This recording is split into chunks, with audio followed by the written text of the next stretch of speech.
and can I warmly welcome the announcement of the solar panels at Lady Barn Primary School in Withington. Great news for an excellent local school in my patch, and good news for the planet. And I've seen other good investment in solar panels on hospital buildings in my patch. We clearly need to scale that up now. How can having Great British Energy as a publicly owned company help us do that? Well, I thank my honourable friend for the question and congratulate those at Lady Barn Primary School in Manchester and his constituency on receiving solar panels. And of course, the benefit of that for the school is that they can spend more money on the things that are important for improving young people's learning in the school rather than their energy bills. Great British Energy is our idea for a publicly owned company, the first in 70 years, that will drive forward investment in the clean power transition, in supply chains, and creating jobs across the country, but also in these examples in the NHS, in the military sites and in schools, bringing down bills for the public sector so that we can invest more in frontline services. Paul Foster. Will Foster, sorry. Speaker, a working constituent of mine wants to replace his gas boiler with renewable energy. However, I'm concerned about the prohibitive cost of doing that. It will cost him around £400. That massively undermines our net zero ambitions. Please can the Minister confirm what he and his government are doing to remove those prohibitive costs?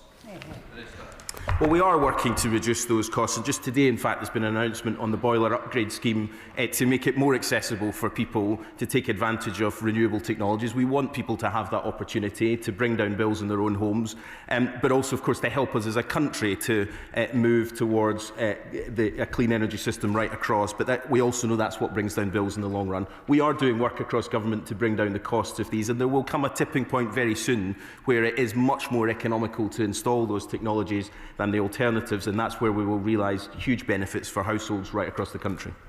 Smith. Please, Mr. Speaker. Thank you, Mr. Speaker, and with your permission I will answer questions 2 and 8 together. I am proud that this Labour Government is extending the warm home discount to an extra 2.7 million households, taking the total to nearly 6 million. This will make a vital difference to so many families this winter, including an approximate additional 350,000 households in the South East. Smith. Thank you, Mr. Speaker. Buckinghamshire Council has received over £3 million of government funding through the Warm Homes local grant to help residents with heating and energy efficiency this winter through things like upgrading insulation or installing smart heating controls. Will the Minister join me in encouraging eligible households in Aylesbury and the villages to apply? And can he say what impact he thinks this will have on reducing fuel poverty? Thank you, Mr. Speaker. I know that my honourable friend will be doing all that she can to encourage her constituents to sign up for these schemes and to make sure that as many houses as possible take advantage of schemes like the Warm Homes local grant to ensure that they are retrofitted and made fit for the future. We want people living in warm and dry homes, especially as we come through the winter. Also, in terms of the warm home discount, I think she'll be interested to know that more than 3,200 households in her constituency have benefited from the warm home discount, and we expect even more to benefit this year with the expansion. Thank you, Mr. Speaker. The government's extension to the warm home discount to 6 million households to combat fuel poverty was a welcome move. However, the current rate of discount of £150 has stalled for a decade and has not risen in proportion to the energy prices. The average energy debt per person Citizens Advice County Durham deal with is in the region of £500 across the county, but several at £2,000 plus recently. Does the Minister agree with me and my colleagues at Citizens Advice really provide transformational support as well as reduce debt levels in the energy sector? The government should top up the scheme and reform the warm home discount so it provides more tailored support. Thank you, Mr. Speaker. Like my honourable friend, I'm also concerned about the levels of energy debt and see that in my own constituency as well. Ofgem's continuing work on the debt strategy, which includes a number of measures, and we're looking at the potential introduction of a debt relief scheme. When it comes to the warm homes discount, we have to find a balance with the warm home discount and balancing the needs of those at risk of fuel poverty, but we also have to consider that the warm home discount has an impact on bills, and so we need to make sure that we are balancing that out with current consumers. I would encourage her, there is currently a consultation running on the scheme for 2026 to 2030, 31, which closes next Thursday. So I would encourage her and her local organisations like Citizens Advice County Durham to respond to that consultation. Helen Maguire. Speaker, the previous Conservative government's failure to invest in renewable energy and insulate our homes led directly to the energy crisis. We know that cold homes drive excessive winter deaths, increased costs to the NHS and deepen social inequality. As we all experience a drop in temperature this week and think in particular about vulnerable households, will the Secretary of State urgently bring forward a social energy tariff to reduce energy bills? Thank you, Mr Speaker. The Honourable Lady makes a very pertinent point about the previous government's handling of some of these schemes, where we are picking up the pieces and making sure that a similar situation does not and never happens again. And that's what we are absolutely focused on as we take this forward over the winter. Vicky Slade. Mr Speaker, many thousands of my residents live in park homes in places like Regency Heights and Stowborough Green, and they have no ability to choose their own energy supplier and very limited access to a lot of the schemes. So what is this department doing to ensure they have access not just to the Warm Homes initiatives, but also, as their properties are often considered chattels, they can't access some of the other programmes? Thank you, Mr Speaker. The Honourable Lady makes a good point, and as we look towards the future of these schemes, we are looking at how it can be applied to a range of different types of properties. I know there have been particular issues with park homes, and I think she may have corresponded with me on that, but I'd be more than happy to meet with her to discuss how we take this forward and how we maybe remedy some of these issues in future schemes. Secretary of State Clerk-Continue. Thank you, Mr Speaker. Does the Minister accept that 22 million households are seeing their bills go up to pay for this policy, which is a handout for 6 million households? And isn't this like their promise to cut bills by £300 when actually bills have gone up by £200 instead? Would he acknowledge the best way to help families who are struggling with their bills is to cut electricity bills for everyone? Our cheap power plan would do exactly that and cut electricity bills by 20% in time for winter. Why won't they consider it?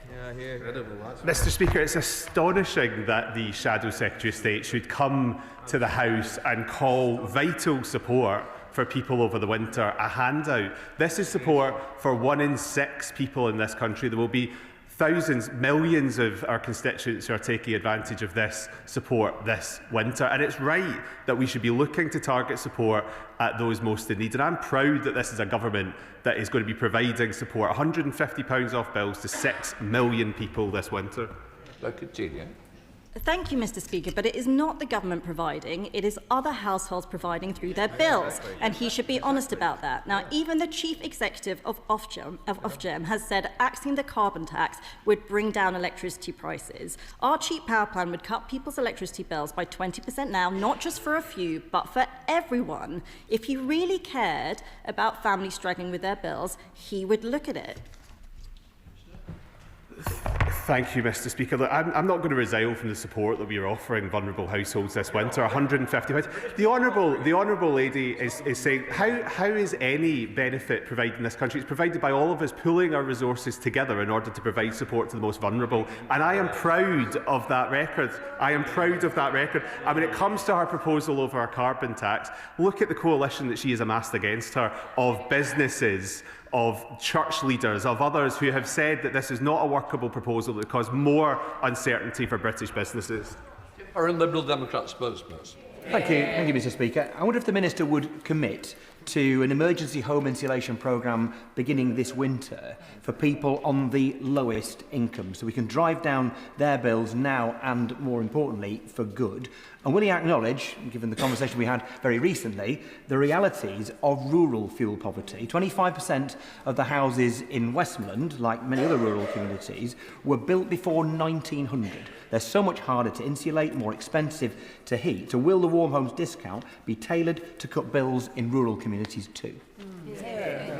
Thank you, Mr Speaker. I was pleased to meet with the Honourable Gentleman yesterday to discuss some of the issues in his constituency, and as we discussed, as we look at the future schemes, we will be looking at how that can apply to different types of housing across the country. In terms of this winter, the support that we've put in place is the Warm Homes discount, which is on offer to 6 million people across the country, 1 in 6 households, £150 off bills, and that's the support we're offering this winter. If he has other suggestions as to how the Warm Homes discount should operate, as I said to my colleague earlier, there's a consultation currently running that closes next Thursday, and I would encourage him and organisations in his constituency to respond to that. Mr. Speaker, question number 3, please. Minister.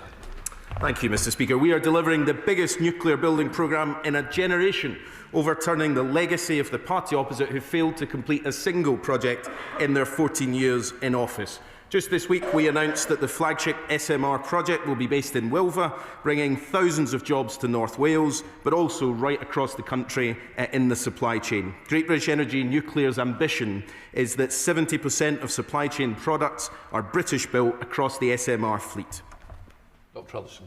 Advanced ceramics and ceramic matrix composites play a critical role in the manufacturing of nuclear infrastructure. They are used in nuclear fission reactors as pellets. Ceramic coatings are applied to small modular reactors, and ceramics are needed in fuel particle coating moderators, reflectors and control rods. And North Staffordshire is a hotbed of advanced ceramics manufacturing, and I ask the Minister to ensure that our local companies receive investment as part of the nuclear modular reactor scheme to ensure supply chain resilience. Well, she's a fantastic champion of her community and of the potential of businesses in her community to contribute to this. We've been very clear as a government, we want UK supply chains to benefit from these projects, to deliver their world-leading expertise across all our civil nuclear projects, the SMR programme and Hinkley Point C and Sizewell C. To achieve this, we'll continue to engage with industry right across the country to address any barriers of entry into the nuclear sector for particularly SMEs who might not know exactly how to enter the supply chains here, to make sure that they are the best possible placed to take advantage of the huge number of opportunities that will be created by this new golden age of nuclear in the UK. Mr. Speaker, the Minister has outlined the determination and urgency on nuclear power. Can he outline the fact that, and I would hope he is able to, that everyone across the United Kingdom will benefit from lower costs in terms of the construction of mini nuclear reactors? Well, we know that to bring down bills for everyone, we need a clean power system that includes nuclear, providing the stable baseload across the country. That also benefits Northern Ireland through the interconnectors that we have, but obviously energy decisions are transferred in Northern Ireland. We're committed to bringing down the costs of these projects as much as possible, but also making sure we get the economic advantage of them. And of course, when these projects are on the system, they're delivering clean power, secure power made here in the UK for generations, and that is how we'll deliver our energy security and get us off the volatility of fossil fuels, which is what's driving up his constituents and my constituents' bills and has been for so long. This is the answer to our energy security and for good jobs right across the country. Question 4. Minister. Thank you, Mr. Speaker. I know from my time in industry that what business and industry needs to invest is certainty, and it's this government that has provided that certainty. Over £52 billion of private sector investment has been won into clean power thanks to the certainty of our clean power mission. That's why the party opposite's decision to trash our reputation as climate leaders was roundly rejected by business groups and the energy industry. We're delivering jobs and growth. They will put all of that at risk. Muraz Hamidar, Mr. Speaker. Critical minerals are essential to power our renewable energy future. Since the general election, the National Wealth Fund has invested £28 billion into South Crofty Tin Mine and £35 billion into Cornish Lithium, both in my constituency of Camborne, Redruth and Hale. This is alongside major clean energy investment nationwide, including £33 billion from SSE, with 80% of that going into upgrading the UK's power grid. Does the Minister agree that this is exactly the kind of long-term investment that we need, using public funding to crowd in private investment that was inexplicably ignored by the Conservatives and would be cancelled by reform? Thank you, Mr. Speaker. The government does recognise the important role of the public sector and the private sector working together to unlock the benefits, such as in critical minerals, as my honourable friend mentioned. I thank him for his invitation to visit some of the companies that he mentioned in Cornwall, and I look forward to taking up that opportunity for a visit very soon. Stephen Flynn. Mr. Speaker, on this government's watch, Grangemouth has shut. Oil and gas jobs are being pushed off a cliff, and in the last 20 minutes it's been announced that 400 jobs are to be lost at the Mossmoran plant back home in Scotland. The company blame the UK government's policy environment. Now, they stepped in to save jobs at the steelwork in Scunthorpe. Are they going to intervene to save jobs in Scotland? Thank you, Mr. Speaker. Now, of course, my thoughts and the thoughts of the government are very much with the workers and their families at what is, I know from personal experience, an extremely difficult time. We have to recognise that this was a commercial decision taken by the company, and while we explored every reasonable avenue of support, the firm does face significant global challenges. The government stands ready to provide support through the DWP Rapid Response Service, and I and other ministers would be very happy to meet with the honourable member to discuss what more we can do. Relish. Thank you very much, Mr. Speaker. The breaking news that the Mossmoran chemical plant is to close is yet more industrial vandalism being put upon Scotland. Like what happened at Grangemouth, hundreds of workers on site and communities will be plunged into chaos. Why will the government not take a future stake in what comes next at Grangemouth to give workers and communities prosperity and security? Thank you, Mr. Speaker.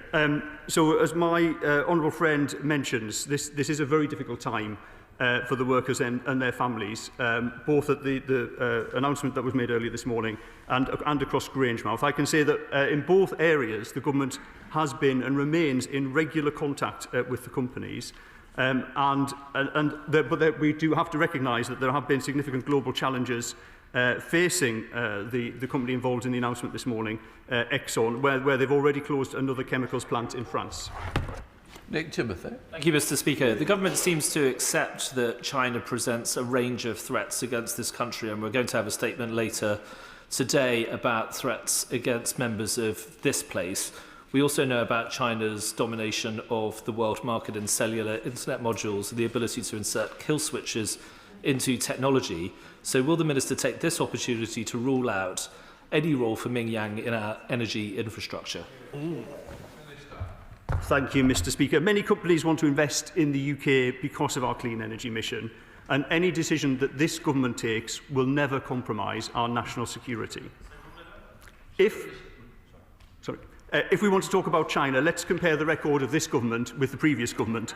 They built a nuclear power station relying on the Chinese government. We're building new nuclear at Sizewell, financed by the British government. Shadow Minister Andrew Brown. Thank you very much, Mr. Speaker. The skills, infrastructure and experience built by Scotland's oil and gas sector are vital assets that must be safeguarded and redeployed as we accelerate the transition to clean energy. Not my words, the words of Scottish renewables. So why is the Minister and this government pursuing a strategy that is decimating that very industry and costing jobs across the country? Thank you, Mr. Speaker. The honourable gentleman is indeed right that the skills of the North Sea oil and gas workers are essential for the green transition. We will come forward with our North Sea plan shortly, but I'm sure he would want to take the opportunity to welcome our Clean Energy Jobs plan, which highlighted not only the many thousands of jobs across Scotland that the clean energy industries are creating, but also the support that we are giving as a government to help people in those industries to transfer across into the new green energy industries. Speaker, it's a bit rich for a government minister to come here on the day that further jobs are being lost as a direct result of their policies and talk about their clean jobs plan as if that is somehow going to mean anything to those workers at Mossmoran and Grangemouth and all the other sites that have lost jobs. That is a direct result of their policies of the last few years. But I understand why he won't listen to me, but surely this government must start listening to the renewable sector or the trade unions or their own Great British Energy and use next week's budget to start to reverse their damaging anti-growth, anti-jobs and anti-Britain tax and ban on North Sea oil and gas. The government has been quite clear that North Sea oil and gas has a future for decades to come. But let's be clear, the closures that we've seen in this sector and across other industrial sectors are not as a result of the policies of this government, but of the poor, uncompetitive business environment that was created over 14 years and a lack of investment in British industry by the previous government, which has been reversed under this government, with £50 billion of investment in new clean energy industries and investors wishing to continue to invest in those industries in the UK. Victoria Collins. Thank you, Mr. Speaker. Question 5. Minister. Thank you, Mr. Speaker. With your permission, Mr. Speaker, I will answer questions 5 and 7 together. This government recognises the importance of reducing energy costs to boost UK manufacturing competitiveness. Under the modern industrial strategy, the British Industrial Competitiveness Scheme will reduce electricity costs by up to £40 per megawatt hour for over 7,000 manufacturing businesses. We'll also increase support for our most energy-intensive industries under the British Industry Supercharger, uplifting the network charging compensation scheme from 60% to 90%. These measures are supported by the Connections Accelerator Service. Victoria Collins. Thank you, Mr. Speaker. Businesses across my constituency, like Redbourne Bury Mill, Total Cowburger and Redbourne, have written to me talking about the crippling costs of increased energy. That, coupled with increased costs of national insurance, business rates, means they are struggling to keep going. So, ahead of the autumn budget, will the government also commit to the Liberal Democrat call to break the link between gas and electricity prices to provide that much-needed relief for businesses and families? Yeah. Thank you, Mr. Speaker. I'd like to acknowledge that the work that the Honourable Member does in Parliament on energy-related issues, particularly her adjournment debate on high street businesses, a theme that clearly runs through a lot of her work. She's right to point out the fundamental weakness that we have, that our investment in renewable energy, ultimately the price is set by gas. This is something that we do want to address through our Clean Power mission. Mr. Joddy. Thank you very much, Mr. Speaker. UK Hospitality estimates that that industry contributes £8 billion a year to the Scottish economy. A major increase in standing charges would hit them hard. Many businesses in the sector are energy hungry, like distilleries, pubs, restaurants, and across my constituency there is concern about the winter ahead. They want to know what this government is going to do to protect them and to ensure fairness for small businesses. Thank you, Mr. Speaker. I do understand just how important the hospitality is to the Honourable Member and to her constituents, a major part of the local economy. And I think that the challenge here is that the government's Clean Power mission, the investment in renewable energy, lifting the onshore wind ban, our investment in offshore wind at pace, is bringing down energy costs and will bring down energy costs from 2030 onwards. The crucial bit is how we help businesses to manage the transition between now and 2030. And measures such as the British Industrial Competitiveness Scheme, which was announced in our industrial strategy, will support over 7,000 businesses across the country. Oh, thank you very much. Very much welcome the increased help the government is giving to energy-intensive industries like Tatters Lamwern in my constituency through the increase to the electricity network charges discount. But given they still face problems competing with other European steel producers, can I also urge him to keep having discussions with other ministerial colleagues and with trade unions about what further measures we could do to protect them and shield them to the benefit of sites like Llanwern? Thank you, Mr. Speaker. I'd like to thank my honourable friend for raising the issue of Llanwern. It's a site that I know very well, one that I've worked on in the past. She's right to raise the issue around competitiveness of energy-intensive industries. In my earlier answer, I talked through a number of measures that we're taking to reduce levies and energy costs for those industries. But rest assured, I am continuing to look to see if there's anything more that can be done.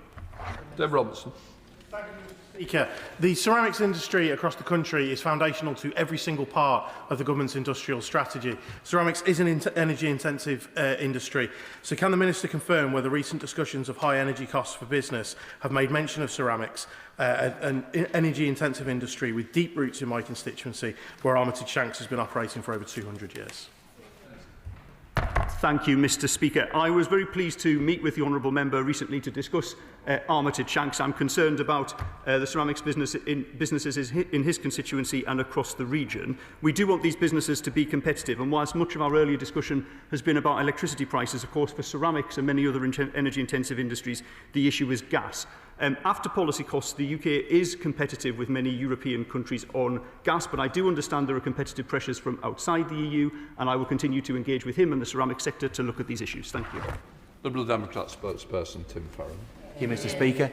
The recent Cumbria Tourism Business Survey showed that 56% of businesses are struggling to pay their energy bills, with an astonishing 14% of them actively considering selling up or closing down.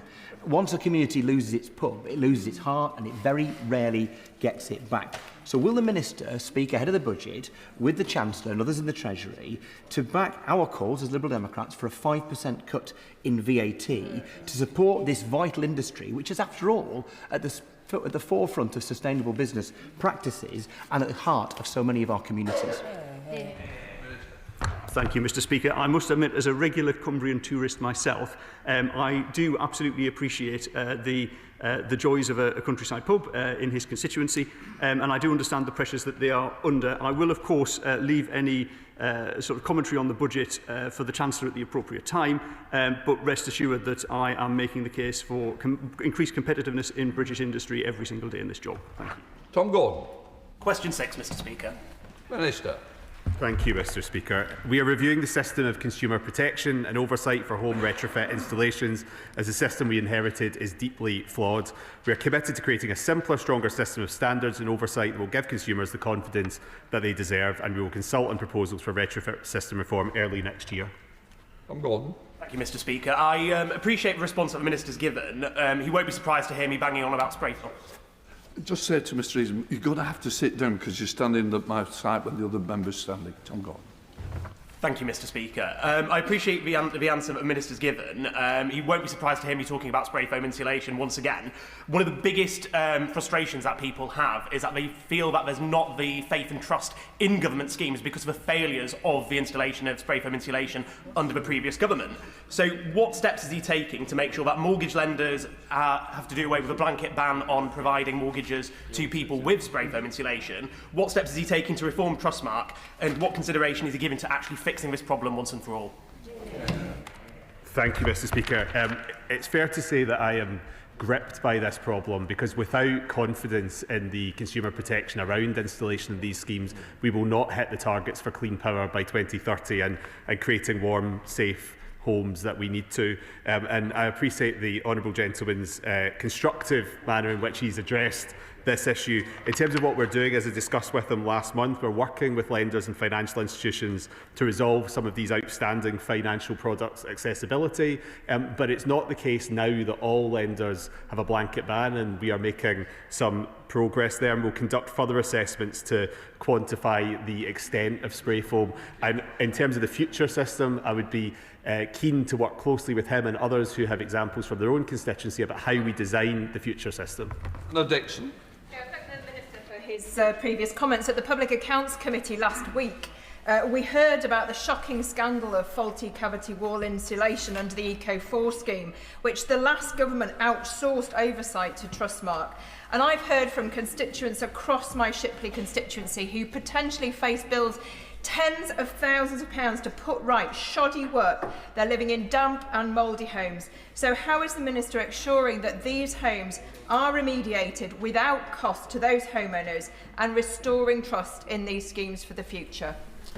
Thank you, Mr. Speaker. I too was shocked when I came into this brief at the extent of the failures of this scheme, in particular the external wall insulation under Eco4. And we've set out the actions that we are taking to make sure that properties are remediated at no cost to the householder, but also looking to the future system. The three principles that I believe we should follow is that work should be done right the first time. It should be simple and easy to navigate from the consumer's point of view. And when things do go wrong, I don't want them to go wrong, but when things do go wrong, there needs to be swift remediation through the system to ensure that the system delivers for consumers. Gordon McKee. Question number 9, Mr. Speaker. Minister. Thank you, Mr. Speaker. Clean power is the route to energy security and energy independence for the United Kingdom. For far too long, families have faced high energy bills thanks to our exposure to international fossil fuel markets that we have no control over. Through our Clean Power mission, we are ending that situation, rolling out clean, homegrown power that we control. Since Vladimir Putin's full-scale invasion of Ukraine, energy bills have gone up because we're relying on international gas markets. That means that families in Glasgow are paying more for their heating because of factors totally outside of their control. So can the Minister tell me what the government is doing to make sure that Britain has control of its own energy supply? Well, my honourable friend's right to say that that his constituents in Glasgow, but constituents right across the country, have faced sky-high energy bills because of our exposure to fossil fuels. And although very little Russian gas came into our system, we remained exposed to the international markets and the volatility in them. Now, the party opposite want us to go back to the fossil fuel casino. We are determined to protect the public of this country in the long run from those price spikes, to make sure we've got energy security from clean power grown here in the UK, delivered by jobs that we're investing in, and helping to remove that volatility that so many of our constituents have faced for too long. Energy security, good jobs, and helping to tackle the climate crisis. Red Cross. Thank you, Mr. Speaker. Energy sovereignty and energy security are obviously vital, and gas will play an important role in that for years to come.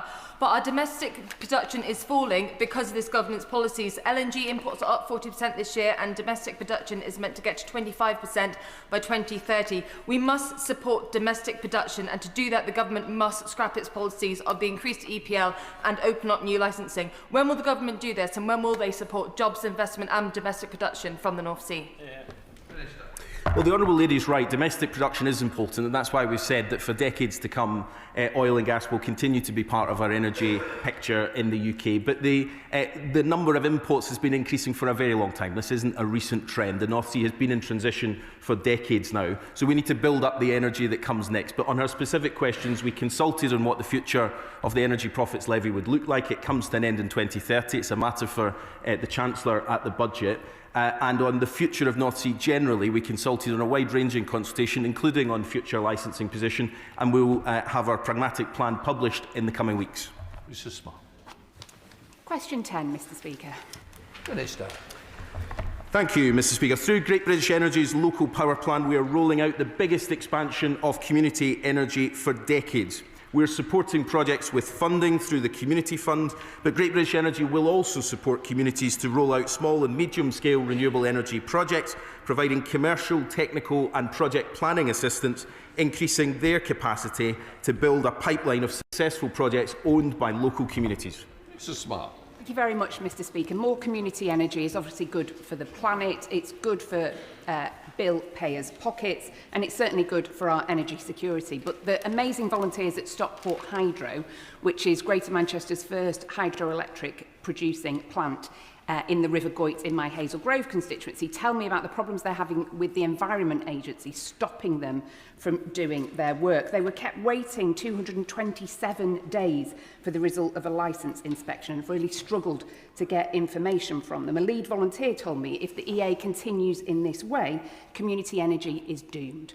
What conversations is the Minister having across government to make sure that community energy delivers the clean power we need? Well, I thank the Honourable Lady for that, and I pay tribute to all those involved in Stockport Hydro for the work that they're doing, but clearly it has been too much of a challenge and we need to make that easier. We have said that alongside much needed funding, we also need to make the regulatory landscape much easier. Right across government, we're doing a review of regulation to make sure that we can move faster to build things in this country, but nowhere is it more important than communities who have come together to deliver a project. That's good for us as a country, it's good for social and economic growth in local communities, and we need to make that easier. So I'm very happy to discuss it further with the Honourable Lady, because these are the kind of projects we want to see right across the country. Question number 11, Mr. Speaker. Minister. Thank you, Mr. Speaker. Ministers in my department have regular discussions with Cabinet colleagues on a range of matters. This includes solar policy.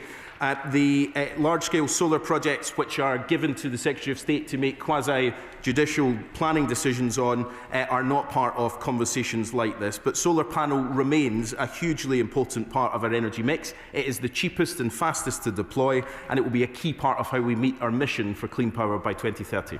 Thank you, Mr. Speaker. Given that DEFRA has yet to publish its land use framework, it's yet to publish its 25-year farming roadmap, would it not be prudent for the government to pause all major solar farm applications until such a time that the government has a joined-up strategy for energy production on agricultural land? Well, firstly, I could say there were 14 years where the party opposite could have done a land use framework, could have done a centralised strategic spatial energy plan, but they didn't. We're now moving forward to do those, and there will be an alignment between the strategic plan for energy in the future and the work that DEFRA is doing on land use framework. But just to talk about solar for a second, even in the most ambitious plans for the rollout of ground-mounted solar, it would use only 0.4% of UK land by 2030. So these projects are important for his constituents and for those right across the country to bring down bills as quickly as possible, and they go through, of course, a rigorous planning process. Mr. Speaker, solar energy is an important part of securing clean, cheaper energy for our country. But one way to reduce its pressure on land use is to make sure we're making better use of rooftops. It's fantastic after my campaigning we're going to be much tougher in requiring new homes to come with solar panels, but still all too often car parks and commercial properties aren't making full use of this technology. How can we do far more to make use of these rooftops too to generate the clean, cheap power we all need? Well, my honourable friend's absolutely right, and I think there is broad consensus across the House that if we can put solar onto rooftops, it is a space that we could utilise to generate clean power. So we are ambitious and excited about the opportunities of putting solar panels on as many rooftops as possible. We consulted recently on whether car parks should have solar panels on them. We're looking through the responses to that consultation and we'll say more in due course. But wherever possible, if we can generate clean, cheap power by utilising rooftops for solar, we want to do it. Greg Smith, Shadow Minister. Thank you, Mr. Speaker. I agree with the Minister that rooftops are the place to put solar. And indeed, as my right honourable friend for East Surrey, when she was Secretary of State, made clear, agricultural land should be protected from ground-mounted solar installations. The campaign group, Stop Oversized Solar, has found operational sites and solar facilities in the planning pipeline alone are set to replace an area of farmland bigger than Merseyside. And overall, up to 5% of UK cropland is at risk from solar. So why does the government persist with the 1% claim of land take? When Labour said food security is national security, did the energy team not get the memo? Well, first of all, Mr. Speaker, I always welcome consensus in the House, and I'm delighted to hear there is still consensus on rooftop solar. I know the Party Opposite's moved away from so many of its previous positions. I wasn't sure if this was going to be another one of them, but I'm delighted to hear that. It's a wonder why it wasn't built over the past 14 years, but we'll leave that to one side. On the question of land use, look, we've been really clear. Ground-mounted solar is going to play an important part in this as well. It can't all be rooftop, but we do want to make sure that communities are part of those decisions. The planning process is hugely important for that, but we also recognise some communities have felt that there hasn't been a joined-up strategic approach to it. That's why we're publishing the Strategic Spatial Energy Plan alongside the Land Use Framework. And even at our most ambitious scenarios, 0.4% of the land will be taken up with solar. Question 12, Mr. Speaker. Minister. Thank you, Mr. Speaker. Great British Energy and Great British Energy Nuclear will invest over £8.3 billion this Parliament in homegrown clean power. We'll keep backing renewables through Contracts for Difference, which secured record solar and the world's largest floating offshore wind farm last year. Allocation Round 7 will build on this success, for which we've already announced a budget of over £1 billion across offshore wind. The results will be announced in due course. Susan Merritt. Thank you, Mr. Speaker. Across Scotland and the UK, towns that once powered our economy have been left behind as coal mines, steelworks, dockyards, and we're hearing now refineries and chemical plants are closing down, taking generations of skilled workers with them. We now have a chance to revive these communities by rebuilding British manufacturing to supply the components of our green transition, as well as the wider net zero economy. So as the Government prepares to conclude its consultation on the future of the North Sea, does the Government plan to invest in the factories of Britain and upskilling our workforce to be the innovative and sustainable local supply chain the North Sea and our net zero economy needs? Thanks. Yes, and she touches on a number of points. Firstly, the transition does mean building on the industrial strategy that we outlined as a government, because we're not agnostic about industrial policy. We care that things are built in this country again. That's why there's a £1 billion supply chain fund to make sure that we get the economic advantage of the clean power transition as well as the energy security. There's a broader question around building up the skills to make sure that there is a future workforce that can take advantage of that. She and I both know that that sits with the Scottish Government, which is woefully underfunding further education, a route where so many young Scots might take the opportunity to embark on a career in energy, and I hope there'll be a change of government in Scotland soon. Tom Hayes. Thank you, Mr. Speaker. I'm thrilled that University Hospitals Dorset NHS Trust, one of the region's biggest emitters, has secured 2 grants totaling £3 million from Great British Energy for solar investments, but their ambition goes further. They want to develop a geothermal solution that pulls energy from the geology under the Royal Bournemouth Hospital. Will the Minister meet with me and the Hospital Trust so we can explore this potential decarbonisation project together? Sounds like a great idea, Mr. Speaker. I'm very happy to meet with them to discuss it. Dr Elpington. Thank you, Mr. Speaker. Question 13. Thank you, Mr. Speaker. We have set out our plans for clean power by 2030, and that's the best way to get bills down for good. And this winter, 1 in 6 households will receive the Warm Home discount, a £150 discount on energy bills for those who need it most. Thank you, Mr. Speaker. I'm grateful to the Minister for his response. The National Audit Office recently reported that 98% of the 23,000 homes fitted with external wall insulation under the previous government schemes are at risk of damp and mould unless they are swiftly remediated. So can I ask the Minister what steps he is taking to ensure that homes insulated under those schemes in Surrey Heath are remediated in a timely and trustworthy manner? And what assessment has he made of the role that home insulation will play in our wider efforts to reduce bills, but also to protect climate and nature? Thank you, Mr. Speaker. The honourable member will have heard my response earlier regarding Eco4 and how appalling the situation facing people across the country is. To be very clear, all those affected by the Eco4 situation will be receiving letters, and many already have received letters offering them a free audit. And what I would encourage honourable members across the House to do is make sure that their constituents are taking up that offer of a free audit, because that's the gateway through to remediation. And in terms of the future system, as set out earlier, exactly what the principles are for designing the future system and ensuring that we do not get into a situation like this ever again. And in terms of his final comment on sorry. Thank you, Mr. Speaker. Question number 14, please. Thank you, Mr. Speaker. Having inherited a flawed system of oversight and regulation established by the previous government, we now have much closer oversight of Trustmark, including a board observer and clear reporting requirements. They have also improved their processes and systems, and our Warm Homes Plan will set out a strengthened consumer protection regime for the Eco4 scheme shortly.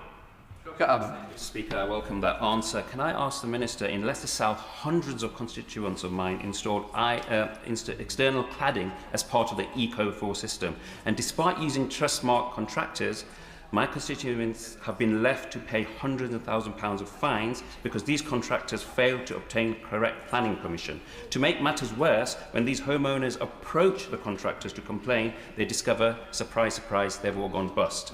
These are not rich people and now face stress and financial hardship. So will the Minister please meet with me and my Highfield residents to discuss a potential redress of this issue? Thank you, Mr. Speaker. I share the member's concerns on this issue, which is a shocking dereliction of duty by the previous government in terms of the oversight of these schemes. I'm aware of the particular situation in Leicester, and we are undertaking specific work in Leicester to engage with the community around ensuring that people take up the offer of an audit and therefore get their homes remediated. And I'm more than happy to meet with the member and any affected members who have the situation with Eco4 in their constituency. Rachel Taylor on topicals. Question number 1, please, Mr. Speaker. Minister. Thank you, Mr. Speaker. My right honourable friend, the Secretary of State and the Minister for Climate are in Brazil at the COP, fighting for Britain's interest in the global transition and playing our part in securing leadership on the climate crisis. Since our last oral questions, we've announced 250 schools will benefit from Great British Energy's solar rollout. SSE has announced £33 billion of private investment in the energy system. We've set out our Clean Energy Jobs Plan to create 400,000 new clean energy jobs, and letters have started to arrive to the 6 million families receiving £150 off their bills this winter. That's the difference this government is making to deliver energy security, climate leadership, good jobs, and to protect households and businesses. Rachel Taylor. Thank you, Mr. Speaker. Last year, over 1,000 former mine workers in North Warwickshire and Bedworth benefited from this government's historic decision to release the surplus from the mine workers' pension scheme. Now, members of the BCSSS scheme, like my constituents Ray Sweet, Don Jennings and Andy Callow, are seeking that same justice. I held an event with the BCSSS members in my constituency, and I heard from a woman who joined the National Coal Board at 16, who went to the mines at 5:30 in the morning to ensure night shift miners got their pay packets. Could the Minister reassure her and others like her that the government is doing everything it can? I'm sorry, one of us is going to have to sit down. Please, his topicals, they're meant to be short of budget. You can't do a full statement. I think you ought to try and catch my eye for adjournment, because I think it's a very important subject. Minister, I think you've got the bridge. Thank you, Mr. Speaker. Well, can I firstly pay tribute to all those who toiled in our coal mines for a very long time? We owe them a great debt. As the Prime Minister said in the House on the 12th of November, the Government remains committed to agreeing a way forward with the trustees that will benefit scheme members, and the Government will make an announcement on this in due course. Secretary of State, continue. At this COP, acres of the Amazon were chopped down so the Secretary of State can lecture us about saving the planet. So can the Minister justify why his government didn't even put a single penny into the Forest Fund, which at least could have repaired some of the damage? Well, I think the Shadow Secretary of State has a bit of a cheek talking about anyone's action on climate when she has completely reversed her own position on this. The UK's climate leadership is an incredibly important contribution to the world's action on the climate crisis, not a future threat, but a very present reality. The UK has been a part of the Forest Initiative, supporting Brazil and others to make that happen. But of course, coming up to a budget and with tight fiscal considerations, we want to make sure that every pound of British taxpayers' money is spent. But we have not ruled out any support in the future for schemes like that. Britain's leadership at COP and at other international forums is important for our own economic interest, but for also tackling the global climate crisis. Richard Quigley. Thank you, Mr. Speaker. As you'll all know by now, the Isle of Wight is a great place to live, work and learn. But it's not just getting ourselves across the Solent that's a problem, but exporting our green energy under it. Of the 3 subsea cables connecting us to the grid, 2 are at capacity, and the 3rd is dedicated to a power station that only runs a few hours a month. I'm grateful to SSEN for their engagement so far, but will the Minister meet with me, SSEN and the Isle of Wight Council so we can find a way to export our energy and unlock the Isle of Wight's green future? Well, this is partly why the upgrade of our grid is so important. My honourable friend references the particular example in the Isle of Wight, but right across the country, we need to build much more transmission infrastructure so we can get power to communities and businesses who need it most, and to bring down bills by getting that clean power to people. I'm happy to speak to him further about the specific case, and I know he's already engaging with the DNO that's responsible for this case to make sure it happens. Speaker, in my constituency of Newbury, over 3,600 families are living in fuel poverty. And whilst I welcome the Warm Homes discount that will help with bills, it's really the Warmer Homes plan that we need to see rolled out. Can the Minister give any assurance to my constituents when they'll be able to see that investment happen? Thank you, Mr. Speaker. The Warm Home Plan will be funded to £13.2 billion, and we will announce the Warm Home Plan before the end of the year. Dame Chiu Amara. Thank you, Mr. Speaker. The North East is a vital hub for clean energy supply chains, and my constituents in oil and gas want to be part of that transition. But years of underinvestment under the Tories mean that many North Sea ports cannot host modern turbine manufacturing. So as the government prepares its plan for the future of the North East, what will he consider infrastructure investment to enable communities and workers in the North East to better benefit from the clean energy jobs? Thank you, Mr. Speaker. I recognise what my honourable friend says in terms of the importance of port infrastructure in the North East. We made a manifesto commitment to support investment in our ports through the National Wealth Fund, and I'd be happy to discuss with her how the North East in particular could benefit from that. Alex Brewer. Thank you, Mr. Speaker. In North East Hampshire, small energy-intensive businesses such as hair salons are really struggling because they cannot reduce their consumption. What plans does the Minister have to support small businesses like these? Thank you, Mr. Speaker. In questions earlier, I outlined the Business Industrial Competitiveness Scheme, which we announced in our industrial strategy, which will extend support to a wider range of businesses. We do recognise the issues that businesses are facing in terms of high energy price, primarily as a consequence of the policies of the previous government not to invest in renewable energy. We're changing that by investing in British homegrown renewable energy.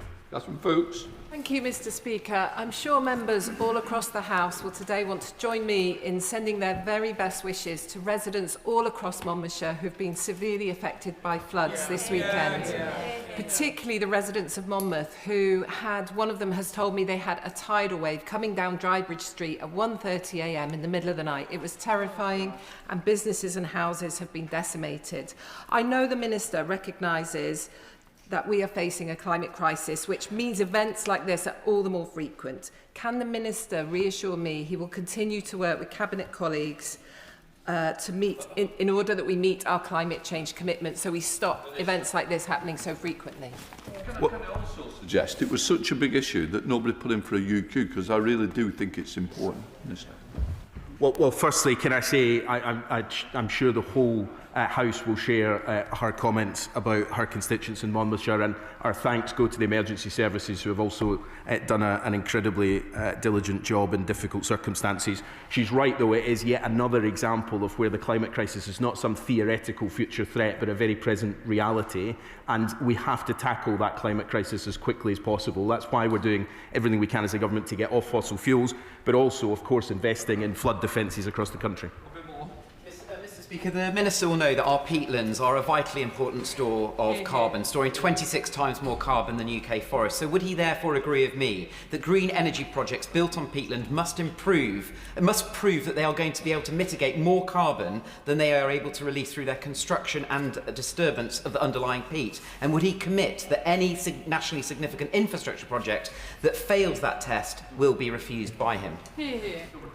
Thank you, Mr Speaker. Well, I can't comment on specific planning decisions. I can reassure my honourable friend that the planning regime considers the importance of peat for biodiversity, water and carbon storage in decisions about renewable infrastructure, and there are existing protections for peatland habitats and deep peat in the National Policy Planning Framework.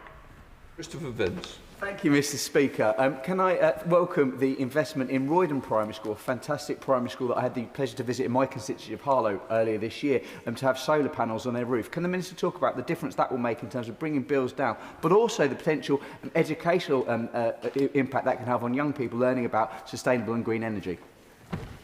Well, I congratulate the school in my honourable friend's constituency. They will start to receive money off their bills immediately, which of course can then be reinvested into delivering exactly what we want schools to be delivering in better teaching facilities and resources for school children. But when I visited a school that had GBE solar panels on its roof, the other thing that I learned was that the number of lessons that had been around the clean energy that the children had learned about how that sustainability was improving their school, but also the wider impacts on the planet, and that's an important curricular benefit. Home. He has no other affordable heating options available to him other than oil, despite being really keen to transition to renewable energy. It's going to cost him about £20,000 to be able to do that. So what steps is the Minister taking to support off-grid homeowners transition to sustainable heating alternatives, and what assessment has he made of using renewable liquid heating fuels? Thank you, Mr Speaker. The Warm Homes Plan, which will be launched before the end of the year, will address issues in rural homes, but she may also be interested to know that a consultation was launched today on alternative heating fuels, which she may want to submit a response to, and some of her constituents may. Josh Fenton. Thank you, Mr Speaker. Healthy peatlands are among the most carbon-rich environments on the planet, acting as a carbon store and reducing flood risks. The DEFRA draft policy says that disturbing these peatlands leads to negative carbon impacts. We can't be in a situation where building wind farms actually comes at a carbon cost. So will the Minister please look at bringing DESNE's policy in line with DEFRA policy? Thank you, Mr Speaker. The honourable gentleman will have heard me responding on peatlands a moment ago, and there are, as I said, existing protections for peatland habitats in the National Policy Planning Framework, but I'm more than happy to meet with any honourable member to discuss the Government's plans for clean power and the impact of them. Bob Blackman. Thank you, Mr Speaker. In West London, the development of data centres, other industries and indeed much needed housing is hampered by the fact that the national grid can't supply enough power.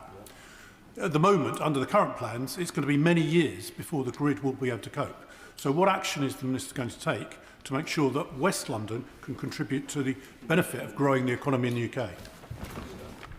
Well, firstly, I would say that that is exactly why we are embarking on upgrading the national transmission system and investing in that. I would just gently say his party seems to be opposing most of that action at the moment, but it is critically important, not just for the future power sources, but to make sure we can get power to demand centres where we know there are economic growth opportunities. It's hugely important, and that's why we're driving it forward. Jonathan Brash. Thank you, Mr Speaker. Hartlepool has one of the largest clean energy economies in the north of England. Thousands of local jobs, jobs that reform would destroy. At the same time, we have one of the largest nuclear industries. We've signed the biggest deal in our history. Jobs the Greens would destroy. Does the Minister agree with me that when it comes to energy policy, we've got clowns to the left of us and jokers to the right? Thank you, Mr Speaker. As my constituency neighbour has said, the green energy industry in his constituency is delivering thousands of jobs, and on this issue, certainly, I'm very happy to be stuck in the middle with him. Dr. Luke Evans.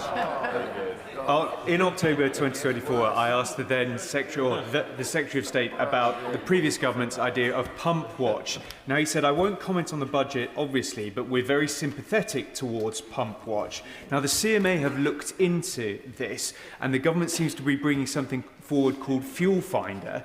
It's due to be launched at the end of the year, apparently. Could we get an update of what this will mean, how the public will know about it? Because cheaper fuel at the pumps is really important. Thank you, Mr. Speaker. The House recently discussed in committee some of the regulations which will make Fuel Finder a reality. That, as the honourable member said, be launched by the end of the year. This will enable people to see real-time fuel information we will produce an API to allow things like Google Maps, for example, to list that. So that will be launched before the end of the year. Lindsay Farmer. Thank you, Mr. Speaker. Reform-led Derbyshire County Council have recently abolished their Climate Change Committee and scrapped its aim to tackle the causes and impact of climate change. Can the Minister outline the steps that his department is taking to ensure local authorities continue to address the climate change effectively and meet national targets?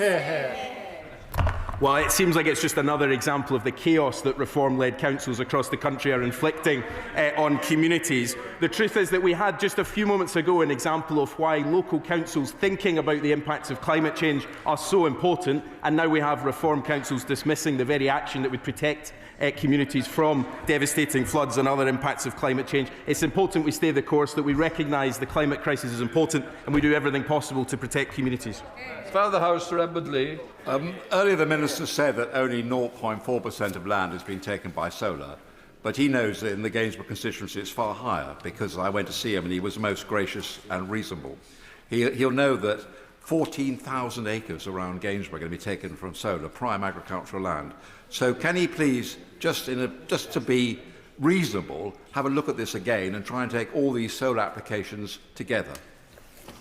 Well, Mr. Speaker, I'd also say that the Father House was also very reasonable in the meeting that we had, and I was glad we had that opportunity. If we hit the absolute ambition of the solar rollout, we will have 0.4% of land. But as I said to him, I recognise that there has been a number of projects in particular areas that haven't been strategically planned for a long time. That's why we're bringing forward the Strategic Spatial Energy Plan. So we plan the system across the whole of GB, and so communities don't feel like things are done to them, but with them.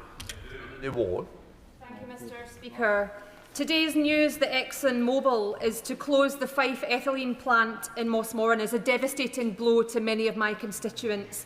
I'm furious that contract workers appear to have been locked out of the site this morning. News reaching me suggests that Exxon staff, many of whom have decades of service, have been told they will lose their jobs but have no idea of the redundancy package they'll receive. This follows months of attempts to engage with ExxonMobil in good faith, during which they have not been forthcoming about their intentions or about what government could do to save the plant and the jobs. They continue to ignore my request for clarity. Will the government do all that it can to support a future for the plant and its workers? And will the Minister join me in calling on ExxonMobil to share vital information at this incredibly... This is a very... I'm speaking to the Honourable Lady. This is a very important subject. I really do think it matters. You're absolutely right. I think such issues should be. It might be worth thinking about putting a UQ in because it's so serious. Minister. Firstly, say that obviously this will be a hugely concerning time for the workers at Mossmoran, for their families and for the wider community. The government's been in regular contact with the company, and I know my honourable friend met with the business secretary recently and has been trying to engage with the company as much as she possibly can. The company's been facing significant global challenges, including closing a chemical plant in France. We stand ready to provide whatever support we can, but the issues she's raised today are obviously deeply concerning, and I know that the business secretary will be looking to speak to her and others to make sure that we have a robust response as possible, but to make sure that we're supporting the workforce at what is obviously an extremely difficult time. Dr. Ellie Chance. Thank you, Mr. Speaker. With just a few days left of COP30, it's incredibly disappointing that UK climate leadership is at risk because of the UK government's decision not to contribute to the Tropical Forest Facility to end forest destruction. Can the Minister please confirm whether reports that this decision is under review are accurate, and can he assure the House that the UK will play its part in contributing directly to taking its fair share of ending forest destruction? Well, we are taking a leading role at COP, but also at home, driving forward the Clean Power mission, which requires the infrastructure that the Green Party actually regularly opposes. So they talk on this issue, but they don't actually deliver it. We're at COP, fighting for Britain's interests, but also playing our part, leading the world in making sure that collectively we can collaborate to tackle the most existential crisis the planet faces, and we'll continue to make that a key priority of this government. Liz Twist. Thank you, Mr. Speaker. Polling by National Energy Action has shown that 4 in 10 adults with prepayment meters have found themselves without credit and unable to access heating or power within the last 12 months. Families often face immense distress as standing charges continue to accrue as a debt that must be cleared before energy can be accessed again. Does the Minister agree that Ofgem must explore practical reforms to ensure that households aren't penalised for maintaining access to energy? Thank you, Mr. Speaker. I know that the Honourable Lady is fighting for her constituents on this particular issue, and I know the burden that energy is placing on bills, in particular on the standing charges. And Ofgem, she may realise that Ofgem have announced proposals to require suppliers to offer their customers tariffs with lower standing charges, and those are going to be on offer from early 2026, but further work needs to be done in this area. Mr. Speaker, last year 2,000 acres of farmland in my communities were approved for solar by the government. Now another 2,000 are being eyed up immediately next door. Together these plants will build the first UK solar city, bigger than the Vatican and Monaco put together. So when will the government bring forth the land use strategy, and when will they impose minimum compensation for communities who at the moment are just losing their countryside and their communities? Well, I've always appreciated the engagement with the Right Honourable Lady on these questions.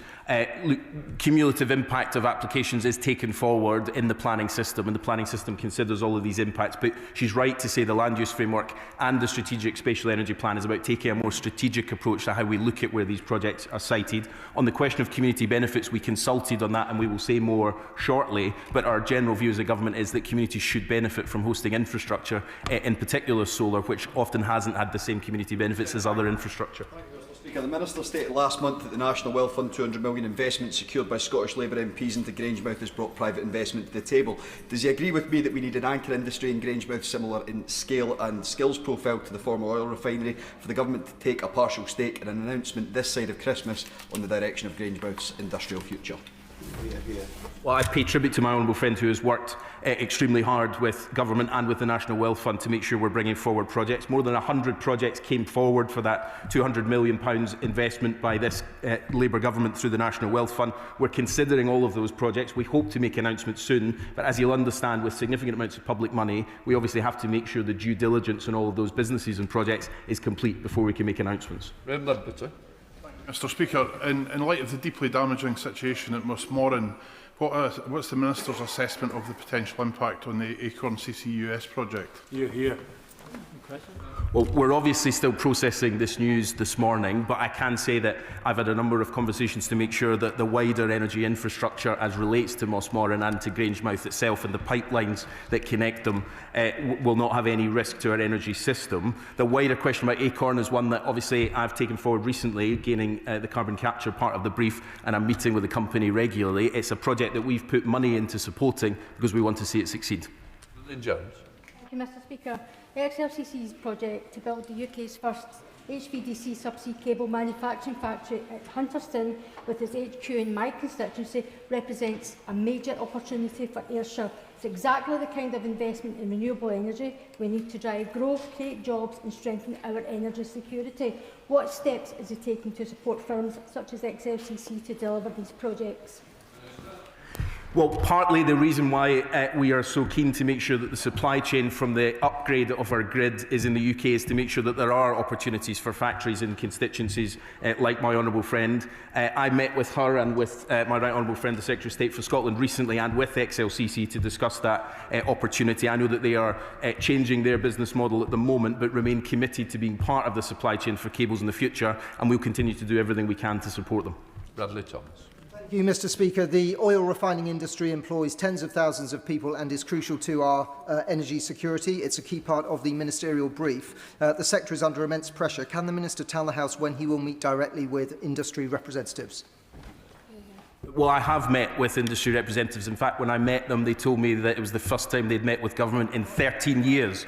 And so I think many of the issues that are now emerging have been long in the making because of the failure of the previous government to recognise these issues. But he's right to say refineries are an important part of our energy mix and an important part of our economy. We'll do everything we can to support them, and I continue to meet with them and with Fuels Industry UK regularly.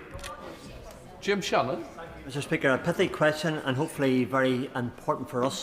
With Northern Ireland receive our dedicated share of UK-wide peatland funding schemes such as those under the Nature for Climate Fund? Thank you.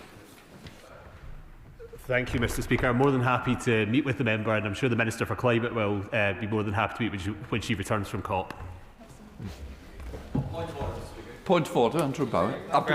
It is on these questions. On a point of order, given the very serious news coming out of the Mossmoran plant this morning, and given that that news broke after the ability of members to put in for an urgent question today, might the Speaker inform me and indeed the rest of the House how it might be possible for the Government to bring forward a statement today on the situation, given that hundreds of workers and the entire community and the wider energy system need to know as soon as possible what the situation and what the Government is doing to resolve it? Can I just say there's been a lot of members who's got obvious keen interest in this and affecting their constituency. What I would say is I'm sure the Treasury bench has heard the request. I'm more than happy to support that request if the Government brings it forward. Right, we will now move on. Let the front bench change over.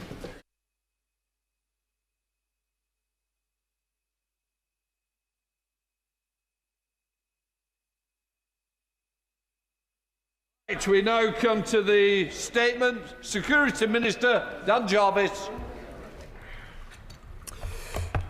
With your permission, Mr Speaker, I would like to make a statement on Chinese espionage targeting UK democratic institutions and government action to counter the breadth of threats posed by China and by wider state actors. But before I begin, let me first pay tribute to the crew member of the Royal Fleet Auxiliary Tide Surge who is missing off the coast of the Republic of Ireland.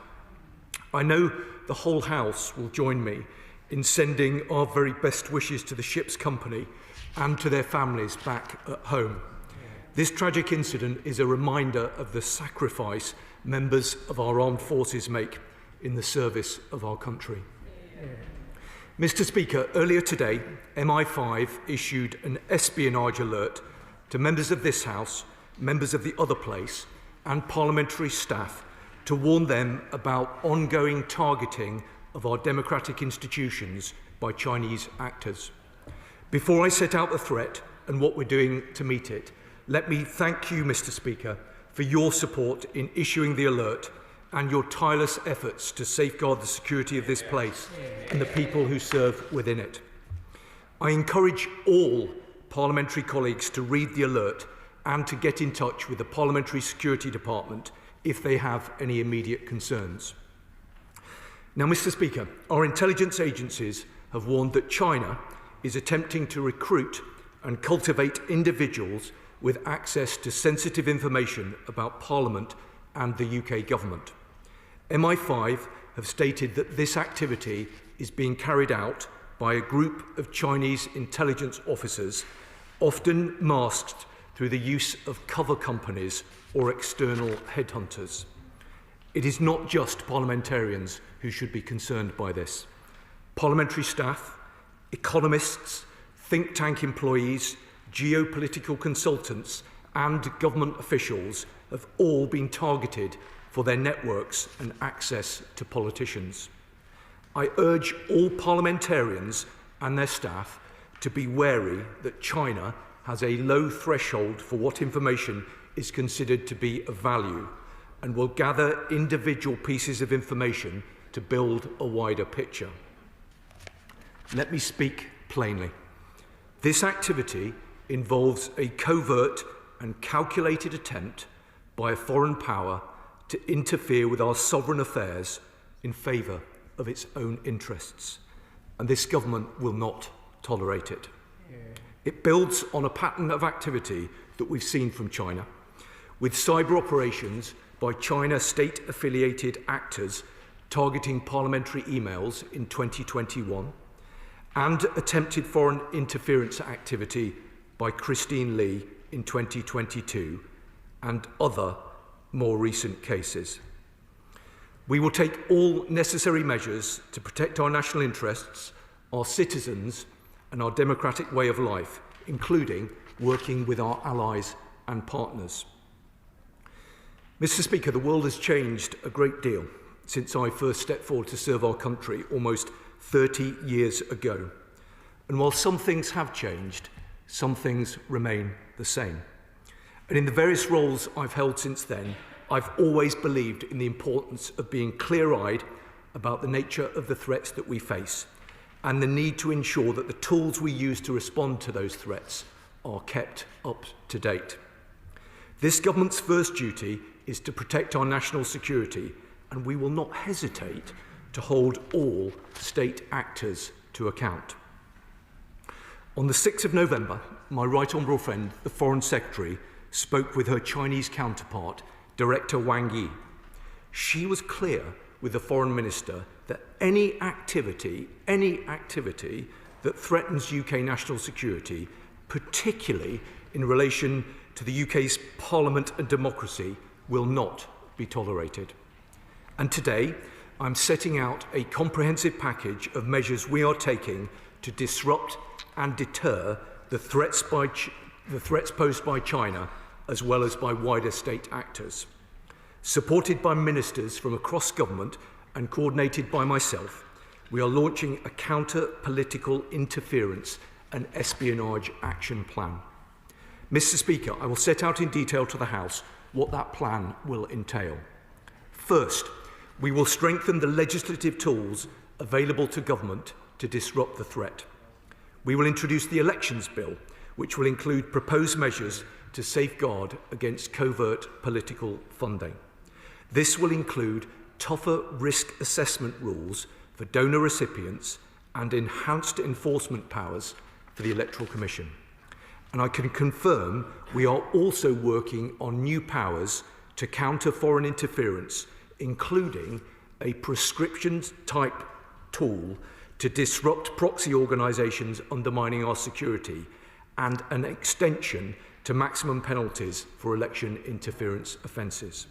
Second, we're launching a series of protective security campaigns coordinated through the Defending Democracy Task Force, working with the parliamentary security authorities. These will help all those who work in politics to recognise, resist and report suspicious state threat activity. Building on the guidance that was launched by the National Protective Security Authority in October, this will include tailored security briefings for the devolved governments and for political parties via the Parliamentary Parties Panel by the end of this year, as well as new security guidance in January for all candidates taking part in devolved and local elections in May. Third, we are building a campaign that uses all levers at the disposal of this government to degrade the ecosystem of proxy cover companies, organisations and individuals that are being used by foreign states to facilitate interference and espionage, targeting our democratic institutions. The National Protective Security Authority, building on their Think Before You Link campaign, will be strengthening their engagement with professional networking sites to make them a more hostile operating environment for foreign agents. Now, Mr. Speaker, as the Security Minister, I am privileged to see the diligence of the security services, law enforcement and civil servants who work tirelessly to keep the UK safe day and night. Noting China's low threshold for information gathering, this government is providing the resources needed to protect our national interest. So, I can announce that the government has committed to investing £170 million to renew the sovereign encrypted technology our officials use to do their vital work. This programme of work will help to ensure sensitive diplomatic, economic, trade, security, law enforcement and policy development arrangements are safeguarded from espionage by any state threat actor. I can also announce that this government has completed the removal of surveillance equipment manufactured by companies subject to the National Intelligence Law of the People's Republic of China from all sensitive sites we maintain in the UK and around the world. Moreover, we will invest £130 million next year through the Integrated Security Fund to build the UK's resilience against threats posed by states such as China. Among other projects, this investment will build counter-terrorism policing's ability to enforce the National Security Act and fund the National Cyber Security Centre and National Protective Security Authority's work supporting our most critical businesses to protect their intellectual property. Indeed, the National Protective Security Authority's work is an important reminder that China doesn't just pose threats to our democratic institutions, but also to other sectors. Let me talk briefly about two other sectors in particular. First, education. Education is one of the UK's most important global assets, and that is in part due to the UK's steadfast commitment to academic freedom and excellence. There is value for the UK in engagement with China on education. However, operating in today's uncertain international context presents many challenges for our great universities. It is because of their excellence that states like China are attempting to influence their independent research and interfere with activity on campus. Ministers have already raised our concerns about this activity with their counterparts in Beijing, and the Office for Students has recently issued new guidance to help universities protect the freedoms their staff and students enjoy.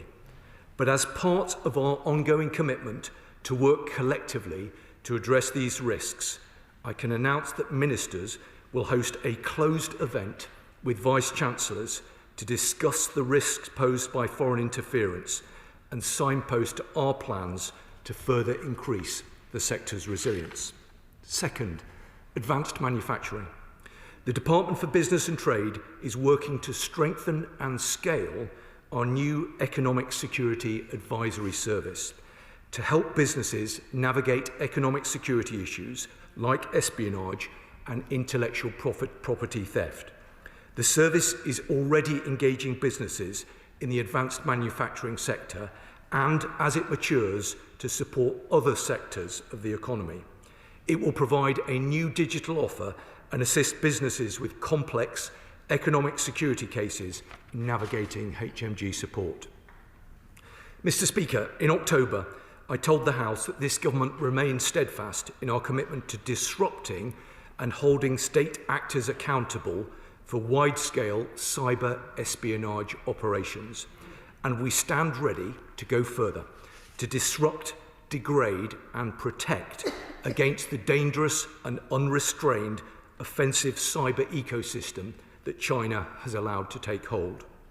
Earlier this year, the NCSC, with international allies, called out 3 technology companies based in China with a global malicious cyber campaign targeting critical networks. And just last week, we introduced the Cybersecurity and Resilience Bill that will help to make critical sectors of the economy and the public sector a harder target from cyber attacks, including malicious cyber activity emanating from China's territory. The government will continue to take further action against China-based actors involved in malicious cyber activity against the UK and our allies.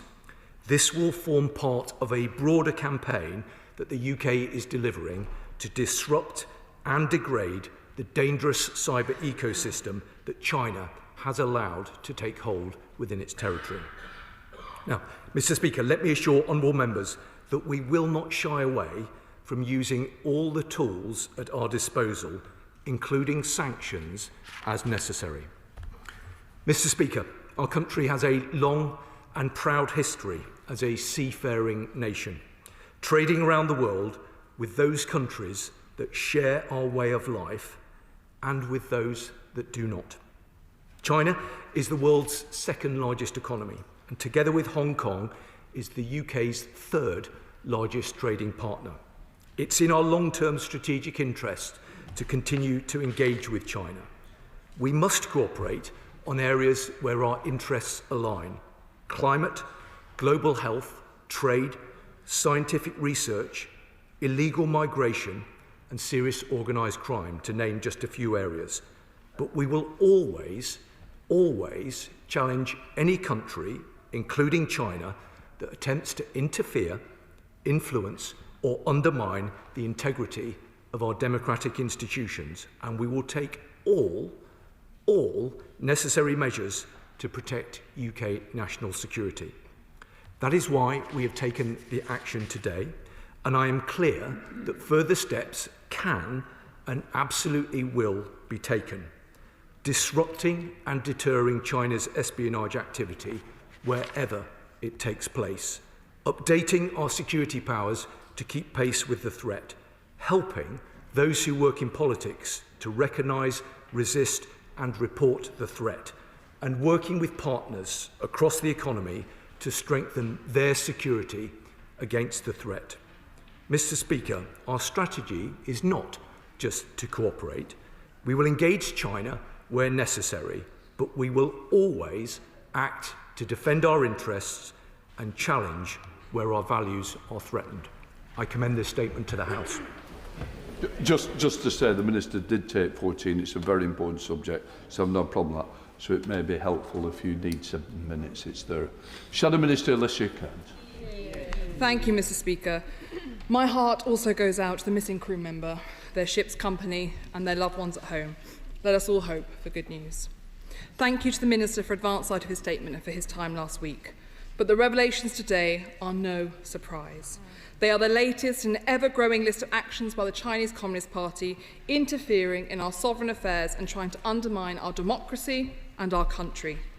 The pernicious nature of this threat should not be underestimated, and I welcome the Minister's plans for a new prescription tool to counter foreign interference. Also, that the government has completed work we started to strip surveillance equipment manufactured in China from sensitive sites. On education, however, plans to discuss foreign interference with Vice-Chancellors is quite inadequate. I've had those discussions and face nothing but naivety and intransigence. But they are also useless unless the government is willing to use its teeth to defend those institutions under attack. Earlier this month, Norway and Denmark alerted us to the existence of dual-use kill switches in Chinese-made electric buses, allowing China to switch off buses and bring chaos to transport systems. So could the Minister give an update on the investigation into our bus networks, but also the chips that have been placed in Ministry of Defence vehicles that require our members of the armed forces to be silent whilst travelling around our country in defence of our nation? On academic freedom, Sheffield Hallam University was blackmailed by Chinese security services into cancelling research into state-sanctioned Uyghur slave labour. So what update on the police investigation into this and the coercive campaign can the Minister share? And will he also admit that it was a mistake for his party to cancel our university free speech provisions and use them to convince the government to reintroduce them now that the threat is on the front pages of our newspapers? Yep. Because it is only by drawing a red line and taking action to establish some form of deterrence that we will see threats abate. Yet in the face of such hostility, the government, it appears, delegates difficult conversations to officials. On the collapse of the case against Christopher Cash and Christopher Berry, the government saw fit only to call in a senior official to have a conversation with the Chinese chargé d'affaires. Last week, Hong Konger Chloe Chung said that the government is not keeping her safe. The government's response to a bounty being put on her head, to kidnap notes being delivered to her neighbours asking them to take her to the Chinese embassy, was the same rhetorical tap on the knuckles.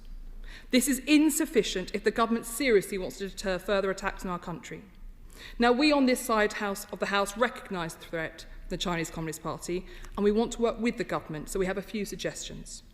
The Minister today stated that the Chinese government is using proxy organisations to interfere in and commit espionage against our democracy. That is literally why we introduced the Foreign Influence Registration Scheme. So instead of the communications plan and private closed-door meetings announced today, we urge the government to put China in the enhanced tier of the third scheme. In opposition, Labour supported us in passing the National Security Act, yet in government they refused to use it as it was designed. Now that is perverse. Why vote for a defensive tool to leave it on the shelf when we are under threat?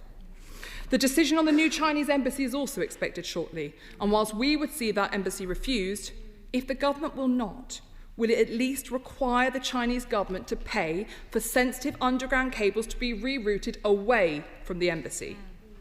We also hear of multiple government visits planned to China before Christmas and the New Year. Will these now be cancelled? Because what message does it send when, despite an attack on this House, our Parliament, ministers are happily jetting off to stride down red carpets with the government responsible? And finally, we need a comprehensive audit of our vulnerabilities across our society and our economy. The recent export controls on critical minerals demonstrate China's willingness to weaponise its economic heft. We need to know where our vulnerabilities lie and increase our resilience accordingly. But that also means publishing the shelved China audit. Because how can an entire civil service base its posture on a document that most will never be allowed to read? It needs to be published, and sensitive areas can be redacted. Any offence taken by the Chinese authorities at its contents are down to their actions, not ours. Now, we face an acute threat to our democracy. And in the face of that threat, we have yet to see repercussions of the Chinese Communist Party. To defend our nation, the government must have a firm policy of deterrence. Now, justice was denied last month, but the government has the tools and ability to act. So when will the government take action to make clear to the Chinese Communist Party that they will not get away with attacks on our democracy?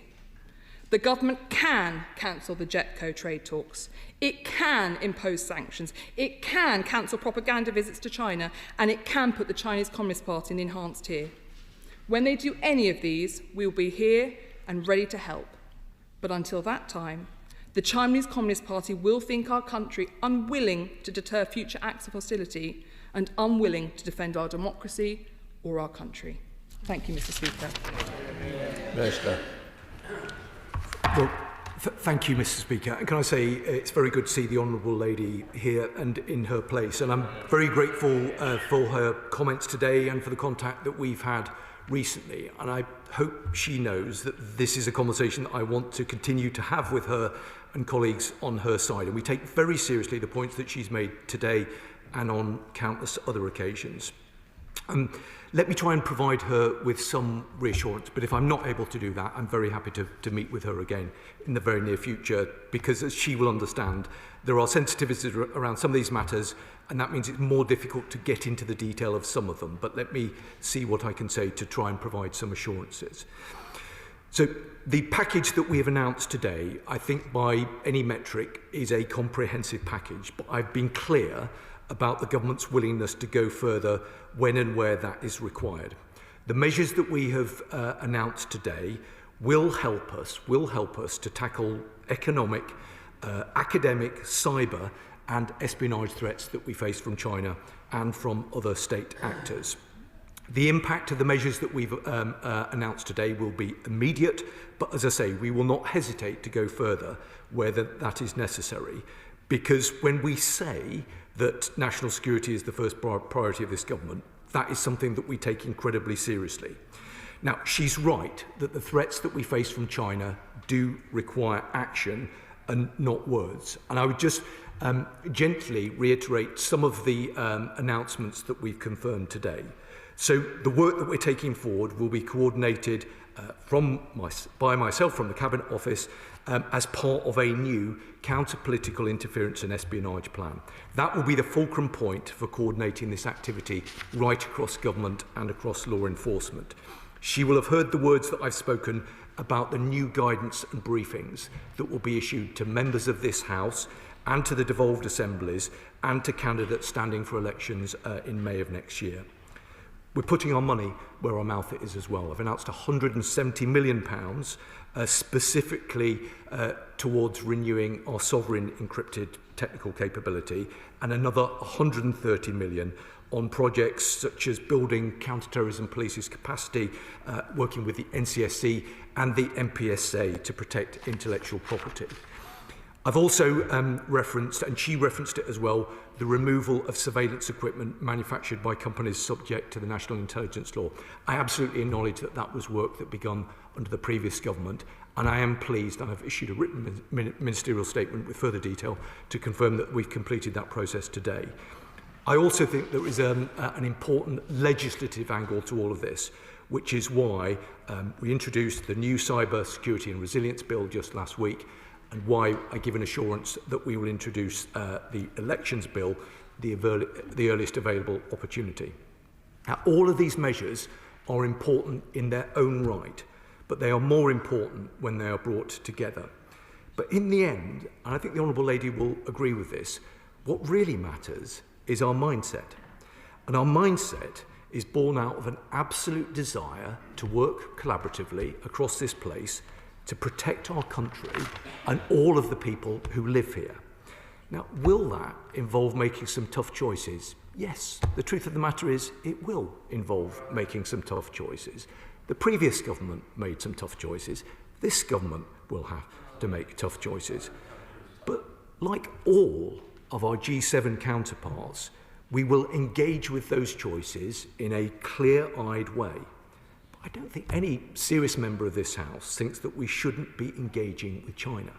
The debate is around the nature of the engagement. Now, the Honourable Lady made some important points, and if I'm not able to address them adequately, I will come back to her. She specifically raised the importance of education and academic freedoms, and I completely agree with her, and she specifically referenced Sheffield Hallam University. I know that she will understand that because active inquiries are ongoing into this matter, it wouldn't be appropriate to comment on the specifics of what's allegedly happened at Sheffield Hallam, but the points that she makes are well made, and I give her an absolute assurance that we take them incredibly seriously. She also raised, and it didn't come as a huge surprise to me that she did, the issue of furs. Now, she will remember that furs is a product of the National Security Act. Now, there are some members in this House who said that we wouldn't introduce furs at all. Then when we confirmed that we were going to introduce it, they said that we wouldn't be able to do it by the 1st of July. I gave a categorical assurance that we would introduce it by the 1st of July, and we did. We are looking closely at whether it is necessary to make further additions onto the enhanced tier, but I can say to her that no decision has yet been made specifically with regard to China. She also asked me about the embassy. This is a matter that there's been much discussion in this place, and we are moving towards a point of decision. She will understand that that is not a decision for me. It is a decision that will be made by the Secretary of State for Housing, Communities and Local Government, and he will do that in a quasi-judicial capacity. And as a consequence of that, I am very limited in what I can say. But I can say, as I have said previously, that national security has been the core priority throughout that particular process. She spoke about visits, and I would take a different view to the way that she characterised the visits that she described. I think it is important that members of this government, ministers, senior ministers, engage with our counterparts in China. It is only by engaging that we are provided with an opportunity to deliver tough and consistent messages. I can categorically assure her that any minister or any official that travels from this country to China will deliver a series of strong and coherent messages aligned with the messages that I've delivered to the House today. She asked also about the audit. She'll know that the previous Foreign Secretary gave a statement in this House about the China audit, but I'll look carefully at the specifics of the points that she makes. To conclude in my response to her, I hope she knows how seriously we take these matters, and I categorically assure her that I'm very, very happy to work collaboratively with her and colleagues on her side to make sure we secure the right outcome for the country. John MacDonald. I'd like to send my condolences to the member's family of the RFA has been lost. The RFA, the Royal Fleet Auxiliary, is unique in that it is largely civilian crewed by RMT members of the RMT trade union, working alongside Royal Naval personnel. And they work as a very professional type family. Any loss like this will be a real blow to them. Can I raise the issue of security of Chinese nationals and others in this country? 2 weeks ago, I was at a demonstration on behalf of Lee Chan-yuk, who's our colleague, the General Secretary of the Hong Kong Federation of Trade Unions, who's been and the founder of the Labour Party in Hong Kong, who's been in prison now for 4 years. And at those demonstrations, there was always a fear of the monitoring that's taking place of the demonstrators, and particularly for Chinese nationals, for their security in this country. And I'd welcome the Minister's view on what further action can be taken to reassure people that in the exercise of their democratic rights in this country, they do not become vulnerable to any actions by the Chinese state here. Well, Mr. Speaker, I'm very grateful to the Right Honourable Gentleman, including for his opening remarks, which I know will have been shared by the whole House. He does raise a very important point about transnational repression. The government takes these matters incredibly seriously. We have relatively recently completed a very significant piece of work through the Defending Democracy Task Force looking at the issue of transnational repression. The government is absolutely crystal clear that it is completely unacceptable for China or for any other country, for that matter, to target individuals resident in this country. I recently met with members of the Hong Kong community who raised very significant concerns about the targeting of them, and I was clear to them, as I am clear to the Right Honourable Gentleman, that none of that activity is remotely acceptable to the government, and we will do everything that we can, both to make sure that the individuals that he refers to are kept safe, and also that they feel as though they're being kept safe. I'll come to the Liberal Democrat spokesperson, Lee Smart, but obviously some extra time as well allocated. Thank you very much, Mr. Speaker, and I'm very grateful to the Minister, as I always am, for advance sight of his statement. The news that the CCP is waging a campaign to infiltrate our Parliament is deeply offensive to our sovereignty, though perhaps it's not surprising to those who have been paying attention to the recent collapsed espionage case and uncovering of interference at a UK university. Their attempts to corrupt our democracy and government must be rooted out. We therefore welcome the Counter-Political Interference and Espionage Action Plan as a first step. It's absolutely right that the government implement these measures to challenge Beijing's espionage capabilities in the UK and the transnational repression it exports to our shores. New measures to disrupt proxy organisations, new penalties for election interference, and the removal of potentially compromised surveillance equipment have our full backing. However, in the face of persistent, flagrant transgressions by the CCP, this plan by itself is not sufficient. Beijing has tried to bully our government, most recently on permission for the proposed new Chinese embassy in Tower Bridge, warning of consequences if the government does not approve the plans. They have oppressed and intimidated British nationals. We cannot afford to shy away from this challenge and leave key pressing issues unresolved. I note the Minister's earlier comments, Mr. Speaker, about the Chinese mega embassy, but I wonder if I could put on record my party's repeated call to urge the government to block this plan, to show that attempts to intimidate will be firmly rebuked. I further note the Minister's comments about furs, and I wonder if he could update the House on his current thinking about when he may plan to come back with a decision to add China to the enhanced tier of the Foreign Influence Registration Scheme. The Minister has said that the forthcoming elections bill will include measures to safeguard against covert political funding and tougher risk assessment rules for donor recipients and enhanced enforcement powers for the Electoral Commission. This is a good opportunity, Mr. Speaker. So could the Minister confirm that this will include donations via cryptocurrency and the associated transparency concerns? And can the Minister confirm that there will also be new risk assessment rules and enforcement powers for donations funnelled through third-party organisations, such as think tanks? Minister. Thank you, Mr. Speaker. I'm very grateful to her for her broad welcoming of the plan. And she's raised a number of points, including several which she's consistently raised concerns about in the Chamber and with me outside of the Chamber. Let me just say to her and to other members, with regard to the embassy and with regard to any other area of policy, nobody will intimidate members of this government to do anything other than what is in our country's national interests. I do understand why certain honourable members want to refer to the embassy as a super embassy. Other descriptive terms have been used. This is a judgment that will have to be made by the Secretary of State, but I, along with other ministerial colleagues, have been crystal clear that national security is and will remain a core priority throughout this process.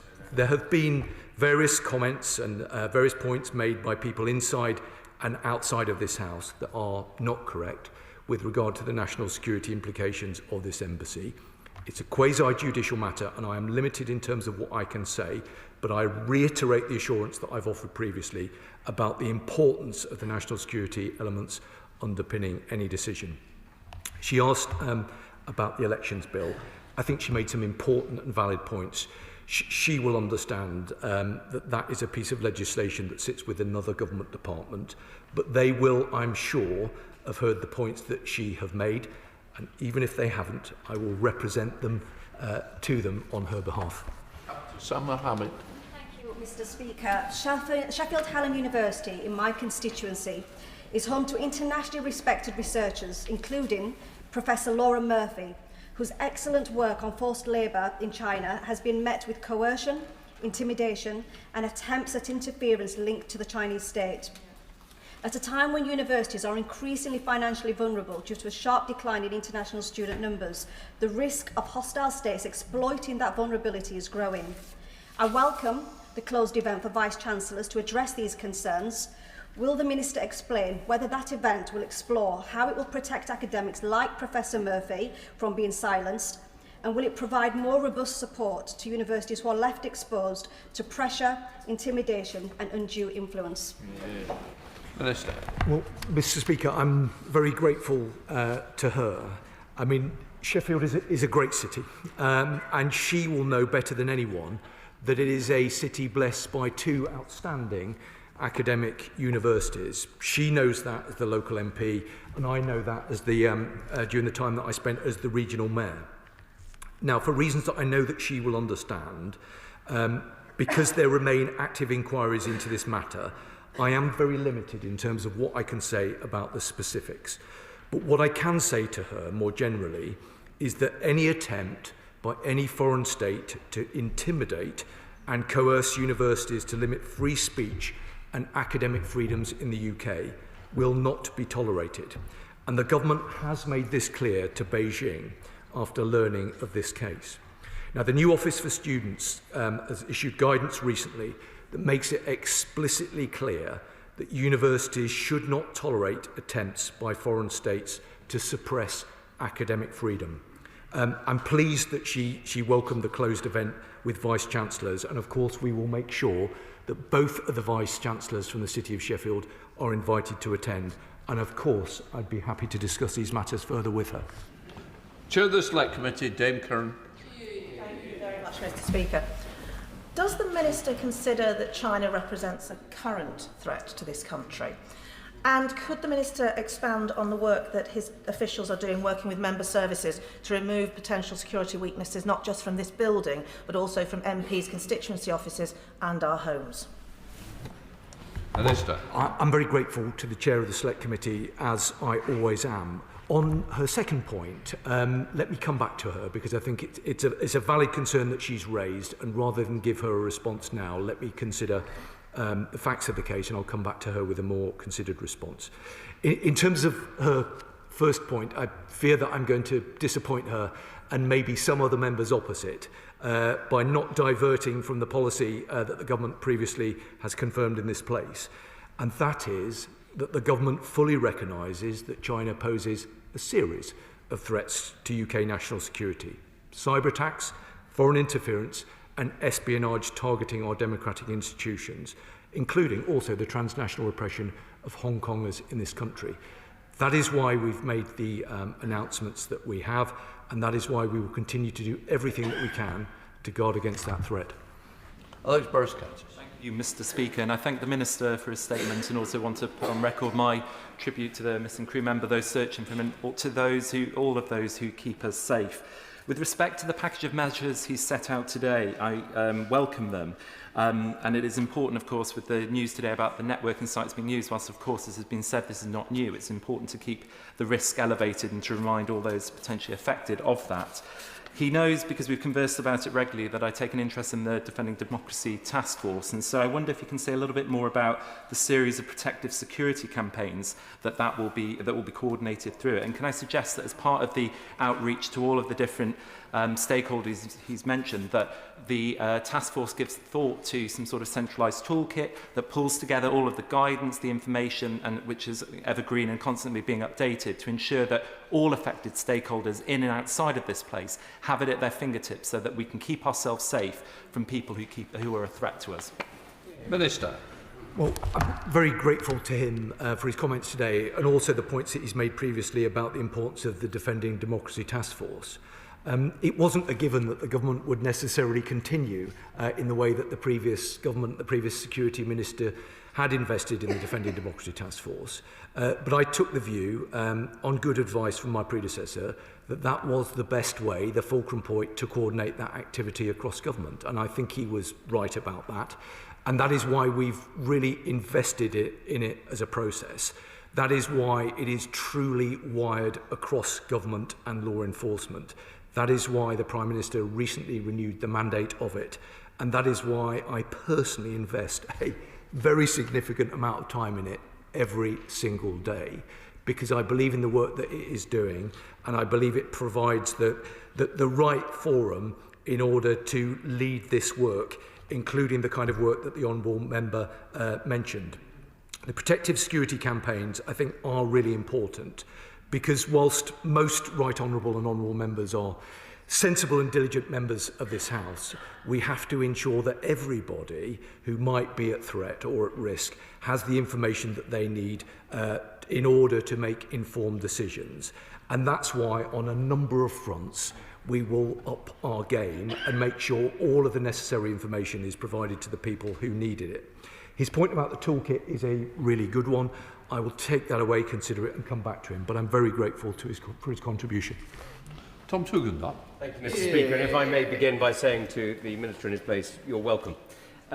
It's a pleasure to hear his statement today and to hear the areas where he's taking things forward. I particularly welcome the update on the connected devices. I merely mentioned there are a few other areas where connected devices are very real. We've spoken briefly, my honourable friend spoke from the dispatch box about vehicles, which are naturally intelligence gathering platforms on wheels when they're made in Beijing and shipped over here.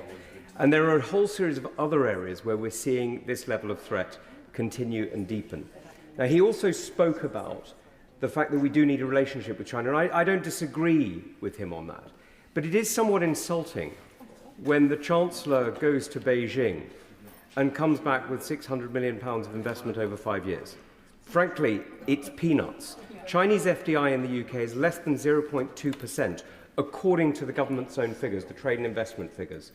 And so what we need to be doing is looking at where we can compensate for that dependency.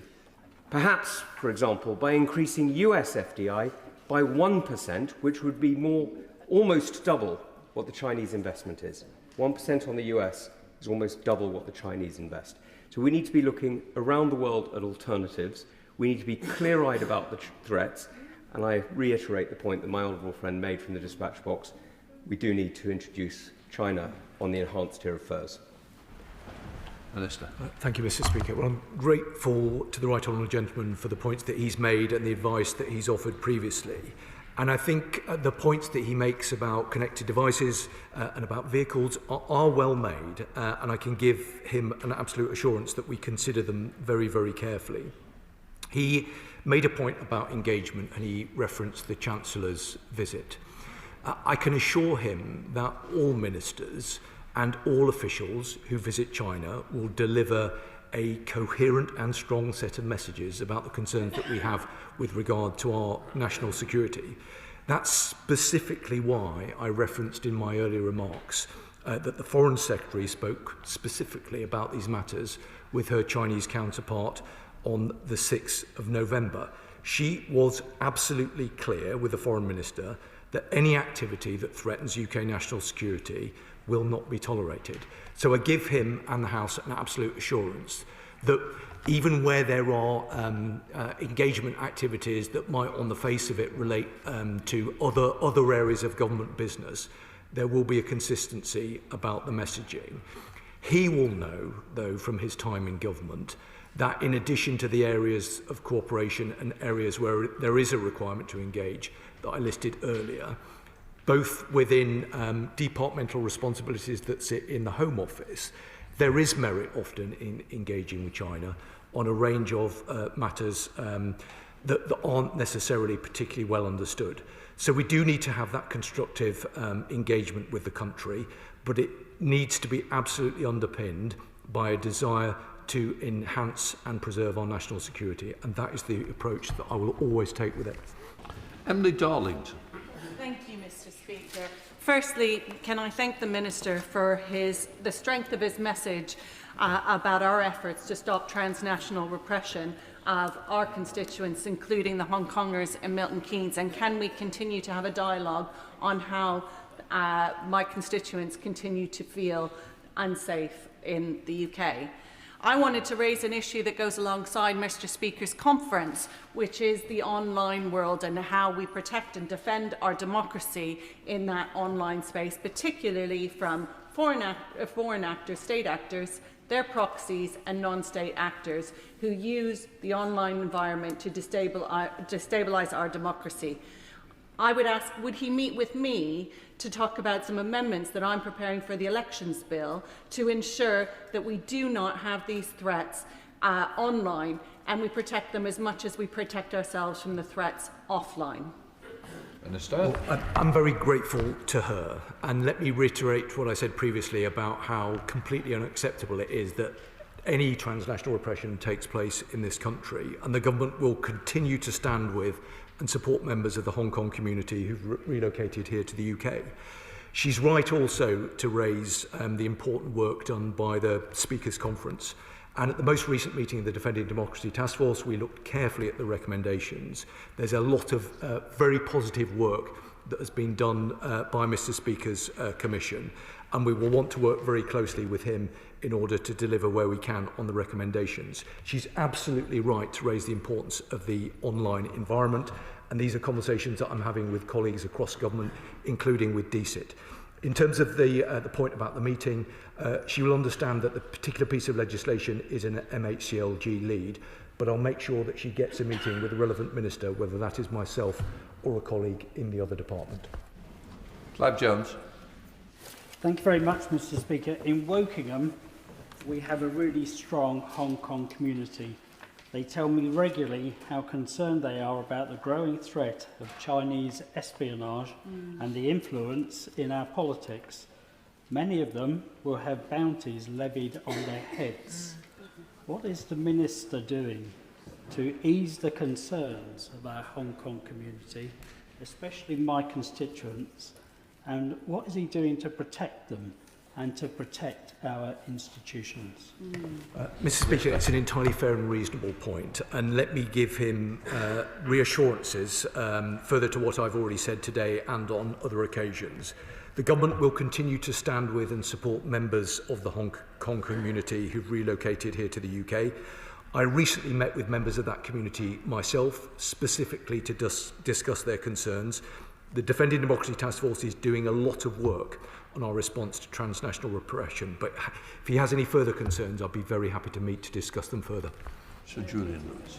Does the government accept that China is a bad faith actor whose basic technique can be summed up by a single phrase, buy influence and build dependency? Isn't that exactly what's happened in our universities? Minister. Well, the Right Honourable Gentleman who speaks with great authority on this matter will know that I am limited in terms of the way in which I can describe the nature of the relationship, and I've given him the characterisation as I think it's appropriate. We do have to be a bit pragmatic in terms of the world that we live in. We have to do what we can to secure our national security, whilst at the same time ensuring that we are engaging in a way that is advantageous to our country and our economy. Any government, the previous one, this government, has to balance those sometimes competing interests, but this government will do it in a way that always makes sure that we safeguard our national security. Sir Ian Duncan-Smith. Mr. Speaker, great respect for the Minister himself, but I must say that listening to what he has said today, bringing forward this whole issue of the China espionage case, following on from the collapse spy case, following on from the Christine Lee case, and the other spying that took place here in the House, doesn't he look back at this and think this is peculiar? Because we've got Hong Kongers here in the UK, now with bounties on their heads, threatened daily by China, dragged into illegal police stations. And then the Minister talked about all the other things, threats to our democracy, threats to our industries, cyber threats through IoTs, threats to our universities, and threats to our MPs who are sanctioned and who daily have to face these challenges. Doesn't that make a bit of a mockery of the idea that China is not a continuing threat and that they are not now in the upper tier of furs, as my honourable friend from the Dispatch Box called for? Surely it is time. The number one priority for a government is defence of the realm. Balancing priorities does not trump defence of the realm. Minister. Well, I have a lot of respect for the right honourable gentleman, and he has engaged consistently on these matters for a number of years, and rightly so. What I would say to him is that we have today announced a comprehensive set of measures, but I've been clear about the willingness of the government to go further where that is required.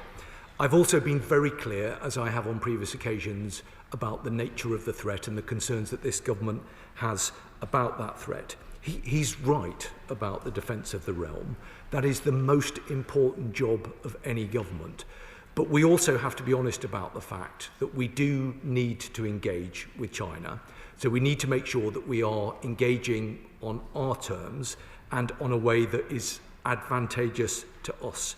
I know that he has a very long-standing interest in the embassy, and he knows what my response will be with regard to that. I understand the point he's made about furs, and he will have heard the response that I've given already. I hope, despite the concerns he's expressed, that he would acknowledge that we take these matters seriously and that we're doing everything that we can to address the nature of the threat. Sir Jeremy Wright. Thank you very much, Madam Deputy Speaker. Can I welcome a great deal of what the Minister has said in his statement, and I'm sure he would agree with me that just as we know China can be simultaneously national security threat and economic opportunity, China knows that too, which means that even if it were not the right thing to do in and of itself, as of course it is, standing up for our national security, because China respects strength, is unlikely to prejudice any international trading relationship we seek to pursue with it. But can I ask him one specific thing in relation to the embassy and ask for his help? He knows, and I know he respects the role of the Intelligence and Security Committee. He knows that that committee is relied upon by this House to provide judgment on those matters where intelligence is involved and the whole House cannot do so. The embassy is clearly one of those. And if the government seeks to make a decision on that before Christmas, and he may not be able to say whether that is still the case, but if it is the case, can he ensure that the ISC has before it all the material we need on which to make a judgment on behalf of the House? Because as of yet, we do not. Minister. Thank you, Madam Deputy Speaker. As I often find myself in violent agreement with the right honourable gentleman, because he makes good points in a very reasonable way. It isn't necessarily for me to talk about the nature of our diplomatic relationship with China, because obviously, as he will understand, that is a Foreign Office lead. But I think he is right in the way that he characterises our approach. I believe in being straight with this House and straight with the countries that we deal with, and I think he's right that it doesn't in any way disadvantage us to be straightforward and to be strong. And that's why I've very carefully chosen the language that I've used today to indicate the strength of feeling about the nature of the threat that we face. Now, I think he made an entirely reasonable point about the embassy. I won't bore him and the House with kind of further discussion about it being a quasi-judicial decision that will be made by the Secretary of State for MHCLG, although that clearly is the case.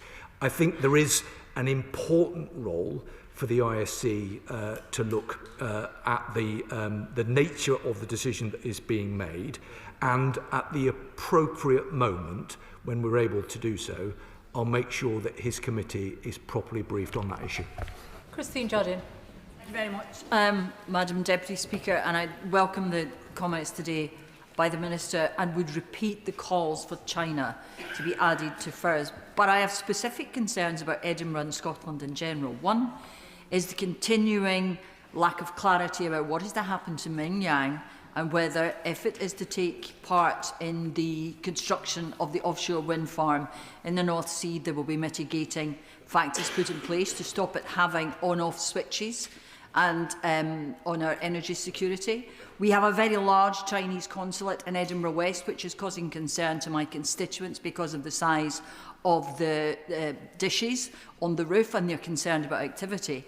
And having been myself subjected to filming while speaking at a Hong Kong rally, we are concerned about the security of our Hong Kong nationals in Edinburgh. But with the Scottish elections coming up next year, can the Minister reassure me about discussions which are taking place with the devolved authorities to ensure that they are aware of the continuing and increasing threat from Chinese espionage? Minister. Well, Madam Deputy Speaker, I'm grateful to her. I think she made important points about her great city. I can give her assurance that there is that engagement taking place. But I will reflect on the points that she has made and consider whether we need to do more. I know she will acknowledge that I specifically referenced the devolved assemblies in my opening remarks, but if she thinks that there is more that we could and should be doing, then I'd be very happy to have that conversation with her. Sir John Hayes.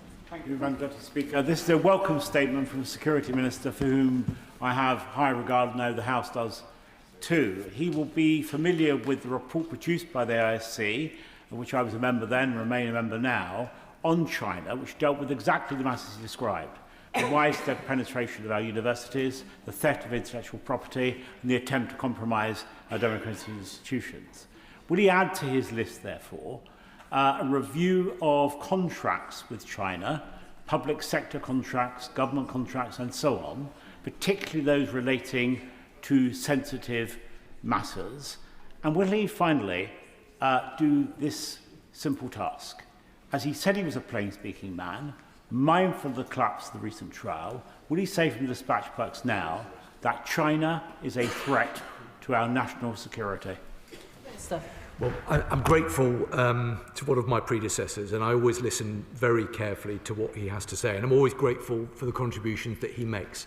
He knows precisely what the government's line is specifically with regard to China in terms of his final point.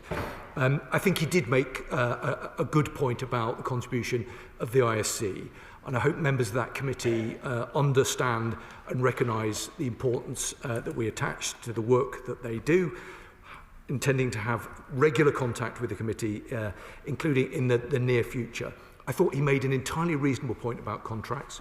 I will take that away, undertake to look at it, and come back to him privately with a response. Dr Andrew Murison. Thank you, Madam Deputy Speaker. I welcome the package, and I welcome the Minister's commitment to continuing engagement with Beijing. But does he share my concern that you can't reason with a tiger when your head is in its mouth, and that we are rapidly approaching that position because of the stranglehold that China has over this country by virtue of our reliance on critical minerals and rare earths? And as he seeks to strengthen our position, will he ensure that we diversify our ability to gain access to those critical elements and thus ensure that China respects this country rather than sees us increasingly as weaklings, a situation that will of course deteriorate further in the event that China, God forbid, controls Taiwan? Well, I'm grateful to him, as I always am. I'm conscious that I've now been joined on the Treasury bench by the Foreign Secretary, so I'll have to be extremely careful about what I say now in terms of the characterisation of the relationship. But I can say to him, and I hope this will provide some reassurance, that the government will be bringing forward a critical mineral strategy. That's led by DBT, but clearly there'll be significant input from the Foreign Commonwealth and Development Office. I hope he understands how seriously we take these matters. I understand why he characterises the relationship in the way that he does, but I know, as a former minister himself, that he will understand that there is a degree of practical reality about how we manage that relationship. Yes, we make sure that we underpin our national security, but yes, we also have to engage in other areas. It's important we do that in a clear-eyed way, and that is how the government will proceed. Can I encourage the remaining members and indeed the Minister short questions and short answers, please? There's an important statement to come and a very heavily subscribed debate. Chris Law. Deputy Speaker, our devolved nations, our local authorities and our educational institutions are not adequately being made aware of the risks that China poses, as evidenced in this weekend's Sunday report by David Leask. Now, the Ministers mentioned briefings with devolved governments, guidance for candidates and a closed event with University Vice-Chancellors, but will he ensure that these are not one-off events and that there will be continuous and up-to-date flow of information from this day forward? And can I also ask for an urgent meeting with the Minister on behalf of myself and for our SNP group? Well, I can give him the assurance that he seeks in terms of our absolute desire to work closely with the devolved administrations. That is absolutely the way in which I want to proceed. That was the response I gave to the Honourable Lady just a moment ago. And yes, of course, I'd be very happy to meet with him and his group. Chad. Thank you, Madam Deputy Speaker. Isn't it clear that the threat from China is becoming deeper and wider and more serious? And whilst I welcome the Security Minister's statement today, is it not the case that this statement has not a single deterrent in it, as highlighted by the Shadow Security Minister on the front bench? So I just wondered, to be helpful to the Security Minister, I just wondered whether he would consider reviewing government security classifications policy, given that he mentioned the new encrypted system that he's going to introduce and fund, so that we can have a review of government papers that are classified, but also the threat to this place, and he mentioned low threshold, whether select committee confidential inquiries pre-publication are reclassified, so any leaking of those documents, as indeed leaking of government documents by civil servants, has a far higher and tougher sanction. Well, I'm grateful to him, and I think he makes an important point about leaking, and that's something I take very seriously as the Minister responsible for the Government Security Group. I can give him an assurance, and I hope that the package of measures that we brought forward together conveys the strength of feeling and the seriousness with which we take the issues that we are dealing with. He did, as he always does, made a number of other really useful and constructive points, and rather than come back to him now, I will look carefully at them and consider them further. Richard Tice. Thank you, Madam Deputy Speaker. It is not a coincidence that just a few weeks after the collapse of the China spy case, that MI5 is now issuing this major espionage alert. China smells weakness. And with regard to the embassy, Minister, whilst you say it's the decision for another minister, the reality is this is a strategically important decision by this government on behalf of the British people. And does the Minister understand the British people will be shocked if planning consent is granted, and China will also smell weakness?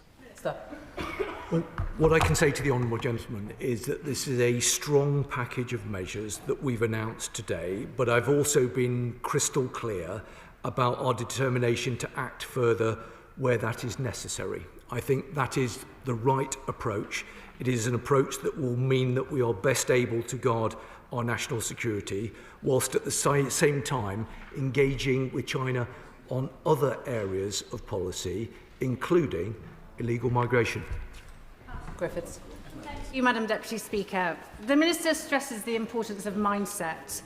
So can he tell me if it was a failure of mindset which underpinned the failure to secure a prosecution of 2 alleged Chinese agents, and why parliamentarians should now trust that he has the mindset to keep us safe?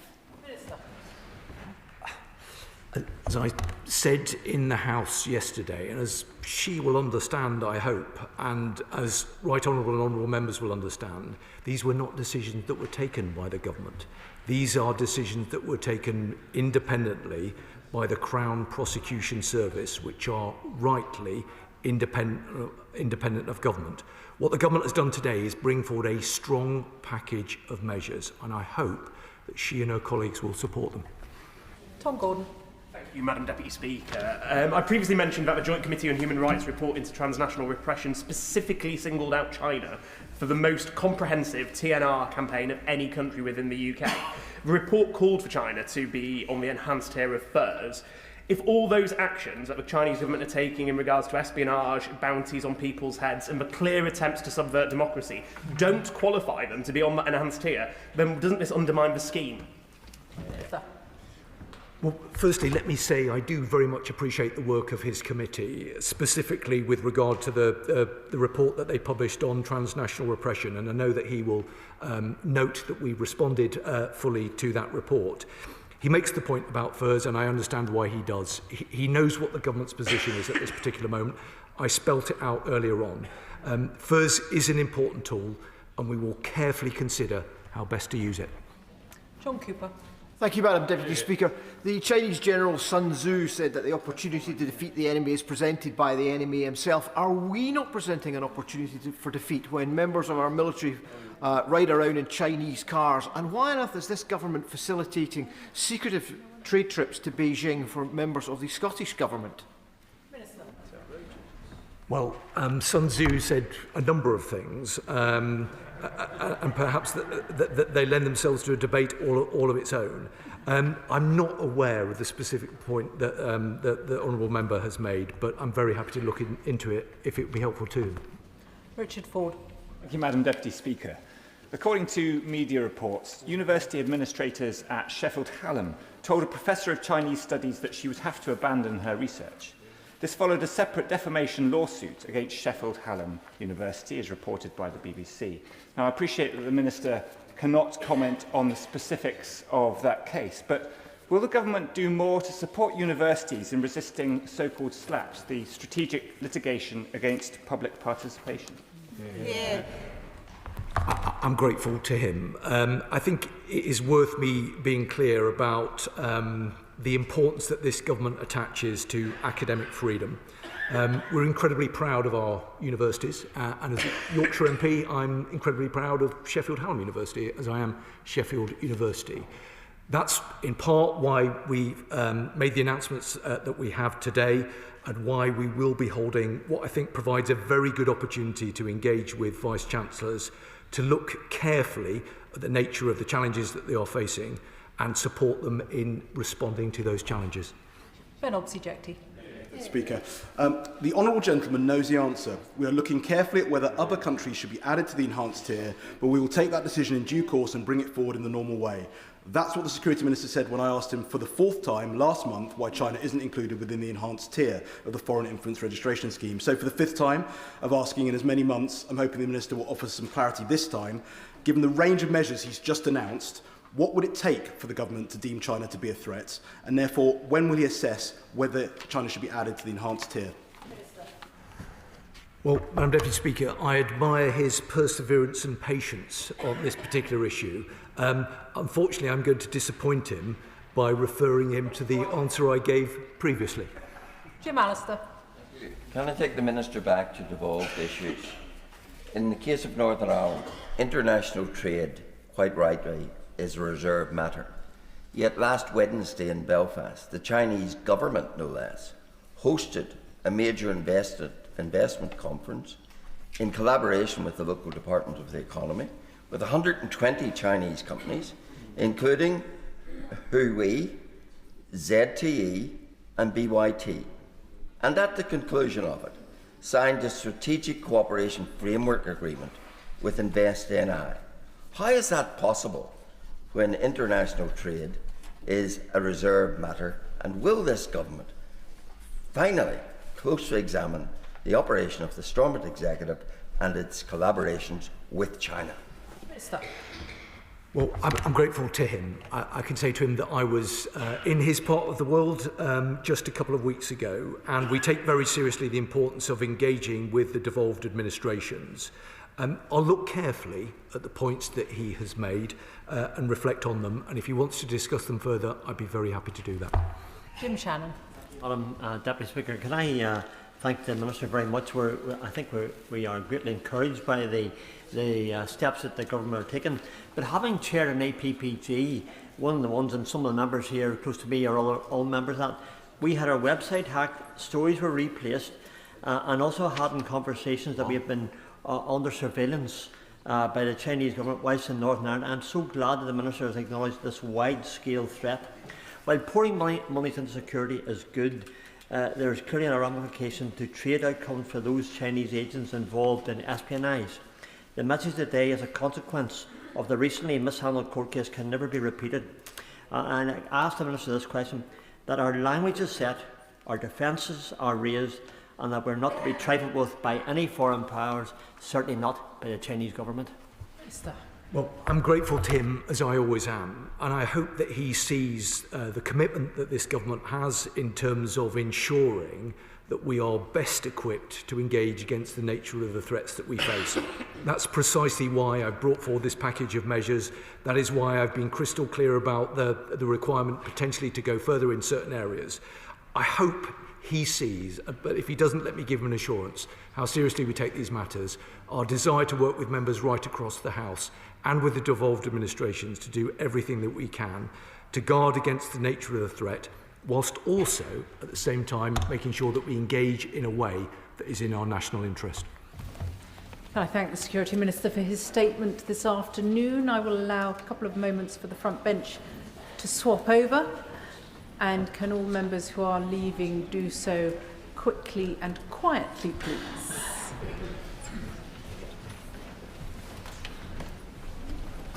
Which brings us to a statement on Gaza and Sudan. The Foreign Secretary. Thank you, Madam Deputy Speaker. I want to update the House on two of the world's gravest conflicts, in Gaza and in Sudan. Following recent resolutions in the UN and discussions at the G7, and also on the action that the UK government is taking to pursue peace. Firstly, in Gaza, after 2 years of the most horrendous suffering, the ceasefire agreement led by President Trump, with the support of Qatar, Egypt and Turkey, has been in place for 6 weeks. 20 hostages are now home with their loved ones, and the remains of 25 more have been returned so their families can grieve. More aid trucks are entering Gaza, but the ceasefire is highly fragile, and there is still a long journey ahead to implement the commitments made at Sharm el-Sheikh and to get to a lasting peace. Last night, the UN Security Council passed Resolution 2803. The UK voted for this important resolution, which authorises the establishment of an international stabilisation force for Gaza, transitional arrangements, including the Board of Peace and a Palestinian committee. It underscores the essential need for humanitarian aid and reconstruction, and points the way to a path to Palestinian self-determination and statehood. Crucially, it is supported by the Palestinian Authority and Arab and Muslim partners in the region and beyond. And this resolution is a critical staging post which sustains the unity around President Trump's 20-point plan. But momentum must now be maintained. It is essential that an international stabilisation force and trained Palestinian police can be deployed quickly to support the ceasefire and to avoid a vacuum being left, which Hamas can exploit. We will also need the urgent formation of a Palestinian committee alongside the Board of Peace. And as we were clear at the UN last night, these transitional arrangements must be implemented in accordance with international law and respecting Palestinian sovereignty and self-determination. They should strengthen the unity of Gaza and the West Bank and empower Palestinian institutions to enable a reformed Palestinian Authority to resume governance in Gaza, because Palestine must be run by Palestinians. The work to implement the first phase of the ceasefire agreement must continue. That means work so that Hamas releases the bodies of the remaining 3 hostages taken in the terrorist attack on October 7th, so their families can properly grieve. And we urgently need a major increase in humanitarian aid, because aid into Gaza is still a trickle rather than a flood. In Jordan 2 weeks ago, I visited warehouses holding UK aid for Gaza, including one run by the World Food Programme, with enough wheat to feed 700,000 people for a month. Yet it still sits there because the Jordanian route into Gaza is still closed. They told me there being 30 more warehouses nearby with food, shelter kits, tents, medical supplies, less than 100 miles from Gaza, but still not getting in. Now, I welcome the very recent improvements in aid flows and that one more border crossing in Sikkim is now partially open, but it is not nearly enough. We need all of the land crossings open, including the Rafah border with Egypt, with longer and consistent hours, and urgent work is needed immediately in all parts of Gaza to rebuild basic public services and provide shelter as winter draws in. Medical staff must be allowed to enter and leave Gaza freely, and international NGOs need certainty that they can continue to operate. And I spoke to the King of Jordan and to doctors in Amman about a maternity and neonatal field hospital unit, which stands ready to be moved into Gaza. But again, they can't yet get it in. So the Israeli government can and must remove these restrictions and uncertainty now. As well as working with the US and others, we are drawing on distinct UK strength to support a lasting peace. We're providing expertise on weapons decommissioning and ceasefire monitoring based on Northern Ireland experience. We're supporting demining and unexploded ordnance, including with £4 million of new UK funding for the United Nations Mine Action Service and funding to surge in experts, including from British organisations such as the Halo Trust and the Mines Advisory Group, with impressive work I've recently seen firsthand. And on civil-military coordination, we have UK deployments into a dedicated US-led hub for Gaza stabilisation efforts. But beyond Gaza, stability in the West Bank is essential to any sustainable peace. And I am concerned that the PA faces an economic crisis induced by Israeli restrictions that are strangling the Palestinian economy. The Netanyahu government should be extending, not threatening to end, the arrangements between Israeli and Palestinian banks, arrangements that are crucial to the everyday economy for Palestinians. It is crucial for stability, which is in Israel's interest too. And the pace of illegal settlement building continues. We have seen further appalling incidents of settler violence during the olive harvest. And while I welcome Israeli President Herzog's expression of concern, the response of the Israeli authorities is still completely insufficient practically and legally. Tackling settlement expansion and settler violence are vital to protecting a two-state solution, in line with the UK's historic decision to recognise the State of Palestine. Madam Deputy Speaker, let me turn now to Sudan, where the worst humanitarian crisis in the 21st century is still unfolding right now. The UN humanitarian chief, Tom Fletcher, who has just visited the area, has described it as the epicentre of suffering in the world, and he is right. Over 30 million people need life-saving aid. 12 million have been forced from their homes. Famine is spreading, cholera and preventable disease are rampant, and in El Fasher, following the advances by the RSF, horrifying scenes of atrocities with mass executions, starvation, and the systematic use of rape as a weapon of war. Horrors so appalling that they can be seen from space. As UN OCHA have put it, El Fasher is a crime scene. There are satellite pictures showing discoloration of sand consistent with pools of blood, multiple clusters of objects consistent with piles of human bodies, and the apparent burning of bodies and operations to dispose of bodies in mass graves. Further horrors will yet unfold unless greater action is taken. A year ago, Britain tabled a resolution at the UN Security Council demanding humanitarian access and civilian protection, but it was shamefully vetoed at that time by Russia. 6 months ago, at our London Sudan conference, the UK brought together international partners and secured £800 million in funding, but the situation continues to deteriorate, including with North Kordofan now under threat and fighting moving to El Obeid. We need a complete step change in efforts to alleviate suffering and bring about peace.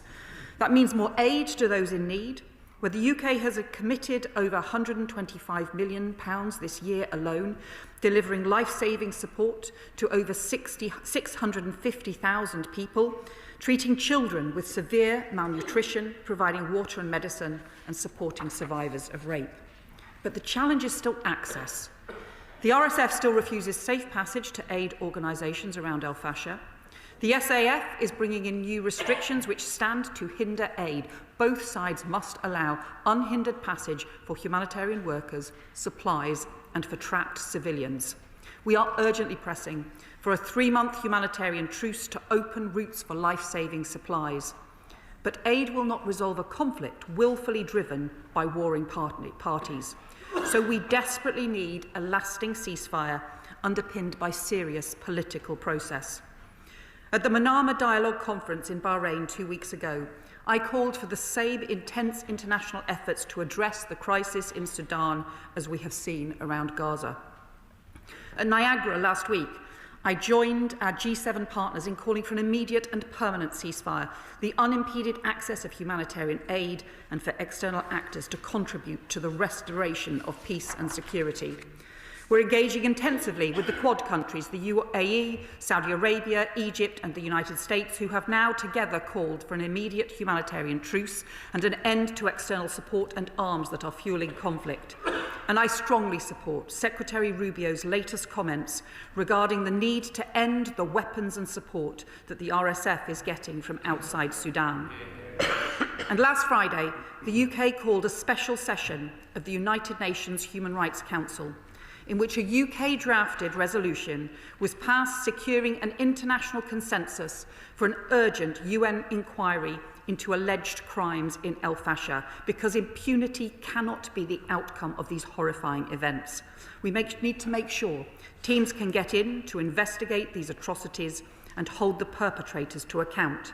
And I've instructed my officials to bring forward potential sanctions relating to human rights violations and abuses in Sudan. Madam Deputy Speaker, the UK will play its full part to ensure it is the Sudanese people, not any warring party, that determines Sudan's future. Wars that rage unresolved do not just cause untold harm to civilians, they radiate instability. They undermine the security of neighbouring states. They lead migrants to embark on dangerous journeys. So we are striving to meet those urgent humanitarian needs, striving to secure not just the absence of conflict, but the presence of lasting peace. And from Gaza to Sudan, that can only be done through international cooperation and through countries coming together for peace. I commend this statement to the House. Shadow Minister Andrew Rossendale. Thank you, Madam Deputy Speaker, and I thank the Foreign Secretary for advanced sight of her statement. His Majesty's opposition welcomed the passing of the US drafted resolution at the United Nations Security Council yesterday. The US has shown consistent leadership on the Middle East, and for that we are grateful. Hamas must now release the final 3 deceased hostages. We keep their loved ones and their families of all deceased hostages in the forefront of our thoughts. We cannot even begin to imagine what trauma they have endured. Madam Deputy Speaker, key to yesterday's resolution was a mandate for the International Stabilisation Force. But can the Foreign Secretary set out exactly what Britain's contribution will be to that force? The government speaks about the need for the force to be deployed quickly to avoid potential power vacuum being filled by Hamas. So, what is Britain's contribution? Are we looking at technical assistance, the sharing of expertise or intelligence, funding, action on the ground, or all of the above? It is important that the Foreign Secretary is clear and precise about these details. Can she also update the House on which countries are expected to participate and what their contributions will be? Of course, the removal of Hamas from power and its full disarmament are vital if we are to turn this ceasefire into a sustainable end to the conflict and the cycles of violence. Following yesterday's vote, what practical contribution is the UK going to make to these efforts? She will be aware that there are several points in the US President's plan specifically on this. So where does the UK dock into those initiatives? And has the Foreign Secretary identified which areas the UK will focus on as a contribution to the broader transitional day-after plan?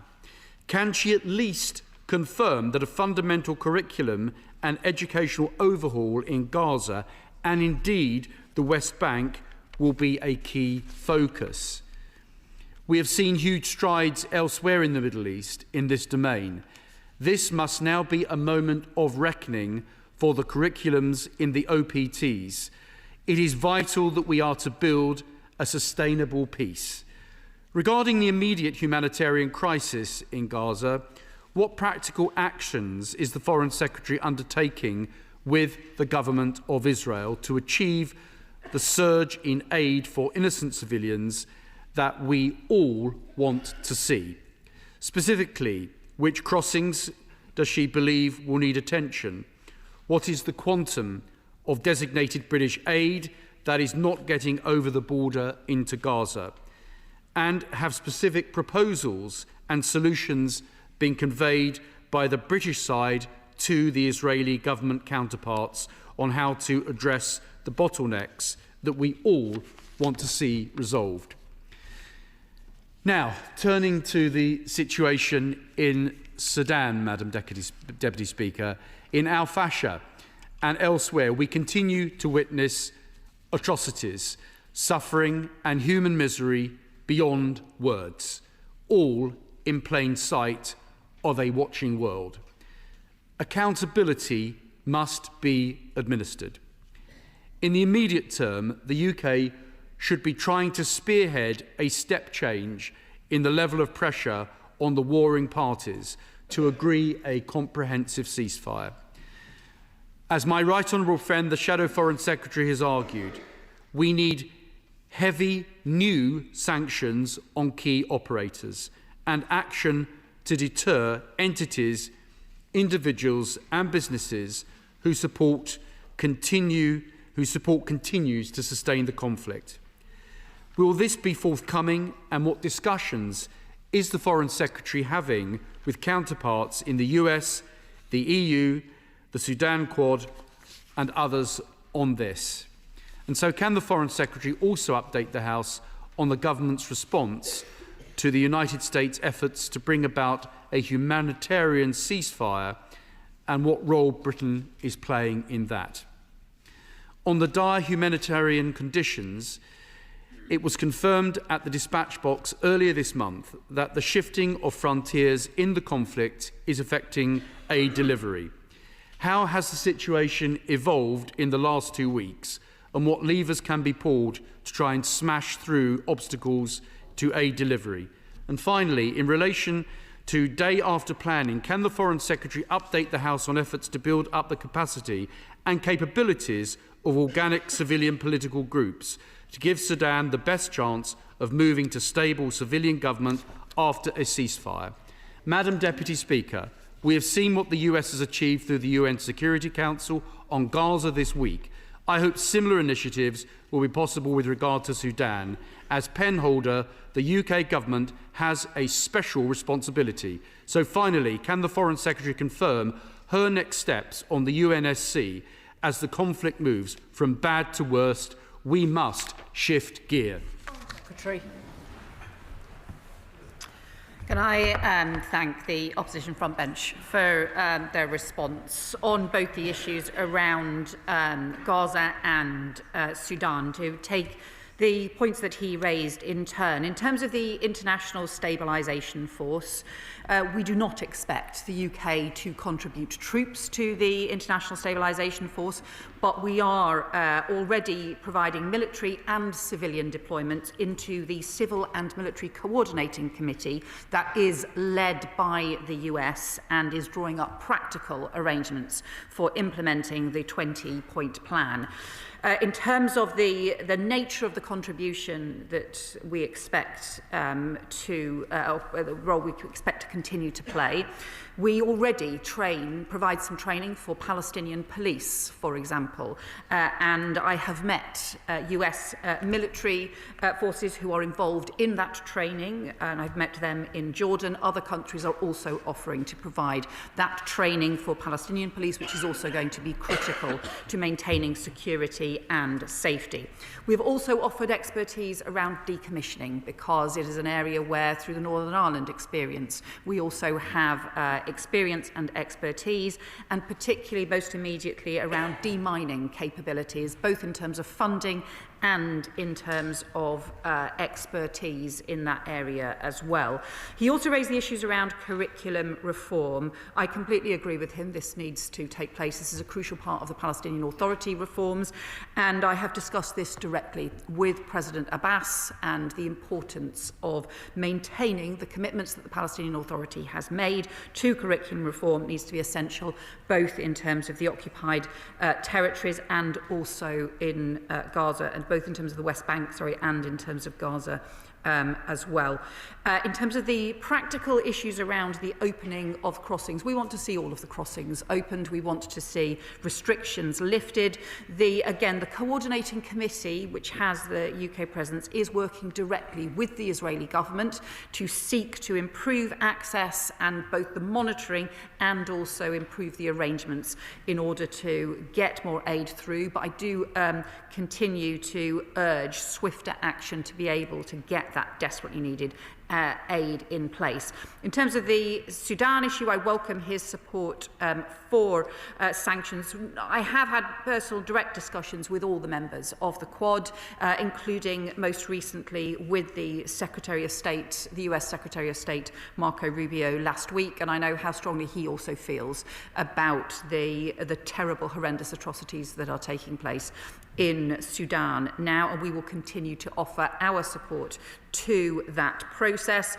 In terms of aid delivery, based on what the UN and Tom Fletcher have been saying, it looks as though not only the routes, some of the routes in are currently completely inadequate, so there is both security that is needed to be provided, but also infrastructure in order to get the desperately needed scale of aid in. We will need to look at air routes in as well as the truck routes in.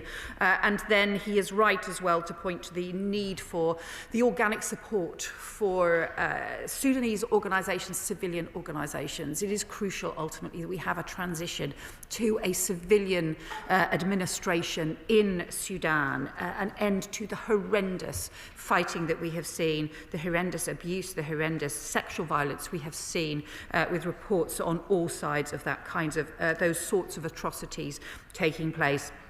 And I would, I think, finally say the US leadership has been incredibly important in achieving the ceasefire agreement and the peace process so far in Gaza, but it has also depended on the international community coming in alongside the US and working together to deliver the progress so far. We need that same international commitment for Sudan, and we need the whole international community to pull together to deliver progress in the same way. Chair of the International Development Select Committee, Sarah Champion. Thank you, Madam Deputy Speaker. This morning, members received a private briefing on Sudan. One of the academics stated, Al-Fasher is a slaughterhouse. Our low estimate is 60,000 people have been killed there in the last 3 weeks. Madam Deputy Speaker, that would make it the biggest atrocity crime since the 1990s. These are civilians, they're not soldiers. This is not about conflict, it's about genocide. FCDO have been briefed on the likelihood of mass casualty events for years. In November 21, FCDO were publicly warned of a likely genocide. The recent ICAI report concluded that last year, officials took the least ambitious option on civilian protection.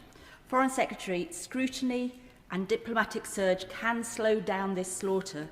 So are we leading the 25 states who joined the joint statement on the 11th of November to work together to put pressure on UAE? Why hasn't our atrocity prevention team been surged? Tawila now needs to be the focus of our protection.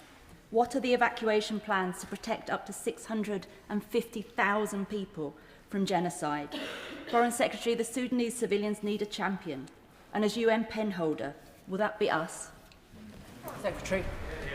Can I thank my honourable friend and also the work of her committee on this issue. She is right to point out the truly horrendous nature of what is happening in Sudan now, and the horrendous, the atrocities. We've seen everything from the people being executed in the middle of a maternity hospital. We've seen the scale of the lives being lost, and also the fact that so few people are emerging out, that is deeply troubling about what more we may discover as well.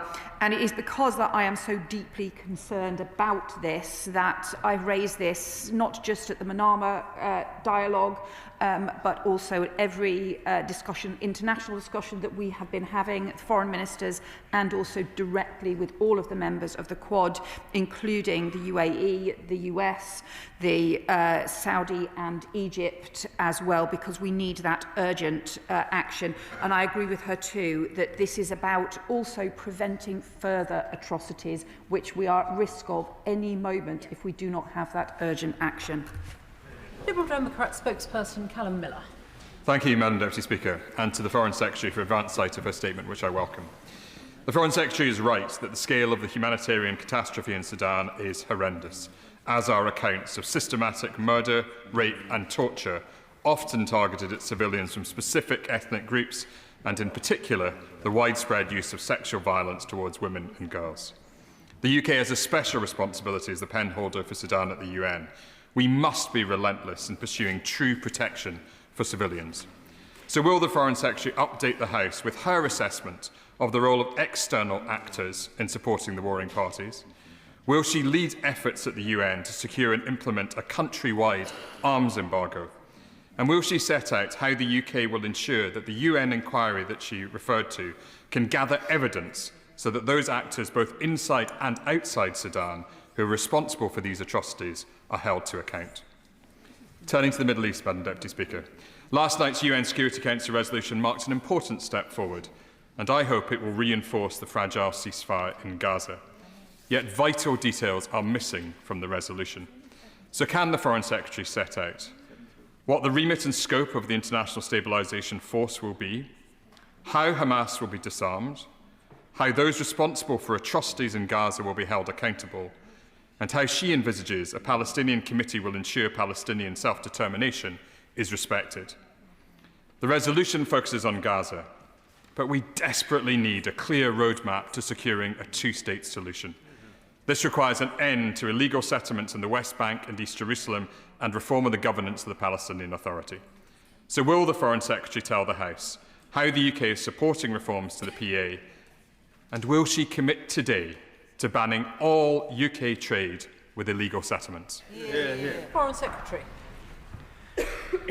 Well, I welcome the the Democrat frontbench response, and I agree with him on the importance of an arms embargo around Sudan and actually making sure that this is properly implemented, because it is deeply disturbing that weapons are still being supplied to the RSF despite atrocities. In fact, that there is still a weapons flow for all sides as well, and that means there are issues that we need to continue to pursue in terms of the international pressure, but also on around the borders and the access and the routes as well, because I think that is immensely serious.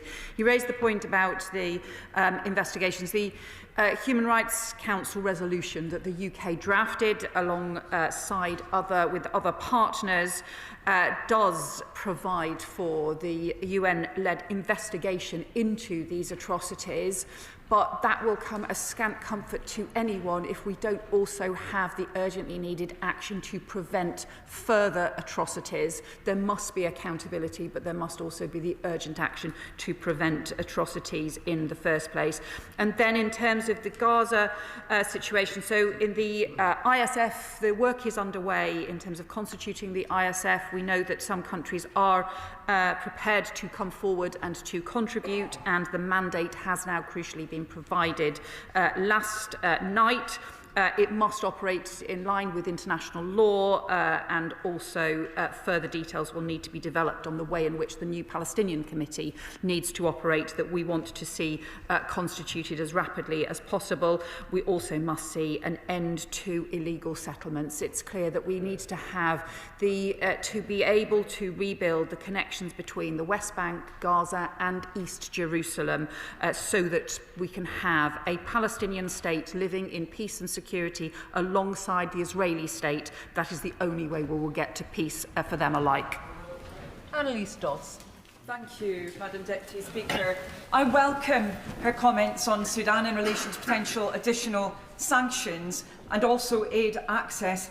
But surely, given current nightmarish reports, we need to go far further to do what she said she is committed to, preventing further atrocities and impunity for perpetrators. So I want to ask her about some specifics on that. Will she push the Quad to pressure the RSF to do two things? First, to allow ICC forensic teams and the media into Al Fasher and other key sites. And secondly, to allow the ICRC access to detainees, given they seem to be currently subject to routine torture and mass execution.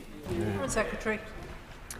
I know that my right honourable friend has been raising these deep issues and concerns for some time, including having worked to deliver the London Sudan conference that took place last year. So I know that she has been championing this issue for some time. She asked a series of points about the ICC forensics teams and the ICRC. I agree with her. Sir Andrew Mitchell. Thank you, Madam Deputy Speaker. I thank the Foreign Secretary for her statement today, but she will know that in plain sight of the international community, a slaughter of immense proportions is taking place in Al Fasher. There has been clear and present warnings and evidence. This is ethnic cleansing that is far worse than anything that took place in Srebrenica, and we know it is spreading outwards, as the Foreign Secretary made clear in her statements. This is a specific UK responsibility at the United Nations. Does she agree that it is essential that she and the Prime Minister hit the phones to the African Union and senior UN countries and use our position to lobby President Trump to act? We piously intoned, in this place too, never again, on solemn occasions each year. Does she agree that it is happening again, in plain sight, before our eyes, and there is no effective plan to end it?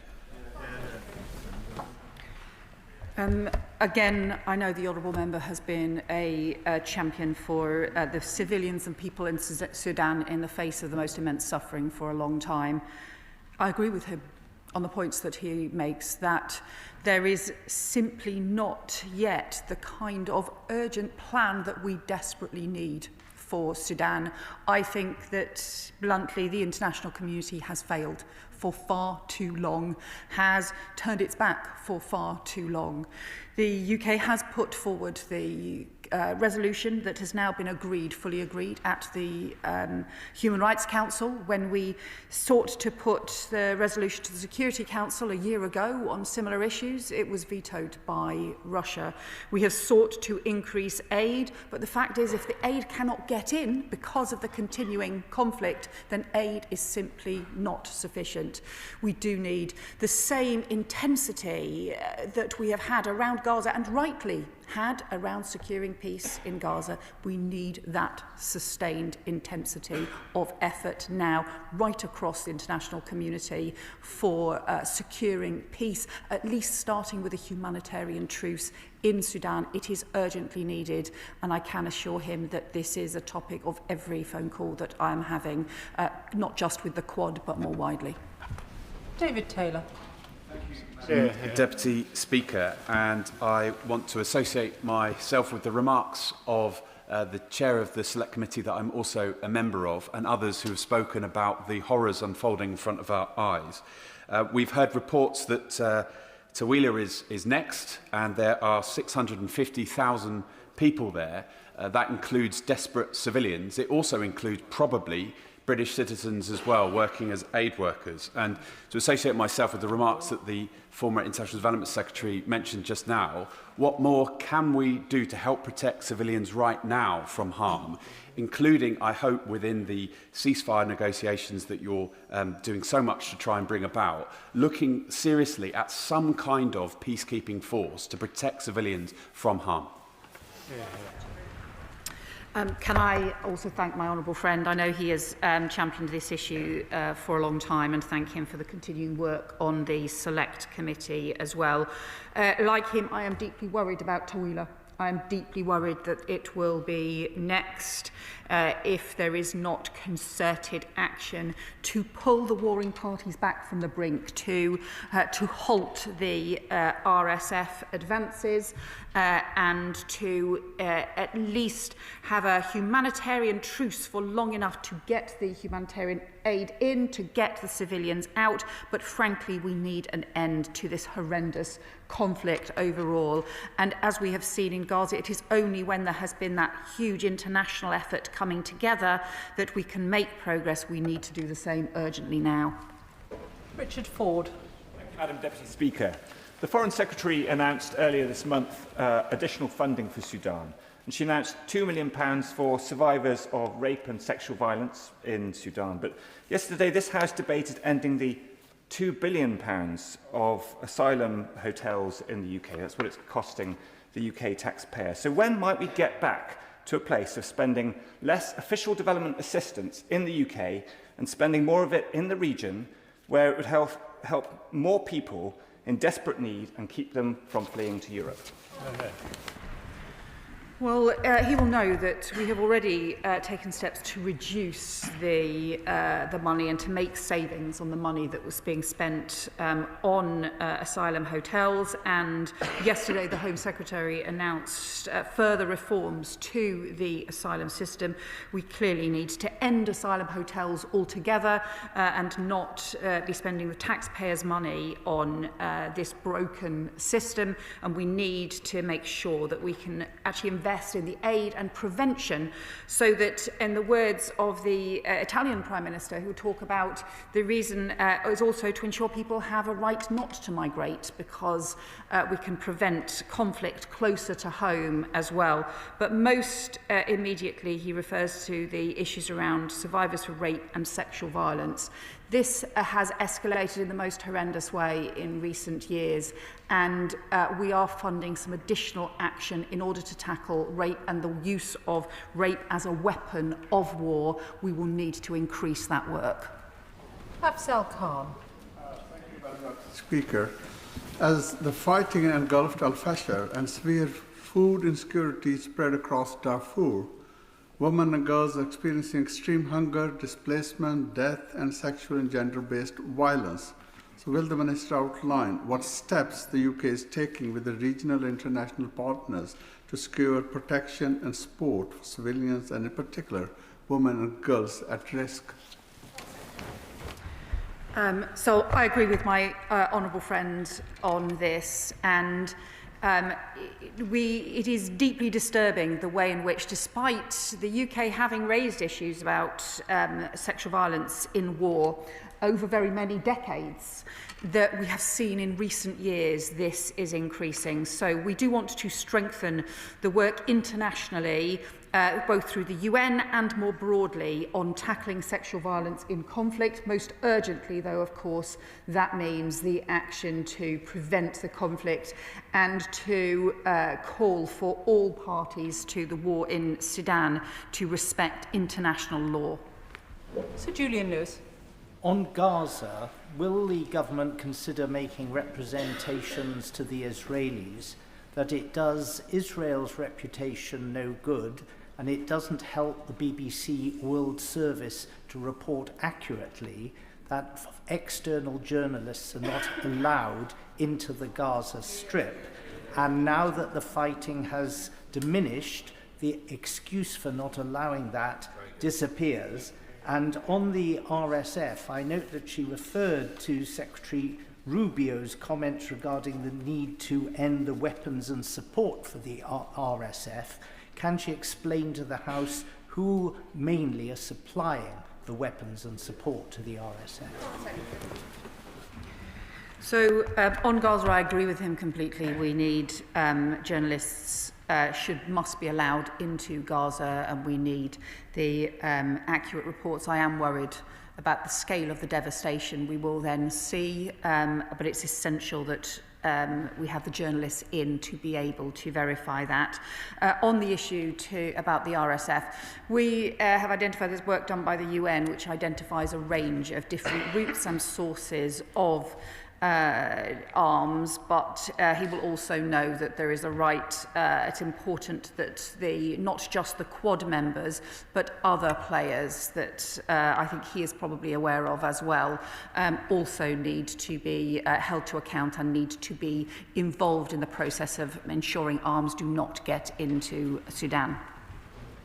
Laura Kirk-Smith. Madam Deputy Speaker, and I thank the Foreign Secretary for her work and for the update on Sudan and on Gaza. And I was really glad to hear her talk about the West Bank, because while we hope that a fragile peace is taking hold in Gaza, the opposite is true in the West Bank. Last month, the UN recorded 260 attacks by settlers on Palestinians, including the olive farmers, which is the highest rate of settler violence that we have seen since the UN started collecting records in 2006. The Foreign Secretary rightly said that the Israeli government's response has been completely insufficient, but what more will she do to press the Israeli government to rein in these deadly illegal attacks? My honourable friend is right that the olive harvest is also particularly important, both economically and culturally, for the Palestinian people. And we are clear that the settler violence must end. She will know that we have introduced sanctions as a result on particular Israeli ministers, as a result of some of the things that we have seen around the West Bank. We will continue to maintain pressure on action against the settler violence and also against illegal settlements in the West Bank. Brian Matthew. Thank you, Madam Deputy Speaker. I welcome the statement, but why is the FCDO's atrocity prevention team not working with the Sudan team? Our briefing on El Fasher this morning gave a minimum estimate of 60,000 murdered thus far by the RSF in El Fasher, with bodies being buried by bulldozer. El Obeid is likely to be the next, and Tawila camp is expected to be attacked on Christmas Day. This is the worst human atrocity since Rwanda. The Prime Minister and the Foreign Secretary need to call it out for what it is, mass murder, and engage with the UAE to see it stopped and trade ended if it is not. Thank you. Like him, I am very worried about El Obeid and also Tawila as well, and preventing further atrocities. I have discussed the issues in Sudan and the huge humanitarian risks with the UAE and also with other members of the Quad as well. It is essential that we maintain the maximum pressure through the Quad and beyond from the whole international community as well. And I know that is something that the US, who are also part of the Quad, are extremely keen to do. Rachel Maskell. Thank you, Madam Deputy Speaker, and I do thank the Foreign Secretary for the focus she's putting on Sudan.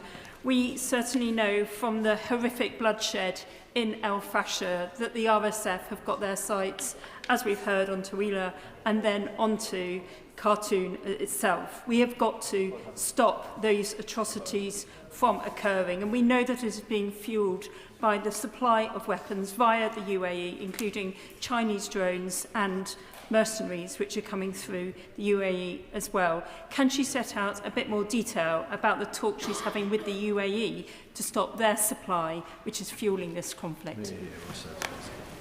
Well, she's right that we need to ensure that the issues around the weapons, but it's also not just the weapons, it's also the pressure on the warring parties, as well as addressing issues around weapons supplies. So I have held discussions myself with all the members of the Quad, including with the UAE, also with the US, who are seeking to drive process around peace, and with Saudi and with Egypt as well. It's hugely important that all, but not just the Quad countries are involved in this, but also other countries, including neighbouring countries who have borders with Sudan, where we have seen issues around weapons being transferred, also including countries much more widely across the world as well, and that there is an international concerted effort, both around weapons, but also around the pressure on the warring parties to refrain, to abide by international law and to agree to the humanitarian truce. Given that the next debate is very heavily subscribed, I just thought it would be helpful to members if I were to indicate I will finish this statement at about 3 o'clock. Kit Malthouse. Madam Deputy Speaker, thank you. I'm afraid the Foreign Secretary has neatly illustrated the problem with the British government's position in the conflict between Israel and Palestine. She mentioned the very welcome return of Israeli hostages, but no mention of the Palestinian detainees who've been returned to their families. She mentioned the return of the bodies of Israelis, but no mention of the dozens of bodies of Palestinians that have been returned to their families. And can she not see that until we value both people equally and bring accountability to both peoples, we will make very little progress in this appalling situation? So specifically, to avoid accusations of illegitimacy, how will the Palestinians be represented on this board of peace? Secondly, the UN resolution puts significant conditions on the Palestinians to ensure compliance.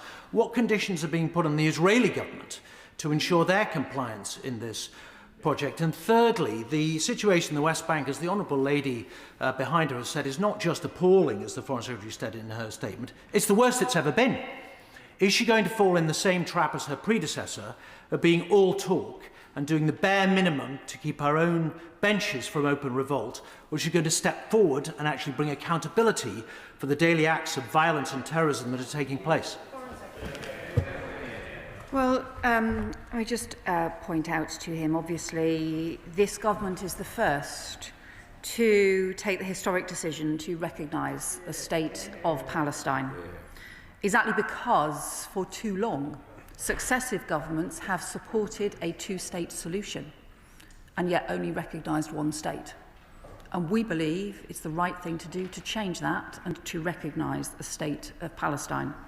It's why, too, we have been in continued discussion with the Palestinian Authority, who have welcomed the resolution, the UN resolution, and the peace process, and been involved in detailed discussions with the Arab states as well. He is right to talk about the detainees, those who have lost their lives, the tens of thousands of Palestinians who have lost their lives in Gaza as a result of the war over the last 2 years. It's also right that we recognise the huge damage that Hamas has done, including through their terrorist attack on October the 7th. We need to address all of the suffering that has taken place across Gaza and across the region if we are to be able to bring people together to deliver a lasting peace. That is what I believe the current process is working to do, and is what we are working to do as part of it. This is going to be difficult and challenging ahead. It is going to be complicated, but we need to continue to do so. Thank you, Madam Deputy Speaker. Given the reports of thousands of civilians being prevented from fleeing El Fasher by the RSF and allied militias, what urgent steps is the government taking to ensure the safe humanitarian corridors are in place to support unimpeded access for aid agencies? It was a particular issue we heard this morning in the private briefing. And just on international backers, what more can we do to ensure that we're holding them to account, particularly the UAE, but across the region as well? Thanks. Well, the UN Human Rights Council resolution that the UK drew up and that was passed on Friday does include the urgent need for humanitarian access, as well as the investigation of the atrocities and the ability to hold people to account. I think the other important issue is that the Quad, that includes the US, but also the UAE and Saudi and Egypt, has now committed to the humanitarian truce, to a ceasefire and also to ending to external support to warring parties, it's essential now that we all work to implement the commitment that the Quad has set out and ensure that there is huge international pressure to get that peace in place. Brendan O'Hara. Madam Deputy Speaker, this morning as Chair of the All-Party Parliamentary Group on International Law, Justice and Accountability, I hosted the briefing for parliamentarians on the crisis in Sudan, at which Nathaniel Raymond of the Humanitarian Search Lab at Yale described El Fasher as being a slaughterhouse where 60,000 people have been murdered in just 3 weeks. Those same Yale scholars now forecast that by Christmas, the RSF will be in Tawila, where hundreds of thousands of civilians could face a similarly appalling fate. But what has been missing, everybody agreed at the meeting, has been the Prime Minister's personal leadership on this issue. So will she encourage the Prime Minister to become personally involved and show that vitally important international leadership that could prevent Tawila becoming another slaughterhouse? So not only am I worried about Tawila, I am also worried that the full scale of the atrocities in El Fasher may yet prove to be worse even than has been reported and commented on so far. So I am deeply, deeply worried about that. In terms of the Prime Minister's engagement with this, I would say to him is that when I was appointed to this role and also previously in the months before that, the Prime Minister had highlighted personally the importance of Sudan as being one of the central areas that we needed the UK government and the FCDO to focus on because of the scale of the atrocities, including the work to lead the London Sudan conference in April of this year. Before many people were raising concerns about Sudan, this government has been consistently highlighting the humanitarian risks. But the reality is that the situation is still getting worse and we need that international support for action. Please, can I encourage members to ask short questions and short answers, please? Foreign Secretary Stella Creasy. Thank you, Madam Deputy Speaker. Can I thank the Foreign Secretary for her very strong and principled leadership about conflict resolution. On the International Stabilisation Force, I wonder if she can update us. She'll be very aware of the heavy rains and flooding that we've now seen in Gaza. She's absolutely right about the importance of getting food in, but there are reports that the Israelis are blocking mobile homes and tents. So can she say some more about what we're doing when they say that a dry night is a luxury? And just on this point about war crimes and investigation of war crimes, clearly the future of Gaza is also about a truth and reconciliation process. Will the ICF play any role in that, please? So the first issue on the need for shelter, and this is particularly becoming acute as we move towards winter. And we know that some of the warehouses, for example, that I saw in Jordan have in them the winter supplies, including the tents, including shelter. And of course, there's going to be a much bigger reconstruction effort needed to properly restore homes for Palestinians across Gaza. We are continuing to urge the lifting of restrictions around some of the restrictions that are preventing the tents and equipment going in, and will continue to do so. And this is an issue that the CMCC, the Coordinating Committee, is also raising. She is right to raise issues around accountability, but she will also, I'm sure, agree that the most immediate issue is to ensure that the peace is in place, and the immediate task of the International Stabilisation Force will be to sustain and monitor peace in Gaza so that the IDF can withdraw from Gaza. David Mundell. Thank you, Madam Deputy Speaker, and I very much welcome the Foreign Secretary's proactive statement, and I hope that will be the pattern of engagement with Parliament going forward. In addition to the horrendous atrocities that she and others have detailed, the World Food Programme have identified that 700,000 people face catastrophic hunger conditions in the coming months in Sudan. So we really do need that step change, but we need some evidence of it. So can she be clear that the exchanges with the UAE have been robust and that there are real efforts to engage the African Union? So the honourable member is right to talk about the extreme hunger, the famine that is taking place. In fact, I've seen worse figures suggesting there are 8 million people at risk of famine in Sudan. That is the equivalent of the population of London.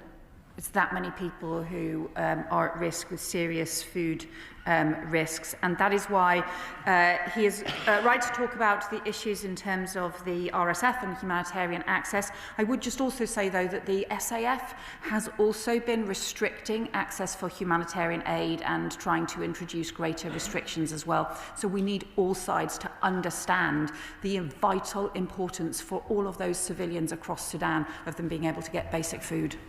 Martin Rhodes. Thank you, Madam Deputy Speaker. I welcome that the Foreign Secretary made reference to the West Bank in a statement, and others have made reference to the highest levels of attacks by settlers on Palestinians in the area. Will the government now consider taking the step that other European countries are taking of banning all trade with illegal settlements? Well, he will know that my predecessor had already taken steps to prevent, to halt the free trade discussions that were underway, and also to introduce sanctions for particular Israeli ministers who, as a result of some of the things that were happening in the West Bank. We need to ensure that as part of the peace process that is underway for Gaza now, it does include a broader strategy for the West Bank. We want to see that happen as part of this peace process, as part of the work of the Board of Peace, and that is where we will be pursuing action. Leila Moran. Mr. Speaker, I'm really struck by the number of my constituents who, unprompted, will raise how weak international law seems to be at being able to hold those accountable, both in Gaza and also in Sudan and elsewhere, to account for the atrocities that they commit.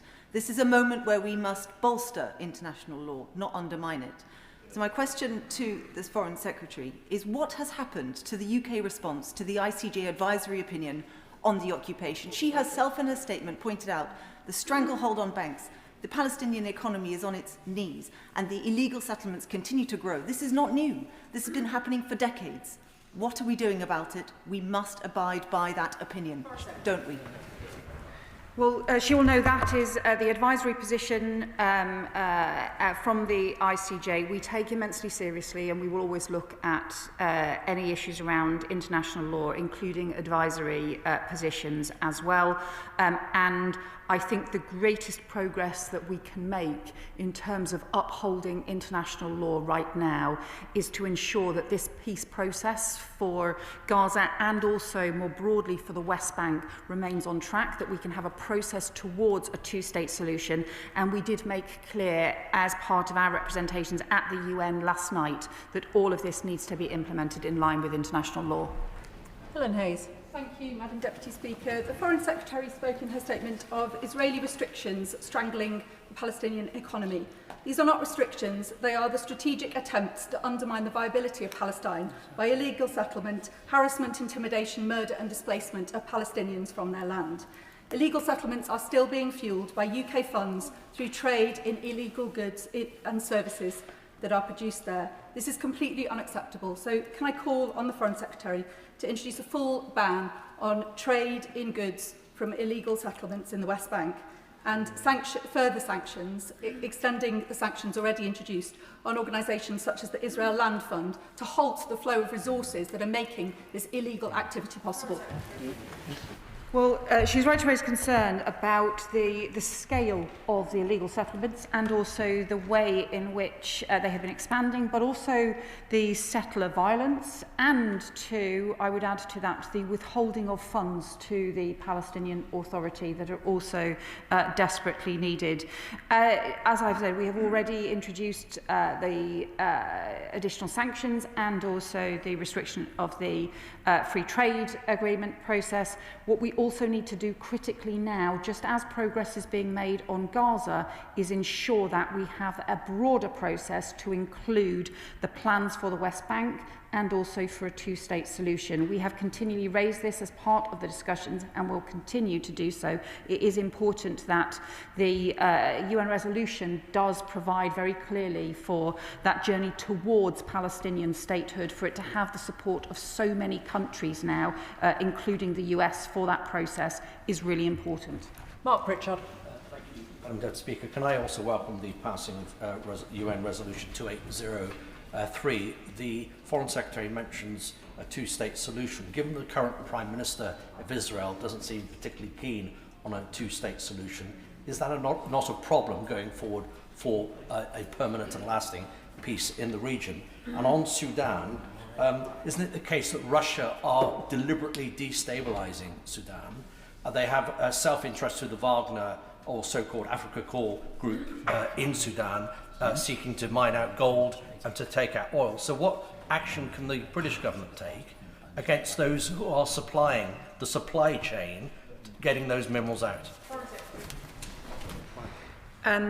First, on the issue around the position of the Israeli government, we clearly strongly disagree with the Israeli Prime Minister on this. But I would just also say Israel has signed up to President Trump's 20-point plan. And it is important that the 20-point plan is implemented, which includes recognition of the importance of Palestinian statehood as well. And on the wider issue, we had the most evident overt nature of it with Russia vetoing the UK resolution on Sudan 12 months ago. And did that openly in the UN. He will know our continuing concern about Russia's engagement in a whole series of conflicts. Paul. Mr. Speaker, can I welcome the leading role the UK has played at the United Nations, both in trying to corral international action on the slaughter and the sexual violence in Sudan, but also on the international leadership we've shown in recognising the state of Palestine, an historic recognition as she's acknowledged. But can I thank her also for her personal commitment and her personal action in getting sick and injured Palestinian children to British hospitals? And can I ask her, can she tell us what more the UK can do, given the NHS expertise, in rebuilding healthcare in Gaza itself? I strongly welcome my honourable friend's point. I went in Jordan to meet some of the doctors and the hospital that was helping with the transfer of the Medivac patients from Gaza through Jordan and here to the UK, to thank them for their support. We will continue to provide that support for the sick and injured children. And also we are working now on ways in which we can work with other neighbouring countries on how best to support the rebuilding of healthcare in Gaza. It's urgently needed, and it is an area where we have considerable expertise. Shawkat Adam. Thank you, Madam Deputy Speaker, and I thank the Foreign Secretary for her statement, and I agree wholeheartedly in regarding to Sudan. Both sides must allow unhindered passage of humanitarian supply. However, I do not share her confidence in a US-led plan simply because the US is directly responsible and participant in war crimes and genocide happening in Gaza. They supplied over 10,000 tons of weapons. We have over 69,000 Palestinians killed. Does the Minister agree that this is nothing more than the imposition of an illegal occupation through coercive methods? And if this plan is adopted in its present form, it will be a mockery of the entire international legal system, and the United Nations will be acting in direct contradiction to the fundamental tenets of international law. So let me just say to the honourable member, it's because of the US-led plan, widely supported, including by Qatar and Turkey and Egypt in the mediations, that we have a ceasefire in Gaza after 2 years of the most horrendous suffering. And President Trump's leadership, and they're determined to take this forward, is immensely important. I would also say that the UN resolution passed last night had the support of and has been welcomed by the Palestinian Authority, as well as by neighbouring Arab and Muslim states as well. That is important to maintain that unity. We will not get progress if we don't. It's important ultimately that we can deliver the two-state solution that this government is committed to, but we need everyone to work together to deliver that.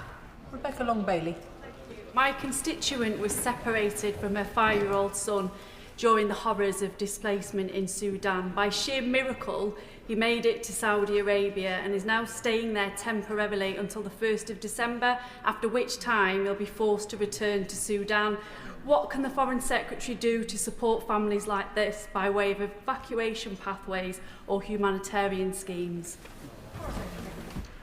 I will happily look into the particular case for her constituent that she raises, but there is just an urgent need to get the humanitarian aid in, but also to get safety for those who are facing the most horrendous circumstances at the moment. She's also right, in a situation like this with such terrible conflict, families get separated and needs that support in order to be able to reunite. Ben Lake. Can I echo the Foreign Secretary's horror at the slaughter in El Fasher, and I share her concern that further atrocities will take place unless the international community can secure decisive intervention. With that in mind, can I ask the Foreign Secretary what response has there been to Friday's resolution from the warring parties, and how does the government, in conjunction with its international partners, intend to apply pressure upon them, not only to comply with the resolution but also international law? I would say to him bluntly that the response from the warring parties has been wholly inadequate, and both sides are still refusing to deliver the ceasefire that we urgently need, even a humanitarian truce to let aid get in. There have been talk, there has been words put forward, but it is still completely inadequate given the scale of the humanitarian the crisis that we face, and we will need continued pressure on all warring parties to act. Mohammed Yassin. Thank you very much, Madam Deputy Speaker. I thank the Foreign Secretary for the increased aid to Sudan and for confirming that no UK military equipment is known to have entered the conflict. As UN penholder on Sudan, what early discussions has the UK government had with the ICJ to ensure that those responsible for war crimes, especially against children and women, include the use of rape as a weapon of war, are brought to justice? Well, I welcome the points that he's made, both about aid and also the restrictions on weapons as well. The approach that we have been taking, we earlier this year secured the renewal of the UN fact-finding mission, because the first stage is to ensure that there is evidence, and then most recently the Human Rights Council resolution on enabling a full UN investigation into those atrocities. It's crucial that we have those investigations so that the international courts can then hold people to account. Ellie Chams. Thank you, Madam Deputy Speaker, and I thank the Foreign Secretary for her statement. Can I ask the Foreign Secretary, what further concrete steps will she take to increase pressure on Israel to allow humanitarian access for the 30+ humanitarian NGOs that have been blocked from delivering urgently needed relief, and pressure to stop Israel supporting settlement expansion and settler violence? And on Gaza, likewise, what new concrete actions will the government take to press those who are supporting the warring parties to stop the slaughter? And specifically, how will she persuade the UAE to put more pressure on the RSF to stop the slaughter? So, just firstly, in terms of the steps for Israel and the allowing in the aid agencies, this is something that we have raised directly with the Israeli government, but also are raising directly through the CMCC, the coordinating committee, as part of the peace process. Because bear in mind, humanitarian aid and the flooding of Gaza with humanitarian aid was a crucial part of the 20-point plan and the ceasefire agreement that the Israeli government as well as Hamas have signed up to. So we need to ensure the implementation of that, as well as have direct pressure. And of course, we continue to raise the issues around the settlements as well. And then in terms of Sudan, again, we are continuing to engage with all of the nations that can have any possible influence on the warring parties in order to seek the peace we desperately need. Sarah Smith.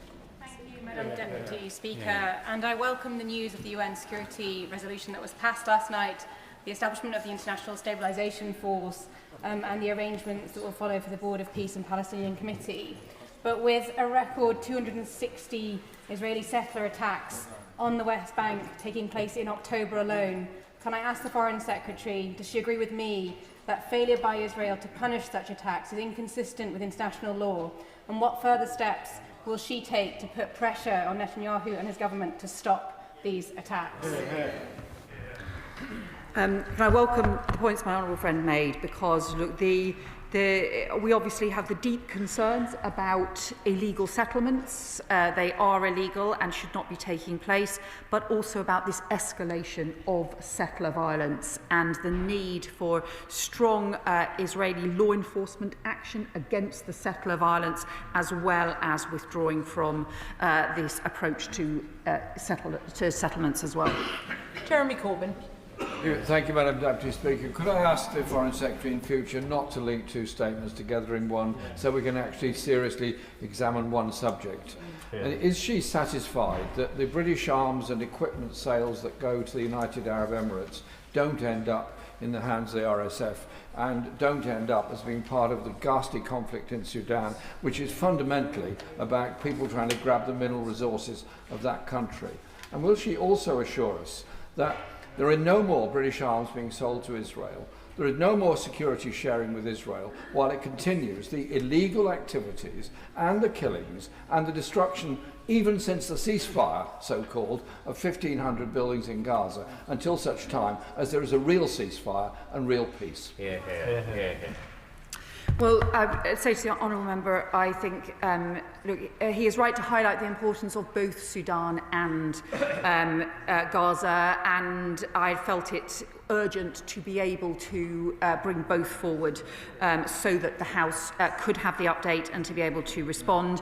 In terms of the he will know that we have a very strong restrictions in terms of arms sales. However, I also take this issue immensely seriously, and when there were some allegations that were raised about 3 pieces of equipment, including a seatbelt, an engine part and a shooting target in Sudan, I have sought to ensure that thousands of licences that the UK has were reviewed, and in each of those cases there was no evidence of any of the parts that were identified or allegations made being covered by any UK licences, and I will continue to ensure, if there are ever any concerns or allegations raised, that there will be reviews of those licences in those circumstances, because it's immensely important that those restrictions are maintained. And I would also say to him, we are continuing with the restrictions on arms sales to Israel that my predecessor, the Deputy Prime Minister, has set out. Mary Kelly-Foy. Deputy Speaker, and thank you to the Foreign Secretary for her statement and her ongoing efforts to pursue peace. The rebuilding of Gaza must be Palestinian-led. Civil society and communities in Gaza have led the efforts on the front line in the face of 2 years of genocide and decades of Israeli siege, occupation and military violence. They are the ones, they are the leaders, the expert and the only ones who can determine their future. Does the Foreign Secretary accept that any initiative which bypasses Palestinians in Gaza in favour of externally imposed initiatives will always fail? Well, we continue to take the view that Palestine must be led by Palestinians. It's immensely important. It's why it's important that the Palestinian Authority has supported and welcomed the resolution that was passed by the UN, that the resolution does provide for the transfer of Gaza to the Palestinian Authority alongside the West Bank. And we have also pressed for the Palestinian Committee to be set up as swiftly as possible as part of the transition arrangements, so that, again, that Palestinian voice and expertise is heard. Final question, Sammy Wilson. Speaker, and can I draw the House attention to the entry in the Register of Interest? The Foreign Secretary is right. The peace is fragile in Gaza. Despite the fact that the Israeli government has agreed the 20-point peace plan, has agreed the UN resolution, and despite what she has said, has allowed over 20,000 truckloads of aid into Gaza since the ceasefire, while at the same time Hamas have refused to accept the UN resolution, continue to terrorise individuals in the Gaza territory, stockpile weapons, and have refused to give up their own weapons. What can she do to ensure that Israel is encouraged in its path towards peace and Hamas is discouraged in its resolution to continue the conflict? Well, the Honourable Member rightly says that we have a 20-point plan. Both the Israeli government and Hamas signed up to it. It includes the decommissioning of weapons, something that the UK feels strongly about. It includes ensuring that Hamas does not play a role in the future governance of Gaza or of Palestine. And it includes the Israeli government ensuring that there is humanitarian aid is properly restored to Gaza, and also that the IDF can withdraw fully from Gaza as well. This is an ambitious 20-point plan. We know that, of course, there will be difficulties in implementing it, but we also know how incredibly important it is. And it is only through international community coming together, but also through the Israeli government and Hamas respecting the commitments that they have signed up to, that we will make progress and we will keep the desperately needed peace for Palestinians and Israelis alike. Can I thank the Foreign Secretary for her statement this afternoon? Point of order, Mark Pritchard. Thank you, Madam Deputy Speaker. Whilst I'm sure the whole House is grateful for the Foreign Secretary coming here today and making this important statement, there does seem a pattern where the government are combining two very, very important subjects, as outlined by the Right Honourable Member for Islington North. These issues of a real concern to all of our constituents across the House, and I think they are worthy and they merit individual statements by the Foreign Secretary or somebody else on the Treasury bench. I seek your guidance, Madam Deputy Speaker. Can I thank the honourable gentleman for his point of order and for having given advance notice of it. He will, of course, be aware that the combination of statements is not a matter for the Chair. That is, the government determines statements, but I'm sure that the Foreign Secretary has heard his comments this afternoon. Point of order, Alicia Cairns. Thank you, Madam Deputy Speaker. Scrutiny in this House requires timely and meaningful engagement by ministers with shadow front benches. Disappointingly, as Shadow Safeguarding Minister, responses from the member for Birmingham Yardley have been woeful. An average of 48 days per letter written to them. At worst, the longest response was 97 days. When I was chaired the Foreign Affairs Committee, my own government responded within 10 days to all letters received. So can I ask what advice you can kindly give on how we get responses as front benches in a dutifully and timely manner? I thank the honourable member for her point of order. Members should receive timely responses to their correspondence with ministers, and it is disappointing to hear she has experienced such a significant delay. Ministers themselves are responsible for the timeliness of their response, and I hope the Treasury bench will have heard her concerns and pass them on to the relevant department. Honourable members may also wish to raise their concerns with the Leader of the House at business questions every Thursday. Point of order, Seamus Logan. Thank you, Madam Deputy Speaker. I seek your advice. I currently have a number of written questions which are overdue for a response from DEFRA ministers. In total, these amount to 15 written questions, 14 of which were due by the end of October, and one response which was due on the 5th of November. 6 of my 15 questions were tabled as named day questions. As written questions are one of the ways in which members can hold the government to account, and with perhaps as many as 100,000 civil servants based in London, I would ask if you have any advice on what members can do when replies from departments are not forthcoming. Can I thank the honourable member for his point of order, and he is right to say that written questions are an important way in which members may hold the government to account. As he will have heard me say earlier, ministers themselves are responsible for the timeliness of their responses, but I hope the Treasury bench have heard his concerns and will pass them on to the relevant department. I think in this case, DEFRA. Both the Leader of the House and the Procedure Committee may also take an interest in these matters, and so the honourable member may wish to raise his concerns with them.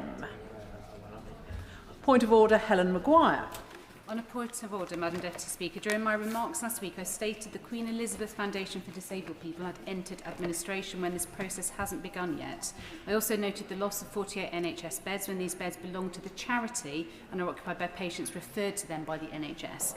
I apologise for any confusion and may I take this opportunity to once again share my disappointment that the Queen Elizabeth Foundation for Disabled People will be closing after 90 years of delivering its vital service. Can I thank the Honourable Lady for advance notice of her point of order? She has corrected the record, as she did this time last week, and I hope she will not be seeing this as a regular method and opportunity to reiterate her political points. Point of order, Adnan Hussain. Madam Deputy Speaker, may I seek your guidance, please? This is now the second occasion which I have sought to contribute on this extremely important and urgent matter, and yet I have not been called to speak. I fully appreciate the pressures of time and the number of honourable members wishing to contribute. However, given both the significance of the subject and the interventions I had prepared on behalf of my constituents, may I ask for your advice on how I can ensure that I'm able to take part and be heard on future debates on this topic? Yeah. I'm grateful. Can I thank the honourable member for his point of order? I think there are 2 points which we heard from the earlier point of order. The combination of statements does not help, and the Treasury front bench will have heard my comments earlier on that point. It is a matter for the government when they decide to schedule statements and indeed the issues and subjects on which they will be. The second point regarding the timeliness and the length of statements, which I do think is important. It is always regrettable when all members cannot get in a statement. However, I at regular occasions throughout the statement exhorted both members and indeed the Foreign Secretary to make questions and answers short. We would have been able to accommodate many more members if people had listened to that guidance. We now come to the 10-minute rule motion. Sonia Kumar. Thank you, Madam Deputy Speaker. I beg to move that leave be given to bring in a bill to require the Secretary of State to prepare and publish a report on access to finance for women in business, to make provision about the publication of data relating to access to finance for women in business and for connected purposes. The Access to Finance for Women's Bill seeks to confront one of the most urgent and entrenched inequalities in our economy. The Honourable Lady has an important 10-minute rule motion, and there are far too many private conversations which is preventing me from hearing her comments, let alone the rest of the House. Sonia Kumar. The Access to Finance Women's Bill seeks to confront one of the most urgent and entrenched inequalities in our economy, the persistent barriers that women in business continue to face. Despite the entrepreneurial spirit and innovation demonstrated by women across the United Kingdom, they remain significantly understated among recipients of capital and public financial support. The evidence is stark. In 2024, just 2% of UK equity investment went to female entrepreneurs, and a decline from the previous year.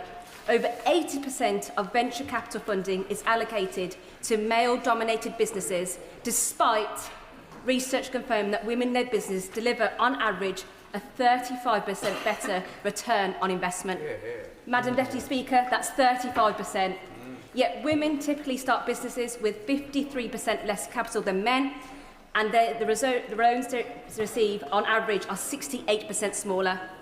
Approval ratings for funding are lower, and too often women must pitch to all male investment panels. Evidence from early-stage equity markets show that male investors express less interest in female founders, while female founders investors are more likely to back them. For black female entrepreneurs, the challenge is even greater. Between 2009 and 2019, a mere 0.02% of venture capital funding went to black women. And this is not just a disparity issue, it's an economic one. The 2019 Rose Review estimated that 250 billion could be unlocked to the UK's economy if women were supported to start and scale businesses at the same rate as men. Adjusted for inflation, that figure now stands at a staggering 300 billion. And that is the scale of opportunity we are failing to unlock. Even in challenging economic circumstances, women in my constituency of Dudley continue to lead the way against the odds. Iron and Velvet, for example, the UK's only manufacturer of eco-friendly, water-soluble cleaning sachets, is headed by a truly inspirational woman. Deborah MacDonald, CEO, told me investors frequently undervalue or question the ambition of female leaders. According to the Black Country Chamber of Commerce, just 20% of members' companies are led by women, and outside London, such businesses are even rarer. We can't allow this to persist. Madam Deputy Speaker, that injustice goes beyond numbers. It holds back potential in every community, from the West Midlands to every region of our country. And I welcome the UK Government's recent commitment of £400 million to support underrepresented fund managers, and the doubling of its investment in female-led venture capital funds to £100 million through the Invest in Women's Task Force. Yet when compared to our international peers, the UK is simply losing ground. The United States of America stands out globally as the leading country for women-led businesses in 2025. Over the past 2 decades, female-owned businesses in the US have grown dramatically, with a 100% increase. Between 2019 and 2023, these businesses contributed a whopping 1.4 million new jobs and generating $500 billion in revenue. Meanwhile, in Sweden and Poland are surpassing the UK with more targeted strategies to improve women's access to finance. In Sweden, women now receive 4.6% of all venture capital funding allocated to female-only founded businesses, outpacing the UK's rate. Poland ranks first in the EU and the 5th worldwide for female entrepreneurship. And this progress in these countries is no coincidence. It reflects deliberate and sustained efforts to empower women in business. Madam Deputy Speaker, I have a vision for this country where prosperity has no barriers and every individual has the potential to fulfil their potential. A nation where access to finance is not a privilege, but it's a right. Where women entrepreneurs, small business owners, and innovators from every background can turn their ideas into action. This is about fairness and ambition and unlocking the full promise of our people so that no one is held back simply because of who they are or where they come from. So in this bill, I propose 3 core measures backed by experts to begin dismantling these barriers. The first pillar, mandating transparency and accountability within financial institutions. The British Business Bank would lead this transformation to ensure genuine equity in access to finance. Banks, venture capital firms and public funding bodies were required to publish gender disaggregated lending data, review their practice on bias and embed anti-discrimination measures across every stage of investment and loan assessment. For too long, a lack of data has hidden the barriers for women entrepreneurship. The measures bring these inequalities into light. By exposing where decisions fall short of equity, institutions will be compelled to act not out of obligation, but because inclusion strengthens our economy. Absolutely. Yeah. Ensures capitals allocated on potential and performance are not prejudiced. As Becky Cooper, a pioneering woman in business, co-founder of Lumino, told me, sunshine is the best disinfectant. Second, the bill directs the British Business Bank and related government-backed schemes to expand their outreach and set measurable targets. At least 30% of all finance provided should support female-led businesses, and the percentage of equity finance for female entrepreneurs must increase to 2% by 10% by 2030. This reflects a key recommendation from the Women's and Equalities Committee, a groundbreaking report on female entrepreneurship. Thirdly, this bill requires the Secretary of State to publish and prepare a report on access to finance. Madam Deputy Speaker, I've already laid out the inequalities that exist in this area, but mandating the Secretary of State produce this report is essential for transparency, accountability and progress. Without clear reporting this bill is calling for, the scale of inequality will remain hidden. From this report, we can begin to develop other policies to unlock investment for women and other disadvantaged groups. Finally, bridging the gap between men and women in finance. Madam Deputy Speaker, this is not just a bill for women. It's a bill for our economy, our communities and our collective future. It is a bill that recognises that fairness and prosperity goes hand in hand. It's a bill that will remove barriers for women for occupational participation and will benefit from increased innovation, job creation, to stronger families and a more resilient society. This is a critical moment. Unlocking £310 billion of growth by investing in female-led businesses is not just the right thing to do, it's smart economics. Empowering women's and women's businesses is among the most effective investment we can make as a nation. This bill is about fixing the system, not fixing women. The question is that the honourable member have leave to bring in the bill. As many as are of that opinion say aye. Aye. Of the contrary, no. I think the ayes have it. The ayes have it. Who will prepare and bring in the bill? Liam Byrne, Sarah Edwards, John Cooper, Dan Aldridge, Grinja Singh Josan, John Slinger, James Asser, Rachel Taylor, Matt Weston, Polly Wellington and myself. Sonia Kumar.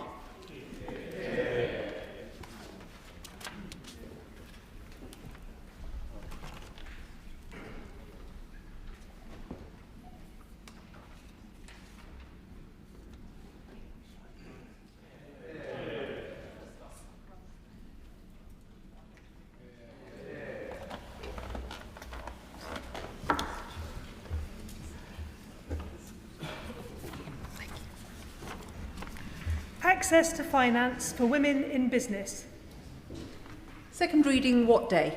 28th November 2025. 28th of November 2025.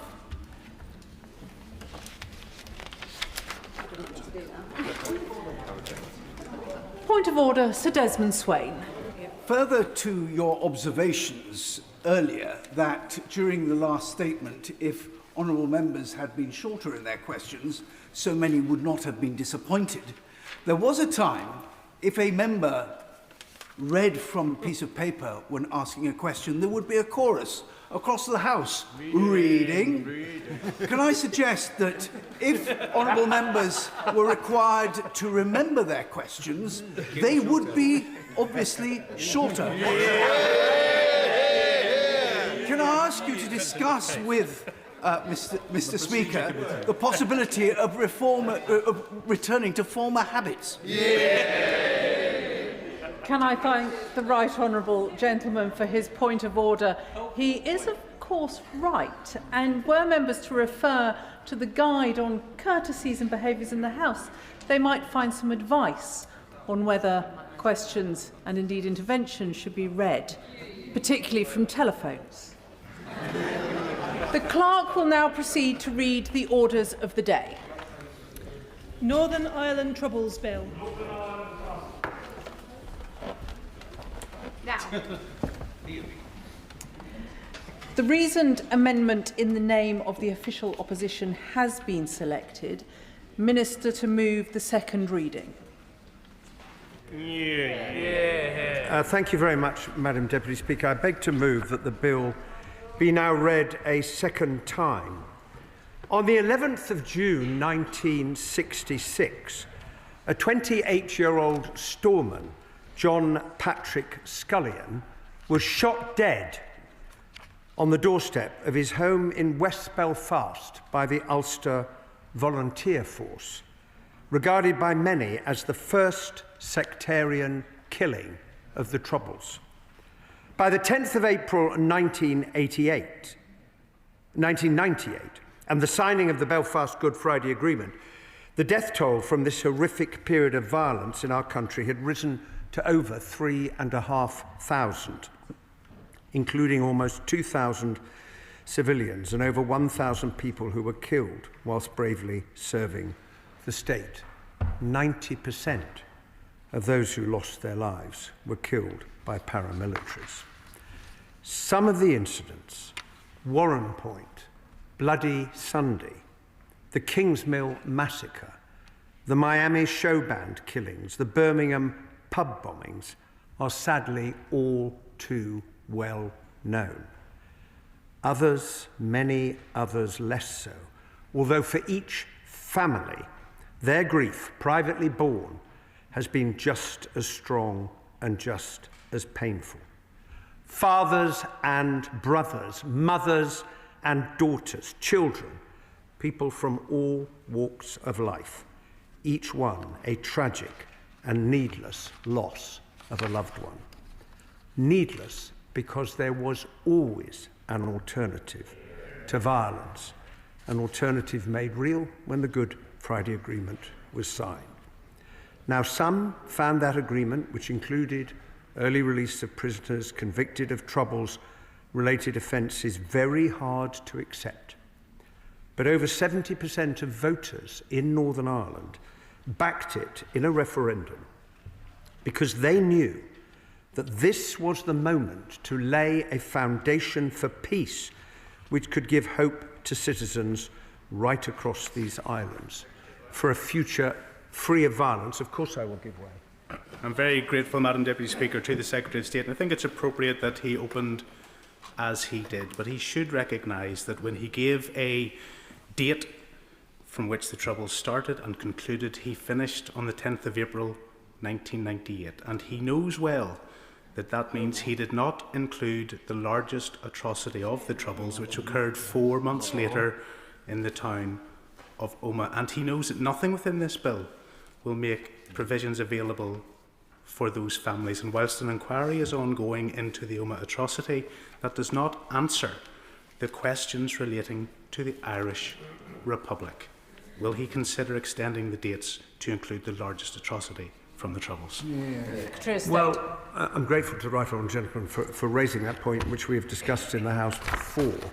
As he has acknowledged, there is currently a public inquiry set up by the last government into the terrible events that occurred at Omagh. And I think the right and proper thing to do is to let that inquiry proceed with its work and hopefully provide the answers that families are looking for. Now, Madam Deputy Speaker, Northern Ireland is now a largely peaceful place, but for many people, including who I've had the privilege of meeting, they have shared with me their grief, their pain, their anger and their loss, and they still live with the effects of those decades of violence.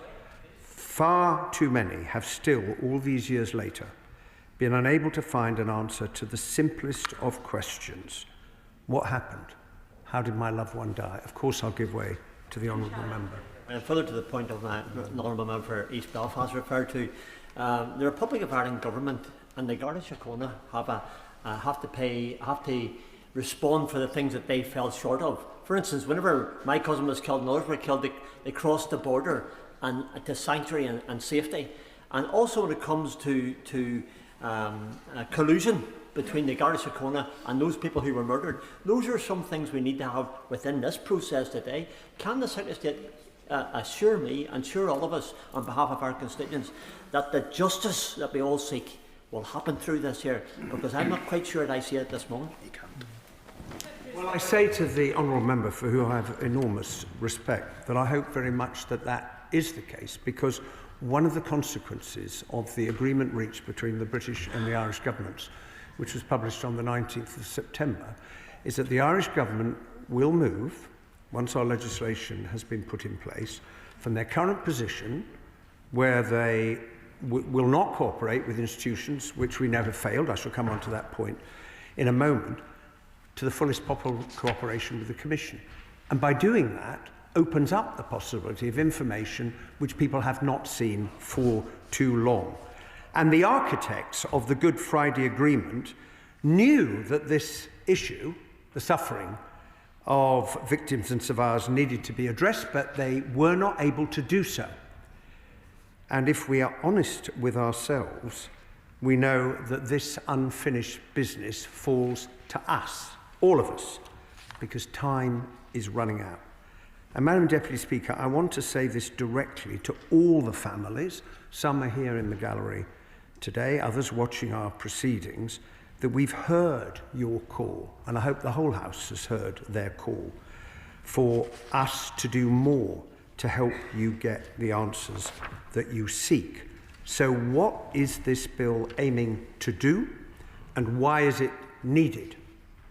It seeks to put in place a means of dealing with legacy that can actually command broad public support in Northern Ireland, in particular for those families who've been trying to find answers for so long.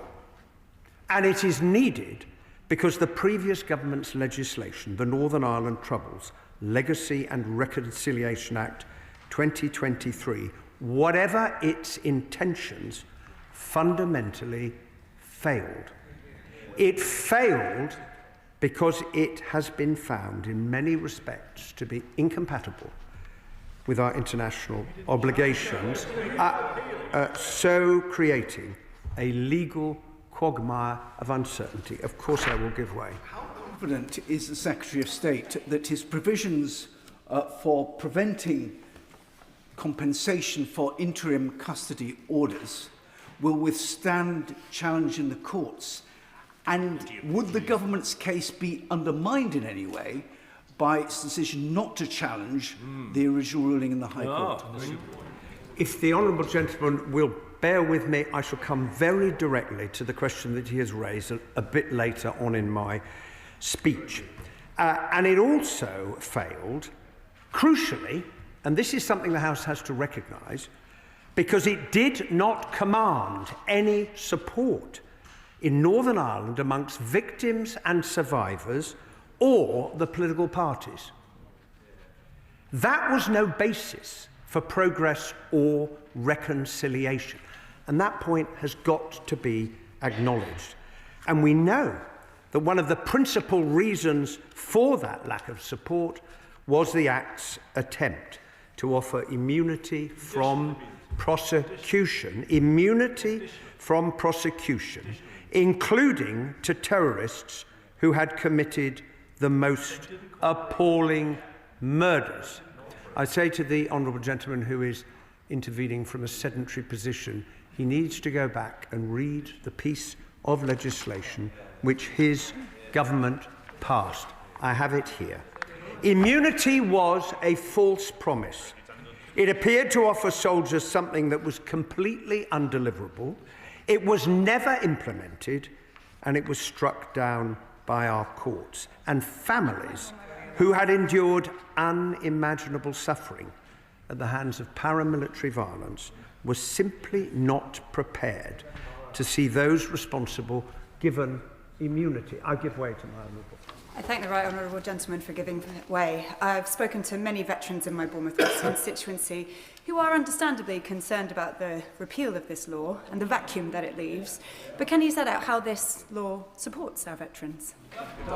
Well, I shall do that. Again, if my honourable friend will bear with me, I shall come very directly to that shortly. I will give way to the right honourable gentleman. I'm very grateful to the Secretary of State, and on what I hope is a non-contentious point, will he take this opportunity to explain to all parts of the House something that not everybody realises, which is that the 1998 Sentences Act means that no matter how heinous the crime, no matter whether it was committed by a member of the armed forces, unlikely but possible, or by a Republican terrorist or loyalist terrorist, no one will serve more than 2 years actually in jail.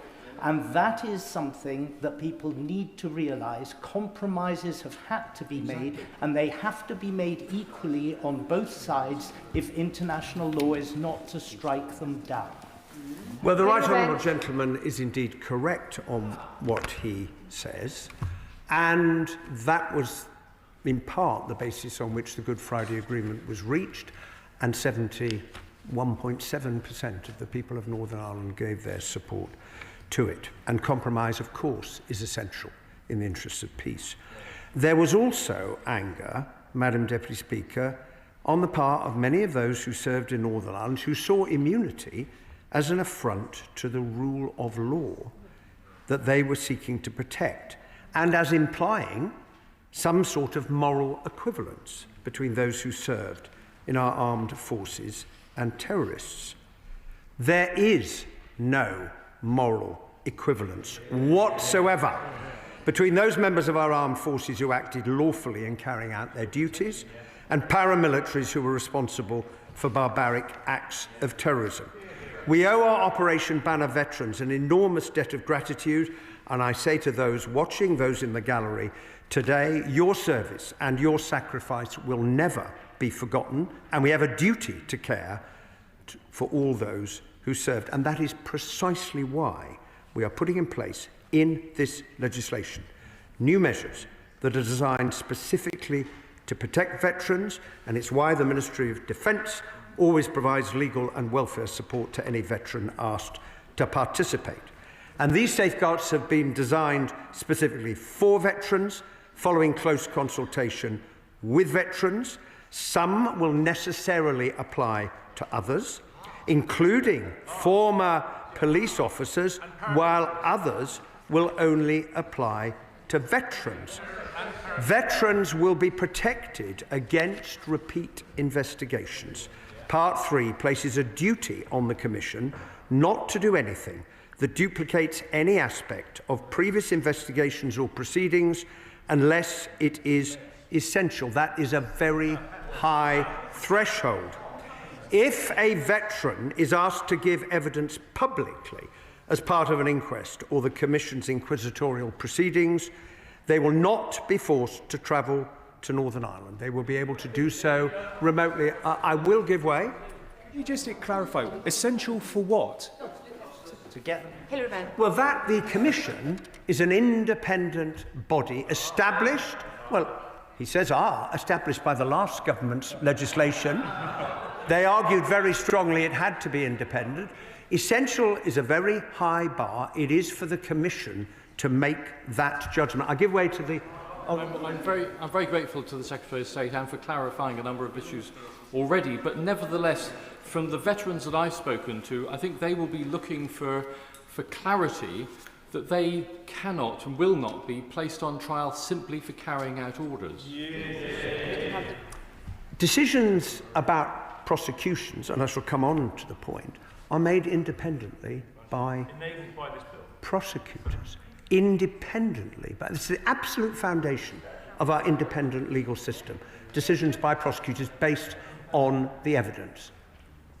And if one looks at the facts, in the last 27.5 years since the Good Friday Agreement, one veteran has been convicted for a Troubles-related offence, and going back to the Right Honourable Gentleman's point, he received a suspended citizens.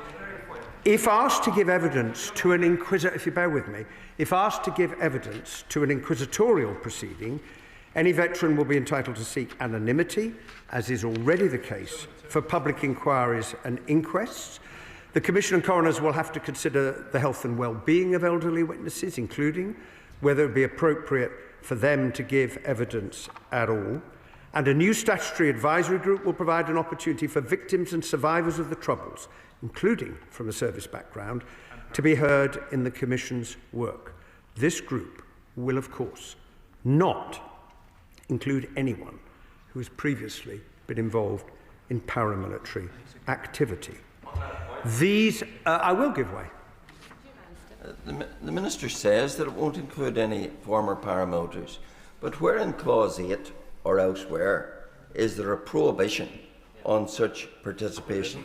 Because the provision is about victims and survivors, which are undefined, and the victim, under our iniquitous current definition of victim, could be somebody who made themselves a victim by blowing themselves up by their own bomb. Such a person could serve on the advisory panel according to Clause 8. Well, I'd say to the Honourable Gentleman, if he could just reflect on what I just told the House. I've told the House that anyone who was previously involved in paramilitary activity will not be appointed to the Victims and Survivors Group. I'm giving the House that assurance as the Secretary of State. Now, these measures will be complemented by other commitments to ensure, for example, that no veteran is cold-called, and I and the Defence Secretary will continue to work with veterans, the Royal British Legion, the Veterans Commissioners and others to ensure that we get this right. Now, there are those who have claimed, I will give way and then I'm going to make progress, but of course. I'd just like to ask the Secretary of State, with regards to the last point around victims and survivors, whereabouts in the current bill does it say? And if it doesn't say that, will he amend the bill to make sure that it does? I've given the House an assurance. I would just point out to the honourable gentleman, this is the last government's piece of legislation. Nowhere in this legislation did it contain such prohibitions. Indeed, nowhere in this legislation did the word veterans appear. I've given the House a very clear assurance in relation to the point. I've given the House a clear assurance in relation to that point. Now, there are those, I'm going to make progress, who have claimed wrongly that this legislation will somehow lead to a huge increase in prosecutions of veterans, or that it is only veterans who've been prosecuted in recent years, or that on-the-run letters have given IRA members amnesty, an issue we have discussed across the chamber. None of these things is the case. As I've just said to the honourable member, just one soldier's been convicted since the Good Friday Agreement. The majority of those who have been convicted, or indeed those currently facing live prosecutions, are paramilitaries, including Republicans. And as for the on-the-run letters, Prime Minister David Cameron could not have been clearer when he said in 2014, there was never any amnesty or guarantee of immunity for anyone, and there isn't now. What is more, the Legacy Act also shut down over 1,000 police investigations into unsolved Troubles-related killings, including the deaths of 264 members of our armed forces who were murdered by terrorists. A great many families have spoken of the distress this caused them. Mary Morland, who was widowed when her husband John, a UDR reservist, was killed by the IRA 9 days before Christmas in 1988, says, as a veteran and war widow, I strongly believe in accountability and the rule of law for all, and take pride in the fact that the British Armed Forces are the finest in the world. Like many others, I have always been opposed to the Legacy Act. It was legislation that was fundamentally flawed. I tentatively welcome the process of repealing and replacing the Legacy Act.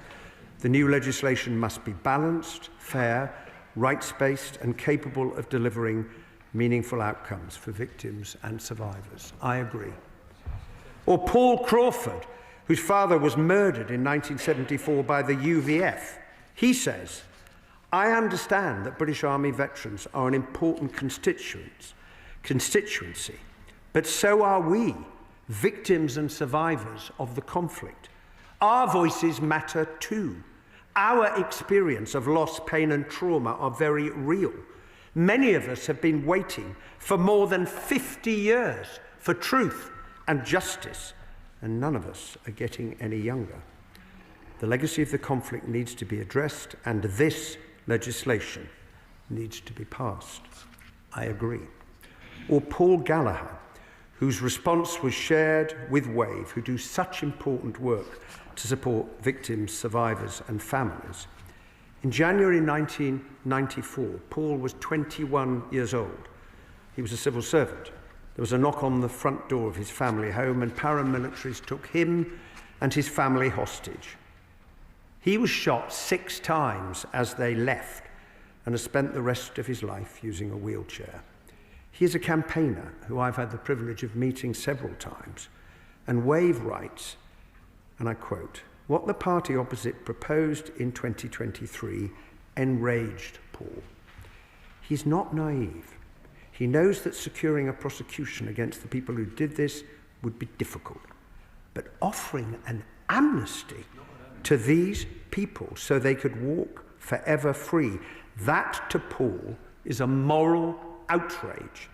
How can someone like Paul, who has been betrayed by the system, believe once again in the rule of law? Now, this Troubles Bill seeks to right the wrongs of the Legacy Act, so that together with the remedial order, which we've laid under the Human Rights Act, we return to the broad principles of the 2014 Stormont House Agreement, negotiated by the last Conservative government, and seek to achieve greater confidence amongst communities across Northern Ireland. And for those families who have already approached the Commission for help, their cases will transition seamlessly into the new arrangements when the Troubles Bill hopefully becomes law. And under the joint framework we announced in September, the Irish Government has made important contributions, including to cooperate fully with the Reform Commission by sharing information which for far too long, far too many families have not been able to see. But let me be clear, it is simply untrue for anyone to suggest that the Irish Government has been given any control or veto over the work of the Legacy Commission. Now, Madam Deputy Speaker, I'm going to turn now to the contents of the bill. The first part of the bill provides for the Independent Commission for Reconciliation and Information Recovery to be renamed the Legacy Commission. It also repeals Part 2 of the Legacy Act in its entirety and confirms the meaning of the Troubles and other terms. Part 2 outlines the structure of the Legacy Commission, its principal functions and how appointments will be made. It will establish an oversight board led by an independent non-executive chair to hold the Commission to account, and the Secretary of State will consult when making appointments. There will be 2 co-directors for investigations of equal standing, one with experience of conducting criminal investigations in Northern Ireland and one with such investigation elsewhere. I will give way, and then I'm going to get through the rest of the instructions. Can I raise the issue of the Birmingham pub bombings with the Secretary of State? He is saying that the Reform Legacy Commission will have greater fact-finding powers, but can he set out why the families, including those of the Justice for 21 campaigners, should have confidence in the Reformed Commission to get to the truth of the Birmingham pub bombings? My honourable friend raises an extremely important point, for the simple reason that the Commission has the power to see all of the information, all of the evidence, everything, and is already investigating the Guildford pub bombings, the M62 coach bombings, the Kingsmill massacre, and I hope that others, and Warren Point indeed, they are already investigating those terrible incidents. And I would encourage anyone who's looking for answers to approach the Commission and to see the changes that we will be making. Now, I'm going to need to finish my description of what's in the bill and then bring my remarks to a close. All public appointments made by the Secretary of State must follow consultation with relevant persons, a list of whom will be published before the beginning of the appointments process. Part 2 will fulfil our commitment to create a fairer disclosure regime, ensuring that the Commission has access to any and all information it requires and is able to publish as much of that as possible, subject to proportionate safeguards, which are necessary because even historic information can pose a direct risk to life and safety today or threaten our national security. However, the bill ensures that any decision to prevent public disclosure is subject to a balancing exercise with reasons given where possible, akin to the Inquiries Act, and can be legally challenged. Part 2 also includes provisions regarding reviews into the performance of the Commission's functions and for the winding up of the Commission. Part 3 of the bill deals with the conduct of both criminal and fact-finding investigations and expands the referral process to enable family members, surviving victims and certain public authorities to request investigations. In all cases, following a case review, the Director for Investigations will decide whether or not the investigation is to be carried out as a criminal investigation or a fact-finding investigation. The Commission will be able to refer any relevant conduct to prosecutors, as is already the case with the Legacy Act, so there's no change in that respect. In the conduct of its investigations, the Commission must comply with the statutory conflicts of interest duties set out. Each investigation will conclude with a report produced by a judicial panel member under Part 4 of the bill. Inquisitorial proceedings will be established to handle cases that would otherwise have been inquests but are transferred to the Commission. These proceedings will draw on the Inquiries Act 2005. They will be chaired by a judicial panel member, be able to consider evidence in public. Crucially, unlike inquests, these proceedings can also consider sensitive information in closed hearings. With that in mind, the bill provides the Secretary of State with the power to direct inquisitorial proceedings in respect of the small number of cases that were halted prior to the 1st of May 2024 due to the exclusion of relevant sensitive information. I will give way one last time. Very briefly, if the bill is as good as the Secretary of State would have the House believe, why then have 9 very senior 4-star officers, 8 generals and 1 Air Chief Marshal written to the Times and described it as, in their words, a direct threat to national security? Well, I would say to the honourable gentleman, I don't agree with that. I don't agree with that assessment. There is nothing in this bill that can be described as a direct threat to national security. And I also note, and it would be good if the honourable gentleman would acknowledge that point, that those generals who wrote said they do not call for immunity. And maybe the opposition front bench would like to reflect upon that. No, I'm going to have to bring, because there's many people who want to speak.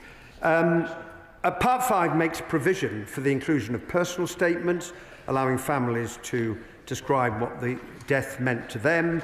The Commission will have the power to refer troubles-related criminality to police officers, by police officers to the Ombudsman for Northern Ireland. Part 6 puts in place the necessary provisions to set up on a pilot basis the Independent Commission on Information Retrieval, as originally proposed in Stormont House. This will be an international body established jointly with the Irish Government to give families an additional means of retrieving information.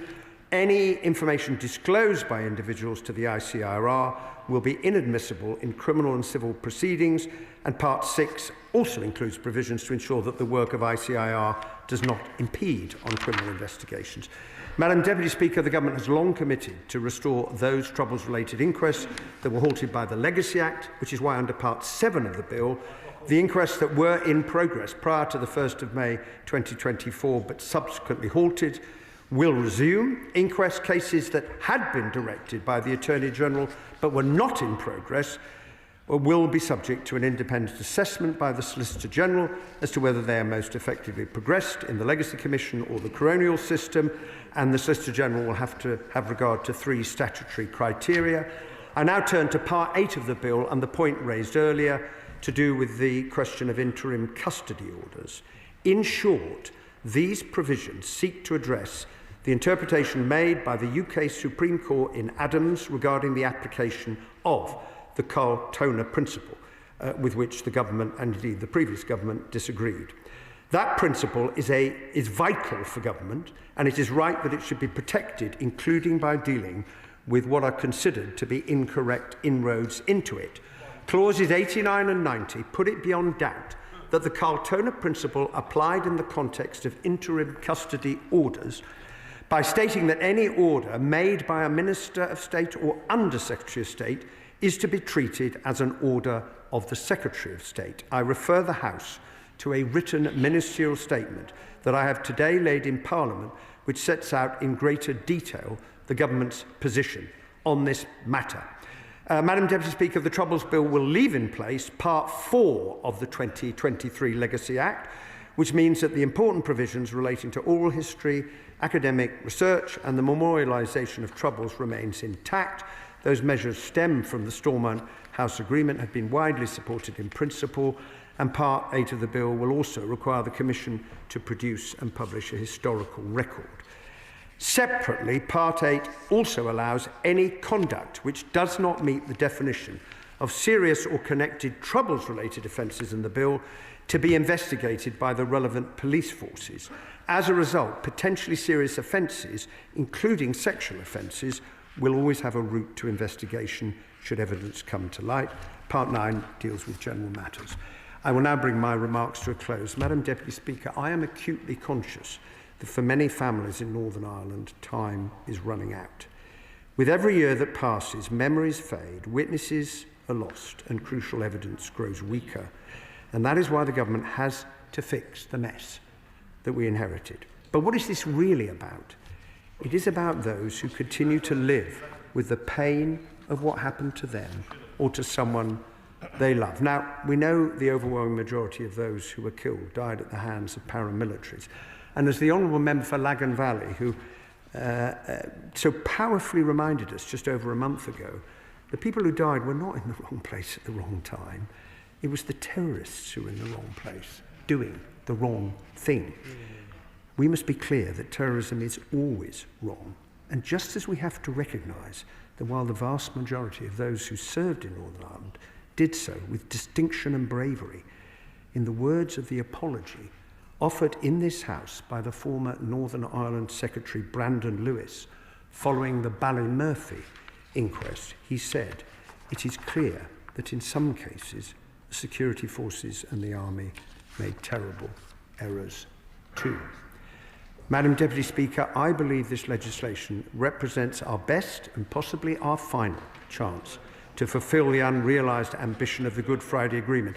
I accept that nobody will like everything contained in the bill, and that's inevitable given the differing views held by many. If fixing legacy was easy, we wouldn't be discussing it 27.5 years later.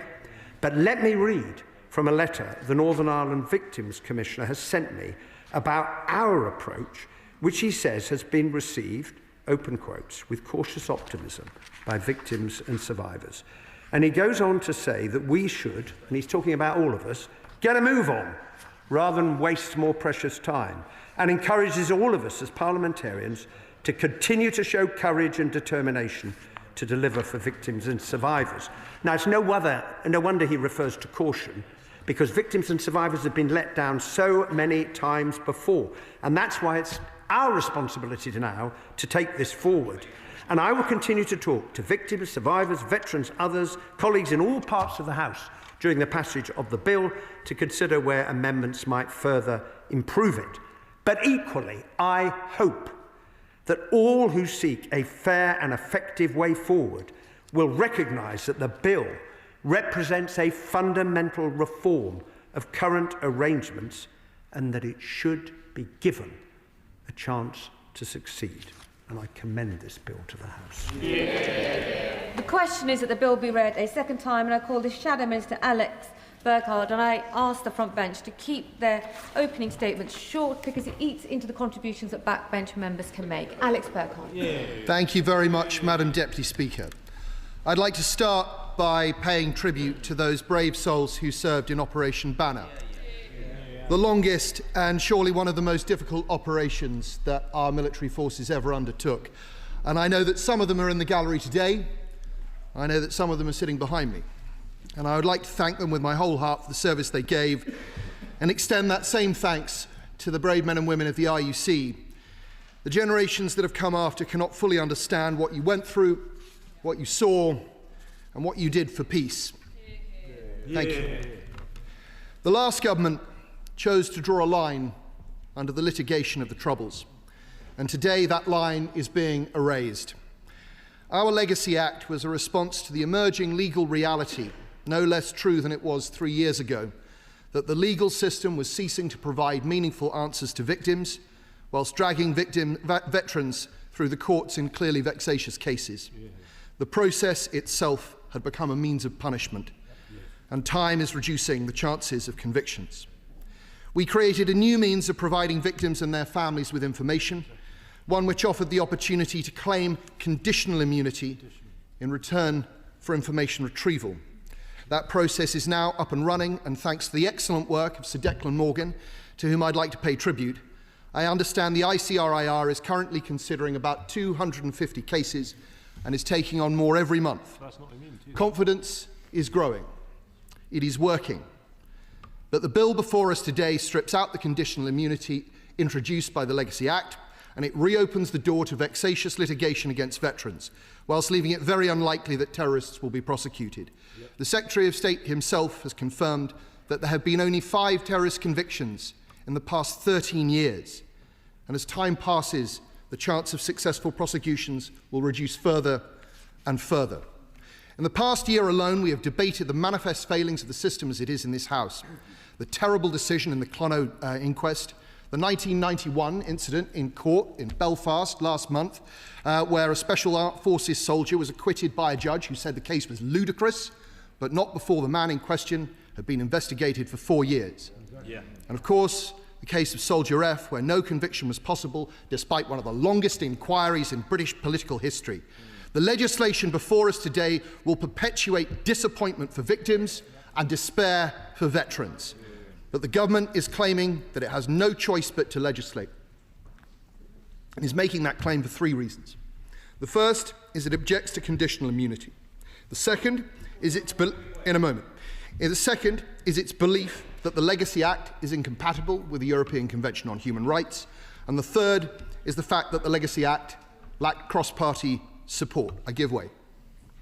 The honourable member for giving way. Does he recognise that that immunity that was promised never came into action because the British courts rejected it? And does he accept that we are not taking away immunity because it was never possible in the first place? It was never given a chance because his government dropped its appeal. Something I will return to shortly. No. To start with conditional immunity. The Legacy Act provided immunity to individuals in return for them providing an account to the Commission that was true to the best of their knowledge and belief.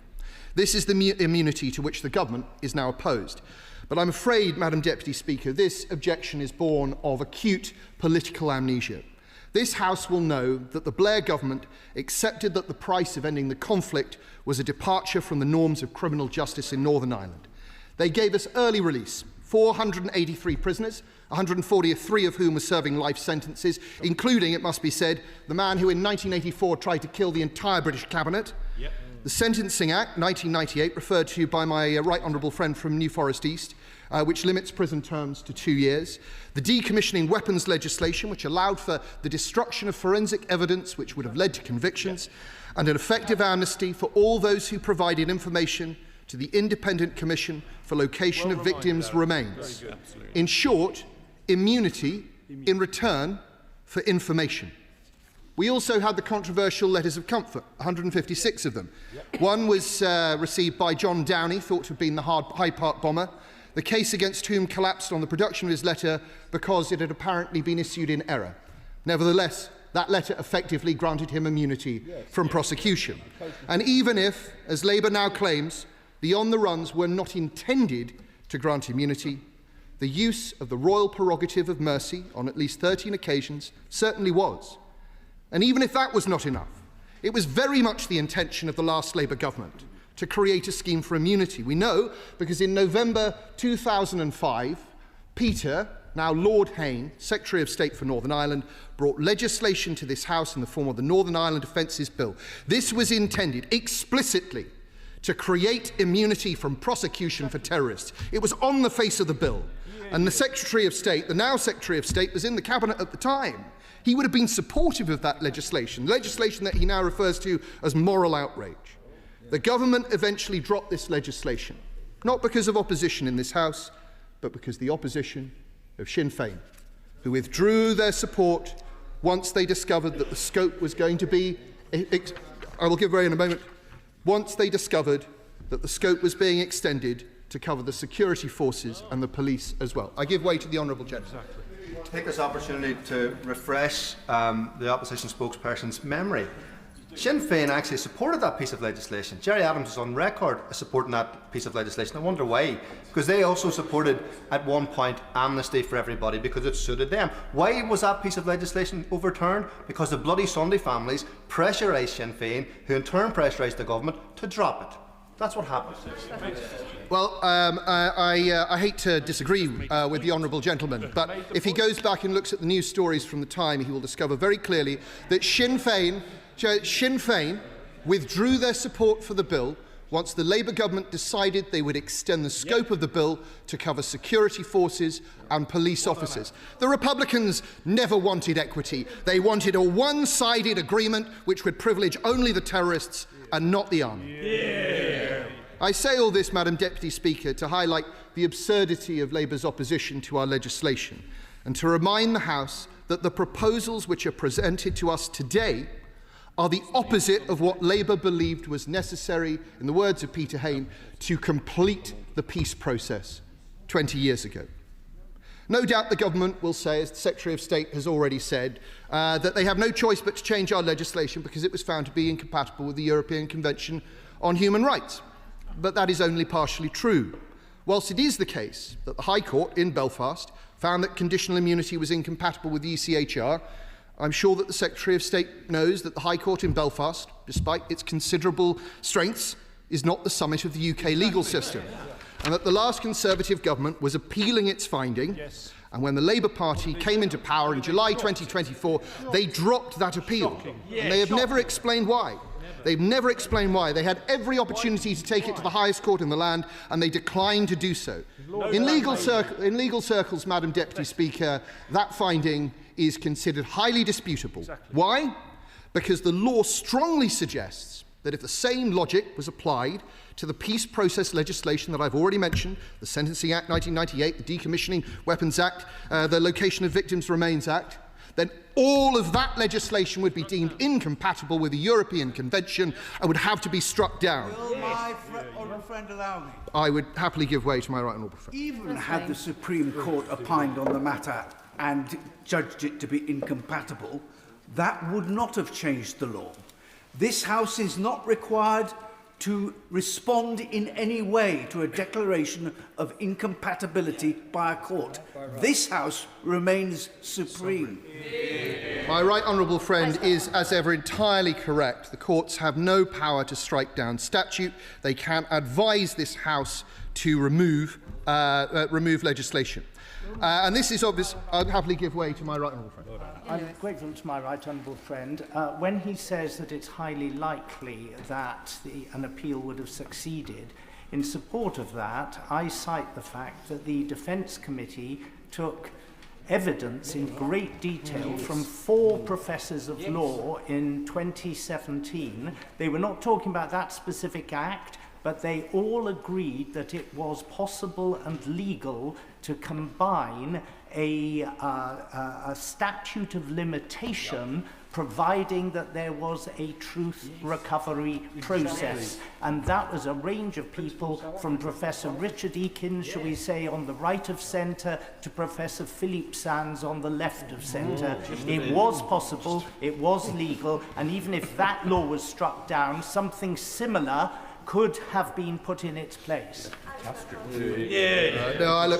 thank my right honourable friend for his intervention, and I remember a similar intervention he made in 2017 and again in 2023 on just this point, based on the work that his committee had done. The Secretary of State has now introduced a draft remedial order to eliminate the parts of the bill that are deemed to be incompatible. But as the Secretary of State knows, because I've written to him on this subject twice, this side of the House does not believe that that remedial order is appropriate, certainly not yet appropriate.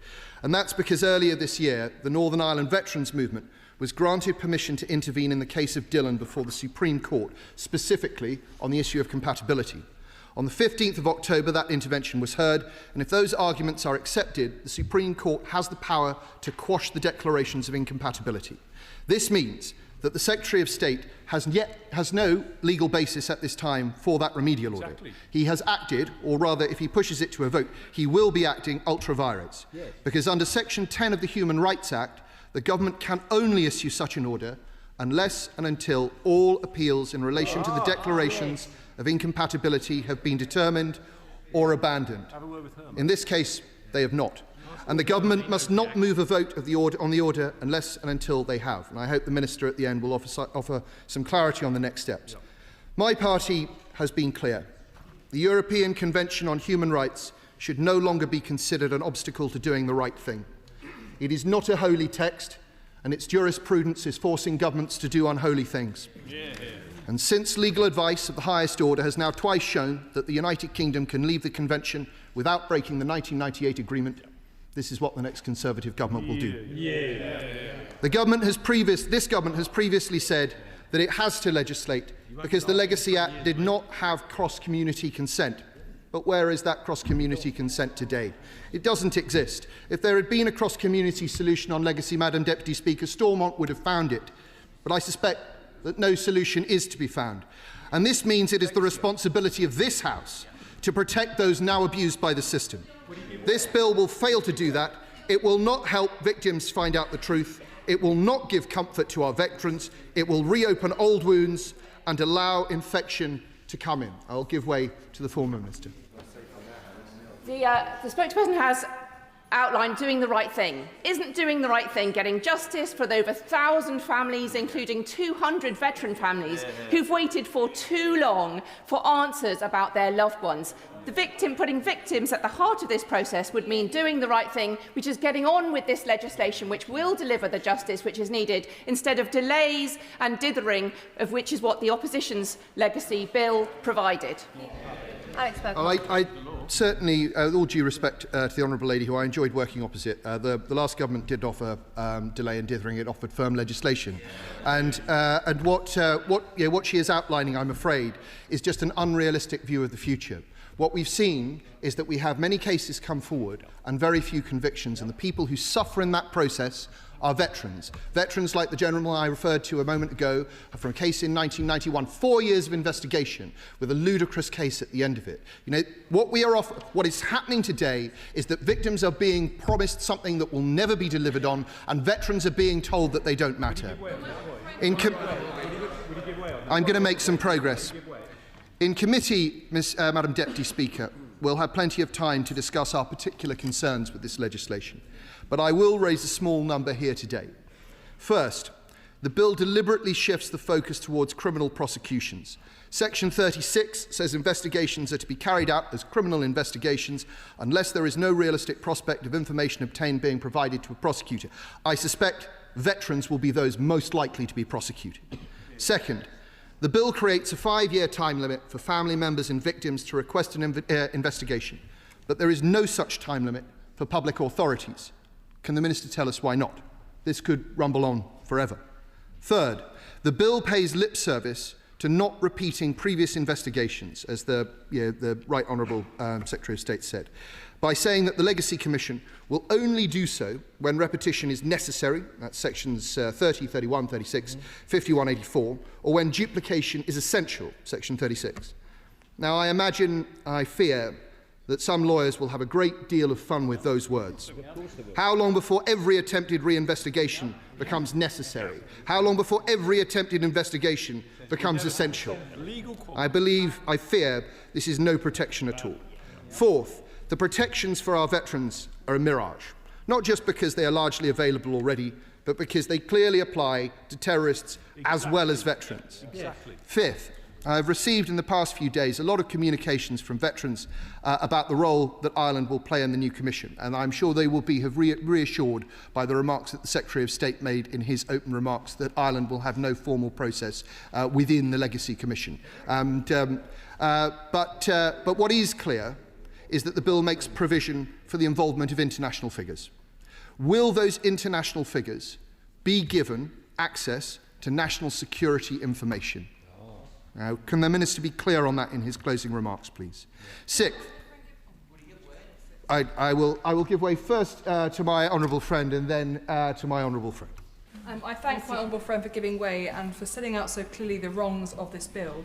A number of veterans called my office yesterday in great distress, and one of their concerns was what this bill means for future recruitment to the armed forces, which so far has not really been covered in this debate, because they believe that if you sign up willing to give the ultimate sacrifice, that your country should stand behind you.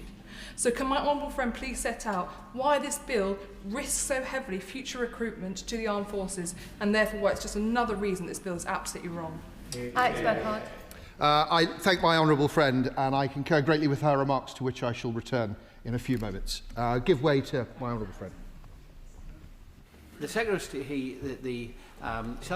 Secretary has pointed out that the Secretary of State has assured us that no input from the Irish government will be in this bill. Yet, first of all, the Irish government were the only ones consulted. Secondly, there will be appointments made. And does he see the possibility that a government which has acceded to the demands of the Irish government in this bill could also accede to suggestions for people to be nominated to the advisory committee, and therefore they can have Irish proxies on this bill, despite the assurances given by the Secretary of State? The honourable gentleman raises interesting and important points, and I think one of the things that we are concerned about is within the Legacy Commission's framework, who will have access to sensitive national security information. It'd be very good to have clarity on that from the Minister later. Seventh, there was some confusion on the Labour front bench recently about whether former IRA personnel would be able to serve as a Legacy Commission officer or to sit as a member of the Victims and Survivors Advisory Group. And perhaps the Minister could clear that up and provide legal guarantees when we get to committee that won't be the case. I'll give way one more time to the honourable gentleman. Grateful to the Shadow Minister for giving way. Would you just remind the House who's actually in government in Northern Ireland and if there are any former paramilitaries involved at all? The Labour Party is in power in Northern Ireland. It's the government of the United Kingdom. As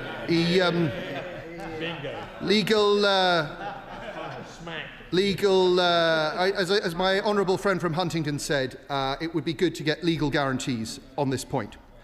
Last, veterans have been asking publicly for the inclusion of the word veteran in the bill. They do not consider themselves victims or survivors. They consider themselves veterans, and they are hoping that the government will recognise them as such in legislation. I'll give way to the honourable lady. Many in this House believe in the rule of law and the equality of every person in front of the law. Between 30 and 40,000 people were properly convicted of paramilitary offences. 300,000 soldiers served under Operation Banner. Can the member outline how many of those have been in court? Alex Burkhardt. So, the honourable lady, I think the honourable lady is misunderstanding the point that I'm making. The point that I'm making is that when it is clear that vexatious complaints and vexatious investigations can be begun, then everyone who served feels under threat.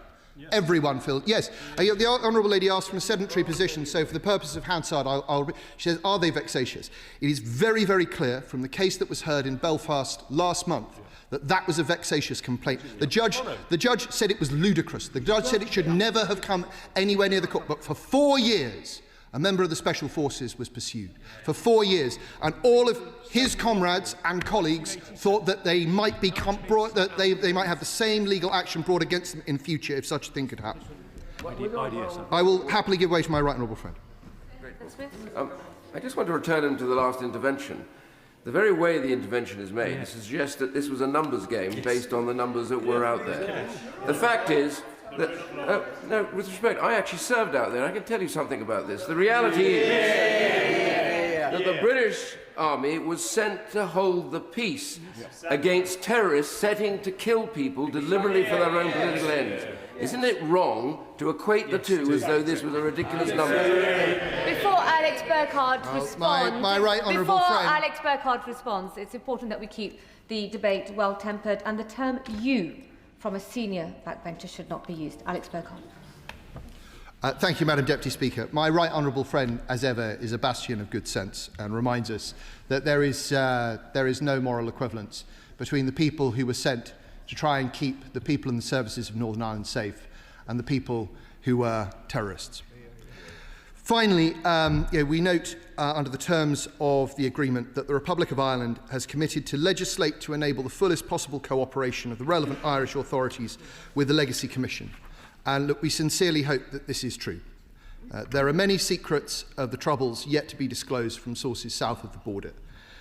From the huge number of extradition requests Dublin refused between 1973 and 1999, to the long, long list of cases of collusion between the Garda and the Provisional IRA, which have not been properly dealt with, it is clear that the South has never taken full responsibility for the blind eyes turned and the bad acts abetted.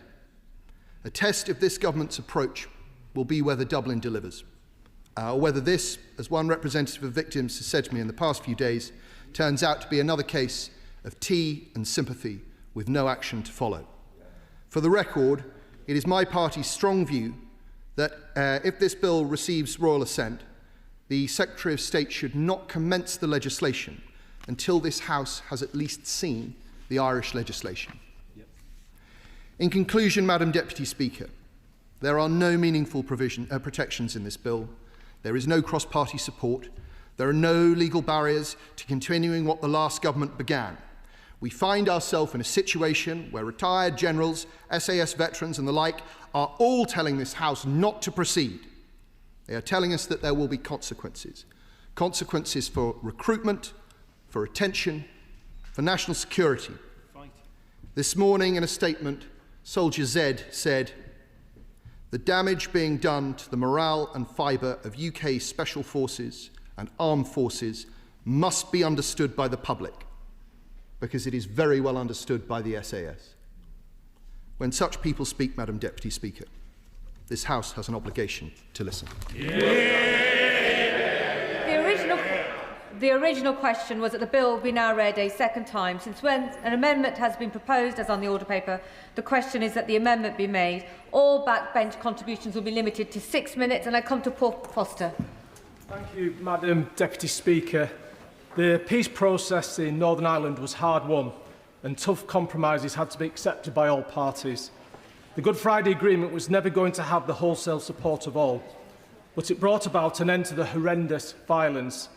However, the Good Friday Agreement did not include a mechanism for dealing with unresolved killings during the Troubles, either by terrorists or the security forces, nor did it provide an amnesty for crimes which had not yet been prosecuted. Let us also not forget that, according to Commons Library data, around 3,520 people lost their lives during the Troubles, of which 1,441 were British service personnel, 722 of which died at the hands of paramilitaries. 300 RUC officers were killed, and 301 individual deaths were the responsibility of the British military, of which 121 were Republican terrorists, 101 loyalist terrorists, with the remainder all civilians. We have a duty to ensure that all legacy issues arising from the Troubles are therefore dealt with compassionately, diligently and legally. The previous government's Legacy Act has been found to be unlawful by both the High Court in Belfast and the Court of Appeal. The High Court found that several provisions of the Act to be incompatible with the European Convention of Human Rights, and it was therefore deemed unlawful. They also found that it was incompatible with Article 2 of the Windsor Framework and should therefore be disapplied. The Court of Appeal upheld this decision and also found that additional aspects of the Legacy Act to be incompatible with the ECHR as well. Now, there are many separate elements to the Northern Ireland Troubles Bill, but I'm going to keep my contribution to two specific areas, that of immunity from prosecution for historic crimes and the concerns of my fellow veterans moving forward under the new Act. As a veteran, I have never sought nor agreed that as a British serviceman I should ever be permitted immunity from prosecution for my actions during service. We work within the law of armed conflict, the Geneva Convention, the laws of the United Kingdom when serving here, to name but three. We are trained to undertake operations within strict legal protocols, whatever the provocation we are experiencing or the hostile environment we are in. There has been much opposition to the immunity offered within the Legacy Act. The three Veterans Commissioners in July said, "This is not a call for immunity from law, but for fairness under it." Ben Wallace, the former Defence Secretary, said, "The British Army is not above the law, but for fairness under it." Brigadier John Donnelly, who served in Northern Ireland, now chair of the Centre for Military Justice, said only last week, "You cannot have a system of law that applies to some groups and not to others. It is vital that soldiers operating in support of the civil powers are held fully accountable to the laws they are required to enforce. That is the difference between the soldier and the terrorist." What we must also understand is not just British service personnel who were granted immunity from prosecution under the previous legislation. It was also terrorists who murdered civilians and British servicemen and servicewomen. There are currently more than 200 investigations into deaths of Operation Banner soldiers that were shut down upon the enactment of the Legacy Act against the wishes of those soldiers' families. Immunity from prosecution is dangerous because it invalidates the justice system, sacrifices victims' rights, weakens deterrence, violates international law and undermines long-term peace and trust in our institutions. I will never agree that immunity is the appropriate solution. It sets an awful precedent. And just think if it were to be implemented by foreign governments currently in military conflicts, we would be rightly appalled. Moving up. I wonder whether the honourable member has any views on the South African Truth and Reconciliation Commission that did exactly that. I have plenty of views on that, but it doesn't change my view on immunity. I believe immunity is wrong, particularly for soldiers. Moving on to my fellow veterans, I understand your concerns that any investigations into historic deaths have previously disproportionately focused on the actions of the armed forces and the former police officers rather than the paramilitaries. The government has recognised this and has introduced a number of key protections for anyone asked to provide information. These include protection from repeated investigations, a right to stay at home, a right to anonymity, protection from cold calling, protection in old age, and the right to be heard. But here's another important issue. We must and will protect, I'm almost done, we must and protect our veterans from vexatious and unwarranted investigations. And the creation of a Reformed Legacy Commission must not only provide for accountability, but also the protection of the innocent. Legacy cases have dominated the inquest system in Northern Ireland, with coroner legislation dating back to 1959 that desperately requires modernisation. The 1959 legislation was never created to deal with the numerous and complex types of legal issues they are now faced with. However, coronial law in Northern Ireland is a devolved matter, but a modernised inquest system could dictate new rules of procedure, change eventual standards, affect disclosure processes and reshape how Article 2 is applied, thus providing multiple additional Order. layers. I call the Liberal Democrat spokesperson, Paul Kohler. Thank you, Madam Deputy Speaker. Though I've not held the spokesperson role for long, I've met veterans, victims and survivors, academics and members from across this House and the other place. Those conversations have been humbling and instructive, reminding me of the horror Northern Ireland endured and the courage of those who lived through and served during the Troubles. I want to begin by recognising the Secretary of State's work in bringing forward this bill. Dealing with the legacy of the past requires legislation and practical action the public can trust. I want to make it clear the Liberal Democrats welcome the intent to repeal and replace Part 2, certain aspects of Part 3 of the Conservatives' failed Legacy Act. That legislation was a profound misjudgment. It commanded no confidence in Northern Ireland, was opposed by every major party, and placed the UK in breach of its human rights obligations. Not only did the Tories provide conditional immunity for serious Troubles-related crimes, they also offended victims and the Shabana seems to forget this, alienated veterans by appearing to equate them with terrorists. This bill rightly removes those provisions, ends immunity and restores the principle that no one is beyond the law. Clause 1 confirms the Independent Commission for Reconciliation Information Recovery will continue under a new name, the Legacy Commission, with reformed governance and functions. This recognises the need to rebuild a process the people of Northern Ireland can trust. We support the government's intent to reform the Commission, but expectations are high and confidence is fragile. Any effective legacy process must also ensure that narratives of the Troubles remain accurate, that victims of terrorism are neither forgotten nor morally equated with perpetrators.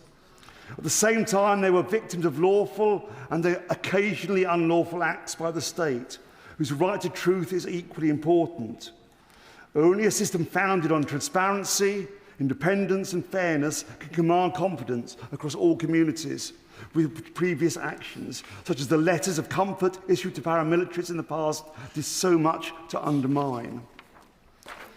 Clause 3 sets out the Legacy Commission's structures and functions, including investigating deaths and serious harm, holding inquisitorial proceedings, producing a full record of deaths, and securing public confidence, a requirement that I strongly welcome. It also establishes an oversight board, provides strategic direction and scrutiny. But with the board drawn from within the organisation, the real test of its effectiveness will lie in the independence and integrity of those appointed to lead the Commission in the first place. Clauses 4 to 6 give the Secretary of State power to appoint commissioners, directors of investigation, and judicial panel members. Even with the consultation requirements under Clause 9, this concentration of powers risks undermining trust. Appointments through the Northern Ireland Judicial Appointments Commission or a similar independent mechanism would surely strengthen public confidence. My concern is heightened as the Secretary of State also appoints the Victim and Survivors Advisory Group under Clause 8. When one person controls both the Commission's leadership and its advisory body, independence is difficult to discern. Turning to the fundamental issue of veterans' protections under the bill, these amount to the following. Unsolicited contact would be limited to official channels, which is clearly important. There will be an end to repeat investigations, but the undefined caveat, unless it is essential to do so, leaves the scope unclear. Veterans will have the ability to seek anonymity, although a provision to that effect already exists under the Criminal Evidence Act. Veterans will have the right to give evidence remotely, but there will not be a default presumption to do so. Veterans' welfare will have to be considered, which is at best vague, and veterans will be represented on the Ministerial Advisory Group, which, whilst welcome, does not in itself offer protection. Veterans are surely right in arguing this is not enough. This has implications not just for them, but our current service personnel and potential future recruits.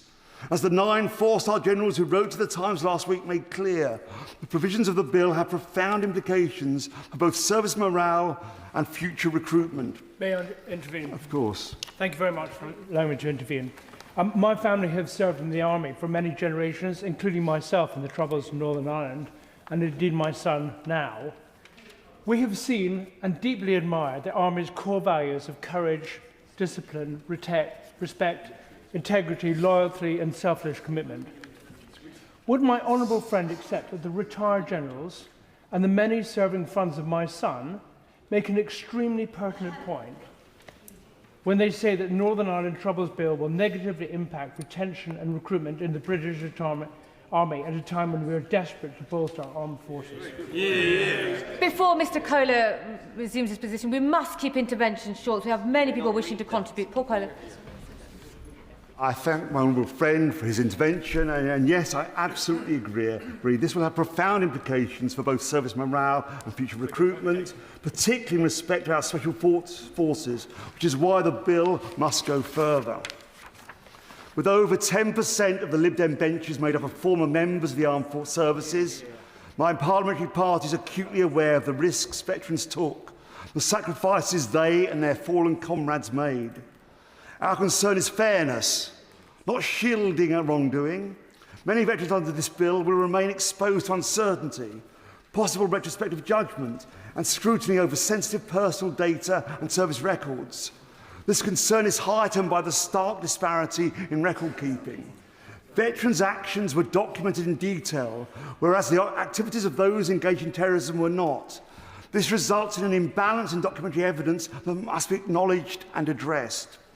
It is also noteworthy that whilst the state has protected itself through the Secretary of State's discretion over the handling of sensitive information, this bill gives veterans no such safeguards. Veterans deserve assurances that their service rights and data are treated fairly, securely and proportionately. I thank the honourable gentleman for giving way. The IRA campaign of terror against the British people was one of the darkest chapters in our history.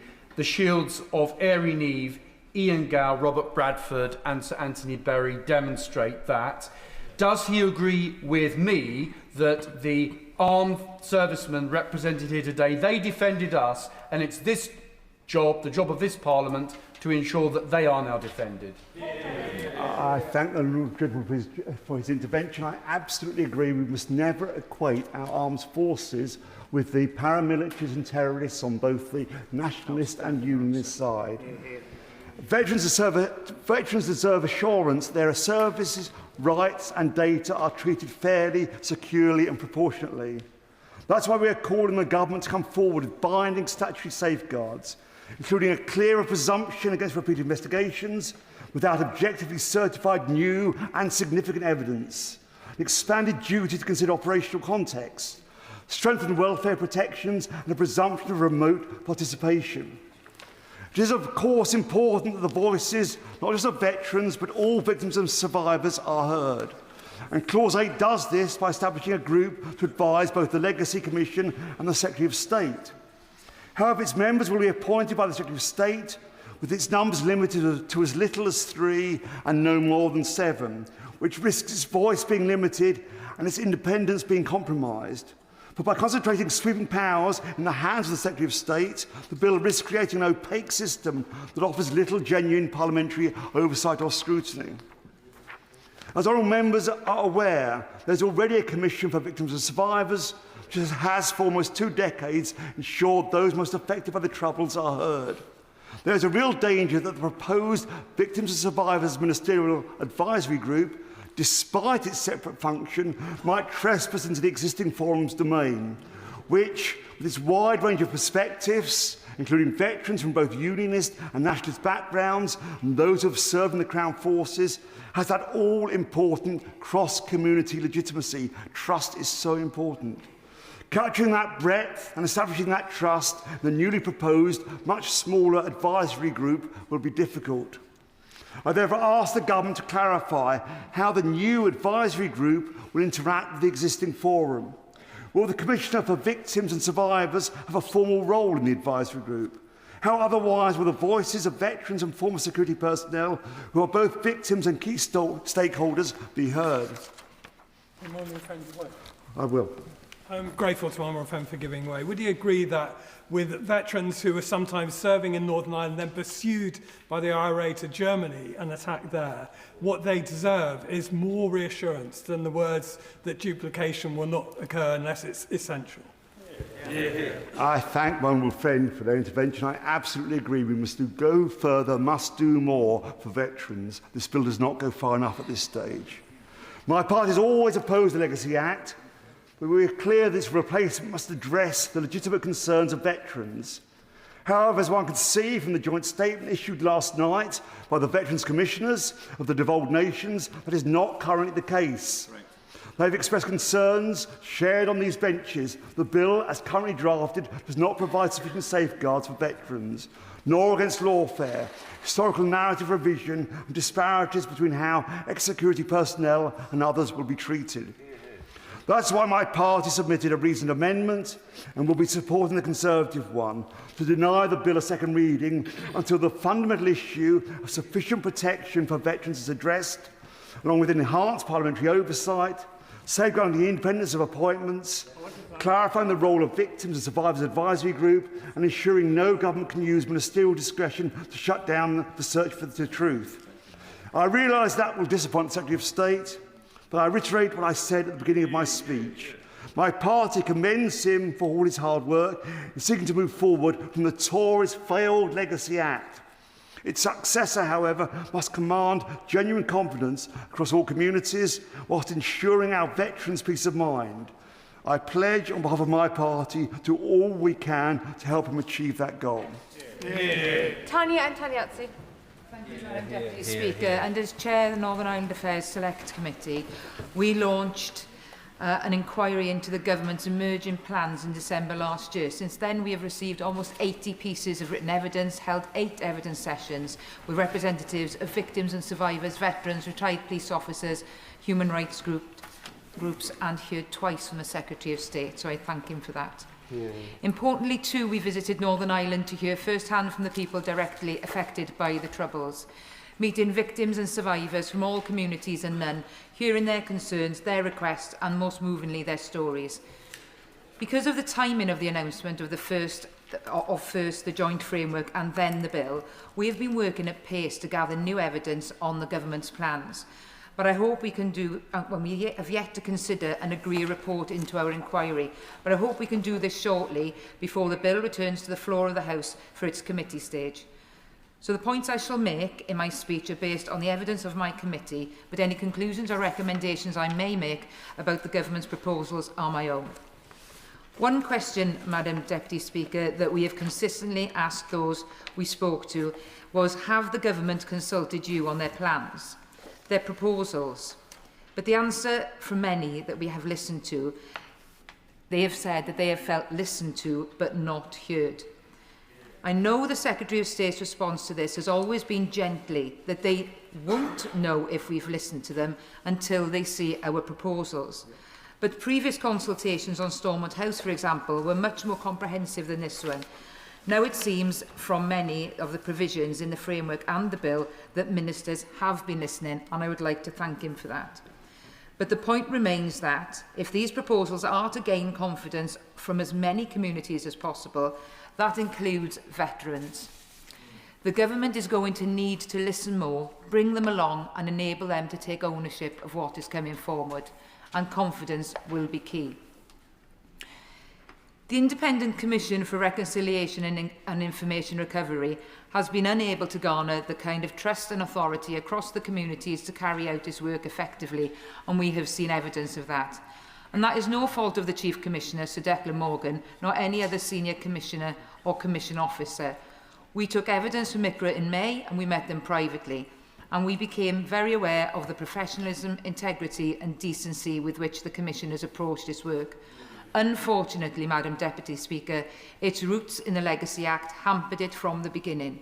Some people thought its investigations were too light touch, others that it wasn't doing or able to do enough to address potential conflicts of interest between investigators and their investigations.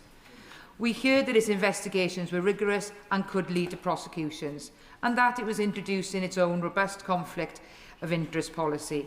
But we know how when trust is lacking, reform, root and branch, seems inevitable. I would personally urge the Secretary of State, however, because many of the committee and myself have been so personally moved by listening to the families that we have met. I would personally urge him to ensure that the decision of the sensitivities and prejudice of documents held is actually going to be the decision of the Legacy Commission and not of the agencies currently holding that information and who need to pass it on. With regard to case referrals, stakeholders have submitted supplementary evidence to us on many of the government's proposals. For example, the government's plan to widen the range of people and organisations who can refer a case to the new Legacy Commission seems sensible. But there are still potential changes that could be made to the definition of close family members, which would make that more inclusive and reflective of the reality of modern family life. Yeah. And the time it has taken for some families to gain an investigation.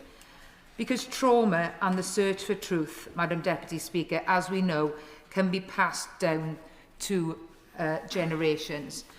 I have to skip a large part of my speech, but one of the things I must address before I turn to some other provisions is down to resourcing.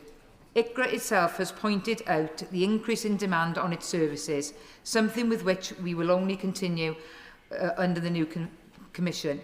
With greater responsibilities, including taking on coronial cases through its enhanced inquisitorial mechanism, funding is going to need review and be under continuous review.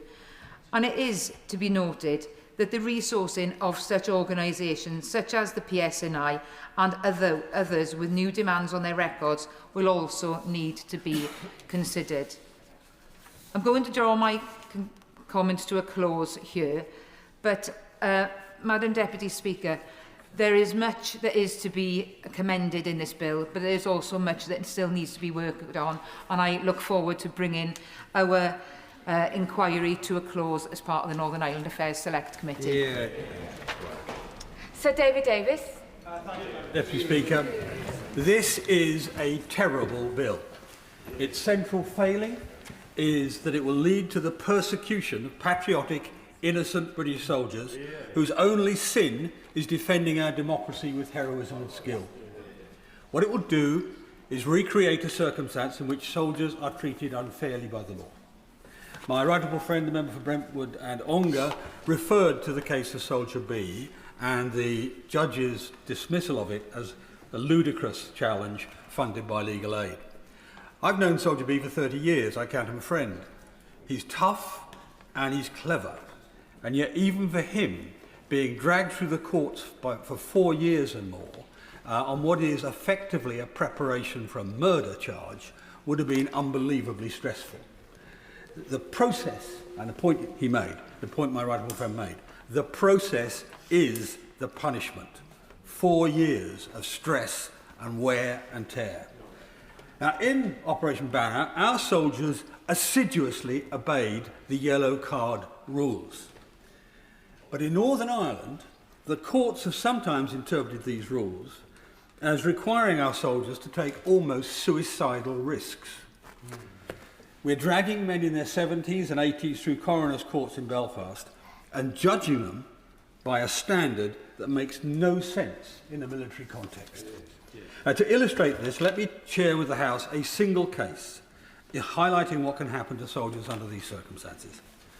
On the 16th of March 1978, in the middle of the night, 2 SAS soldiers were manning a covert observation post. They saw 2 men in combat clothing moving towards them. One of our soldiers, David Jones, stood up and challenged the men. The IRA gunman immediately shot him down in a burst of gunfire. That story would have been at the back of the minds of every soldier who subsequently served in Northern Ireland. Yes. They made their decisions in the face of the risk of immediate death. It's a measure of their professionalism that hundreds of terrorists were arrested alive under the circumstances when the soldiers themselves could have been killed. The debate today is actually about morality. It's about whether this House chooses justice over political convenience, truth over revisionism, and loyalty over the cynical rewriting of history. The government claims that today's problems arise from legislation passed by the previous government, which allegedly created an amnesty for terrorists. Really, what are the facts? Labour under Blair gave effective, de facto, maybe in law it's challengeable, but de facto amnesty to at least 650 terrorists, men who carried out more than 3,000 killings. Early release schemes, the on-the-run letters and the Royal Prerogative of Mercy collectively created a vast secret system of de facto immunity. Secret because they knew people wouldn't accept it. No, I'm sorry, I haven't got time. People knew it wouldn't be accepted. And that, by the way, is why Gerry Adams asked for, and I quote, an invisible system for dealing with the on-the-runs. Yes, he did. On the runs. You know, why are they on the run? They're on the run because they're criminals. And this was a secret system to deal with it. In contrast, our 300,000 of our soldiers defended democracy in Northern Ireland. They defended law and order, they defended democracy, and they defended the innocent citizens of Northern Ireland, which we often forget in this. They acted as a direct opposite of the IRA, the gangster organisation that terrorised the communities in Northern Ireland, and by the way, all communities. Remember, the IRA killed a very large number of Catholics in order to terrorise that community. Yet today, those who uphold the law face relentless legal pursuit, while those who broke the law receive leniency, letters and legal shelter. And let's not forget, the IRA are also protected by the fact that witness or would-be witnesses against them know they risk murder if they actually turn up. I was in Omagh, as it turns out, a few weeks ago, and I met a policeman who was shot by the real IRA or the new IRA or whatever label it's got today, only a couple of years ago. Shot, I think, 6 times. So, instead of attacking those who served, we should honour them, their service and their patriotism, and not treat them as worse than the killers they defeated. The House must say enough. Enough moral inversion, enough rewarding terror whilst hounding those who defended the public, And we are told that this new bill is necessary because Northern Ireland will not support alternatives. Well, let me say this. When leaders must choose between consensus and justice, real leaders choose justice. Yep. This bill must not rest on appeasement. The world watches while Britain chooses today. Its allies with concern and its enemies with enthusiasm as they plan future decades of lawfare against our best soldiers. If we do not speak up to protect both our current service personnel and our veterans, in the future the innocent will suffer, and we will find ourselves unable to defend our nation. Hannah. Madam Deputy Speaker, time is short, but I hope today that we can consider the why as well as the how pain can be addressed in Northern Ireland. For the SDLP, we approach legacy on the basis of the rule of law, equality before the law, and the impact on reconciliation. And we recognise that this is not a sterile debate that just takes place in this room or in committee rooms. It's not a knockabout, it's not a headline, it's not for a tweet, it's a daily reality for many thousands of families. And while legacy remains unresolved, it is like a fog around us in Northern Ireland, shaping the tone of our politics, affecting how communities interact with one another, our policing, and the ability of government to deliver. This bill isn't perfect, legislation rarely is, but we can't miss the opportunity to deal with legacy. It is not about an obsession with the past. Getting this right is about an obsession with a non-violent and reconciled future. It's positive that we are discussing today a bilateral agreement between the Irish Government and the Government in London, a much needed departure from the unilateralism pursued by the last government. Despite clear warnings, they pressed ahead with a deeply flawed legacy bill that was not only struck down by the courts but rejected by every single party, north or south of Ireland, and by more or less every single victim or survivor who spoke on the record. They exploited the fiction that we had to draw a line under the past because nothing else was working, while fighting and stalling the processes which were. The Conservative Party's approach to legacy diminished the rule of law, disregarded bilateral communities, and worse, it wasted the time and the years and the energy of so many blameless victims and survivors. The joint framework allows both governments to begin meeting their responsibilities on dealing with the past. We acknowledge the journey and the effort of the Secretary of State and his officials, and though we will seek by amendment to make the final legislation robust enough to withstand less well-intentioned political oversight. I understand the close work is happening across the Irish Sea, and the Dublin's legislation will be published swiftly when this bill has made its way through the House so that its architecture can be compatible with the arrangements we have at the end of the legislative process here. It is right that it is delivered in parallel. It is right that it is a partnership, so I can understand only as cynicism those who make lurid claims about what the Irish Government have or haven't done, but cry foul at any attempt to address it. The SDLP don't pick and choose which victims we support. We don't pick and choose those from whom we demand accountability. Every death was a tragedy. Every murder was wrong. And publicly and privately, we will push Dublin, like we will push everyone else, on their obligations and omissions, on this framework and on the Omar inquiry. But we will not tolerate or dignify the distortions and the revisionism, including for many across this House, who tempt to draw equivalence between the government of the Irish Republic and the murder machine of paramilitaries, or the systematic involvement with paramilitaries from London. From the early days of conflict, victims have borne the most and asked the least. Lacklustre investigations by the release of prisoners, which we accept was a hard pill to swallow, but far out with the Good Friday Agreement. They've had that compounded by uneven transition for paramilitaries, by on-the-run letters, by decades of cynical memorialisation, and by the immunity scheme by the last government. Unlike others, the SDLP do not accept that violence was either inevitable or justified. Regardless of the context, for military commanders or for IRA commanders, violence was a choice. Planting bombs in busy town centres was a choice. Arming paramilitaries was a choice. Opening fire on innocent civil rights marchers was a choice. And brushing all of those crimes under the carpet, as the last government attempted to do, was also a choice.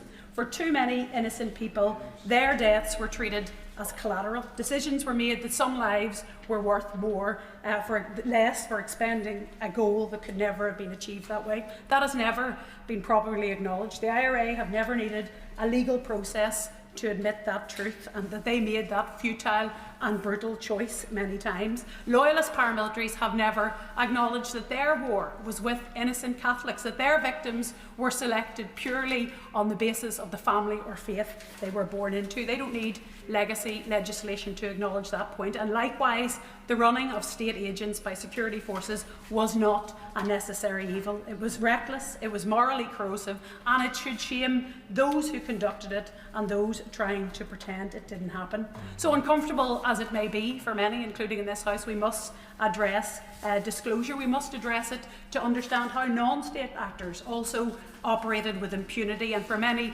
directing terrorism had very little to do with political ideals and more to do with power, control and dominance over the communities they claim to defend.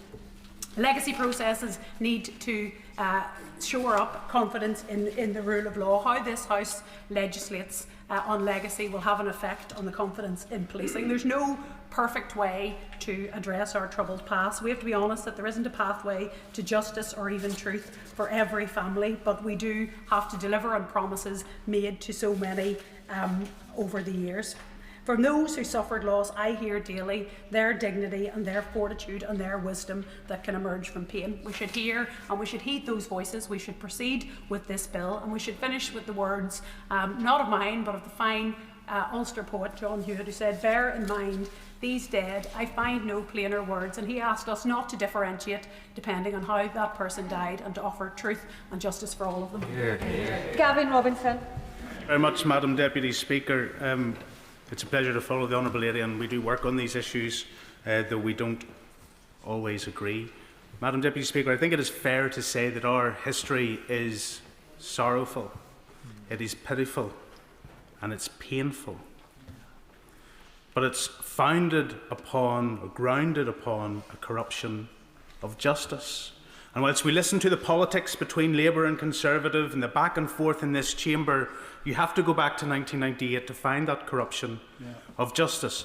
The release of prisoners, the litany of failure, and the lamentable approach to those who terrorised our society across communities.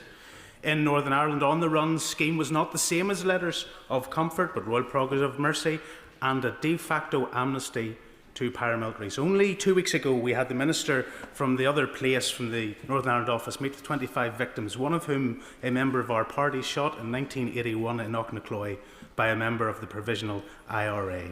A champion within the Sinn Féin movement until he fell out with them. He sought sanctuary in Switzerland, he sought sanctuary in Sweden. Only when he became an opponent of the peace process was he ever amenable to justice. He stood as a dissident representative in the 2007 election, and he was arrested at the count and convicted for 20 years for attempted murder of one of my colleagues. That was a de facto amnesty for as long as he was brought in to the political process. We have heard, victims have heard, those innocent victims of Northern Ireland have heard this government promise to repeal and replace, and yet that's not what they are seeing. They have heard a promise to protect veterans, and yet that, Madam Deputy Speaker, is a mirage. There is no specific protection for veterans within this piece of legislation.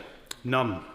And when we heard the Veterans Minister on the radio last week asked 4 times, could she rule out a member of the IRA being on the Victims Advisory Forum, she could not. That the Secretary of State did not take the opportunity to say he would accept an amendment to ban paramilitaries from that advisory board, I think, is a shame. But, Madam Deputy Speaker, shame runs throughout the legacy of our past and government's approach to it. Innocent victims, does it work for them? I have to tell you, Madam Deputy Speaker, innocent victims are sick, sore and tired of people on either side of this bench, and maybe even these ones, pretending to speak for them. Yes, it is true, some innocent victims want truth. Some innocent victims want to know what happened, but others want justice. They want justice, and they have not received it. For veterans, are there protections for veterans? No. Does the word veteran feature in this legislation at all? No, it does not. Victims and veterans are sick of gaslighting, of this psychological torture of having their own beliefs, their understanding and their memory challenged and questioned to the point where they think they've got something Wrong. For paramilitaries. Well, paramilitaries were invited to Lambeth Palace to create the amnesty scheme that the Conservatives brought through, and will be satisfied enough that their concerns have been listened to by this Labour government. I have raised with the Secretary of State time and again the lamentable failure on his part to support the Director of Investigations solely because he has a history in the RUC. And what's the answer to that? The answer is to create an equal position to sit alongside him. We have a Human Rights Commissioner in Northern Ireland who, even though the Supreme Court has attested the independence of the Director of Investigations and the ICRIR, we have a Secretary of State who has decided, at the behest of the Irish, to create a co-equal position for fear of contamination. That is outrageous. It is not legally sustainable, it is not legally required, and it cuts to the heart of the professionalism and the integrity not only of that individual, but of all those who served in the Royal Ulster Constabulary, and 302 of which were murdered by paramilitaries in Northern Ireland. So when we talk about protections for veterans, what about those who served in the PSNI or the RUC before them? What about those who served alongside and were deployed alongside members of the armed forces? Where's their support, Secretary of State? It's not in this legislation. Whenever the Northern Ireland Retired Police Officers Association had to go to court themselves, who paid their bills? They did. They had to raise tens of thousands of pounds to challenge the police ombudsman who was rewriting the past, to challenge a police ombudsman who asserted collusive behaviours, a legal phraseology which does not exist. They've had to defend their honour by themselves because they have had no government of any hue that has stood by their side and defended them. They defended us. And so too, we, Secretary of State, should defend them. And that the Secretary of State has sullied himself in this Parliament by the engagement with the Irish Republic. Sullied himself. I have it on good authority that the Irish Republic have cautioned against amendments. The Irish government construed a memorandum of understanding on the OMA inquiry to ensure they would only assist in answering what the UK authorities could have done. What the UK authorities could have done to prevent that atrocity, not what they could have done yet. For decades, they harboured terrorists in there. They refused extradition. They supported and financed terrorism in Northern Ireland. And has the Secretary of State put them under any pressure, Madam Deputy Speaker? No, he has not. What legal obligation have they to see whether this legislation passed as to whether they adhere to the European Convention of Human Rights? None. Colin Eastwood. Thank you, Madam Deputy Speaker. 50 years ago this month, Columba McVeigh was taken away by the IRA. He was murdered and his body was disappeared. His family are still searching for Columba's remains. 2 years later, Captain Robert Nairac, the same. Before that, we know about Jean McConville, a widowed mother of 10, disappeared by the IRA. Eventually, many years later, their family was reunited with her remains. The people who carried out those tragic murders, those despicable war crimes, would be, if the party opposite had their way, free from any concern, free from prosecution. Magella O'Hare was 12 years old when she was shot by a British soldier on her way to chapel in Armagh. Same goes for Magella. Patsy Gillespie was tied to a van, chained to a van by an IRA unit, made to drive a van with a bomb in to an army base in the Buncrana Road in Derry. Patsy was killed along with 5 other soldiers. The people who murdered Patsy and the 5 soldiers free from prosecution if it was up to the members opposite. I have to say, Madam Deputy Speaker, as I sat with the families of Bloody Sunday in a court last month and looked at their devastated faces, after 53 years of them searching for justice, I expected better from some of our leaders and some of our politicians. I didn't expect tweets with the parachute regiment insignia on it being put out by senior members of this House. I didn't expect fulsome support for Soldier F from other senior members of this House. Let me just put on the record, because it's important, because it seems to me that lots of people who talk about Bloody Sunday never actually bothered to read the Savile inquiry. Savile inquiry that, of course, was set up by a British government, led by a British judge, supported by subsequent British Prime Ministers. Soldier F, by his own admission, killed 5 people on Bloody Sunday.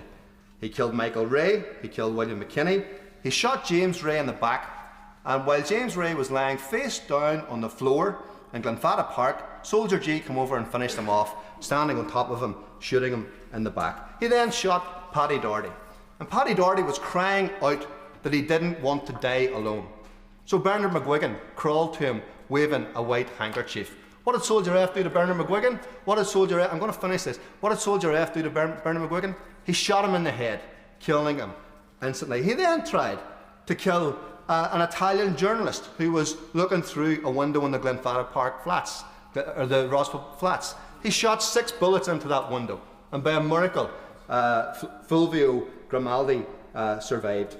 He then went on to pervert the course of justice by lying through his teeth, claiming that 4 of the people that he shot, who were innocent civilians, they were proven to be innocent civilians subsequently, that they were engaged in riotous behaviour. Then he went to Fort George Army Base, where the people who were arrested on that day were being held. He assaulted several civilians, including a Catholic priest, Terence O'Keefe. He then stood a 16-year-old boy, Dennis McLaughlin, up against a gas blow heater until he fainted and collapsed. What did he do then? He kicked him to his feet, and he asked the young fella, did he want a drink? When the young man answered he did, he spat in his mouth. A few months later, he went to the Shankill Road. Something you don't hear, by the way, from unionist politicians. He went to the Shankill Road on the 7th of September 1972 and admitted shooting a Protestant man called Robert Johnson. He lied again, saying that Robert was a gunman. He wasn't a gunman, and the coroner's court made that absolutely clear. Robert Johnson was totally innocent as well. I have never once heard a unionist politician or anybody in this House stand up for Robert Johnson and the other man that was killed on that day.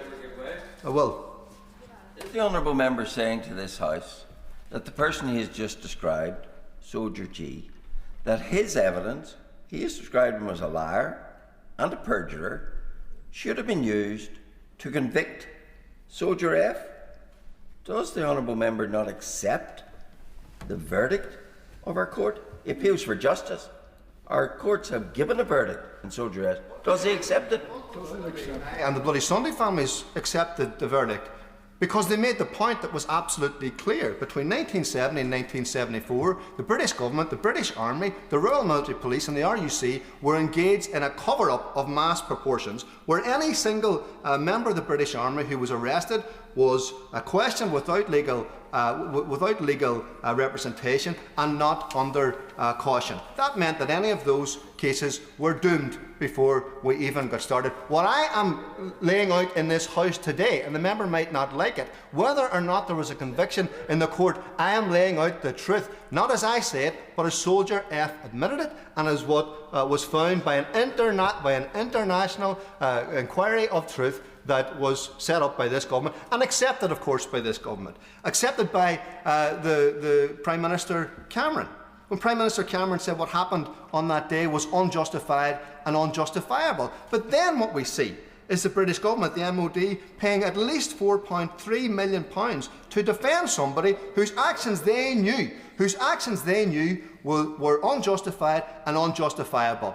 That is the truth. That is the fact. He got far more legal representation than anybody would under legal aid. And if anybody wants to check those figures out, they're available for all to see. What has happened in this debate is that people don't seem to be able to come to the simple fact of the matter that every single murder was wrong, whether it was committed by the IRA, whether it was committed by the British government, and not one single person should be free from prosecution. They shouldn't be allowed impunity. And those people who stand in this House and talk about how great the British Army was and how much they care about the British Army, why then, if that is your position, why then are you accepting and supporting people who committed mass murder? How many times do I have to remind colleagues? There isn't much time left. Why then are those members supporting people who, by their own admission, murdered innocent civilians who should be seen by anybody in this House as citizens of the United Kingdom? The hypocrisy that has been on display in this place many times, everybody can see it. And I know many people in this House served in Northern Ireland. Well, there's lots of people at home watching this who live in Northern Ireland and are sick, sore and tired of this. If this legislation has any chance of giving people some trust, some truth and some justice, it should be allowed to proceed. We, of course, have issues with this. We have issues around the national security parts of this and the issues around sensitive information, and we put proposals and amendments to that regard in the process as we go on. But we have to give this a chance. We have to give our victims a chance, and all this... Tom Tugendhat. Thank you, Madam Deputy Speaker, and I welcome the speech that the honourable member just gave. And the reason I welcome it is because he recognised correctly, fully and truthfully that all of those who were victims, or almost all of those who were victims in those terrible years of the Troubles, were UK citizens. They deserve the recognition, the respect and the same protection as any other citizen in the United Kingdom. It is indeed one of the foundational reasons of why I'm a unionist, because I believe that we are all equal on these islands, or rather on that part of these islands. But we can look, and I understand why we are, but we can look back a lot at history. We can look back a lot at what has got us to the position we're in. But if I may, I want to drag the government's eyes forward. Because the reality is what we're doing here in reopening, in ending our own version of the South African Truth and Reconciliation Committee, with its problems, with its failures, with its lacunas, with all of the gaps that that necessarily has, is we're ending the opportunity to move on with all of the pain that that brings. And we're reopening wounds that sadly we all know will never close. Now, I can look at the agreements that were made in the 1990s. I can speak about the deals that Tony Blair did. And like everybody here, I can be deeply critical about the injustices that he allowed. But I can't then welcome the peace that he brought. I can't welcome the peace if I'm critical of the process that he needed and others needed to make it happen. So I'm very, very cautious about those who would go back and criticise and call out, and I understand the pain of so many. But if we want peace, we have to move forward.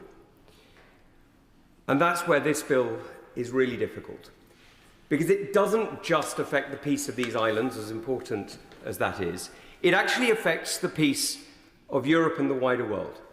Because what it is doing, it is telling people across these islands that actually your service when you sign up won't be for 5 years or 10 or whatever it says on the recruitment contract, but it will be for as long as our enemies and those who seek to do us harm wish to bring prosecutions against us.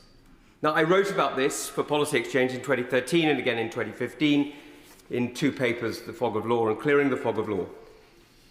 And the point that is so fundamental is we think this is about us. We in this chamber have got the idea that somehow or other, the law, the justice system, what we shape, what we decide here, it's all about us. Well, I'm afraid it's not. And you don't need to take my word for it. Read the Matrokin archive. Read what the KGB was doing, instrumentalising many honourable people in CND, but also some people who were willing to cooperate with the KGB. Read what the KGB and its successor organisations have been trying to do around the world, using the law as a way of continuing actions against British forces, in a way of actually disarming our forces before they get into conflict. And the tragedy is that for all the well-meaning aspirations of this government, and I understand, I have a lot of respect for the Minister in his place. We've always got on very well, and I admire his dedication.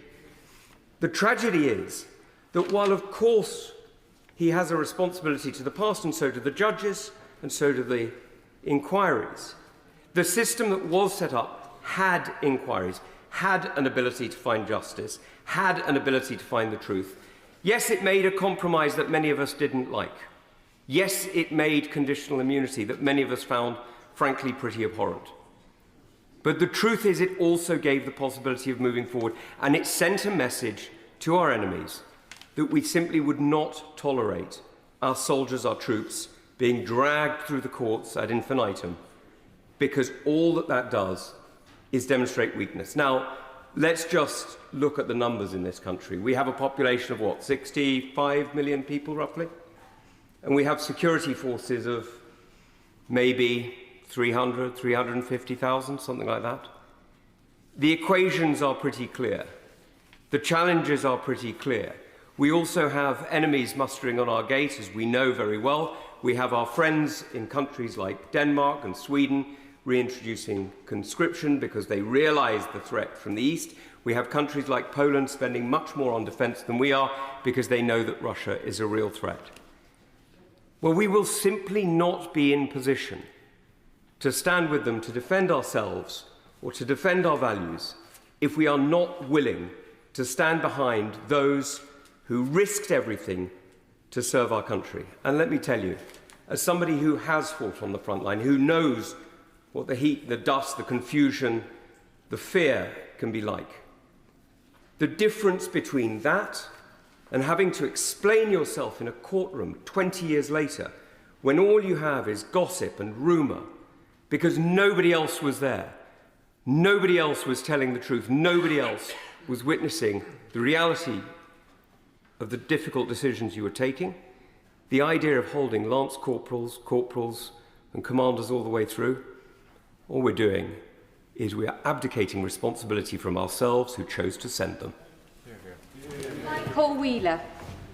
Madam Deputy Speaker, I'm going to keep my remarks relatively brief because I think there are many valued voices yet to be heard in this debate. I welcome that we have this bill before us today. Northern Ireland has a special place in my heart. It gave me my mum, treasured memories of time with family, and it is a place that will always feel part of me. But it also left that younger version of me with many questions about why curbstones in some places were painted red, white and blue, and about why the police had guns and their cars looked like tanks. As I said in the Secretary of State's statement last December, nothing can be allowed to jeopardise the progress that has been made in Northern Ireland. I've seen that progress firsthand. The streets of Belfast are a fundamentally different place, not just compared with the stories my mum tells of her youth, but also with what I remember from mine. But this progress is not finished, and peace should never be taken for granted. We must make sure that we get this bill right. So I welcome the measures in this bill to build a clear, robust and fair system with which justice and closure can be sought. The creation of a reformed Legacy Commission with strengthened governance, ensuring that the Legacy Commission has the powers that it needs so that answers can be provided to families, including those of servicemen and women, and a new approach to inquests and coronial cases will all help to provide the answers that are sought and needed by families still grieving. But we must also ensure that the system itself isn't used as a weapon. When taken as a package, I genuinely believe that the 6 measures included in the bill to protect veterans should provide us all with significant reassurance and should provide those who served with significant reassurance. There can be no equivalence drawn in this or any other process between those who served in our armed and security forces to protect life and promote security and stability, and terrorists, whether loyalist or Republican. The thing that was too often forgotten during the Troubles were the ordinary people, those who found themselves caught in the middle and on too many occasions lost their lives because of it, and we must not forget them now. I thank those who served to protect people, our veterans, who found themselves in communities not too dissimilar from the ones they grew up in, having to do an immensely difficult job. And I also thank those who saw that peace was the way forward. As we debate this bill, it is incumbent on all of us to remember where we have been and just how fragile this process can be. So please let us all get this right, provide justice for grieving families and protections for those who served. Sir Julian Smith. I want to thank all military service men and women who served on Operation Banner. And it was not just the military, the RUC, on every visit to a police station in Northern Ireland. The lists are long, the lists are wide. and I pay tribute to members and family members of the RUC and also to our security services and agents and staff. I also pay tribute to parliamentary colleagues past and parliamentary colleagues present who served in Operation Banner. I condemn utterly the actions, the mindless and needless violence of the IRA, who were, in the words of my right honourable friend Rayleigh and Wickford, one of the most ruthless and vicious terrorist organisations the world has ever seen. I also want to pay tribute to innocent victims of the Troubles. The list of atrocities is long, and the IRA principally is responsible for the vast majority of them, along with loyalist paramilitary groups, neighbours, sons, daughters, husbands, thousands of families impacted in the smallest part of the United Kingdom.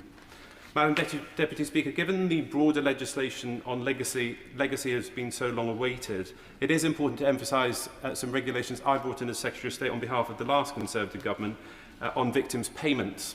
And victims' payments were the first stage of the legacy process. Many people have applied successfully for these payments, but I would urge the Secretary of State to promote these payments to particularly military and other victims and veterans, because I understand there are many more people that could apply for them. I would also urge him to look at considering the bereaved and what could be put in place for the bereaved, using some of the principles that we adopted on the committee to exclude anybody that was injured by their own hand. Madam Deputy Speaker, there are a number of observations I'd like to make today. I'd like to pay tribute to my front bench for representing and standing up for our soldiers, for articulating the clear dangers of lawfare and the rewriting of history. But perhaps we as a party and we as a House should have listened earlier to my right honourable friend for New Forest East inquiry around statutes of limitations. But that would have, in my view, had to be done as a much bigger reconciliation process. I also just think we need to be so careful on debating the issues of amnesties, but also in parallel recognising these were British citizens often that were killed by the very limited number of armed forces that behaved badly. It was an amazing achievement for David Cameron to have his speech in the Museum of Bloody Sunday in Derry, and he acknowledged through his tone the wrongs that were committed. They were limited, but they were committed, and we have to admit that that happened. Can I urge the Secretary of State to look at further options during the course of the passage of this bill for strengthening the protection of veterans? One is an idea from the Noble Law Cane that could be made to Northern Ireland's 1967 Criminal Law Act in order to deal with cases where a soldier thought they were acting in legitimate self-defence. Second, there are significantly larger volumes of legal aid paid out in Northern Ireland. Can that be looked at? And also the Honourable Member for North Antrim raised the roving mandate of many inquests, and can anything be looked at there to focus those inquests for the ones that are coming back under this bill? On the commitments from Ireland, I worked very closely and positively with the Irish government to restore Stormont in 2020 and helping in 2024. But I remain sceptical as to how far Ireland is going to or be able to go in the provision of information for families. Are they really going to be able to open everything up on Omar? We have to be frank that given the political headwinds that they face, there is limited incentive for them to do this. So it'd be useful to understand the legislation and the commitments that have been made. We also need to be honest about our security services. There are going to be limits to what our security services can release. And I think we have to be honest with our families about this. And then on funding, there are various statutory commitments to in the bill, but there are no statutory commitments on funding. And Omar is about 15 million, for Nupin 20 million. There is a risk that day-to-day policing in Northern Ireland loses out in the absence of this funding. Madam Deputy Speaker, on memorialisation and reconciliation, the clauses in the previous bill remain. Again, who will pay for this? And how will the impossible task of getting consent on these matters be achieved? Having raised these questions, Madam Deputy Speaker, I know that many families in Northern Ireland and beyond still want answers and will hope that they can get them through this legislation. The lack of closure for so many leads to the next generation taking on the baton of grief and grievance. The issue for them is that time has not healed matters, nor has it lessened their pain. I hope that they can be front of mind as this bill is debated here and in the other place in the weeks and months ahead. I think of the many individuals and families, some of whom are here today, and I hope in what is probably going to be the last piece of legacy legislation, we can all bear those families and individuals in mind. Speaking limits have dropped to 5 minutes because there are too many members trying to contribute, and I'm doing my best to get everybody in. 5 minutes. Liam Conlon. Can I start by thanking the member for Skipton and Ripon for his contribution today, very thoughtful. Ever since the Northern Ireland Legacy Bill was introduced by the previous government in 2019, thousands of innocent victims' families have waited to see this day. Of the many reckless things the Conservatives did to our relationship with Northern Ireland in their 14 years, I struggle to think of a more egregious example than the Northern Ireland Legacy Bill. It was a direct attack on the Good Friday Agreement.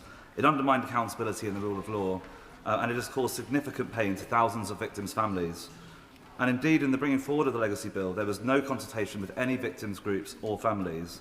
And the member for Tunbridge referenced the South African Truth and Reconciliation Commission, but a key difference there is that it put victims' families and victims' voices at its centre. For people across Northern Ireland, the legacy of the Troubles is not a chapter in history, but something carried in every family to the present day. And I know this from my own family. I'm a relative of Father Hugh Mullen, one of the 11 innocent victims of the Ballymurphy massacre, which took place in 1971, one of the worst atrocities of the Troubles. Hugh was a Catholic priest and was trying to help another victim and offer the last rites when he was shot and killed unlawfully by a member of the parachute regiment. He was shot first in the abdomen and then again in the back as he lay on the ground. What is often missed in discussions about Troubles-related cases is that what followed often compounded families' grief. Hugh was labelled as a gun runner, and there were attempts to smear him, which couldn't have been further from the truth. But it would take 50 years for the words entirely innocent to appear on public record in a ruling by Mrs. Justice Keegan. I've had the pleasure of working with victims groups right across Northern Ireland on a cross-community basis, and I want to remark today on the words of Sandra Peake, the CEO of the Wave Trauma Centre, a fantastic cross-community charity. Sandra said, "Whatever the previous government's intention, the result would have been that terrorists who carried out the most egregious crimes imaginable would have been able to walk free if they told their story to the best of their knowledge and belief. They could say that they stabbed John Malloy, an 18-year-old, in a frenzied attack, leaving him to bleed to death yards from his home because he was a Catholic. And the state would say, 'Thank you, and we'll say no more about it.' A witness saw them laughing and dancing down the road after they murdered John. Thanks to the Legacy Act, they would still be laughing and dancing. When John's parents, Lyndon and Pat, were told by the previous government that they should grieve in private while evil perpetrators could celebrate in public. And this is not in the name of reconciliation."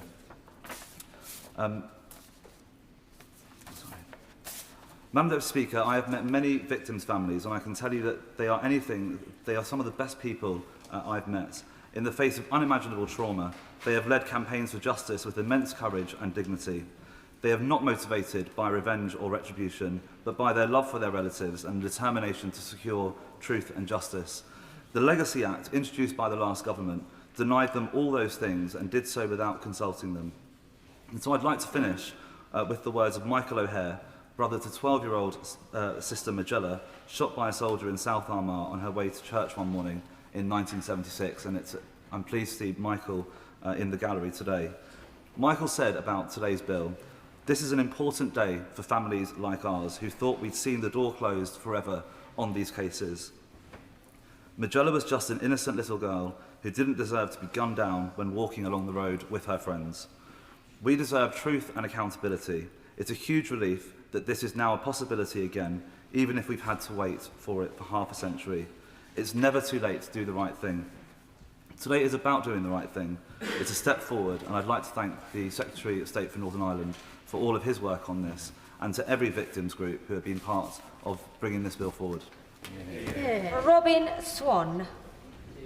Thank you very much, Madam Deputy Speaker, for your tomorrow we gave her today would have been a phrase that many in this House stood in honour sombre at the last Remembrance Sundays as we stood across this country remembering those who served and those who sacrificed. When I stood at those memorials in South Antrim, Ballyclare and Antrim and Crumlin and saw wreaths laid for the members of the UDR, the RUC and the home battalions, it brings home where and why the veterans that we talk about in this place must also reflect and respect those veterans from Northern Ireland who didn't return to home or to barracks here in England, Scotland and Wales, but every night returned to their own homes, having defended their neighbours, their loved ones and their families and workmates. Or in regards to the victims that have been mentioned, I noticed the Secretary of State listed a number of atrocities. He didn't mention Tiban. 14 construction workers returning home from Umma, blown up because the IRA considered them targets because they were working on a military base, and therefore they described them as collaborating with forces of occupation. Madam Deputy Speaker, our veterans and innocent victims are still waiting for their tomorrow while they actually suffer and reflect and carry the scars and pains of what was a 30-year terrorism campaign delivered on the doors and the workplaces of their neighbours.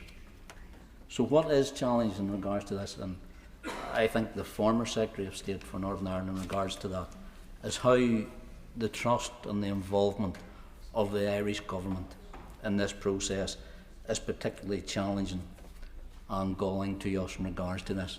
The Belfast Agreement has been mentioned a number of times in regards to this, and I do look in honour and respect of what my party delivered in bringing forward that peace process, but it was delivered in 3 strands: a Northern Ireland only basis, a North-South basis and an East-West basis.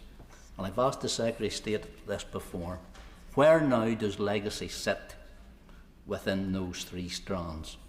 Because it seems now that he is abdicating and working in parallel with the Irish government and bringing forward what is happening. When he stood on the 19th of September beside the Len Taoiseach, Simon Harris, who told the media afterwards that there would be no specific protections for veterans. And as we've seen, there are no specific protections for veterans in this legislation. The example that has been used once again is that veterans won't have to go to Northern Ireland to give evidence. Tell that to a Northern Ireland veteran. What protection, what special coverage is this government actually giving those men and women who served over there? Yesterday, the Irish government and the BRIC organisation and conference that they held actually said following that, the Irish government has insisted that the legislation must remain true to the framework that had been agreed. So where are the amendments that will come from this place, from the elected representations of the United Kingdom in regards to what will be brought forward? So when we do look for those amendments that are necessary in this bill, and I do look for support across the House when we look for the definition of what an innocent victim actually is, as they are brought forward, and have that opportunity to clarify that those responsible for the planning or implementation of an unlawful conflict of a related incident are not included.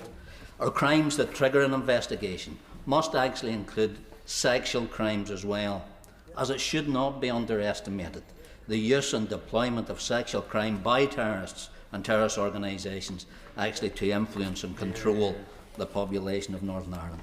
And as has been raised by the Honourable Member for East Belfast in regards to the second Director of Investigations, why?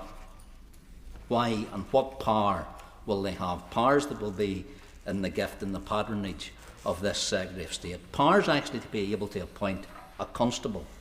So if that second Director of Investigations is from outside the United Kingdom, not only will they have access to all the information and detailed records that our military and police and services hold, they will be able to appoint someone with the power of a constable as well. And when we look to the Victims and Survivors Advisory Group, there is no special reference for a veteran on it. So where is the place for the Northern Ireland Veterans Commissioner or the Commissioner for Victims and Survivors in regards to what will be appointed? Andy MacDonald. Deputy Speaker. I rise to welcome the bill, and particularly its reversal of aspects of the Legacy Act and its effort to restore human rights compliance and public confidence. It resolves court-identified incompatibilities and makes changes to legacy cases. Alongside the remedial order, it removes immunity from prosecution, restores civil actions for troubles-related conduct and reinstates some inquests. Other matters will be handled through the Legacy Commission's inquisitorial proceedings, enabling family participation and appropriate handling of sensitive information. These measures acknowledge that previous approaches caused deep harm and were, in many respects, unlawful. But, as with the Public Office Accountability Bill and the Government's engagement with the Hillsborough families, it's vital that this legislation gains the confidence of those affected in the north of Ireland. Amnesty International notes progress, but also remaining concerns. Section 45 of the Legacy Act, limiting police ombudsman investigations, is only partly addressed. Can the Minister say how incompatibilities with the ECHR, highlighted by the Northern Ireland Court of Appeal, will be resolved? The bill also retains the national security veto, giving the Secretary of State sole authority over sensitive disclosures. This risks undermining compliance and public trust, especially where state wrongdoing may be implicated. The family of Sean Brown, abducted and murdered in 1997, has long sought an independent public inquiry, and the Taoiseach has called for such an inquiry this year. The PSNI has apologised for failings in the original investigation. So can the Secretary of State confirm whether the Government will commit to a fully independent inquiry into Mr Brown's death and that the proposed veto powers will not prevent it? Given the legacy of mistrust, why do disclosure decisions remain solely with the Secretary of State's authority? Will the Government consider an independent mechanism to balance national security with public confidence in Legacy Commission investigations? And while the bill narrows the definition of sensitive information and introduces a public interest test, only the Commission can appeal disclosure refusals, and only judicial review principles, not merits review, apply. Families' rights to truth under Articles 2 and 3 of the ECHR therefore remain vulnerable. Outstanding cases such as that of Sean Brown highlight the need for full, independent investigations. Courts have confirmed that an Article 2 inquiry is required, yet none has been convened. Concerns also remain about universal protections. The veterans appear singled out, potentially undermining fairness. Can the Secretary of State clarify how the bill will ensure that protections apply equally and that no group is seen as prioritised over the victims and families? Additionally, the bill states that human rights are to be respected rather than imposing a binding obligation. Clearer language would strengthen accountability and reassure the public that all bodies must comply fully with the ECHR. Will the Government make this explicit? Finally, independence in appointments, particularly of judicial panel members, is essential. The Secretary of State's broad appointment and resignation powers risk perceptions of political influence. Strong safeguards are needed to maintain trust. So in conclusion, Madam Deputy Speaker, while the bill and the remedial order mark progress, significant issues remain around disclosure, independence, inquiries and universal protections. I urge the Minister to clarify how the bill will rebuild trust and ensure fairness, transparency and full human rights compliance for victims and for families. Thank you. John Lamont. Madam Deputy Speaker, we rely on British soldiers to keep our country safe. They put their lives on the line to defend our country, and they put themselves in harm's way to do so. But there's a shadow that hangs over our armed forces today, and it's this bill. As a member of the Petitions Committee back in July, I had the privilege of proposing the debate on the petition to protect Northern Ireland veterans from prosecution. It was inspirational to see so many veterans come to Parliament for that debate. And again, here today in Parliament Square and in the gallery, we see veterans gathered in opposition to this dreadful piece of legislation. By the time that petition closed, it had over 200,000 signatures. I had the honour of meeting the petition creator, Ian Lyles, who spent 36 years in the army, including 13 in Northern Ireland. It was his palpable anger against this bill that caused him to start the petition. The decision by this Labour government to repeal the Legacy Act is one which will shame our country for generations to come. No matter what the Minister has said, this bill means one thing. Veterans face being dragged through the courts in politically motivated witch hunts. In fact, the Prime Minister's own Northern Ireland Veterans Tsar has said it is immoral, two-tier justice, and would lead to vexatious lawfare against former soldiers. And I was struck by the comments of Lieutenant General Nicholas Pope, who was forced to correct the Secretary of State for claiming he supported this bill. This bill sets a dangerous historical precedent too. Are we really saying that if the government today sent our troops to Ukraine, or any other country for that matter, they could be held to account in years to come for simply following the instructions given to them by the government of the day? If that is the case, why would anyone choose to serve for our country again? Decades on, people sit and judge events in retrospect with little new evidence and come to conclusions entirely at odds with the legal investigations carried out at the time. We should happily give way.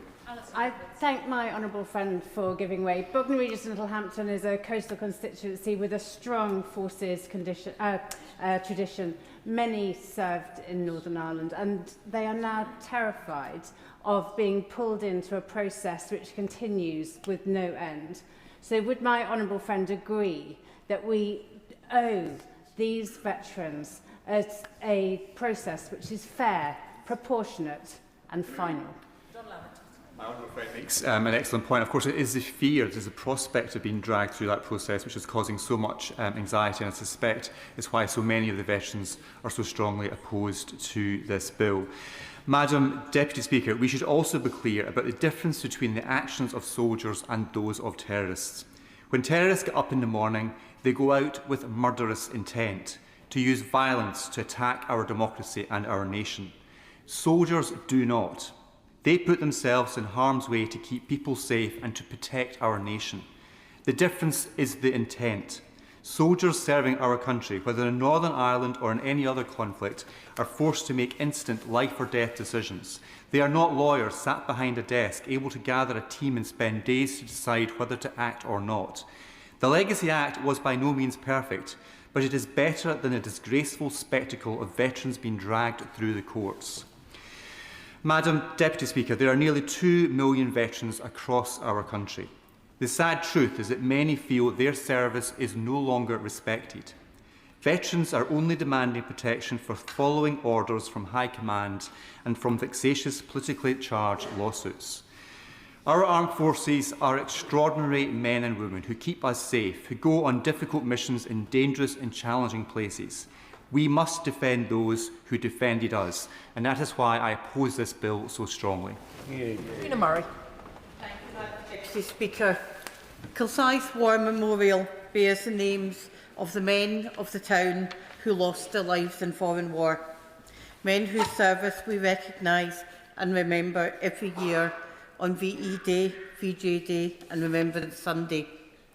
But on one face of that memorial sits a single solitary name, a name set apart. And the difference between this name and the others is stark. This son of Kilsyth also lost his life in the service of his country. In his case, he was killed by the Provisional IRA. In a town where his family still live, where his school friends are currently marking their significant birthdays.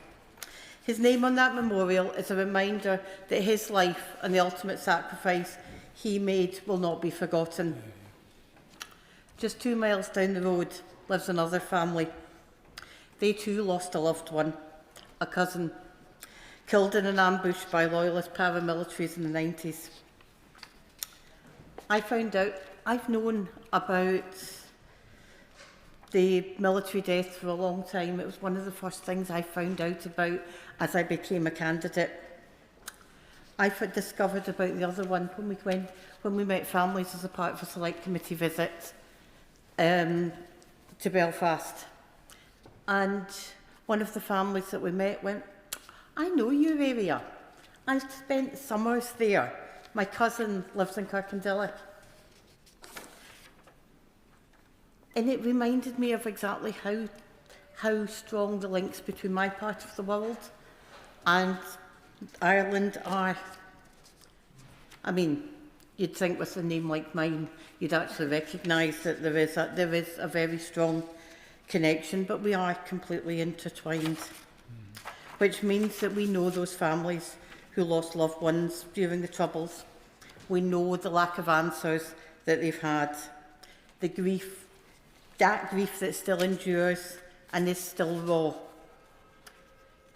What the Select Committee inquiry told us, it didn't matter who we actually spoke to amongst victims and survivors and families. The message was the same. They told us about the loved ones. They told us what they knew about the brutal ways in which their lives had been taken. And they told us again and again and again that they wanted legislation that respected them, that treated them with dignity, that took them seriously. They wanted answers. And the previous government's Legacy Act did not deliver that. It rode roughshod over the wishes of families and victims and survivors. It made promises to the armed forces it could never deliver. And the mechanism that it created, despite the intentions of all of the people working within it, inspired little confidence that families would be treated with the dignity, the seriousness that they deserved, which is why I welcome this bill, because it does put families at its heart. It recognises that victims and survivors are the people that this legislation must serve. It recognises that members of the security forces are also victims and survivors. It builds the need to reflect into the process, to stay engaged with those families, to keep it right. And those experiences across the board have not necessarily been good in the past. Where they have had inquests, they've been nothing more than tick box exercises. They spoke to us, we heard of anger, frustration and despair. They told us those stories for the first time of us hearing it, but not the first time they'd told it, because they've been saying it for decades upon decades in the hope for change. I thank every single one of them for sharing it with us. I think the other part of this legislation which commends it is the fact that it recommends that if Scotland's a village, Northern Ireland's an even smaller one, and everybody is interrelated. It builds on the best aspects of Operation Canova, and one of those big strengths to make this work. Like any piece of legislation, the bill's not perfect, but it's a step in the right direction, a necessary step, a long overdue step, and one for the sake of those victims, those survivors and those families we cannot afford to get wrong. Sir Ian Duncan-Smith. Madam Deputy Speaker, I rise to support my front bench in their concerns about the present legislation.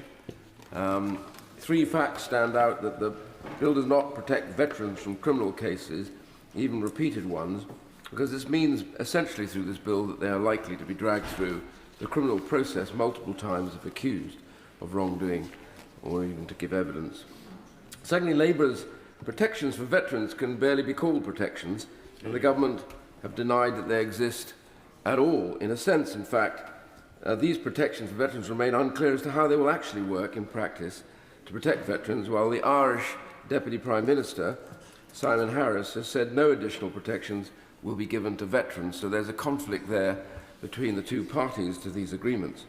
And it also remains unclear if the protections for veterans in the new legacy deal will protect paramilitaries and terrorists alike. And interestingly, my honourable friend in the dispatch box did ask the question of the Secretary of State and he never answered it, and I'd be grateful if at some point he'd like to answer this, or the Minister, when he gets up, do these protections extend to both sides of this issue.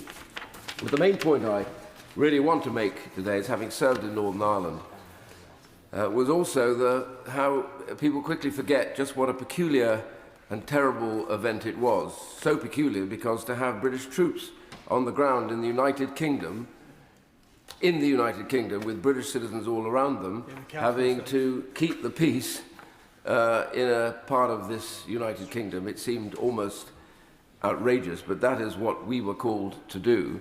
We had strict rules of engagement, and these were very tough at times to follow because of the nature of the threat and what could happen around the corner. You never knew whether, if you went to a house, that there would be somebody sniping at you or shooting at you, and that played on the senses and alertness of those soldiers. Sure, mistakes will have been made, but that was the very nature of the background as to why that would happen. And I say this simply on the basis, I will give way.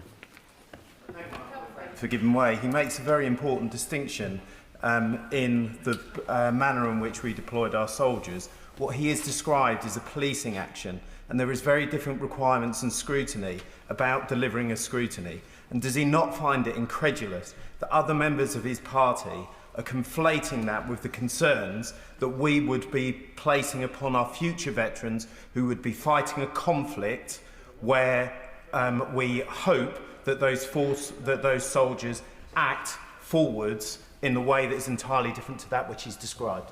Well, I'm not going to, if he doesn't mind, follow him down that road, because I simply want to reflect on what I happened here. The reality is many people as veterans believe that that will be a problem for future recruits, but I'm not going to follow him down that road if he wants, because I have a limited amount of time, and I just want to reflect on something here.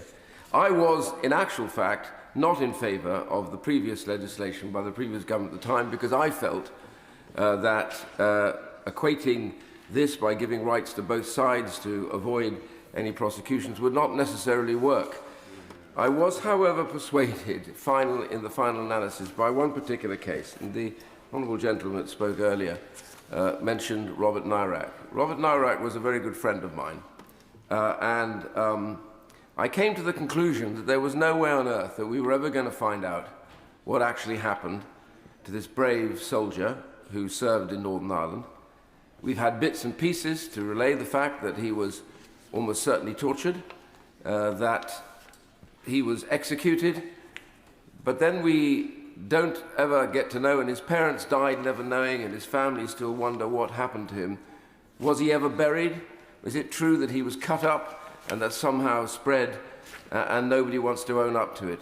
And it struck me that as long as there was a likelihood that somebody would be prosecuted for that, we will never know or get closure on this at all. And I was persuaded on the grounds of that really it was a time to shift from the way we were behaving, where we were dragging soldiers through inquiries and into the courts. And as Soldier F even now tells us that it is unlikely that we will achieve what everyone here keeps talking about as justice. What we'll achieve is a permanent state of anxiety and nobody getting justice in the course of this. And it struck me that was the only thing we could do, was to get to the root of the problems, get those cases to be explained, get those who were involved in them to tell the families what happened, why it happened, and therefore at some point they would at least have a clearance in terms of their knowledge and understanding of why these things took place.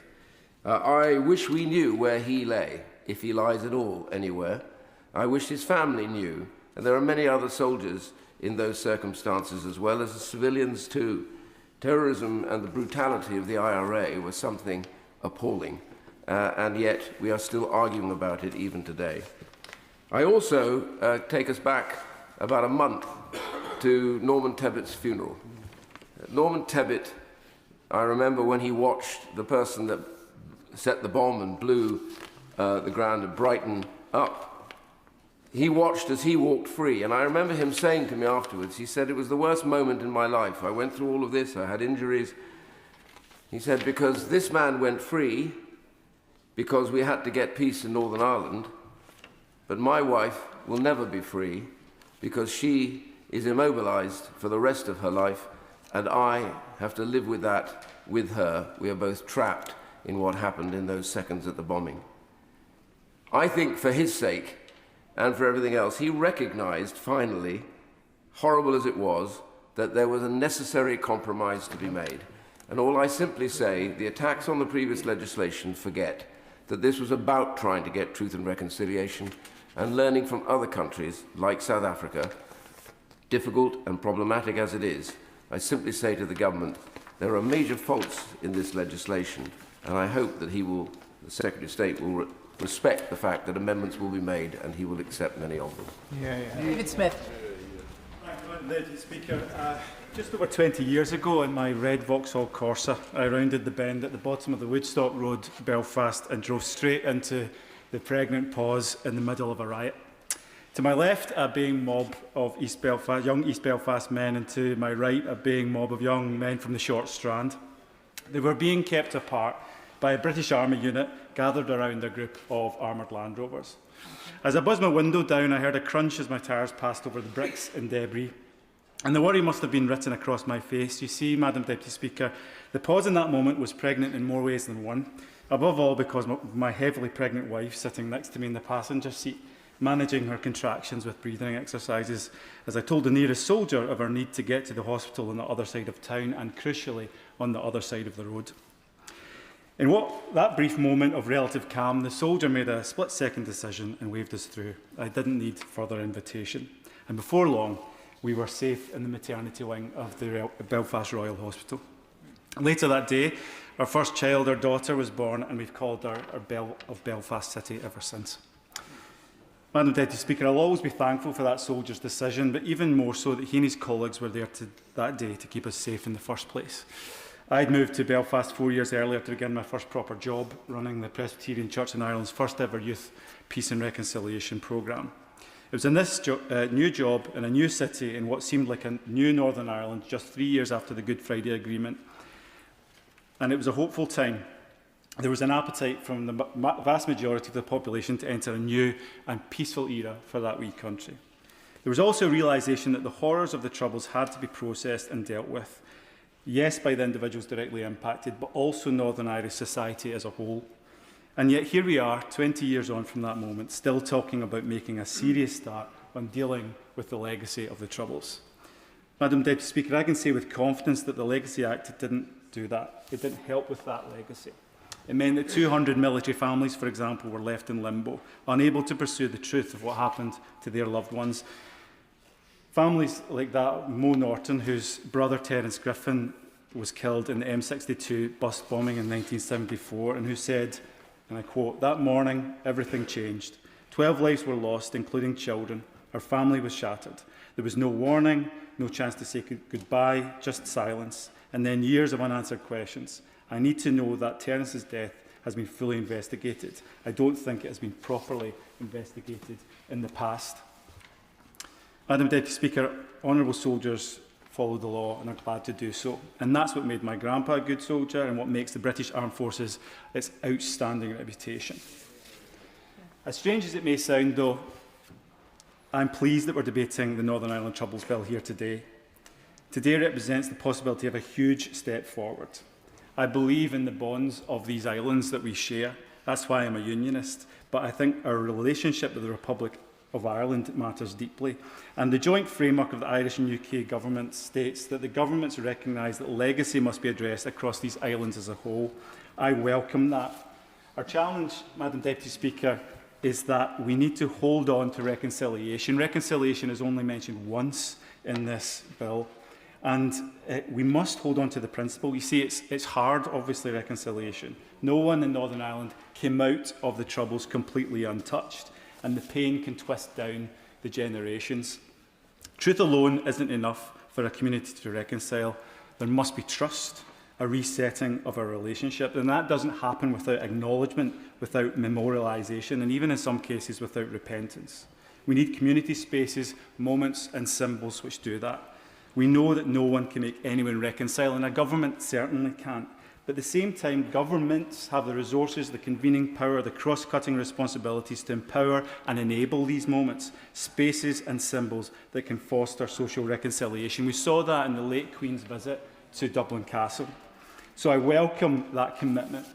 But we need more detail and we need it more quickly, to be quite honest. And to be clear, we need commitments from the other parties to this conflict that we've not talked about enough today, specifically the Provisional IRA, the UVF, the UDA, and all other militant and terrorist groups. They need to make a commitment and acknowledge what they did. So I thank my right honourable friend, the Secretary of State, for this very welcome legislation which seeks truth. I simply urge him to think creatively and ambitiously about how the government can now help turn truth into genuine reconciliation and hope for Northern Ireland's future. With an immediate 4-minute time limit, Cameron Thomas. Good evening, Madam Deputy Speaker. I have the honour that in 107 years of the Royal Air Force Police, I am the first of its veterans elected to this House. Our armed forces are revered worldwide because they train and execute one thing to a higher standard than anybody else: the moral component, discipline and the will to fight.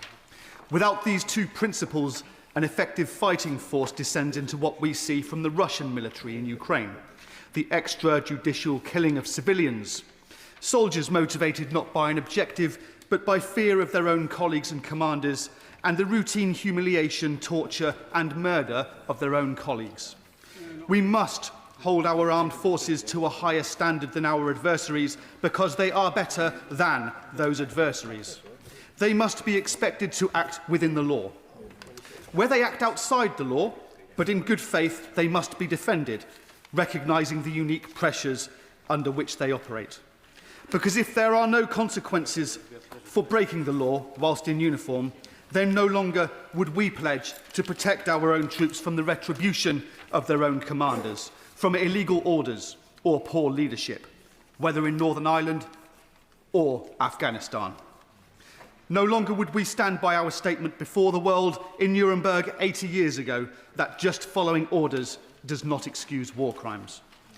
Private Brian Soden from Tewkesbury was only 20 years old when he lost his life on his third deployment to Northern Ireland. Like so many others, he was murdered in an ambush by cowardly paramilitaries, and those who bravely served in Northern Ireland did so under the constant threat of an enemy, often disguised as a civilian, lurking and awaiting an opportunity to kill them. Our Northern Ireland veterans should be in no doubt that this country will continue to distinguish their noble service from the deceitful and inhumane paramilitary terrorism they stood and fought against. To do that, the IRA cannot be the barometer. We cannot resolve to hold our troops to the same standard that they hold their terrorists. To do so would not only legitimise terrorism, it would sell out those who conducted themselves with honour. Those Conservative members who last week hijacked a debate around remembrance to score political points around this bill neglected to recognise that we are only here because their Northern Ireland Troubles Bill was a hash and satisfied none of the parties to whom it applied. Some of those who spoke in that debate referenced a letter printed in the Times the day before Armistice Day, written by 8 retired generals and 1 retired Air Chief Marshal, under whom I taught the law of armed conflict to RAF recruits. The signatories asserted that the Northern Ireland Bill tears up our contract with our personnel, that today every member of the British Armed Forces must consider not only the enemy in front, but the lawyer behind. It paints an emotive image, but it's misleading. I served for 23 years, and from the very beginning and every year thereafter, I was reminded that I had to act within the law, and that if I acted outside the law, but in good faith, I would be protected by the law. I'd be delighted to. I'm very grateful to the Honourable Gentleman for giving way. For the past few months, when I was the Northern Ireland spokesperson for my party, I engaged with lots of different veterans groups who tell me that they are very keen in this legislation to see or to recognise that as service personnel, they went to Northern Ireland to restore the rule of law. They recognise they should be subject to the possibility of prosecution, but that prosecution should never turn into persecution. Given the argument the gentleman is making, how does he see those 2 points reconciling with his own issues that he recognises? I thank him for raising that point, and he's absolutely right. We went there to secure peace against terrorists, and the law should always recognise the difference between the actions of our soldiers and those of the terrorists they stood against. So I always knew that I had to act within the law, but that if I broke the law in good faith, I would be protected by that law. Now, if, to the minds of those who signed that letter, this bill undermines that contract, then not only have they declined to clearly identify where, but I cannot find it myself. If this wider debate is about supporting our veterans and our armed forces, then members will find an ally in me. But if what they really seek is to absolve personnel of responsibility for alleged war crimes, including those against United Kingdom citizens, then let them say it aloud. The worst I can say about this bill is that while I recognise the shortcomings of its preceding legislation, the government does not have the support of the Veterans Commissioners. Can the Minister clarify which, if any, veterans groups have approved the bill in its current format? Furthermore, by opting with convention rather than bringing this bill to a full public bill committee, the government has declined the opportunity for a full line-by-line parliamentary oversight and cross-party collaboration. Fiat Justitia. Alex Ballinger. Thank you, Madam Deputy Speaker. I come to this debate today, as many members on both sides of the House do, as someone who was proud to serve my country and someone who has the utmost respect for those members who served in Northern Ireland on Op Banner. For me, this debate is complex, but at its heart are two simple questions. How do we respond to trauma, and how do we uphold accountability? Because the wounds of the Troubles are still raw. And I saw this earlier this year when I visited Northern Ireland and went to the Wave Trauma Centre and met many people who are still experiencing that trauma. I met victims of the Troubles whose only crime was being in the wrong place at the wrong time. People who lost parents, people who lost limbs, and people whose lives were irreversibly changed by the violence they had no part in. I met Alex Bunting, a taxi driver who was going about his day when a sudden explosion tore his vehicle apart and severed his left leg in 1991. An attack that was never solved, but assumed to be an IRA operation that struck the wrong target. Or Kathleen Gillespie, who was held hostage by the IRA with her children while her husband Patsy was changed to a cab and forced to drive a lorry at an army checkpoint that killed him and 5 young soldiers. Patsy was used by the IRA as a human bomb. And Kathleen was angry with the last government because she felt his barbaric death had been treated like it had never happened under the last government's Legacy Act. Alex deserves answers, Kathleen deserves answers, and both deserve accountability. And so do many others, not only in Belfast, but here in Britain too. Families in the West Midlands who are still seeking answers after the Birmingham pub bombings of 1974 that took 21 young, innocent lives. Half a century on, their trauma remains, and those families still wait for justice. And this is why accountability matters. Accountability for the terrorists, including the IRA, who carried out the overwhelming majority of killings, but also accountability for our own armed forces when standards were not upheld. But the Conservatives' Legacy Act of 2023 undermined every route for accountability. Most gravely, it created a system of conditional immunity for members of the IRA, effectively a blanket amnesty for anyone who was willing to cooperate with the Commission. This is not justice. It places terrorists and those who served our country on the same moral footing. Families were appalled, and rightly so. Audrey, whose brother, Private Winston Donnell, was murdered by the IRA in 1971, said, "We always had a very slim hope of getting justice, but this amnesty has let us and other families down. Our government has let us down badly." Victims of IRA terrorism and victims of state wrongdoing deserve that opportunity for accountability. And it is absolutely right that no veteran should be dragged through repeated processes over the same matters again and again, which is why the new protections set out in this bill are so important and why they make a genuine improvement, putting veterans' welfare first. They are important, sensible and overdue protections for the veterans that overwhelmingly served with honour and distinction. Madam Deputy Speaker, the legislation we debate today seeks to fix the grave failings of the Conservatives' 2023 Discredited Legacy Act. It helps victims pursue justice, it restores a chance of accountability for terrorist crimes, and it provides stronger, fairer protections for veterans than anything in the previous government's approach. Carla Lockhart. Deputy Speaker. At the outset, let me restate unequivocally we on this bench will always stand with the innocent victims and survivors of terrorism in Northern Ireland. We will stand with the families whose loved ones were cut down by a ruthless and bloody terrorist campaign. Their pain has not diminished, and neither will our determination to defend truth, justice and moral clarity. Yet, Madam Deputy Speaker, we continue to hear attempts to justify or sanitise and romanticise terrorism. We hear repeatedly from Sinn Féin's leadership, from the so-called self-proclaimed First Minister for All, and from Mary Lou McDonald, that there somehow was no alternative to the IRA's barbaric campaign of violence, and that it was justified. Justified? That is an affront to every innocent family whose loved one was murdered. There was always an alternative to murder. There was always an alternative to placing bombs under cars, and there was always an alternative to shooting innocent men, women and children. I want to take this House back to 1987, two significant events. The IRA bombing of the Service of Remembrance at the Cenotaph in Enniskillen, killing 12 people and injuring at least 60 more, and the SAS engagement of heavily armed terrorists in Loughgall, in my constituency. Which one of these incidents do you think was granted a public inquiry? Not the murder of innocents and injuring of many more, or the heavily armed terror gang rightly engaged by the security forces and saving countless lives in the process. Such is the subversion of the legacy process in Northern Ireland that the murder of innocents at Enniskillen has never had a public inquiry.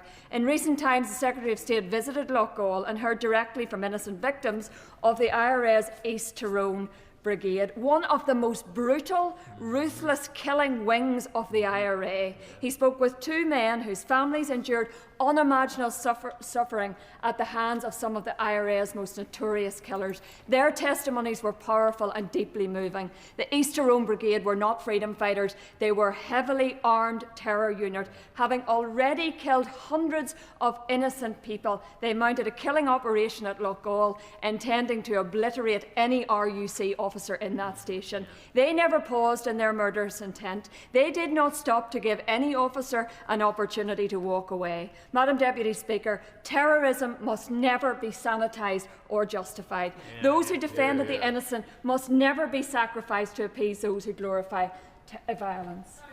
And would she accept that, despite the Secretary of State's promises to the House today, that this legislation would enable some of those people and their supporters to be included in the Victims Advisory Group? And indeed, if he consulted the Justice Minister in Northern Ireland, the leader of the Alliance Party, she would say yes, they should, because they're innocent victims as much as the people who they killed. Point well made. This bill speaks of inquests, and we firmly believe every family deserves a full and fair investigation. But really, Loughgall, not only has it been to the ECHR and the UK found to be justified, but it's actually getting a second inquest. How does that make innocent victims feel? There must be no more vexatious pursuit of the security forces, and this bill doesn't protect them. Only 10% of trouble-related deaths were caused by the security forces, and almost all of those occurred in engagements with terrorists. Yet the narrative we hear today is deliberately inverted. There is no comparison, none between terrorists and those who stood as a human shield in their path. The SAS soldiers who served in Loughgall deserve this government's full support. Madam Deputy Speaker, the government have also allowed the Irish government an entirely disproportionate role in shaping legacy, while innocent victims here in Northern Ireland feel sidelined. And let us be very clear, the Irish state has its own legacy, a dark, uncomfortable legacy, which has yet to confront with honesty or transparency. This is the same state whose own tribunal, the Smithick Tribunal, found collusion between members of the Garda Síochána and the IRA in the murders of Chief Superintendent Harry Breen and Superintendent Bob Buchanan. Two senior RUC officers were ambushed and executed after information was passed by the Irish police to terrorists. The same with Ian Sproul, 23-year-old from Castledown. These are not isolated incidents. Across border areas, families have credible concerns about the Irish state failures to arrest, failures to extradite, failures to share intelligence, failures that allowed terrorists to flee across the border and live openly. Madam Deputy Speaker, we will stand with every innocent family whose loved ones was murdered. We will stand with the RUC, we will stand with the UDR, we will stand with our veterans, and we will stand with the SAS. Terrorism was wrong, it was never justified, and it cannot be sanitised. Graham Downey. Thank you, Madam Deputy Speaker. I want to take you back to a Saturday in March in 1993. I was getting ready to leave the house on a little blue Sprinter bus that would stop outside the house and take me into town. I was meeting some friends there for a couple of hours and I probably told my mum I needed to buy her a Mother's Day card or something like that. The next day I planned to walk my border collie dog Jem and maybe play some games on my computer. I would normally have been playing football on Sunday as well, but we were shortly moving house and city, so I'd stopped playing. Just as I was about to leave the house, Madam Deputy Speaker, my mum told me I wasn't going. I was 11 years old and utterly indignant. The rage was ready to go. But an emergency news bulletin was on the TV instead. Rare then, but almost unheard of now. The newsreader said a bomb had exploded in the town centre. I wasn't going anywhere. Later, a news bulletin said the IRA had carried out a bombing just as they had when they detonated a bomb at an industrial site in the town a few weeks before. There was no social media and not really much more information or even rumours. News that night indicated deaths and multiple casualties. The town centre was closed off. The next day felt strange, but not overly so. I'd grown up in an RAF base, I was very used to threats from the IRA bombings, I was used to checking my car, and I was also aware of this kind of language being used in the news. The next day, Madam Deputy Speaker, I went out to walk Jem at the park as I planned, a huge park with football fields, and I saw someone, I think it was Gary, who I used to play football with, and asked him why the team wasn't playing that day. He said the game was cancelled because one of the boys in our team had been critically injured in the bomb attack and was in hospital. Madam Deputy Speaker, this was the first time I'd heard that the unnamed boy was in fact my friend, Tim Parry, and that he was in intensive care, having suffered life-threatening injuries on Saturday the 20th of March, the day before Mother's Day. I grabbed the lead on Jem and ran home, flushed, not crying, not even sad, an 11-year-old boy who just didn't know how to respond and was totally overwhelmed, not knowing what to think. I crashed through the front door. While I was out, my mum had had a phone call from a friend telling her what had happened. I didn't feel anything. I was numb. I don't remember anything of my reaction or anyone else's. With the hindsight of 32 years, the news 5 days later on the 25th of March that I now realise was inevitable. Tim had died after his life support machine was turned off. Another young boy, 3-year-old Jonathan Ball, had died at the scene of the bombing. I missed Tim's funeral. I was back with my family in Scotland, something I regret to this day. Madam Deputy Speaker, I don't know what happened in Warrington in 1993, other than someone I was friends with and played football with every week had been killed. Since that day in Warrington, I have tried to understand. At university, I studied the politics of violence. I completed my dissertation on the politics of paramilitaries. I worked in Northern Ireland, and as part of that had to meet and shake the hand of some of the people from the IRA ultimately responsible for the deaths of both Tim Parry and Jonathan Ball. Madam Deputy Speaker, prior to giving this speech, I messaged Colin Parry, Tim's dad, whom I remember as being one of many parents shouting support from the sidelines during football matches. I wanted him to know that I still think about that day and I still want answers. I don't seek revenge, and I don't think the Parry family ever expect to get justice. But I do want answers, and so do hundreds of others who have lost family, friends or loved ones arising from horrific violence in Northern Ireland. Madam Deputy Speaker, I hope that this legislation will be able to deliver that information and truth that these people deserve. Those innocent victims who, like Colin and Wendy Parry, still live with the pain and injustice of what they have endured for so many decades. And Madam Deputy Speaker, if this legislation is an attempt at even helping one person, then I believe everything should be tried and this should be considered more than a worthwhile effort. Sarah Pochin. Thank you, Madam Deputy Speaker. I would like to acknowledge all the brave veterans here today and thank them for their service to this country. I grew up in the height of the Troubles in Northern Ireland in a deeply patriotic household with a father who served in the British Army. I remember watching the news when the IRA blew up Lord Mountbatten in 1979 and the effect it had on my father. When the IRA blew up Erie Neve again in 1979, at the gates of Westminster. I remember watching the horrific footage of 11 soldiers and 7 horses blown up in Hyde Park in 1982. I remember watching the news when the IRA tried to blow up Mrs. Thatcher in 1984 at the Grand Hotel in Brighton, killing 5 innocent people. Watching the news when they bombed the Baltic Exchange in the City of London in 1992, killing 3, injuring 91 with Semtex, the biggest bomb to be detonated on mainland Britain since World War II. Watching the news when they bombed central Manchester in 1996, wreaking havoc and injuring 200 innocent civilians, and there were many more. But I was only watching the news on the television. What I, like so many of us voting on this bill today, have no experience of is the horrors on the ground that our brave veterans faced in this war against terrorism. Like so many of our veterans, my father did not speak of his tours in Northern Ireland. He did not speak of what he did or what he saw. He did not speak of the risks he took. It was simply his job and his duty. My father is no longer with us, but I know he is watching me make this speech, watching me speak on behalf of our brave veterans, many of whom are watching these proceedings today, watching me speak out as to the injustice of them facing prosecution for simply following orders. These brave men serve their Queen, their country, and their regiments without question. They risk their lives to protect us, and yet now, in their retirement years, they are facing prosecution from this Labour government and their shameful Northern Ireland Troubles Bill. The Good Friday Agreement was undoubtedly a historic achievement. But I remember watching the television with my parents when the Queen shook hands with Martin McGuinness and finding it so hard to watch. Watching the prosecutions of our veterans when IRA terrorists were given comfort letters and immunity from prosecution has been equally hard to stomach.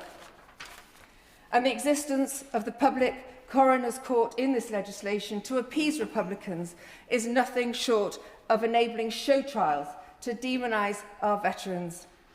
All applications should be heard by the Legacy Commission and the Legacy Commission alone. This legislation is wrong, it's unfair, and moreover, it will dissuade young men and women from considering a career in the armed forces at a time when we are already struggling to recruit. We have benefited from years of relative peace in this country, but now more than ever, the government needs to be prepared for hostilities, needs to be prepared to defend this country and its citizens. In a recent joint letter to the Prime Minister, 9 four-star generals said that with this legislation, British soldiers need not worry only about the enemy in front, but the lawyers behind. How powerful are those? Calvin Bailey. Thank you, Madam Deputy Speaker. This is an important and necessary bill. It is needed to repair the legally and morally flawed Legacy Act passed by the previous government. That Act created confusion and an already complex and sensitive area of law, history and military doctrine, and it made impossible promises, offering a route for immunity for terrorists who killed British citizens on British soil. What is worse is that those who created that mess now seek to mislead the veterans by portraying this bill as some form of injustice. It is despicable. As a veteran, I thank all of those who served during Operation Banner, and I understand the genuine concern in the veteran community that these issues have reopened, and I hope we hear some humility from those opposite who caused this situation. This government has had no option but to clean up the consequences of the previous bill, and it is difficult and sensitive work, but necessary if we are to address veterans' concerns properly and to restore credibility.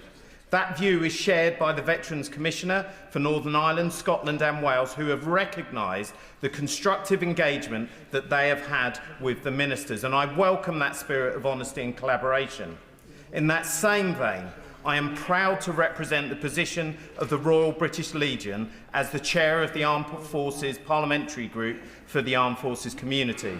The RBL has said that the government's commitment to introducing safeguards for veterans is necessary. The legislation must protect veterans from repeated investigations while ensuring bereaved armed forces families can continue to pursue answers to their long-standing questions. If you had been here during the debate, yes, I would, but no, you can sit down and listen. Those two principles... The honourable gentleman knows better than to use the word you in those circumstances. Calvin Bailey. Madam Deputy Speaker.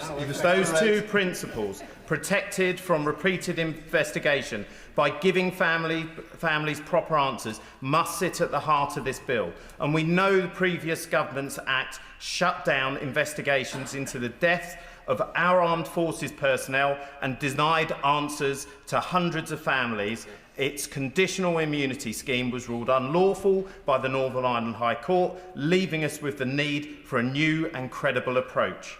In that spirit, the Royal British Legion has proposed several improvements. First, the provision of giving evidence remotely, anonymously and with welfare protections could be strengthened with clear guidance on how decisions will be made. Second, it should not be left to veterans to explain the context of the events that took place in their troubles. A senior member of the Ministry of Defence should be a representative to provide factual context and describe the dangerous situation in which our veterans found themselves. Third, the bill rightly recognises the impact of repeated investigation, and the Legacy Commission it is important to set out clear criteria so that duplication happens rarely and only when justified. And finally, the Victim and Survivors Advisory Group rightly includes references to armed forces victims. But the bill should state explicitly that veterans or their families of those we lost will have guaranteed representation. I thank the ministers for their engagement so far, but I ask the Secretary of State to confirm that he will continue to actively engage with the Royal British Legion ahead of the committee stage. This is not just about history, it is about truth, justice and reconciliation across these islands, and it is about ensuring that our armed... Order! Alex Easton. Thank you, Madam Deputy Chair. I rise to oppose this bill in the strongest possible terms. This bill, which has been weighed in the balance of justice and found gravely wanting, it fails the test of fairness, it fails the test of common sense, and it fails the test of our duty to protect innocent victims and our veterans. No one should underestimate the pain, the grief, and the enduring trauma that the evil of terrorism has left in our wake. Some 3,500 murdered, countless others maimed physically and psychologically, condemned to lifelong suffering. It is the duty of everyone in this House to address this, not casually, not evasively, but seriously, honestly, and above all, with moral clarity. Oh, don't give way. Yes, I'll give way to the member. Thank you for giving way. And in relation to accountability, that's what we all want, justice for those victims who have never had justice. I think of the 4 UDR men at Ballydugan, for instance, no justice for them, nobody ever made accountable. My cousin Kenneth Smith, murdered by the IRA, and they fled across the border, and no one ever made accountable. Does he feel that justice that my family wants and all the other families want cannot be delivered through this bill? Thank the member for his comments, and he's perfectly right. This bill will not give justice to innocent victims. And it's moral clarity that is grievously lacking in this bill. Far from delivering justice, the legislation seeks, in effect, to rewrite history. We're shamelessly witnessing those who stood between the innocent and the most evil terrorism Western Europe has ever known, being hounded to their graves. There are no letters of comfort for them. There's no opaque, invisible process quietly smoothing their path. Instead, rather than naming and confronting terrorism, this bill constructs a grotesque false equivalence between those who wore the uniform of the Crown and those who sought to bomb and murder them into submission. Those who upheld the rule of law are being treated as morally indistinguishable from those who waged war against it. This is an affront to justice, an affront to truth, an affront to the memory of the victims. Those who stood between us and terror deserve better than to be hounded in the autumn of their lives by legislation that blurs right and wrong, truth and falsehood. This bill fails that moral test. It fails our veterans, it fails the innocent, and it fails to cause the cause of genuine reconciliation. Justice demands that history never forgets those who chose the path of murderous terrorism and those who stood in their path and defeated them. This House has a duty not to pass legislation simply to make us feel better about the past or for reasons of political expediency, but to pass legislation that is fair, honest and just. I'm also deeply concerned about the legacy procedures and operations outside the framework, even of the ICRIR, such as public inquiries into nationalist and Republican cases, such as Pat Finnegan, when victims of the IRA get no such inquiries.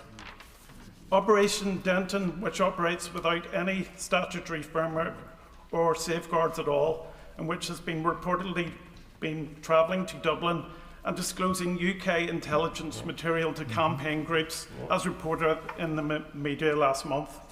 Just specifically on the bill, I too have serious concerns in regard to Clause 5. The requirement to have policing experience in Northern Ireland could mean experience of being part of an external investigation team such as Canova, rather than having served in the RUC or the PSNI. It's a backdoor way of ushering out former members of the RUC and PSNI officers, again to placate those who would rewrite history. The bill also provides for the Chief Executive to be part of the Oversight Board. How can somebody charged with discharging operational functions simultaneously have oversight of the discharge of those functions? Finally, the purpose to have an advisory group to which the Secretary of State shall be required to have a due regard. In this truth simply a way of again loading up such an adversary group with nationalist legacy activist groups? Can the Secretary of State give an undertaking that, for example, such advisory groups will not be required to give an undertaking and commit to the definition of an innocent victim? Or are we going to be left in a situation with a panel whereby some participants believe that, for example, the Shankill bomber is much a victim as those that were murdered? That's just not right. Can the Secretary of State assure this House that no terrorist will sit in the Legacy Board? Because it's not in the bill, and you need to clarify that. I want it in the bill. Will the Irish Government give up their secrets? I very much doubt it. Let us draw a clear moral line between those who upheld the law and those who violated it. Let us protect veterans from endless vexatious complaints. Let us be honest with real victims about what can generally be achieved. Let us pressure the historical records so that further generations know the truth about what happened. This is not just about another piece of legislation in our desire to make progress. We must not betray the very people who John McDonnell. The thing that seems to bind us all together is the search for the truth. I just hope through this process we might be able to agree about how we can achieve that. And one of my earliest adjournment debates was way back in 1999. It was on the murder of Patrick Finucane. Only weeks before that, I'd been on a platform with Rosemary Nelson as part of the Human Rights Campaign. She left, and weeks after was murdered by a loyalist bomb under her car. So we're all desperate to find the truth, because hopefully that might bring some closure. I desperately want this bill to work, so I just want to ask a number of questions about how I believe some issues that bill needs to address should be addressed. The first is about ECHR compliance. Clause 26 says that it deals with this, and it basically says there will be a statement made that will be published or with regard to guidance of investigations, and the investigations will have to regard to that statement about standards of the way in which certain elements of the investigation will have to comply to certain rules with regard to the behaviour. That narrows it towards the ECHR, but there's no express provision. I just don't understand why there's no express provision requiring the Legacy Commission inquiries to meet ECHR standards. Clause 11 is the same. It says that human rights are to be respected rather than complied with. Why is there a change in the wording from the joint framework, which was specifically about compliance, not respect? With regard to the national security veto, the Secretary of State, let's be clear, has the ability, therefore, to redact reports to families on grounds of security. And there is a fear about potential concealment as a result. And it refers to the relevant Secretary of State. That's the Home Secretary, the Secretary of State for Defence, as well as the Secretary of State for Northern Ireland. So some of these will be responsible for MI5 and the military intelligence who might be subject to the investigation. There's a clear conflict of interest there. I just asked the question, why not assign the decision with regard to security decisions to a judicial panel member rather than in the hands of a Secretary of State? With regard to the appointment of staff, there's immense powers in the hands of the Secretary of State to appoint the chair, the commissioners, the director of investigation, the chief executive officer, the judicial panel. And it says the Secretary of State has a duty to take advice from, and quote, a relevant panel of persons, names to be subsequently published. It's not clear who these advisors will be, what their status will be, what their experience will be even. In addition to that, under the Stormont House Bill, the Minister for Justice making appointments makes it on the basis of a binding recommendation from an appointments panel of statutory office holders. Why have we departed from this approach in this particular piece of legislation? Finally, as well, because there's been reference to the interment clauses of 89, 80 and 90 in the bill, can I just remind the House, of course, a number of the members of the Provisional IRA were interned, but it wasn't just suspected provisionals who were imprisoned at that time. There were more general political opponents of unionism. There were members of civil rights organisations and trade unionists. And I believe they deserve justice just as much as anybody else. I'm hoping this bill, as we go into the next procedure now, there will be now some cross-party element of how we can improve this so that we can secure the confidence of all as we go forward. If not, it will remain a matter of rancour for the future, and I don't believe we'll be serving our constituents or anybody properly in that respect. Job. Thank you, Madam Deputy Speaker. The Defence Select Committee visited Canberra in Australia recently. And for those of you who don't know, those members who don't know the geography of the place, the old Parliament building looks down a row of trees across a lake to the National War Memorial. And when they built the new Parliament building in the 1980s, they pushed it back so that it had exactly the same view, and obviously the implication being that the decisions that were made in their Parliament ended up down at the War Memorial. And it was a sense of focus, and I hope that we can have that focus today. The curator of the National War Memorial said that it's quite the thing, with no cameras, with no fuss, on a Monday to find the Prime Minister and other members of the Cabinet on their hands and knees scrubbing the tomb to the unknown Australian soldier. I did 4 tours of Northern Ireland. My first was in 1992, and I served 3.5 years there trying to bring peace to that place.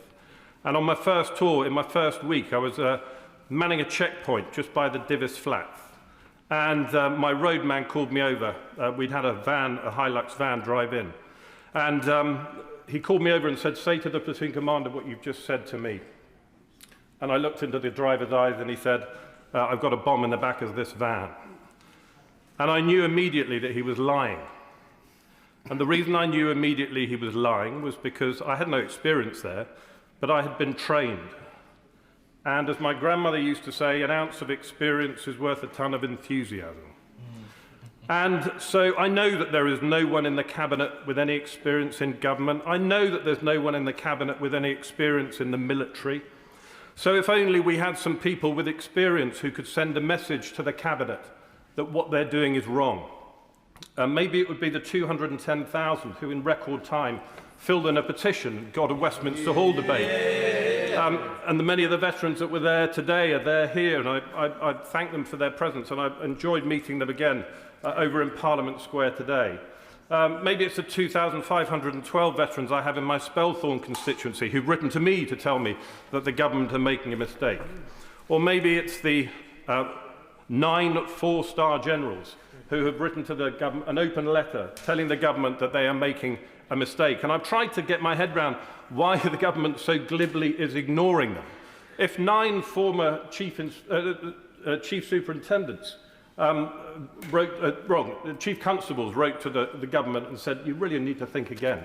If 9 former senior bishops wrote to them and said, you really need to think again, then I find it bewildering that the government thinks it knows better than those 9 4-star officers who wrote saying that this bill does not offer sufficient, proper protection to those who are doing their duty in good faith. And the problem is that the Secretary of State knows this, that this piece of legislation itself is part of that proxy war which answers the question, who won? Yes. And it is a shot being fired, and our veterans, I'm afraid, are being used as chess pieces in that disgraceful proxy battle in order to relitigate and answer the question, who won? When we last spoke about this at Westminster Hall, I begged the Secretary of State to listen to the Veterans Minister and his advice. I can only assume from this bill that he has not done so, and I will be voting against it tonight. We have unfortunately run out of time for backbench contributions. I call the front bench and I call the Shadow Minister, Mark Francois. Thank you, Mark. This has been a very lively and at times impassioned debate, and rightly so, when we remember what's at stake. Some 300,000 British soldiers served in Northern Ireland on Operation Banner between 1969 and 2007. They were sent there by this House to uphold the rule of law during a decades-long sectarian conflict, often playing piggy in the middle between 2 warring sets of armed paramilitaries. Thank you for your brave service. 1 week on from Armistice Day, we should also remember that over 700 of those soldiers were murdered by both Republican and so-called loyalist terrorists, and thousands more suffered life-changing injuries at the hands of the same terrorists who were also responsible for some 90% of all fatalities during the Troubles, most of them against innocent civilians, whether Catholic or Protestant. Many of those who deployed on Op Banner were recruited at a young age from tough northern towns in what we would today call red wall constituencies, from Bury to Bolton and Blackburn to Burnley, and which are currently mostly represented by Labour MPs. Ministers reassure them that their commitment to our veterans is unshakable. And then, as the veterans have highlighted, in this 107-page bill, with its 98 clauses and 6 schedules, the word veteran doesn't appear once. Moreover, the so-called 6 protections for veterans, which General Sir Peter Wall, a former head of the British Army, called a meaningless insult to them, also apply in the most part to paramilitaries as well, a fact which ministers are now simply too embarrassed to admit. For context, for years, Sinn Féin and their old comrades association, the IRA, have sought to use lawfare via a conveyor belt of coronial inquests and civil prosecutions to pursue our veterans through the courts. This is not just an attempt to punish those soldiers who bravely opposed them, much of it, ironically, taxpayer-funded, but more broadly, it is part of a politically inspired campaign to rewrite history in the terrorists' favour. It was this process that our 2023 Legacy Act effectively ended. Hence why Republicans are so absolutely desperate to repeal it. The veterans can clearly see this, and they are genuinely mystified and indeed extremely frustrated that ministers cannot. Moreover, the veterans are rightfully furious that ministers are seeking to persuade their backbenchers to support this benighted legislation by telling them they are doing it at the behest of service widows to go after the IRA. I do not know a single Op Banner veteran who actually believes that assertion.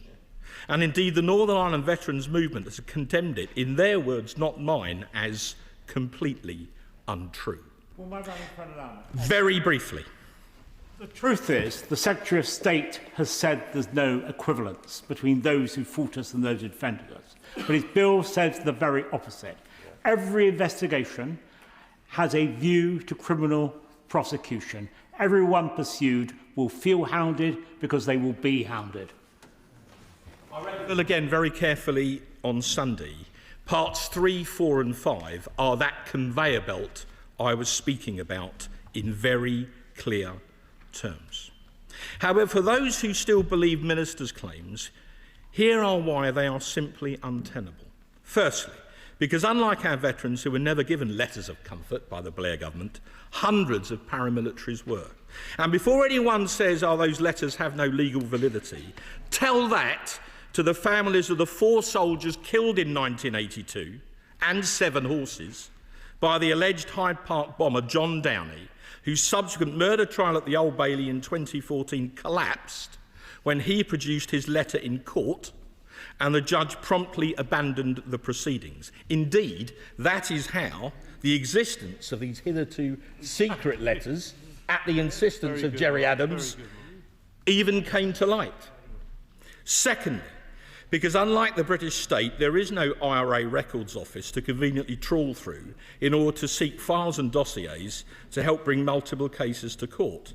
Such notes as the IRA ever kept were burnt or shredded long ago, for obvious reasons.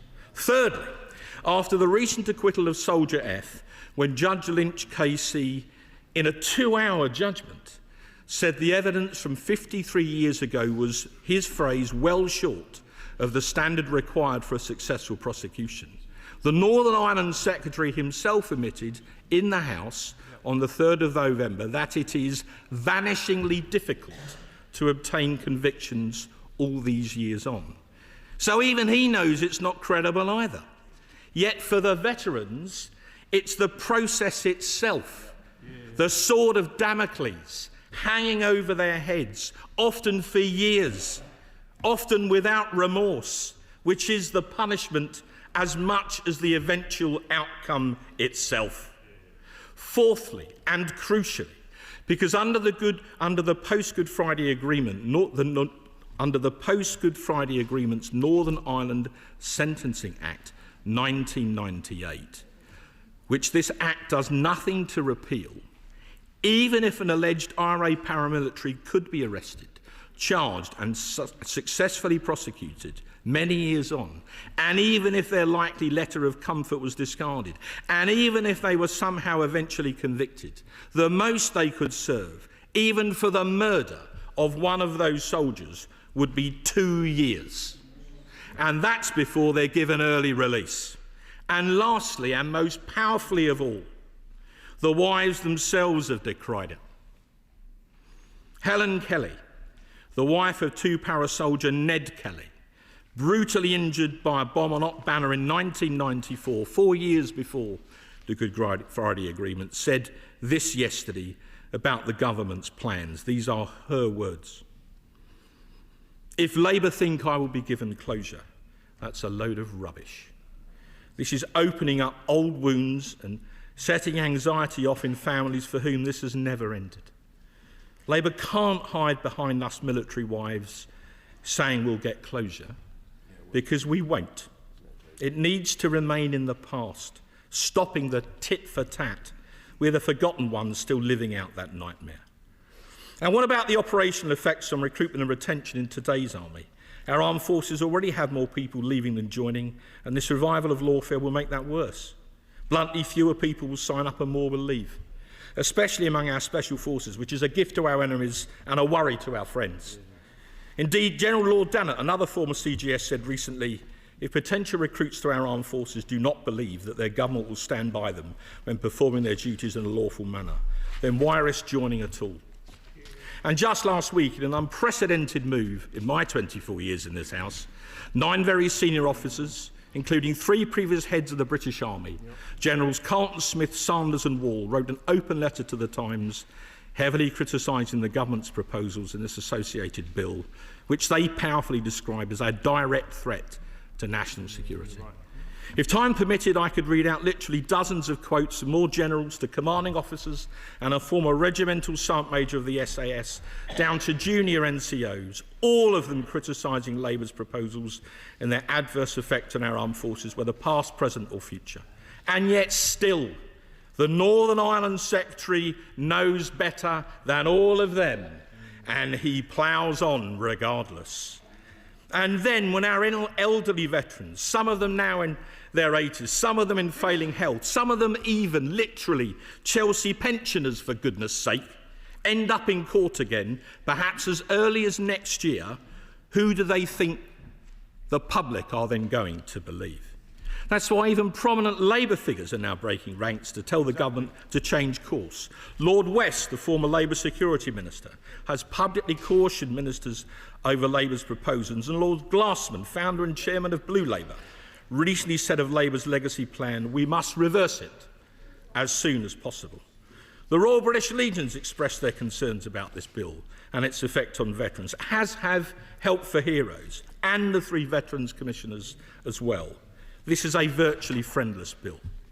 So in conclusion, Madam Deputy Speaker, there is no other country on earth that would treat its own brave veterans in this way. None. This is a truly wretched bill, supported by Sinn Féin, but opposed not just by these benches, but also by thousands of veterans and their highly experienced former commanders who really do know better. I say to all of those veterans tonight that if we get the chance, we will do whatever it takes to rescind Labour's bill and to stand by them, just as we sought to do with our original Legacy Act of 2023. Even the public opposed Labour's pernicious plans too.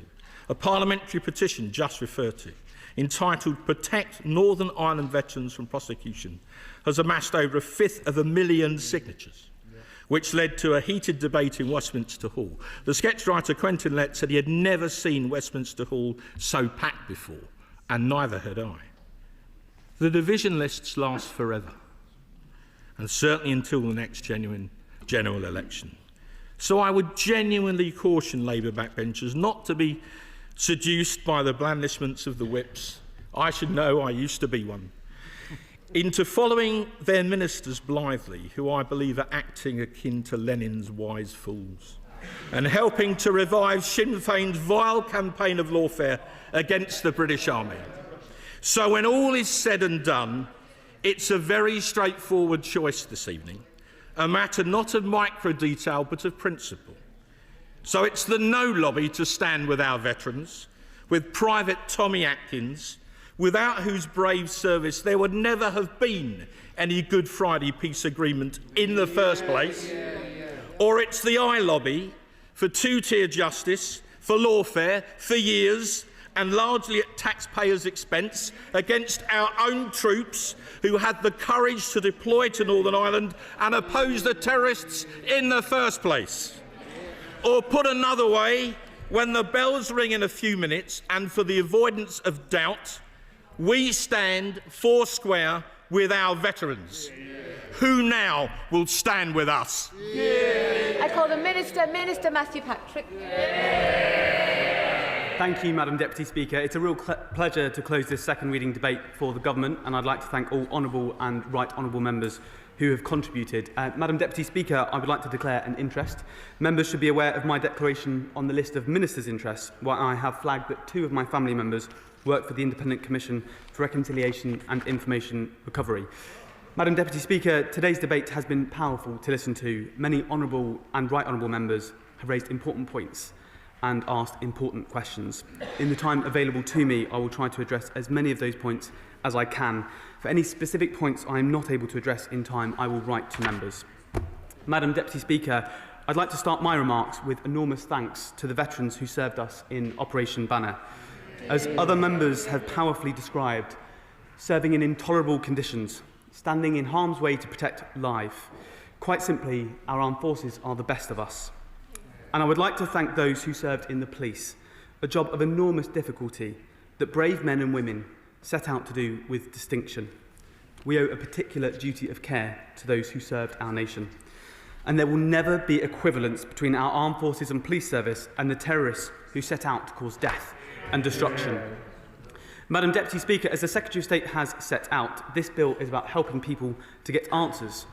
I cannot begin to understand the pain of not knowing what happened to your loved one, killed or disappeared.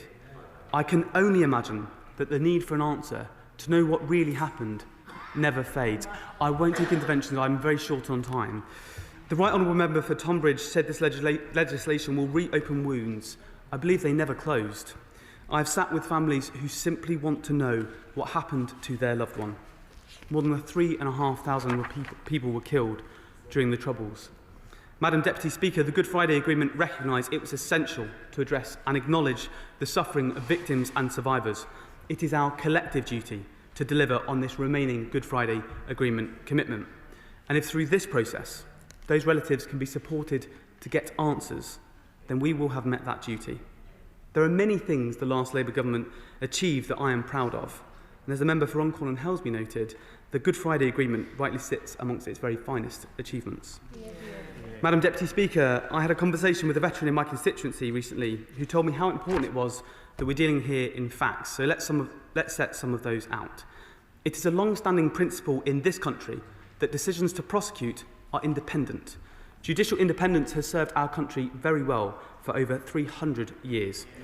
That is why, when people read about recent cases, such as the trial of Soldier F, it is not relevant that the decision to prosecute was taken while the Conservative government was in power, because the decision was independent.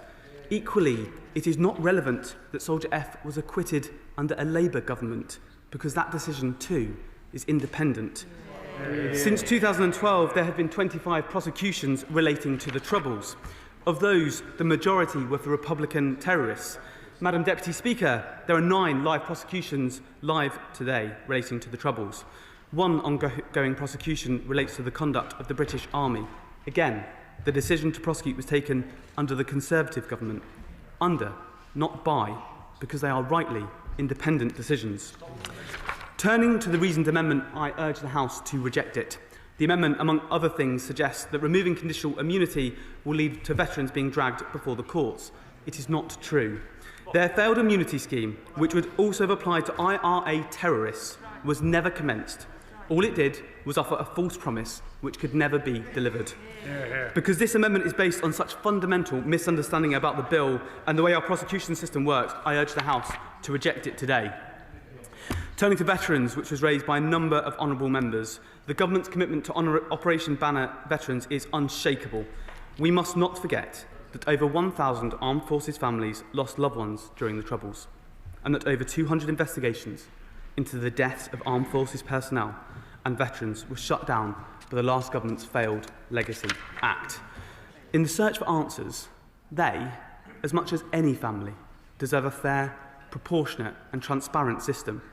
And they would not want for the terrorists who took the lives of brave soldiers to have any form of immunity. Members talked about our protections, and I want to reiterate that our bill puts in place strong and important protections that were not included in the failed Tory Legacy Act. I'd also like to take this opportunity to thank the Minister for the Armed Forces, himself a veteran of Northern Ireland, for his close work and attention to put in place these important protections. Madam Deputy Speaker, we have published our fact sheet which details where the protections sit throughout the bill, so I will not rehearse them all here given the time I have available to me. The honourable member for Brentwood and Ongar asked how we can continue with the remedial order. The government abandoned its appeal and therefore has the ability to continue with the order. For those, including the Right Honourable Member for Tonbridge, who talked about morale, I am proud of the protections in this bill. I'm also proud more broadly that this government has given an important pay rise to our armed forces, and I believe morale was harmed by the actions of the last government. The Honourable Member for Brentwood and Ongar, I apologise, I've got a short amount of time to finish, raised this idea of immunity. As I've said in response to a reasoned amendment, we should remember no veteran ever received immunity. It was undeliverable, a false promise. The conditional immunity, championed by the party opposite, would have meant that someone who murdered a UK citizen on UK soil would have walked away scot-free. And this is what they are calling for us to return to. The Right Honourable Member for Tonbridge was right when he said their offer of immunity was pretty abhorrent. And as the Honourable Member for Beckenham and Penge set out so powerfully, the immunity offer was an insult to the families of those killed. and I believe, as the member for South Ribble indicated, an insult to veterans too. On the issue of on-the-run letters, they did not grant immunity. The case of John Downey was cited as proof. He is currently subject to live criminal proceedings for the murder of 2 soldiers in 1972. Clear proof those letters grant no immunity. I'm grateful to the honourable members who drew our attention to the voices of victims and survivors. It is important that these families are at the heart of this legislation, and they are.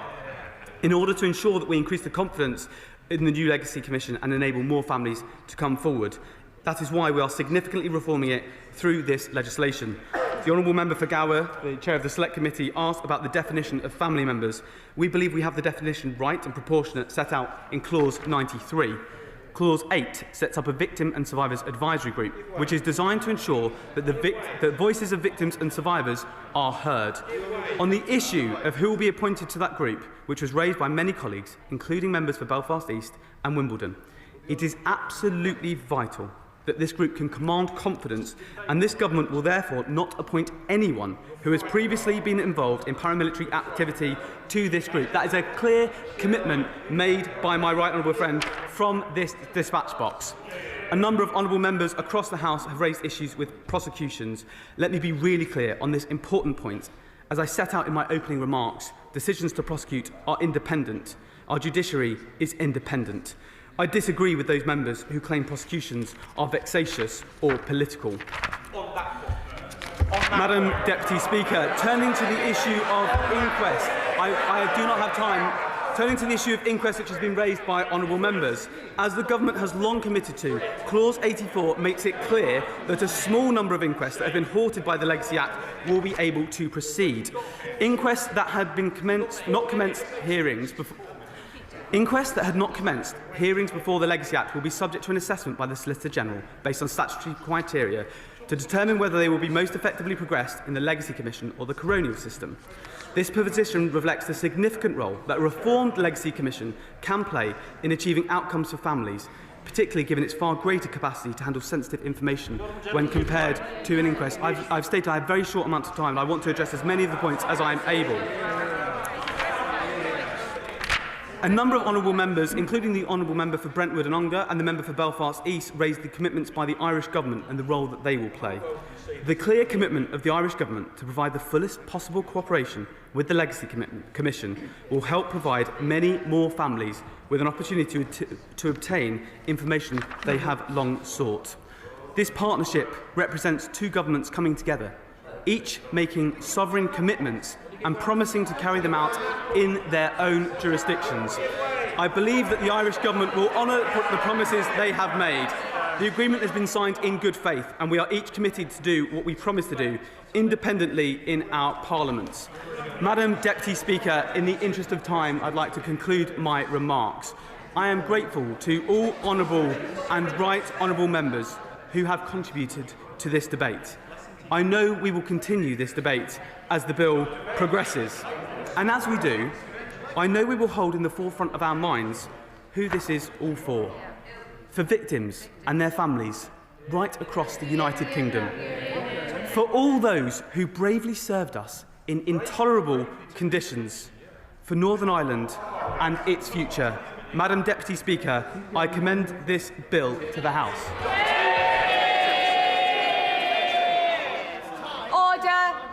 Order. The original. Order. Be seated. Order. The original question was that the bill be now read a second time. Since when an amendment has been proposed, as on the order paper, the question is that the amendment be made. As many of the opinions say aye. Aye. No. No.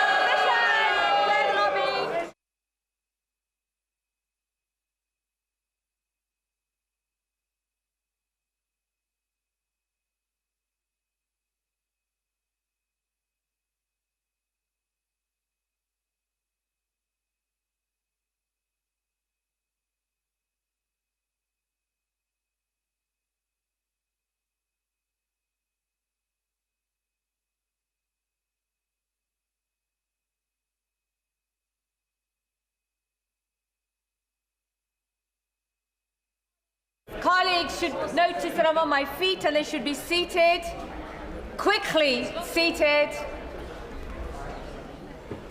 The question is as on the order papers. May that please say aye. Aye. Contrary, no. No. Tell us for the ayes are Nick Timothy and David Simmers. Tell us for the noes are Imogen Walker and Jade Botwell.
Order.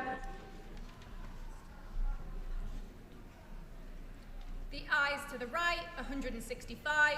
The noes to the left, 327.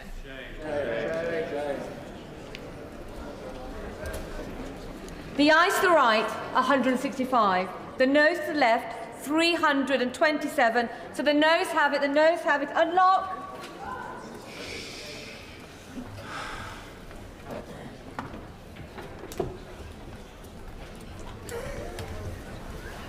The question is that the bill be now read a second time. As many that opinion say aye. Aye. And the contrary, no. No. Clear the lobby.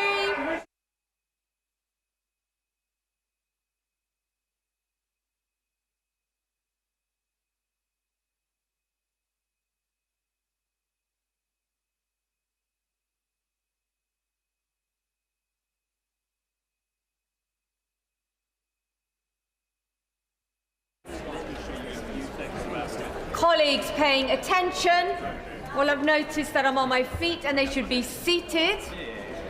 They should be seated. The question is as on the order paper. May the opinion say aye. Aye. Contrary, no. No. Tellers for the ayes are Imogen Walker and Jade Bottrell. Tellers for the noes are Nick Timothy and David Simmons.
order.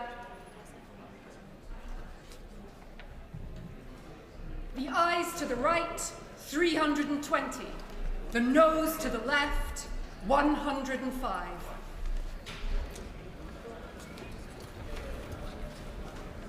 The ayes to the right, 320. The noes to the left, 105.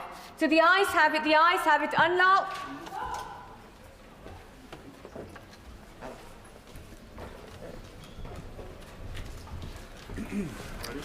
Programme motion to be moved formally. I beg to move. The question is as on the order paper. As made that opinion, say aye. Aye. Of the contrary, no. The ayes have it, the ayes have it. Money resolution to be moved formally. I beg to move. The question is as on the order paper. As made that opinion, say aye. Aye. Of the contrary, no. The ayes have it, the ayes have it. I'll give the front benches a few moments to shuffle over. Point of order, is it absolutely relevant for right now? Sir Julian Lewis, point of order. I'm very grateful to you, Madam Deputy Speaker.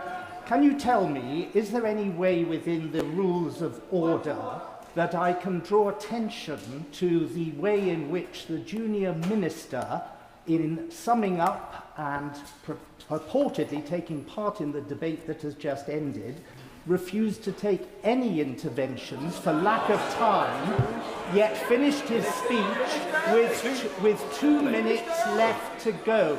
Can you say anything that might encourage a government with an unhealthily large majority to enter into the spirit of real debate? Sir, order. I will make that decision whether it is or isn't a point of order. I don't need interventions from the front bench. Sir Julian Lewis, you are a member of astounding experience, and you know better than most that is most definitely not a point of order. It is up to the members speaking if they wish to accept or decline an intervention, and therefore he declined yours most positively. Right, we're going to move on to the statement on ExxonMobil on Moss Moran. Statement, Chris MacDonald. Thank you, Madam Deputy Speaker. With your permission, I wish to make a statement on the closure of the ExxonMobil Fife ethylene plant at Mossmoran in Scotland. And I would like to thank particularly Madam Deputy Speaker, Mr Speaker, for accommodating this statement today. Like many members of this House, I am saddened to learn of Exxon's plans to close their Fife ethylene plant. This decision is, of course, extremely worrying news for those employed by Exxon, as well as contractors who work at the plant, those employed by the companies who supply the site with gas, and those at the adjacent natural gas liquids plant, which is operated by Shell. Whilst this is no solace to those impacted at Exxon, Shell have confirmed that they do not see their workforce or operations affected by this closure. The Government and ExxonMobil have been discussing the operating environment around the plant since April, with my officials endeavouring to meet Exxon every week since August. Government ministers also met with Exxon regularly this year, underlining our commitment to exploring every possible opportunity to retain the site's operations. This afternoon, I spoke with Paul Greenwood, the chair of ExxonMobil. He assured me that Exxon are not suggesting that this closure was due to a lack of action or will on behalf of the government. It was a commercial decision made when the numbers simply did not add up. He reiterated to me that the site is 40 years old, inefficient and in dire need of modernisation to be commercially viable for the future. The company estimates that it would have cost close to $1 billion of capital investment to bring the site to a point where it would be profitable. When combined with a challenging petrochemicals market, including a sharp decline in ethane supply in the North Sea, the investment was likely to outweigh the return. ExxonMobil has already closed similar assets in Europe and is divesting from activities where there is no short-term path to profitability. Despite exploring alternative use cases for the site, none offered a viable route to sustainable operations. As the site has been significantly loss-making for the last 5 years, and with the investment potentially taking a further 5 years before it would reach its potential, Exxon decided against continuing operations. And in those circumstances, the support from government that Exxon needed to change those calculations was beyond acceptable levels. Exxon were aware of this, and they have acknowledged that, even with support, the commercial circumstances were simply too stark and the costs would have been too great. So despite tireless, inventive and determined work from both government officials and Exxon, the challenges facing the site were ultimately insurmountable. The decision for government not to provide financial or bespoke policy support was communicated to Exxon by my right honourable friend, the Business and Trade Secretary, but we have of course retained an open dialogue with the company throughout. This is not a decision that either the company or the government have taken lightly, because as honourable members know, this government has shown that it is prepared to step in and support industry when it is feasible to do so. We have stepped in to support business in the steel, shipbuilding and chemicals industries, protecting jobs and vital capability across the UK, including in Scotland. But in all cases, there was a fundamentally sound business proposition underpinning our investment, and sadly here, this was not the case. I also want to stress, Madam Deputy Speaker, that as disappointing and concerning as the closure of the Moss Morrison site is, it is not symptomatic of a UK industry as a whole. Our commitment to support UK industry is clear in the many steps that we have taken since coming to government last year. Our modern industrial strategy lays out a raft of policy interventions to ensure that British industry remains a world leader that is hugely innovative and investable. A strategy to cut red tape, lower energy bills and get spades in the ground. And the fact that we've seen £250 billion of investment committed and over 45,000 jobs supported since July is testament to that strategy's success so far. The closure of the Fife plant is a commercial decision made by ExxonMobil, but of course it has a very human cost. There are 179 direct employees and 250 contractors employed, with more in the supply chain. And I know members across the House will be primarily worried about these individuals and the communities impacted. Let me assure the House that the Government stands ready to provide support through the Department for Work and Pensions Rapid Response Service and their involvement in PACE. The Secretary of State is meeting with Unite tomorrow as part of a wider visit where he will discuss options for more support for the affected employees. I also met with Unite earlier today and I will meet with GMB colleagues tomorrow. I've been assured by the company directly that Exxon, as a responsible employer, will ensure they properly support their staff finding alternative work, including at their Forley site at Southampton, and to support those employees in their relocation. Our focus now is on helping the workforce through this troubling period and ensure responsible next steps are taken for the decommissioning and remediation of the site. Long term, we are ensuring that UK manufacturing at large benefits from this government's growth mission. We want to create the right conditions for British manufacturers to properly compete and win in the global economy. And over the coming days, my department will update the House on the progress we're making in support of that effort, not least on energy costs. Before I conclude, Madam Deputy Speaker, Exxon Chair Paul Greenwood asked me to reiterate a message that he has given to all of the employees at Moss Morran. It's a message I'm sure all members of the House will agree with. The closure of this site is no reflection on them, their efforts or their work. They should be proud of what they have accomplished in the last 40 years. And I would like, as Industry Minister, to personally thank the employees at Moss Morran and the Fife community for their contribution to the UK industrial economy and, through decades of ethylene exports, our balance of trade for over 40 years. This is not the end of Fife's industrial story. And as Exxon gradually decommissions and remediates the site, we as a government are committed to working with the local authority and the Scottish Government to promote the benefits of this location for future industrial investment. This government is committed to supporting the workforce and the community over the coming weeks and months during what I know will be a difficult and painful transition. I commend this statement to the House. Shadow Minister Andrew Bowie. Thank you very much, Madam Deputy Speaker. Madam Deputy Speaker, and I thank the Government for advance sight of their statement. Since this Government came to power in July 2024, over 15,000 manufacturing and industry jobs have been lost. Only this Labour government would recognise that as a success. The Minister says he is saddened. Madam Deputy Speaker, that is cold comfort to the workers losing their jobs today. Energy-intensive industries are in decline across the United Kingdom. Oil refineries and petrochemicals plants are facing the economic and fiscal realities of choices made by this Labour government. At Ineos in Grangemouth, at Prax Lindsay in Lincolnshire, and now at Moss Morran and Fife, where Exxon have told us that there is no competitive future due to the current economic and policy environment. The Minister tells us that this was a commercial decision and the numbers did not add up. Due to Labour's decisions. Honestly, he mentions the decline in the ethane supply in the North Sea. the Minister almost gets it.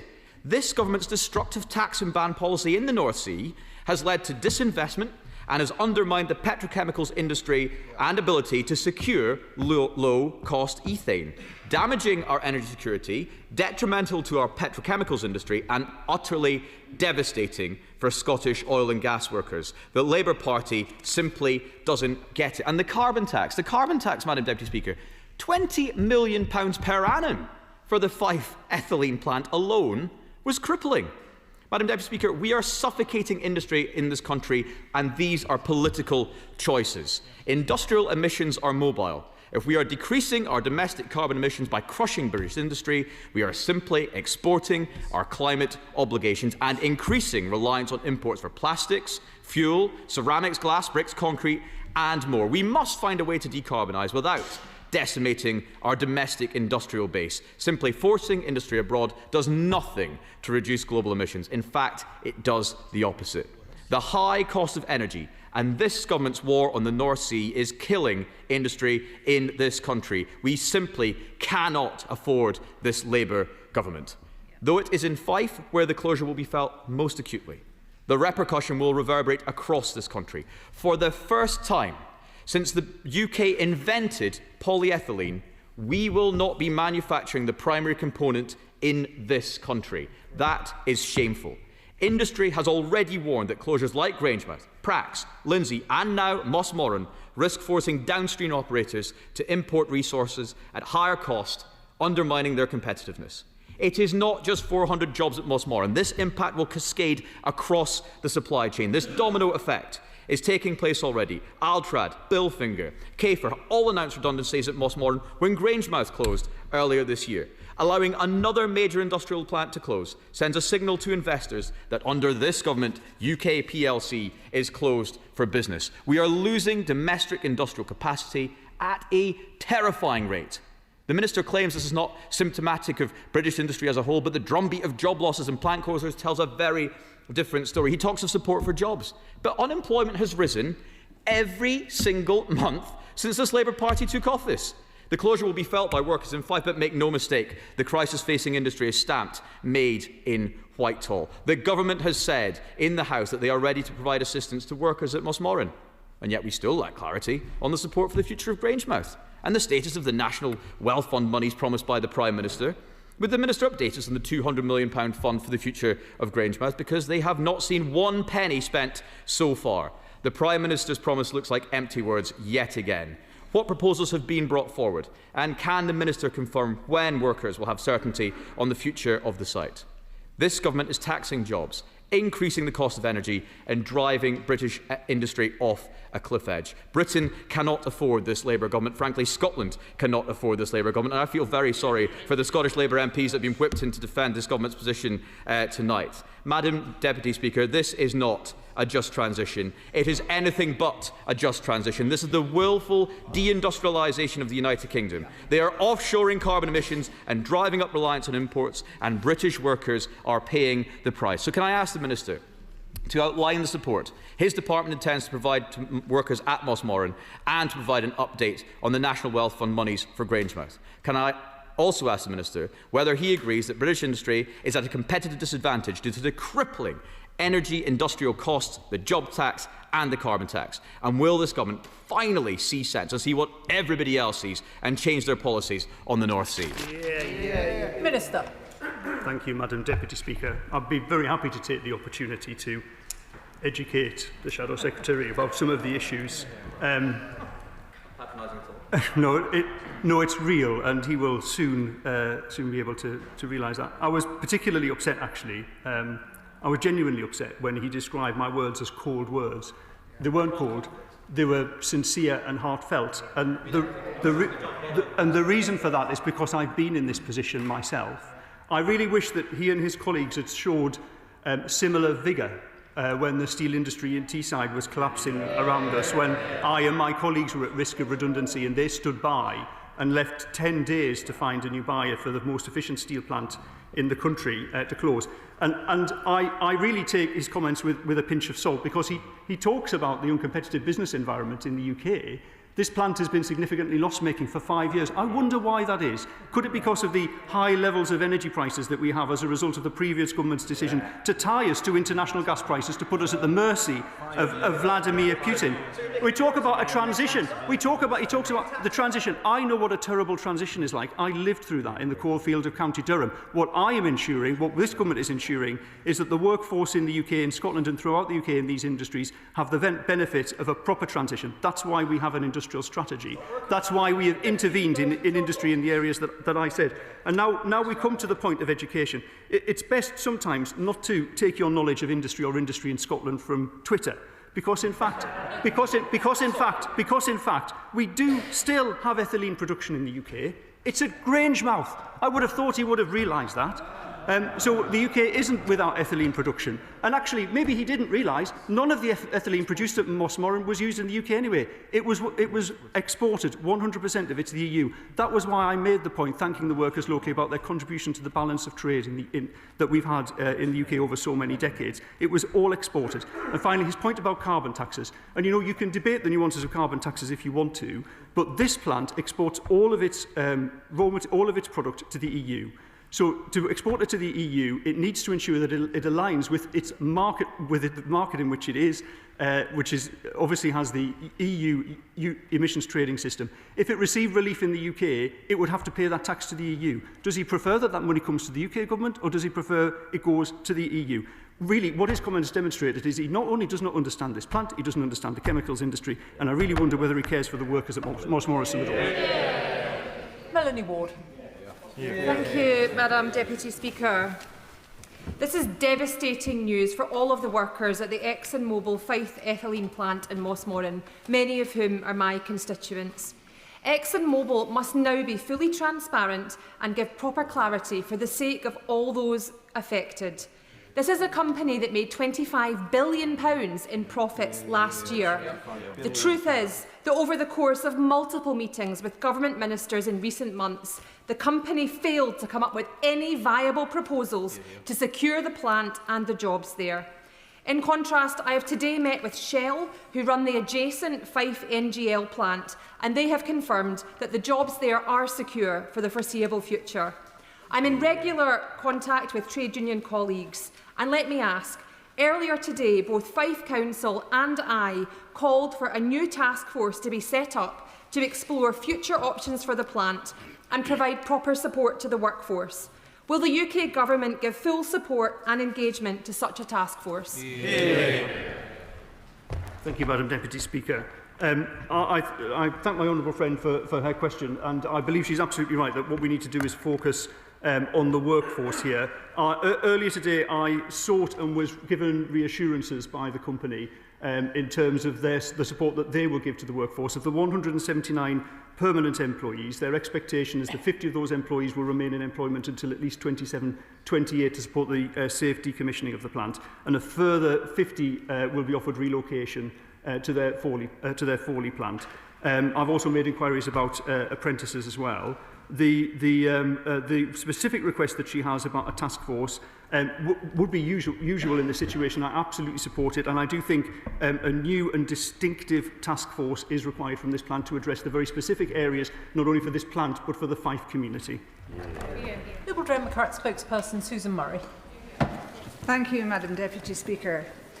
As is already, I would like to agree that this announcement is devastating for Mossmoran and for the communities around Fife.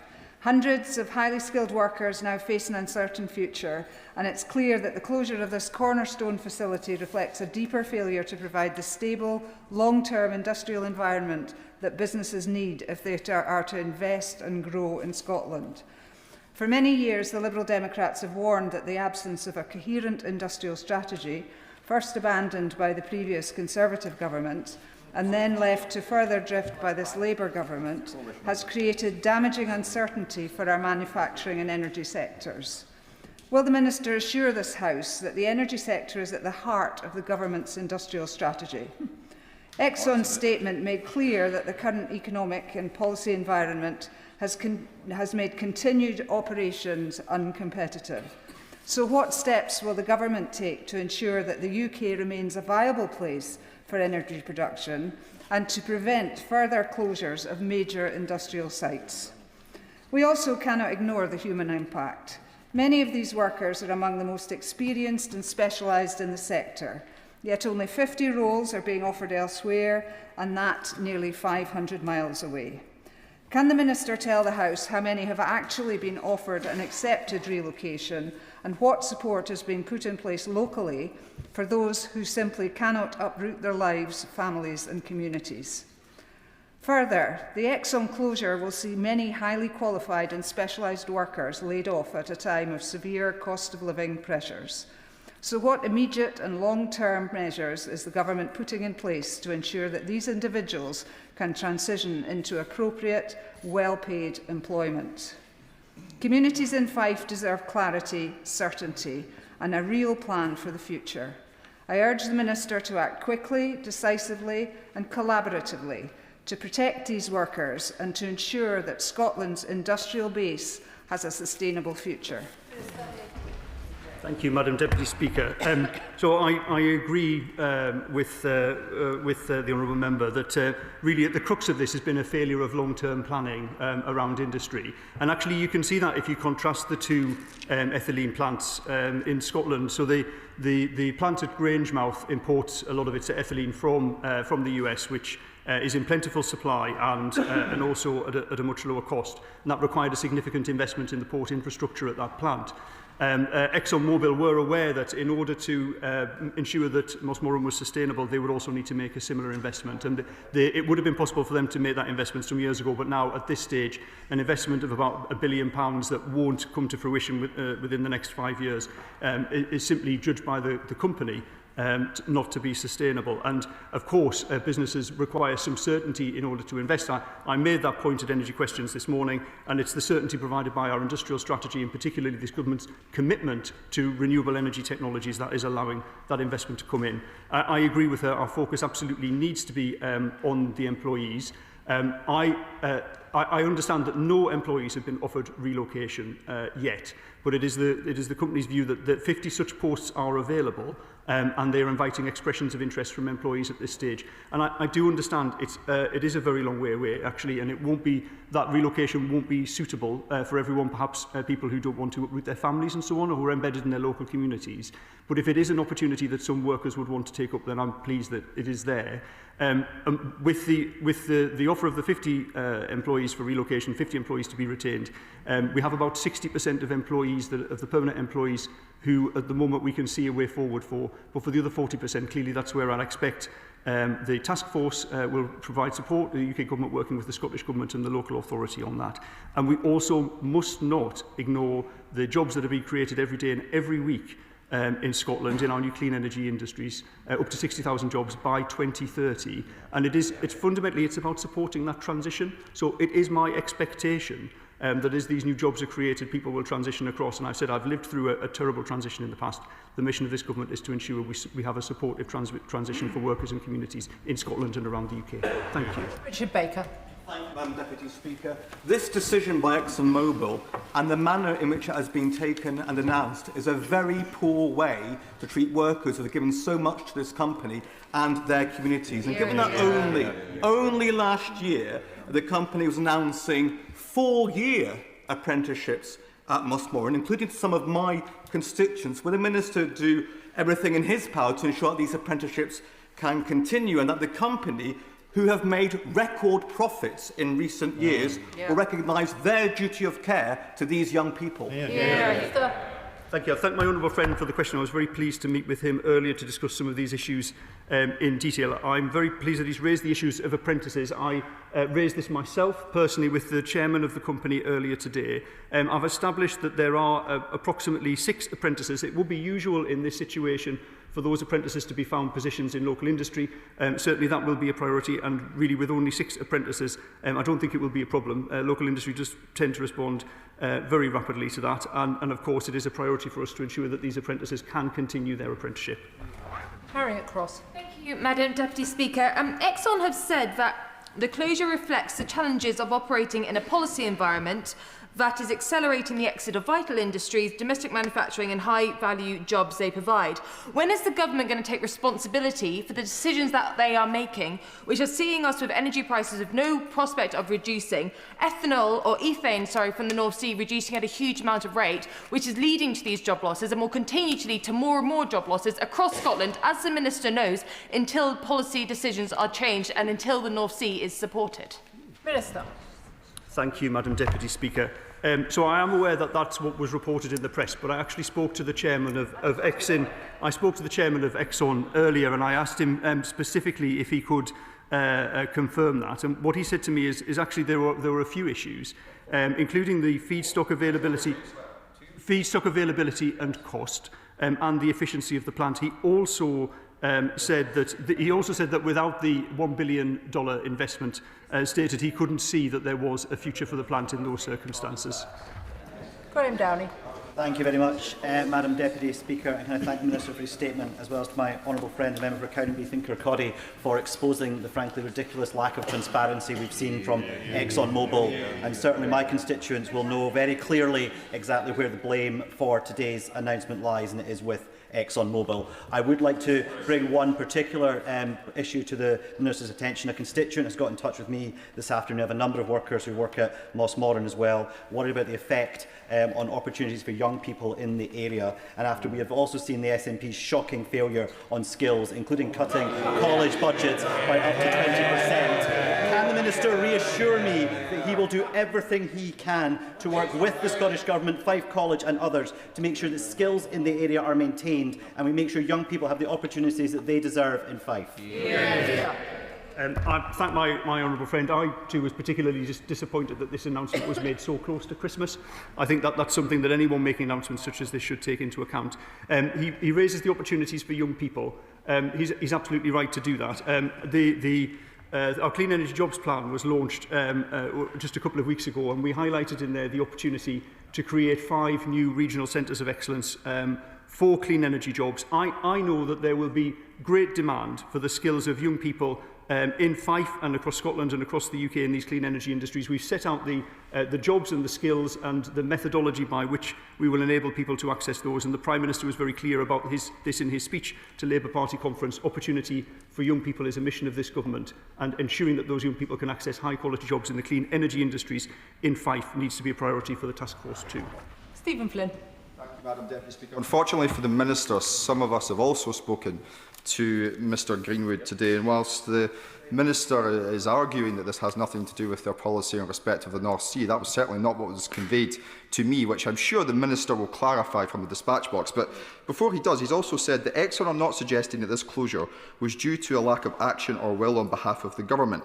Exxon's statement, meanwhile, says that it's down to the UK's current economic and policy environment combined with market conditions. So what we have tonight is 400 families knowing that they don't have certainty over their ability to pay their bills going forward. A whole community impacted as a result of this decision, and a UK government minister who is not being clear with them about the reasons, one, why this has happened, and two, why he is not helping them, because he has stated from that dispatch box just a moment ago that they have chose to intervene. We know that they've chosen to intervene in Scunthorpe, but they chose again not to do so in Grangemouth, as members opposite will recall, and he is choosing not to do so now in Mossmorran.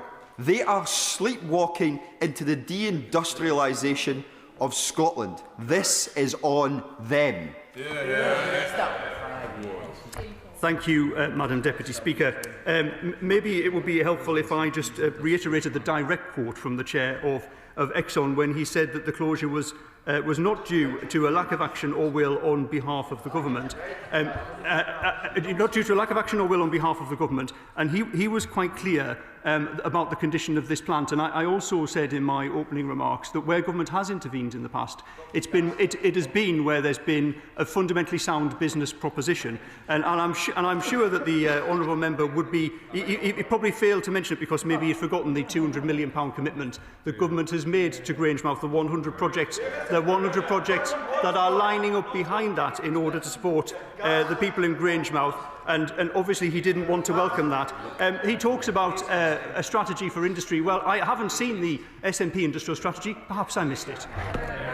Talk Crichton. Thank you, Madam Deputy Speaker. I thank the Minister for his statement and pay tribute to his work and the work of my honourable friend for Cowdenbeath and Kirkcaldy in trying to engage Exxon Mobil for the last couple of months, for trying to speak to him regularly and yet failing to extract any viable proposal from the company for a way forward. Sharon Graham, the leader of Unite, has described Exxon Mobil's decision to pull out as a disgrace. It's a £25 billion company that is walking away from 179 jobs and 250 more contractors.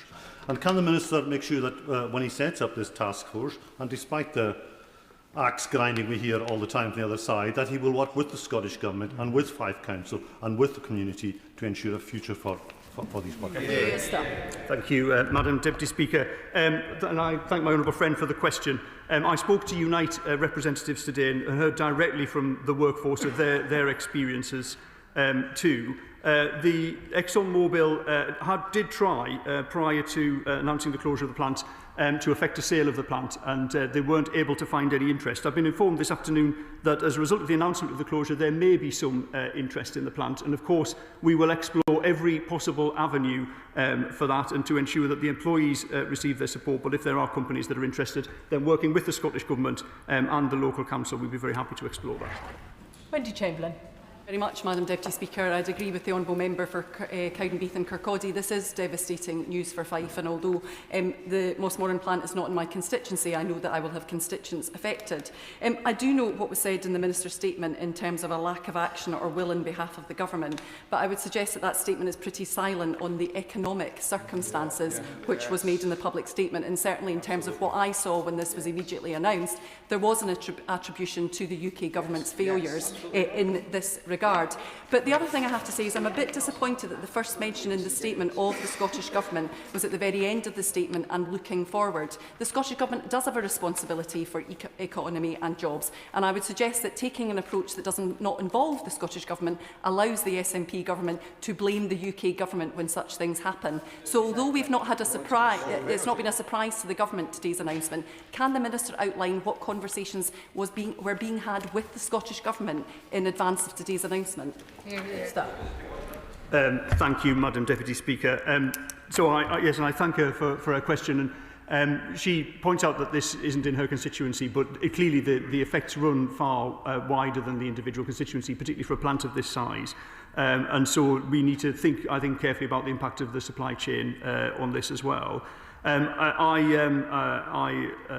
apologise for the fact that the Scottish Government is mentioned towards the end of the speech. That is in no way intended to imply that the Scottish Government have not been involved in this or are not involved in this. I know that there have been meetings at the highest level in the Scottish Government, and in fact the Scotland Secretary has also been involved in these discussions with Exxon Mobil as well, as we have tried to find any possible measure in order to avoid this decision. But ultimately it was a decision for the business, and our focus now is on how we can move forward for the workforce and for the future of Fife as well. As I said, the industrial story of Fife is not over.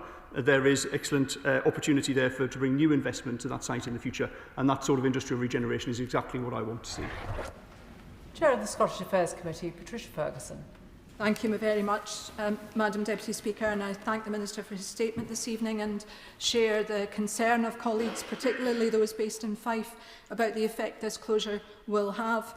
But the news that contract workers were locked out of the plant this morning is a major concern, as is the news that people, many of whom have worked in the company for many decades, have not yet been given information about what redundancy packages may be available, is very worrying too.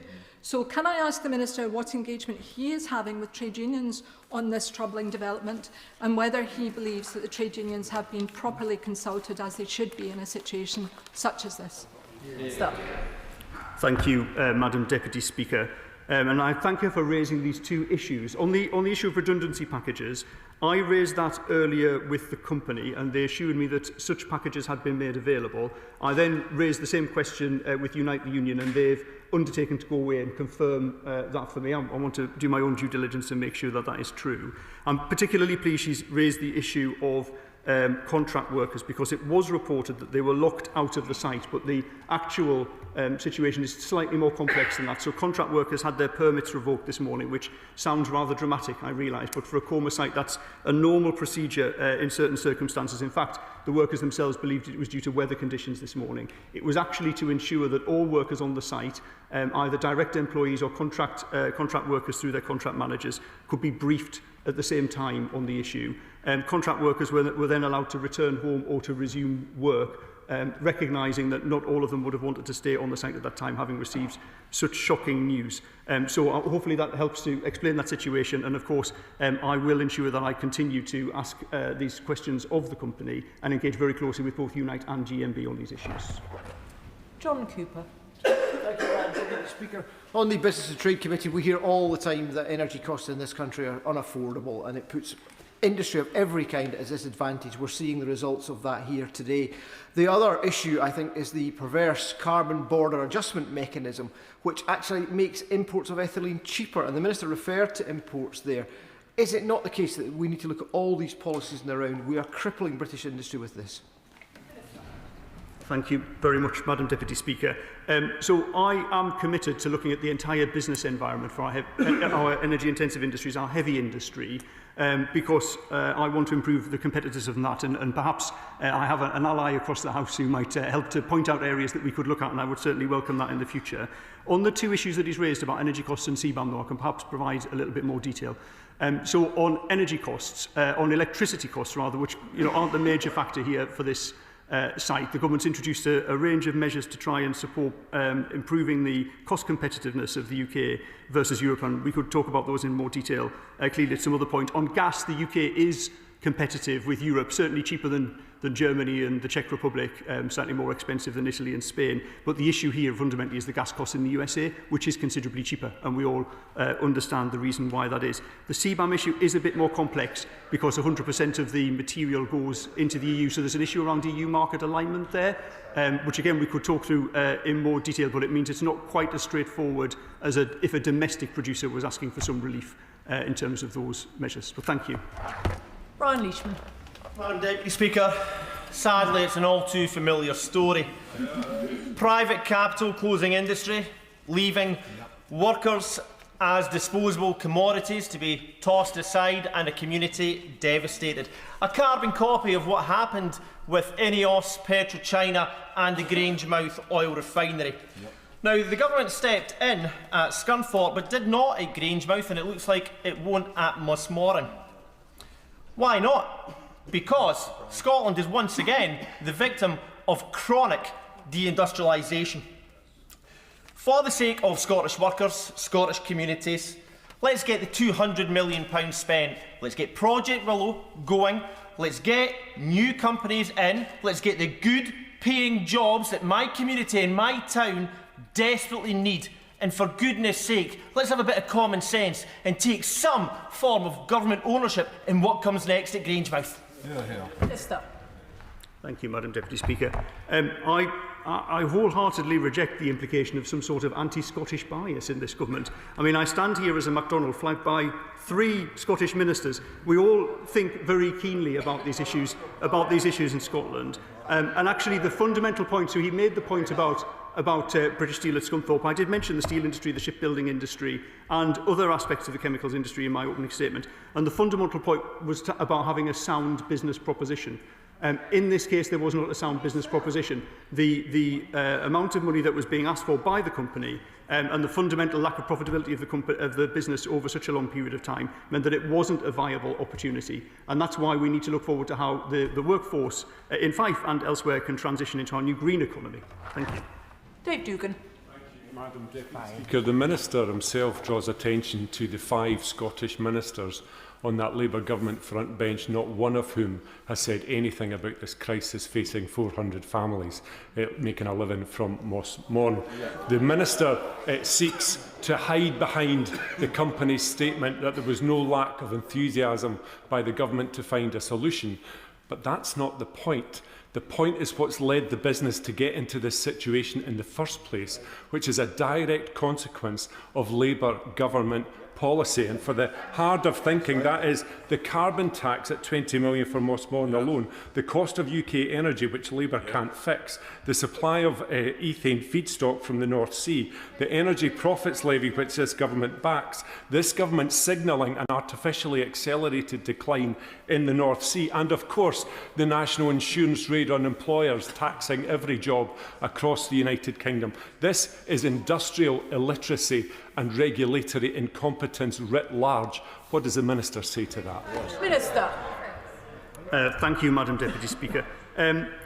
Thank you for his question. It's a shame that he didn't attend energy questions this morning, because if he had, he would have heard my colleague, the Energy Minister, express exactly those concerns for the community around Mossmorton. I also think it's slightly bizarre that he would say that this is a result of Labour government policy. The plant's been loss-making for 5 years, so unless he thinks the Labour government have invented a time machine, then clearly it isn't our responsibility. But what I was most startled at was the implication that it is now SNP policy to abolish the ETS. Is that the case?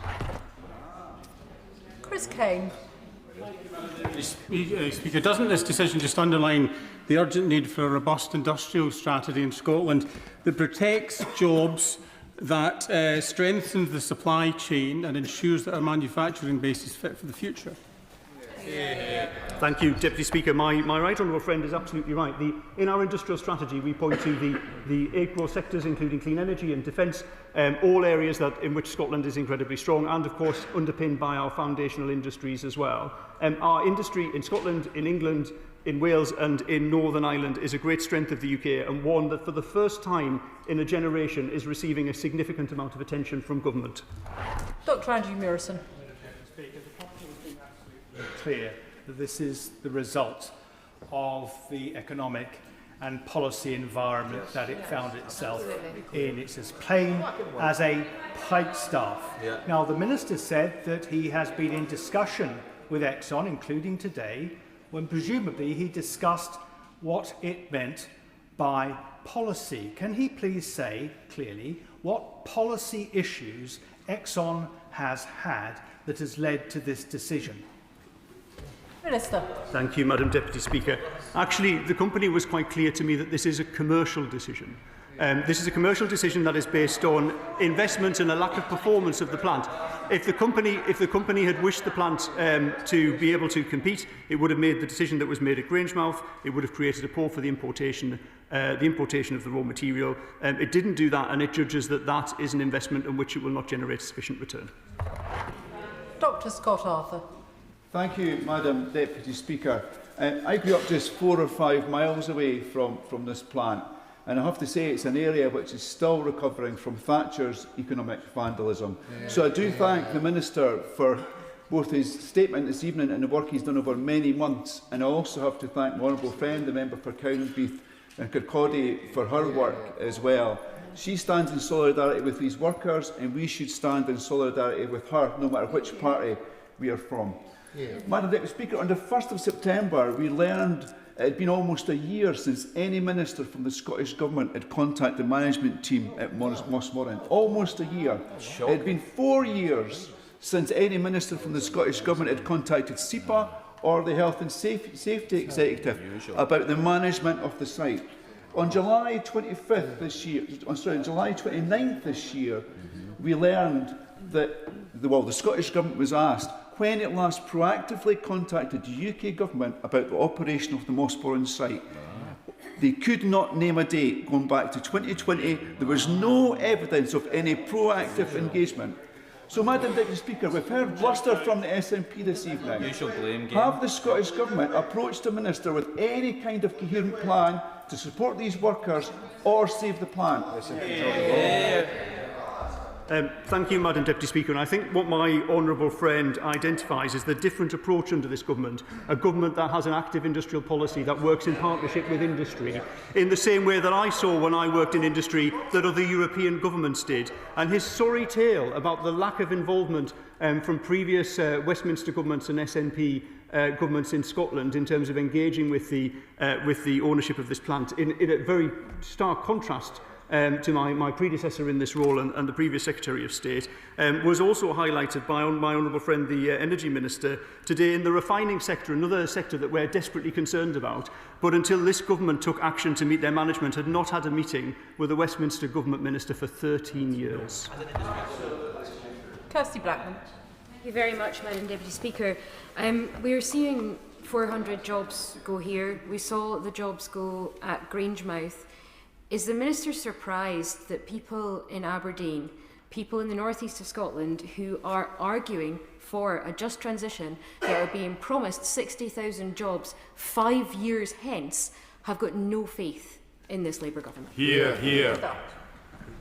Thank you, Madam Deputy Speaker. I'm very grateful for the opportunity that she's given me actually to clarify some words that I said earlier. So I did talk about the 60,000 jobs by 2030. It's actually 23,000 jobs in the industry by 2023, and there are new jobs being created every day, of course, as a result of our investments in renewable clean energy. The challenge that we have, I think, as part of the transition, so sort of beyond 2030, you can see the clean energy industries really motoring ahead, but it's actually these few years that are a really difficult transition where we need to work together. But what we're seeing is, whereas the jobs in the clean energy industry, as I say, have been created every day, a situation like Mossmorran, obviously it's a significant number of jobs all at once. And whilst when I said earlier we can see a way forward for 60% of the direct jobs at the site, what's important to me is that we work with the other 40% as well to ensure that they're placed within and get good jobs within the local economy. Thank you. Frank McNally. Thank you very much, Madam Deputy Speaker. This is devastating news for the Kingdom of Fife, and can I pay tribute to my honourable friend for her diligent work today and over a period of time on this issue. Does my honourable friend share my frustration that despite attempts to fully engage with ExxonMobil over recent months, including multiple ministerial engagement sessions, the government was presented with no viable plan to save the plant by the company, despite, as has been highlighted, £25 billion of profits from ExxonMobil last year. That's billion. £25 billion of profits. So can he outline what steps he will take, working with colleagues both in Scotland and in other government departments, to ensure that the workforce receives all necessary support through the DWP Rapid Response Service and PACE? Thank you, Madam Deputy Speaker, and I would like to pay tribute to him and him and colleagues for how they have engaged so carefully on this for such a long period of time, and I look forward to working with them in how we can support the workforce. But I think he makes a very important point, really, which alludes to the strategy of the company here.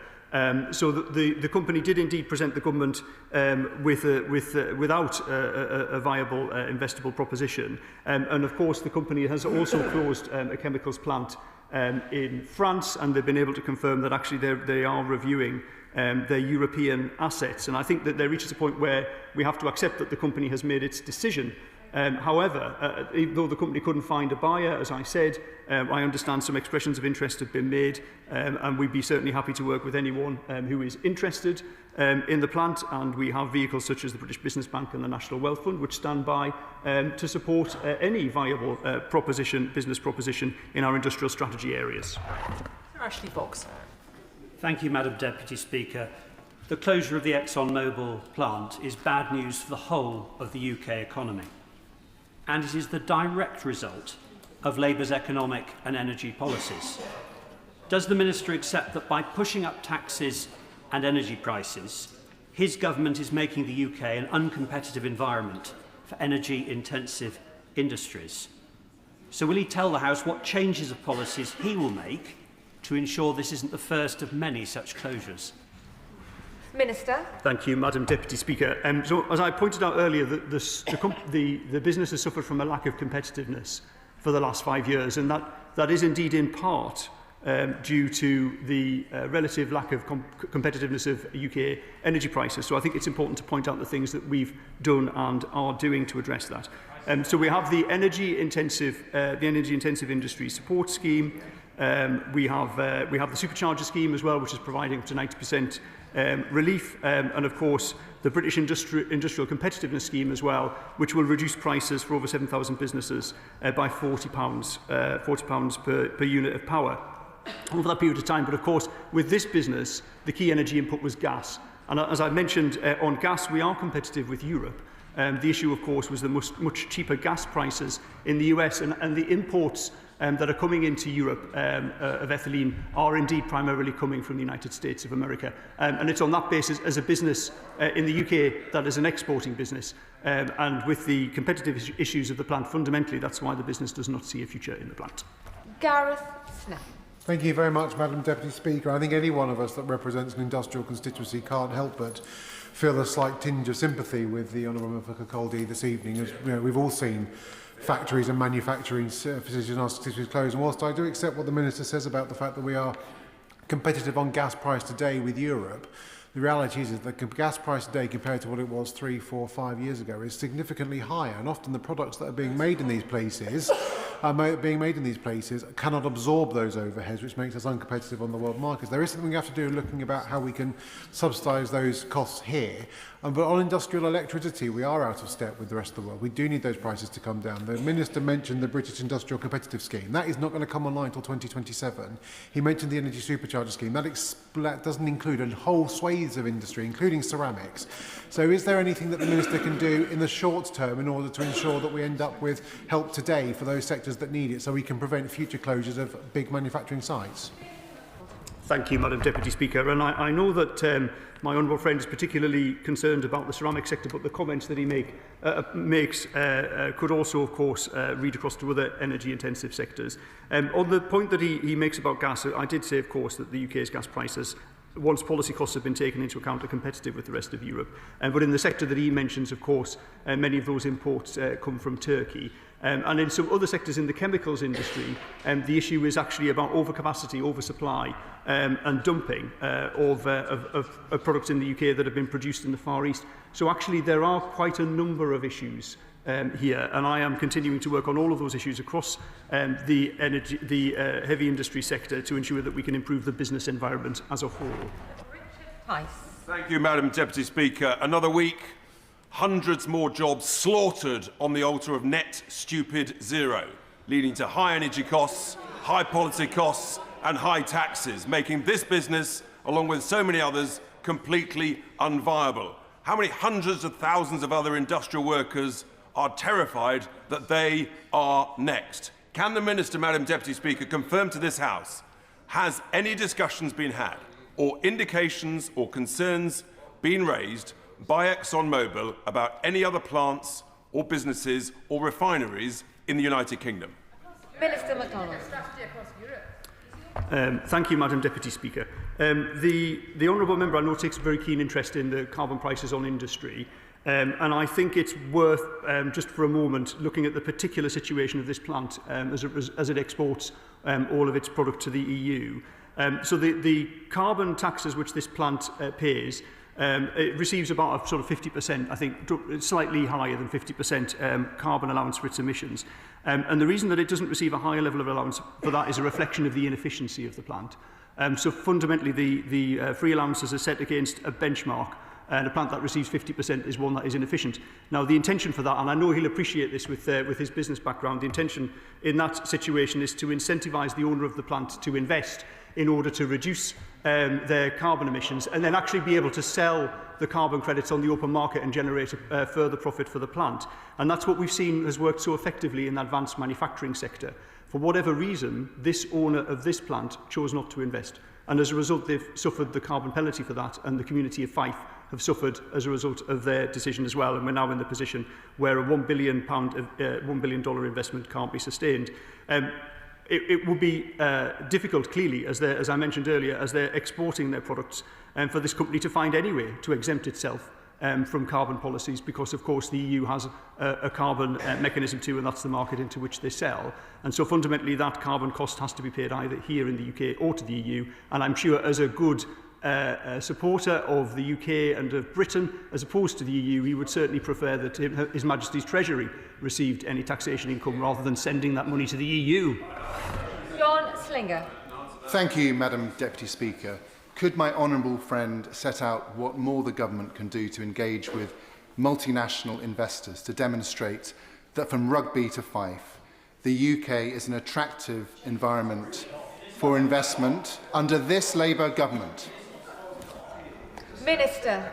Thank you, Madam Deputy Speaker. As I set out in my statement, we've managed to attract £250 billion worth of investment. That investment is coming to the UK because the UK has policy certainty around industry with our industrial strategy, and it's delivering jobs across the whole of the country. Jardine. Thank you very much, Madam Deputy Speaker. The Minister earlier referred to the jobs that are coming in the renewables industry. That will be no consolation to the 400 families tonight who do not have that future within their sight. He also rhymed off the policies that the government has to support energy-intensive industries.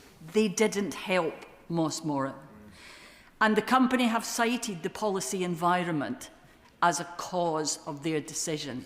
So can he please reassure the House that the Energy Minister and his colleagues will press upon the Chancellor before the budget that perhaps new, more effective policies are needed to support energy-intensive businesses? Minister. Thank you, Madam Deputy Speaker. I'm grateful to the honourable member for the question. And particularly for reminding us all about those families. And she's right, it's not, they are in an extremely difficult position, and whilst it is incumbent on me, I think, to point out some of the opportunities, I don't want that in any way to diminish as I said, the real pain and distress that I know personally those families will be going through. So I've strived to strike a balance on that, and I hope that she feels that I've managed to do that this evening. She mentions particularly some of the policy situation around Mossmoran, but I'll perhaps refer her to the answer I gave just a short while ago, talking about the impact of carbon taxes on Mossmoran arising directly as a result of the inefficiency of the plant, which is a consequence of previous decisions of a failure to invest in that plant in the past, which ultimately means that the plant appears to be in and of itself not commercially viable. But as I said, if there are companies who come forward who think that they could make the plant commercially viable, then clearly we would want to work with such organisations. C. Gilbert. Thank you, Madam Deputy Speaker, and I thank the Minister for his statement, and I share the concerns that he's raised about the loss of jobs for the families affected and for the community in Fife. Does he also share my concern that it's my understanding that the Deputy First Minister of Scotland refused to take a call from the Secretary of State from Scotland tonight? If that is true, could you please let us know what the actions would be to remedy that situation for the families involved? Minister. Thank you, Madam Deputy Speaker. I think all I'll say is that in a situation like this, I would expect every part of the governance system in the UK, whether it's the Westminster Government, the Scottish Government, local authorities, to act with a single-minded interest in that of the workforce and the communities affected. Ellie Chowns. Thank you, Madam Deputy Speaker. Today's announcement by ExxonMobil, a company that made £25 billion of profit last year, will of course be devastating for the workers, their families, the community in and around Mossmoran. And doesn't it just show that ExxonMobil doesn't give a fig for its workers, it just prioritises profiteering? Does the Minister agree with me that the fossil fuel giants cannot be trusted to protect jobs or the planet? And will he commit to investing new resources to ensure a genuinely just transition in which the voices of workers are central to the debate, so they're not left at the whims of these profiteering fossil fuel giants? Minister. Thank you, Madam Deputy Speaker. So I would thank her for her question, and I would point her maybe in the direction of our Clean Energy Jobs Plan, where we're setting out how that transition can be effected, and also the £5.8 billion that we've committed to the National Wealth Fund to support investment in new projects. The transition of workforce and communities is very important to me and to this government as well. I would say to her, not all companies are the same. So many different companies operate in different ways. This government is absolutely committed to working with the private sector to achieve this transition, but in a way that is a partnership between government and industry and trade unions, and we are committed to that. Graham Ledbetter. Thank you, Madam Deputy Speaker. 400 jobs, direct jobs at Mossmoran, more in the supply chain, hundreds more at Grangemouth, 1,000 a month out of Aberdeen. Those are independently assessed figures and figures that we know from the statement today. As somebody whose father worked at Ravenscraig in the 1980s, I know very well the impact this has on families. And the Minister has talked a lot about the commercial decision-making in this, but commercial decision-making isn't in a vacuum. It is made on the basis of a policy environment and legislative environment that they are operating in. And the Minister is not addressing that key issue that is making a just transition unviable as it currently stands. Will the Minister address those points? Minister MacDonald. Thank you very much, Madam Deputy Speaker. I'm very pleased to meet another family of a steelworker across the floor of the House. In fact, Ravenscraig is a plant I never had the opportunity to work on, but I worked with many people who did, and they always spoke very much of the great sense of camaraderie amongst the workforce there. I absolutely refute that this government is not attracting investment. In fact, for Scotland alone, we've seen an £800 million investment in battery storage projects from Copenhagen. Infrastructure partners, the Port of Comity Firth, £55 million awarded for floating offshore wind. These are the industries of the future, and the industries that people in Scotland will be able to and are, in fact, now working in. I think the real responsibility of government is to ensure that we help people to transition across into these industries, and fundamentally that's the difference between this government and every previous Conservative government, and certainly the last 14 years. Sammy Wilson. Thank you, Madam Deputy Speaker. The Minister says that he has no bias and the government has no bias against the people of Scotland, but they certainly haven't done very well out of this government. 1,000 jobs a month being lost in the North Sea, and now, of course, this announcement here again today. And he attributes it all to a commercial decision. That commercial decision is made in a hostile economic environment.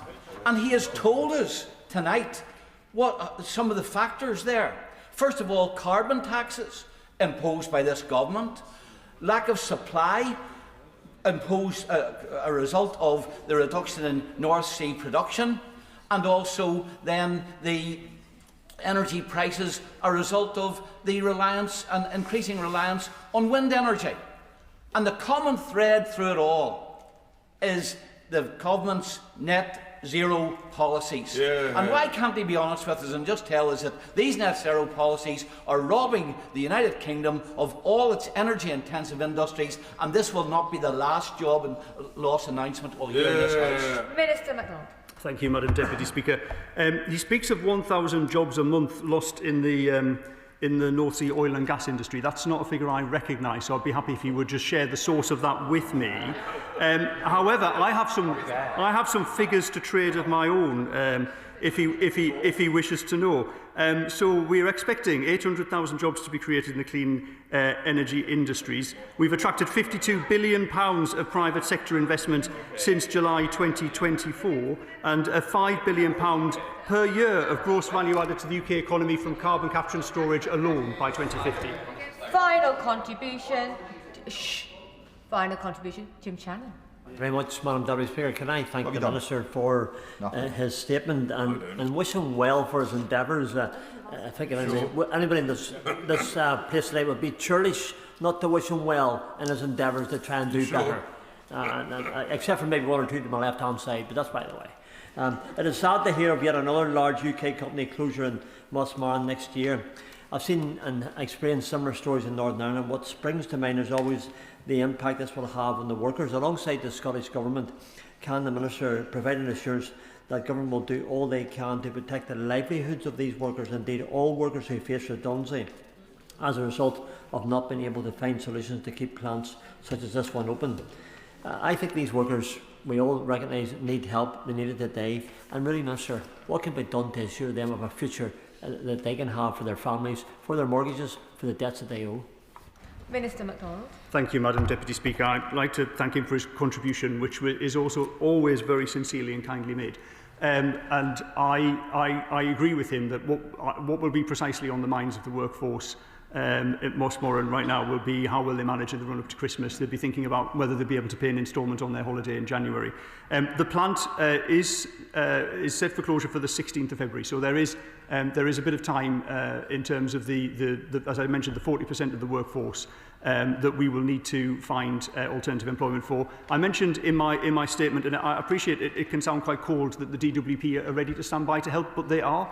And combined with the Scottish Government, the local authority and the support from the UK Government in terms of the task force as well. That's the support that we'll give directly to the employees and their families. That is the end of the statement on ExxonMobil Moss-Moran.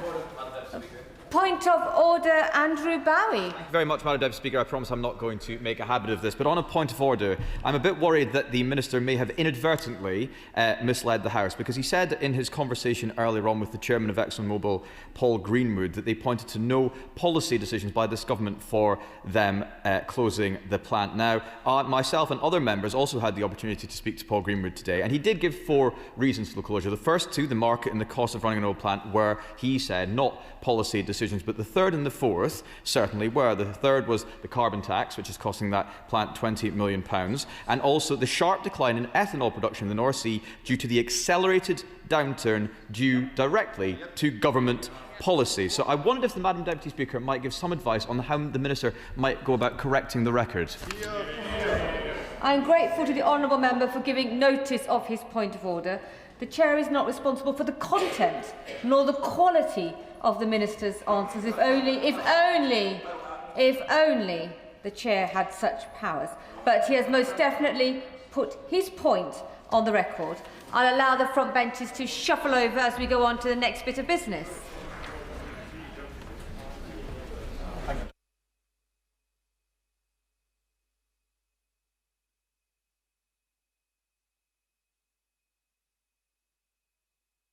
So not to wander past the dispatch box yourself in particular. Go back. Thank you so much. If you're exiting, exit appropriately. Petition Cat Smith. Thank you, Madam Deputy Speaker. And I rise to present a petition about the Valeview Day Centre in Lancaster, which Lancashire County Council is currently consulting on closing. I've met with clients and their families who all tell me what a fantastic job and the manager Emma and her amazing team do, offering clients an amazing experience, wholesome activities and exciting days out. The petitioners therefore request that the House of Commons urge the Government to make representations to Lancashire County Council to protect adult social care in Lancashire and encourage the Council not to close Valeview Day Centre. Hear, hear.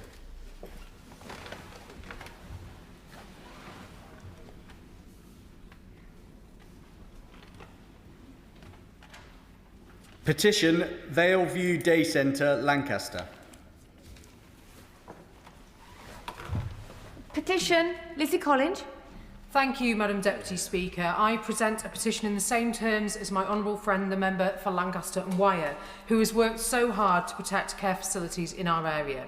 Madam Deputy Speaker, my constituents really value the services provided by Valeview Day Centre, which provides a safe and caring space for adults who live at home but do have care and support needs. Constituents have told me about their spouses, their siblings, their elderly parents who find joy and friendship at Valeview. So the petitioners therefore request that the House of Commons urge the Government to make representations to Lancashire County Council to protect users of adult social care in Lancashire and encourage the Council not to close Valeview Day Centre, and the petitioners remain, etc.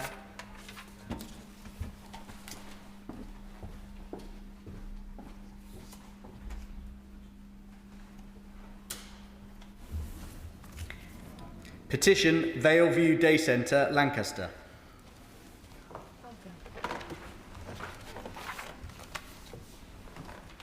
I beg to move this House do now adjourn.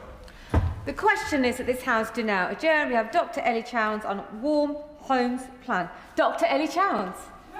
Thank you, Madam Deputy Speaker. I am grateful for the opportunity to raise this crucial issue tonight, and I hope to bring to the House the voices of people in my constituency of North Herefordshire, of campaigners across the whole country, and of frankly, the many families who wake up each morning wondering, how are we going to keep our children warm this winter? How are we going to keep our grandparents warm this winter? A question nobody should be having to ask.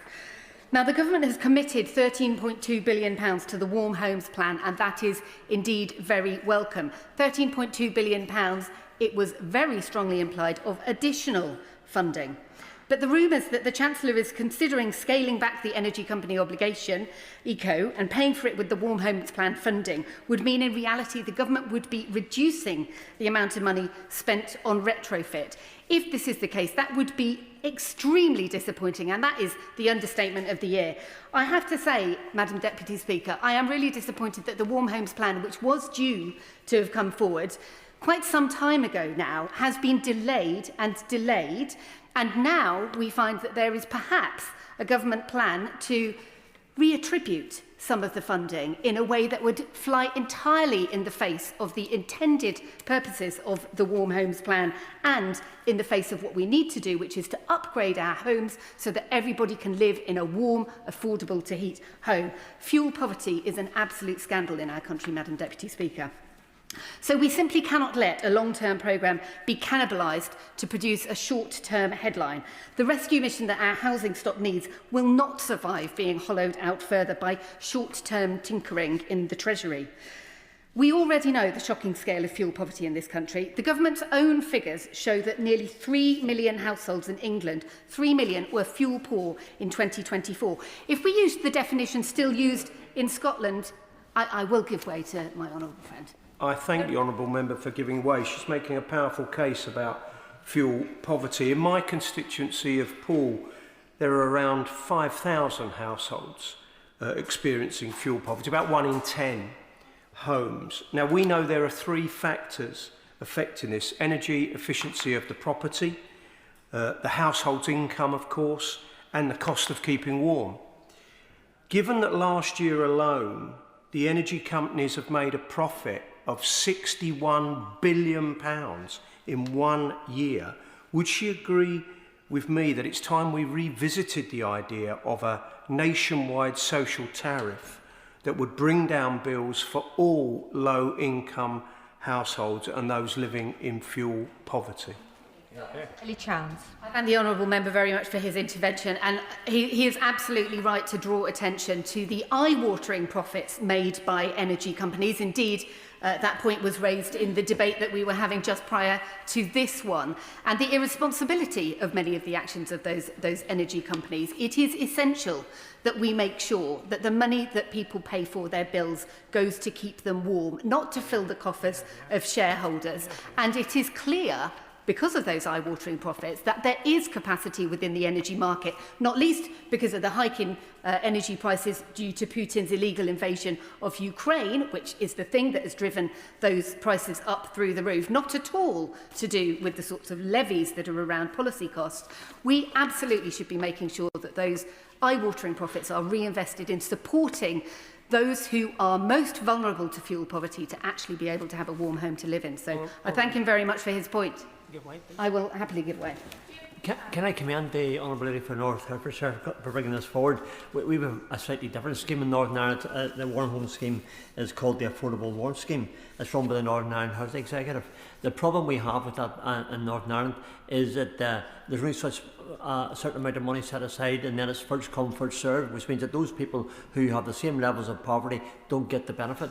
And does the Honourable Lady agree with me that when it comes to having a scheme, whether it be here in England, whether it be in Northern Ireland, Scotland, or indeed Wales, the scheme must always have the funding that's available for those who meet the criteria?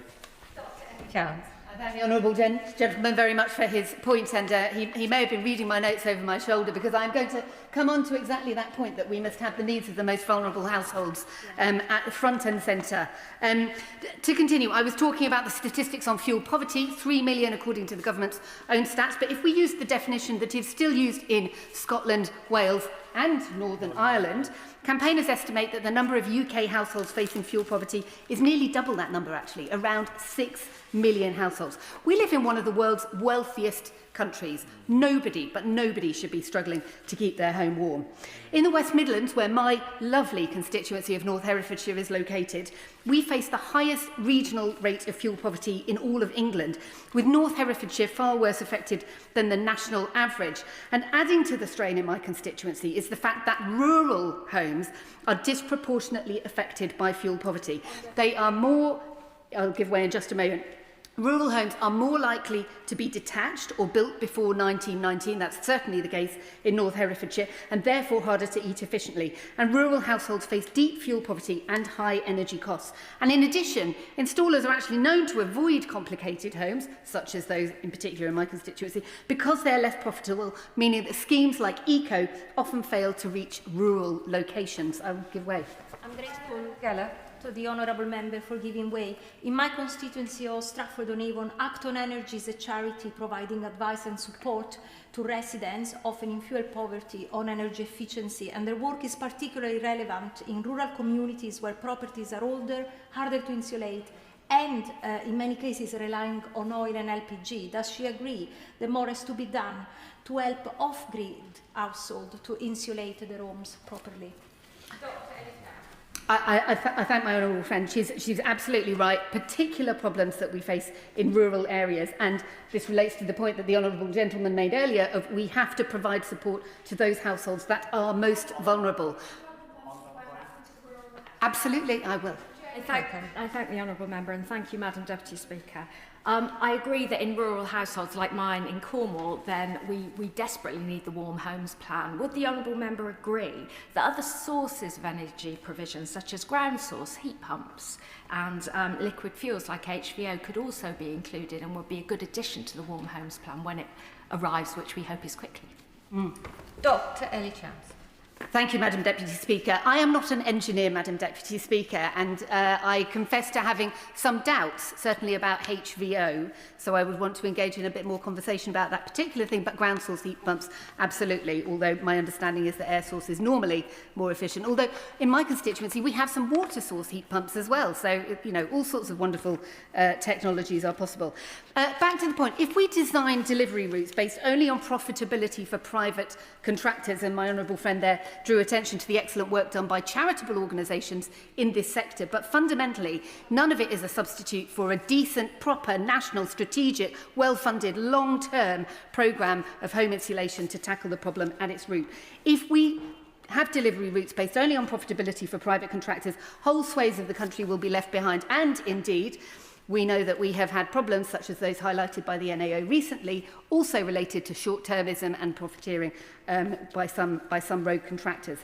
Now, we know that retrofitting homes is central to solving fuel poverty. Insulation and proper energy efficiency measures reduce bills and cut emissions. Upgrading a typical home from EPC D to EPC C, and I recognise EPCs are not perfect, but leaving that aside for the moment, upgrading by that level would save households around £210 a year. That's a significant amount of money, real money for families who need it. It's also good economics for the country. Investments in innovation and home energy efficiency, payback in lower bills, reduced pressure on the NHS, health savings related to better health outcomes, and of course jobs created up and down the supply chain. And that is what we want to be doing, investing in these new green industries. Now, it's important to acknowledge that there is a history in this sector. We have been here before. Past retrofit schemes have been structured in ways that prioritised speed and profit over quality and need, allowing cowboy contractors to exploit the system. And that was in significant part due to the short-termism of those programmes, limping from year to year with single-year funding allocations, utterly counterproductive. And I saw that myself, you know, wrestling with these programmes when I was working as a councillor and cabinet member with responsibility for energy and environment. We need long-term policy certainty. The colleges providing the skills training need that. The businesses wanting to support apprentices and take them on need that. The companies wanting to increase the supply chain need that long-term policy certainty, and that is in the gift of government. Now, The National Audit Office recently reported very serious quality failures in recent Eco4 retrofit installations, leading to significant health risks for thousands of households. The government absolutely must not allow the same mistakes to be repeated in the Warm Homes Plan. The plan must commit not only to making homes warmer and bringing down bills for the millions struggling across the country, but also to ensure no one ends up in a worse financial situation for utilising a government retrofit scheme. That's why the Warm Homes Plan must not only promise homes that are warmer, it must promise homes that are retrofitted properly by those with appropriate certification with independent checks. Now, the Treasury is tempted by immediate headline reductions in bills, but if the government reduces or eliminates the eco scheme and uses the Warm Homes Plan money to backfill those losses, the result will be fewer homes upgraded, fewer people protected from fuel poverty, and a deeper long-term cost to the public purse and to our national health.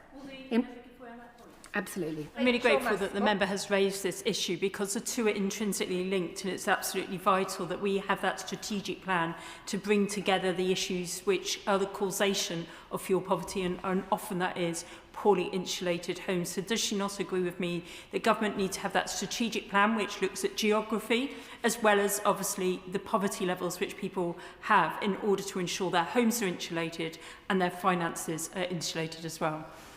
I absolutely agree with the honourable member, and she's a fantastic champion for health and for paying attention to the needs of those who are most vulnerable in our society and ensuring that our policy really addresses the root issues that people face. I really agree, and that's why I am so deeply concerned at the prospect that the government, the kite the government is currently flying, that they are going to start plugging gaps in policy costs on energy bills and instead using the Warm Homes Plan money for that, instead of, for example, out of introducing a wealth tax, say, which could be another source of funding for this. In plain language, taking money out of the Warm Homes Plan to fill a gap that would be created by abolishing eco is robbing Peter to pay Paul. It's completely short-sighted. We need to cut energy bills, absolutely, and we need to have as much investment as possible, as much investment as is needed in the home insulation programmes that will provide the long-term solution to the problem of fuel poverty. So it's not an either-or choice. We can and must make those bills more affordable now, and at the same time invest in home upgrades to create those future savings. We don't need to choose between warmth today and efficiency tomorrow. I mentioned a wealth tax. For example, a 1% tax on wealth above 10 million and a 2% tax on wealth above 1 billion would raise at least £14.8 billion.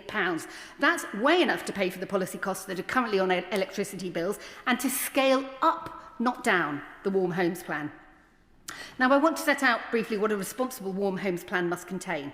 First, it must treat the worst affected first, as my honourable friends across the House have already said, prioritising low-income and vulnerable households in the coldest and least energy-efficient homes and treating warmth as a basic human right. Happily. Thank the honourable member for giving way, and I absolutely agree with her that a well-funded Warm Homes Plan is essential to insulating drafty homes and cutting bills. I wonder if she's aware of situations that face constituents like mine in Letchworth Garden City, where they have a separate scheme of management where people applying for insulation have to go through 2 layers of regulation, and it's creating a real block to getting insulation for some people who really desperately need it. So I wonder whether she would join with me in urging the Minister perhaps to bring together those MPs who represent areas with schemes of management like that, so we can see how we address that particular hurdle and ensure those most in need in all parts of the country get the support they need through the Warm Homes Plan. I thank my honourable friend very much. Likewise, a fantastic champion for policies that address social and environmental justice together. And he raises a really important point there, that far too often with these schemes, there are umpteen hoops that people have to jump through. And especially if we're talking about supporting the most vulnerable households, the last thing they need to be doing is jumping through multiple administrative hoops, going through all different sorts of levels of schemes, finding then that the deadline for the programme has run out at the end. We need to simplify and clarify. We need to provide that long-term certainty to everybody working within the sector, and we need to provide the support to all of the households that need to access that warm home support to ensure that they can do it as easily and simply as possible. I was talking about treating the worst affected first. That's my first point. Secondly, a good warm homes plan must guarantee independent retrofit assessment and performance monitoring. We mustn't repeat the problems we had with Eco4. When public money pays for home improvements, the public has to demand high standards. That means an independent public body with statutory powers to coordinate, monitor, evaluate and enforce to make sure that this stuff is done to the correct standard. It must be able to withhold payments until independent sign-off is achieved, to deploy a compulsory remedial fund that fixes any poor workmanship that somehow gets through at no cost to households, and to create a publicly accessible register of any firms who fail to meet high standards if we are to stop a repeat of the past problems. Thirdly, a warm homes plan, a decent warm homes plan, must include proper support and tailored delivery, especially for rural homes. North Herefordshire and many constituencies like it can't be dismissed or overlooked because our properties are older and more challenging. We need specialist assessment teams, rural tailored procurement and grant funding that recognises the additional cost of retrofitting hard-to-treat homes. Fourth, it must protect tenants. Retrofitting must not become an excuse for retroviction, where landlords evict tenants in order to carry out improvements or unduly raise rents as a result.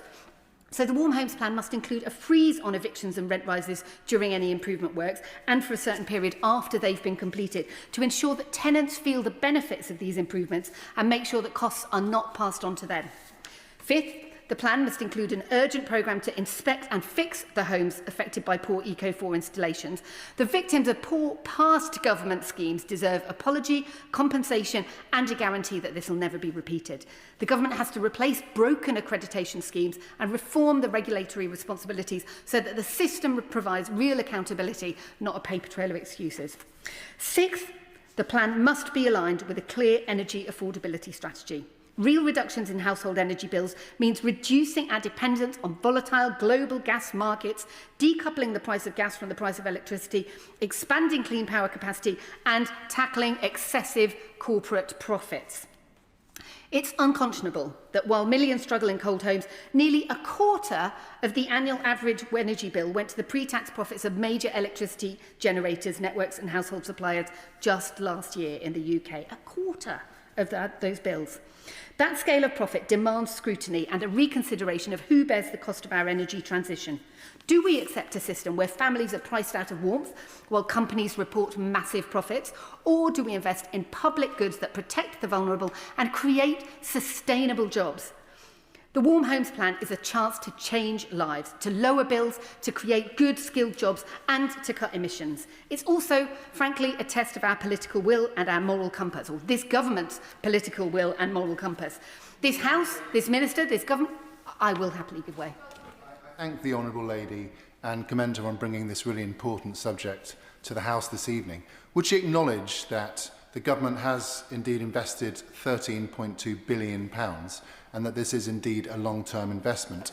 And would she further acknowledge that this has meant, in a constituency like mine of Rugby, £11 million for the Warm Homes Plan that was match funded by the Council, and that the Council, tell me, is enabling them to get on and deliver efficiency improvements to about 1,000 council homes over the next 3 years. And that sounds pretty long-term and very substantial to me.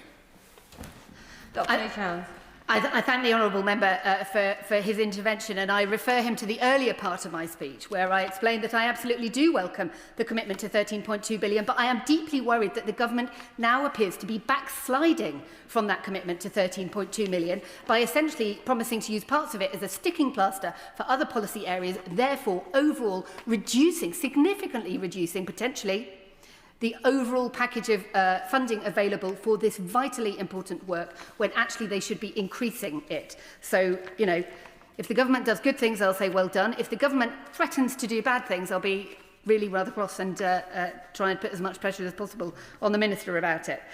Now, the House, the Minister, the government can choose to protect that full £13.2 billion in addition to the other schemes for tackling fuel poverty and make it work for the poorest and most vulnerable, or we can stand by and watch it be hollowed out for short-term convenience and thence measuring the cost of inaction in ill health, avoidable deaths, poorer education outcomes, and, frankly, long-term added pressure on our NHS and social services. So the choice is clear. The government must not let short-termism steal warmth and energy bill savings from millions. Please do not let the lessons of the past be the mistakes of our future. I will briefly give way. Thank you, Madam Deputy Speaker. I thank the honourable member for giving way. She rightly points out the importance of health in this debate, and while we are absolutely facing a crisis of warmth, we are also facing a crisis of damp in our housing stock. And ventilation and heating, often in the practical application of a building, can sit in tension to one another, and yet it's absolutely vital that we think about those two together and how people dry in their homes, for example. So does she agree with me that as we look at fabric, which I'm very pleased she's raised, as well as technology for heating, we also look and address in a very conscious and positive way ventilation homes as we move forward? To Ellie Chance. Absolutely, I completely agree, and this is why we need this long-term strategic approach that takes into account all of the issues in individual houses to ensure that we don't have the problems that we saw with Eco4, which is exactly part of the problem he's talking about.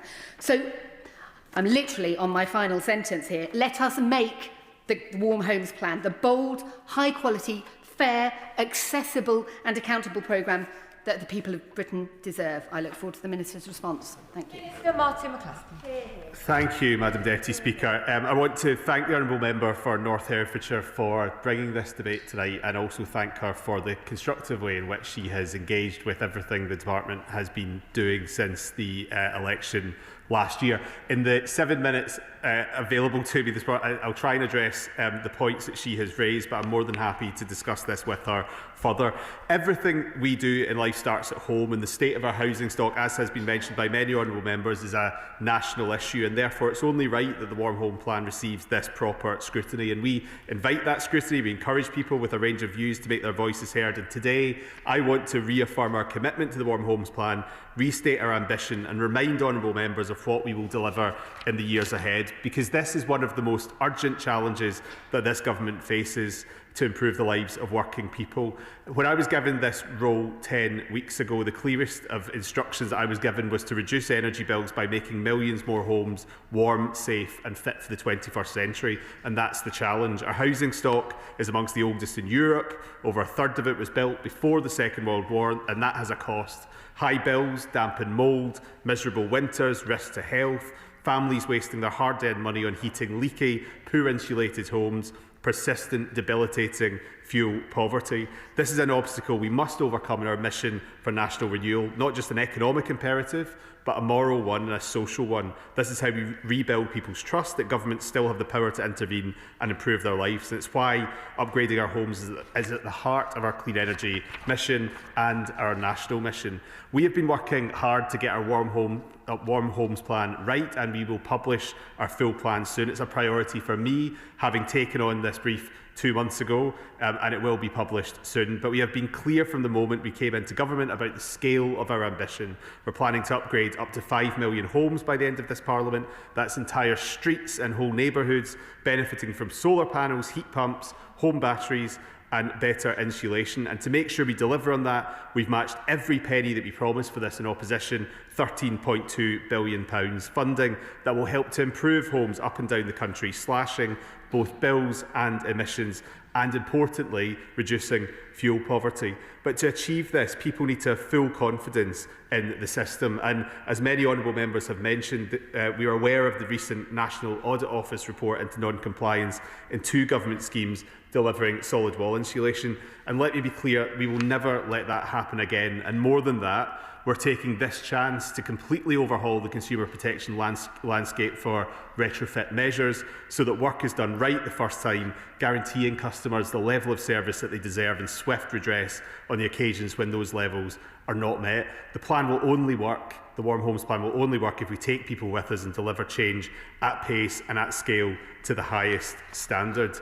Madam Deputy Speaker, we aren't waiting for the Warm Homes Plan to start this work, and with this in mind, we've already kick-started delivery. We're making it cheaper and easier for families to get a heat pump installed, almost doubling the funding for the boiler upgrade scheme to £295 million for this financial year, and committing to increase that funding year on year up to 2030, removing the 1 metre rule for air source heat pumps in England than giving people more flexibility to install them without applying for planning permission. And today I was pleased to say that we've published a response to the boiler upgrade scheme consultation, extending where that boiler upgrade scheme is eligible for. And we've also published a consultation on alternative heating solutions today, including, and my honourable friend, for the member for Truro and Falmouth will be interested in this, on renewable liquid heating fuels, which I know is of interest to many members in rural constituencies. Crucially, I'm going to make progress just because we're so tight on time.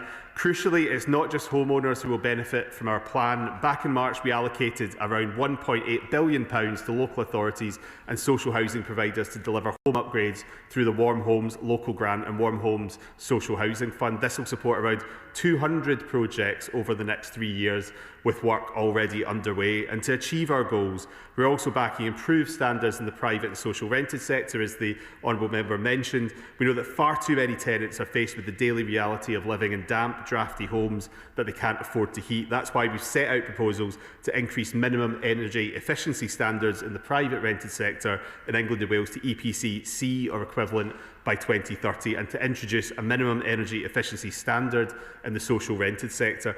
Combined, these measures will lift hundreds of thousands of households out of fuel poverty, giving renters the warmer homes and cheaper bills that they deserve.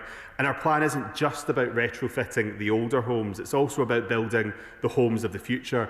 We've also set the target of building 1.5 million new future-proof homes by the end of the decade, and our Future Homes standard will ensure that for the residents of these new homes, heat pumps and heat networks will become the norm, as will solar panels on rooftops, saving the typical household £500 on their bills each year. And while we deliver our plan, we are giving families the short-term support they need this winter. Earlier this year, we expanded the £150 warm home discount to every household where the bill payer is on means-tested benefits, meaning that this winter, around 6 million families, 1 in 5 across Britain, will get this crucial benefit. And as for the long term, it's really very simple.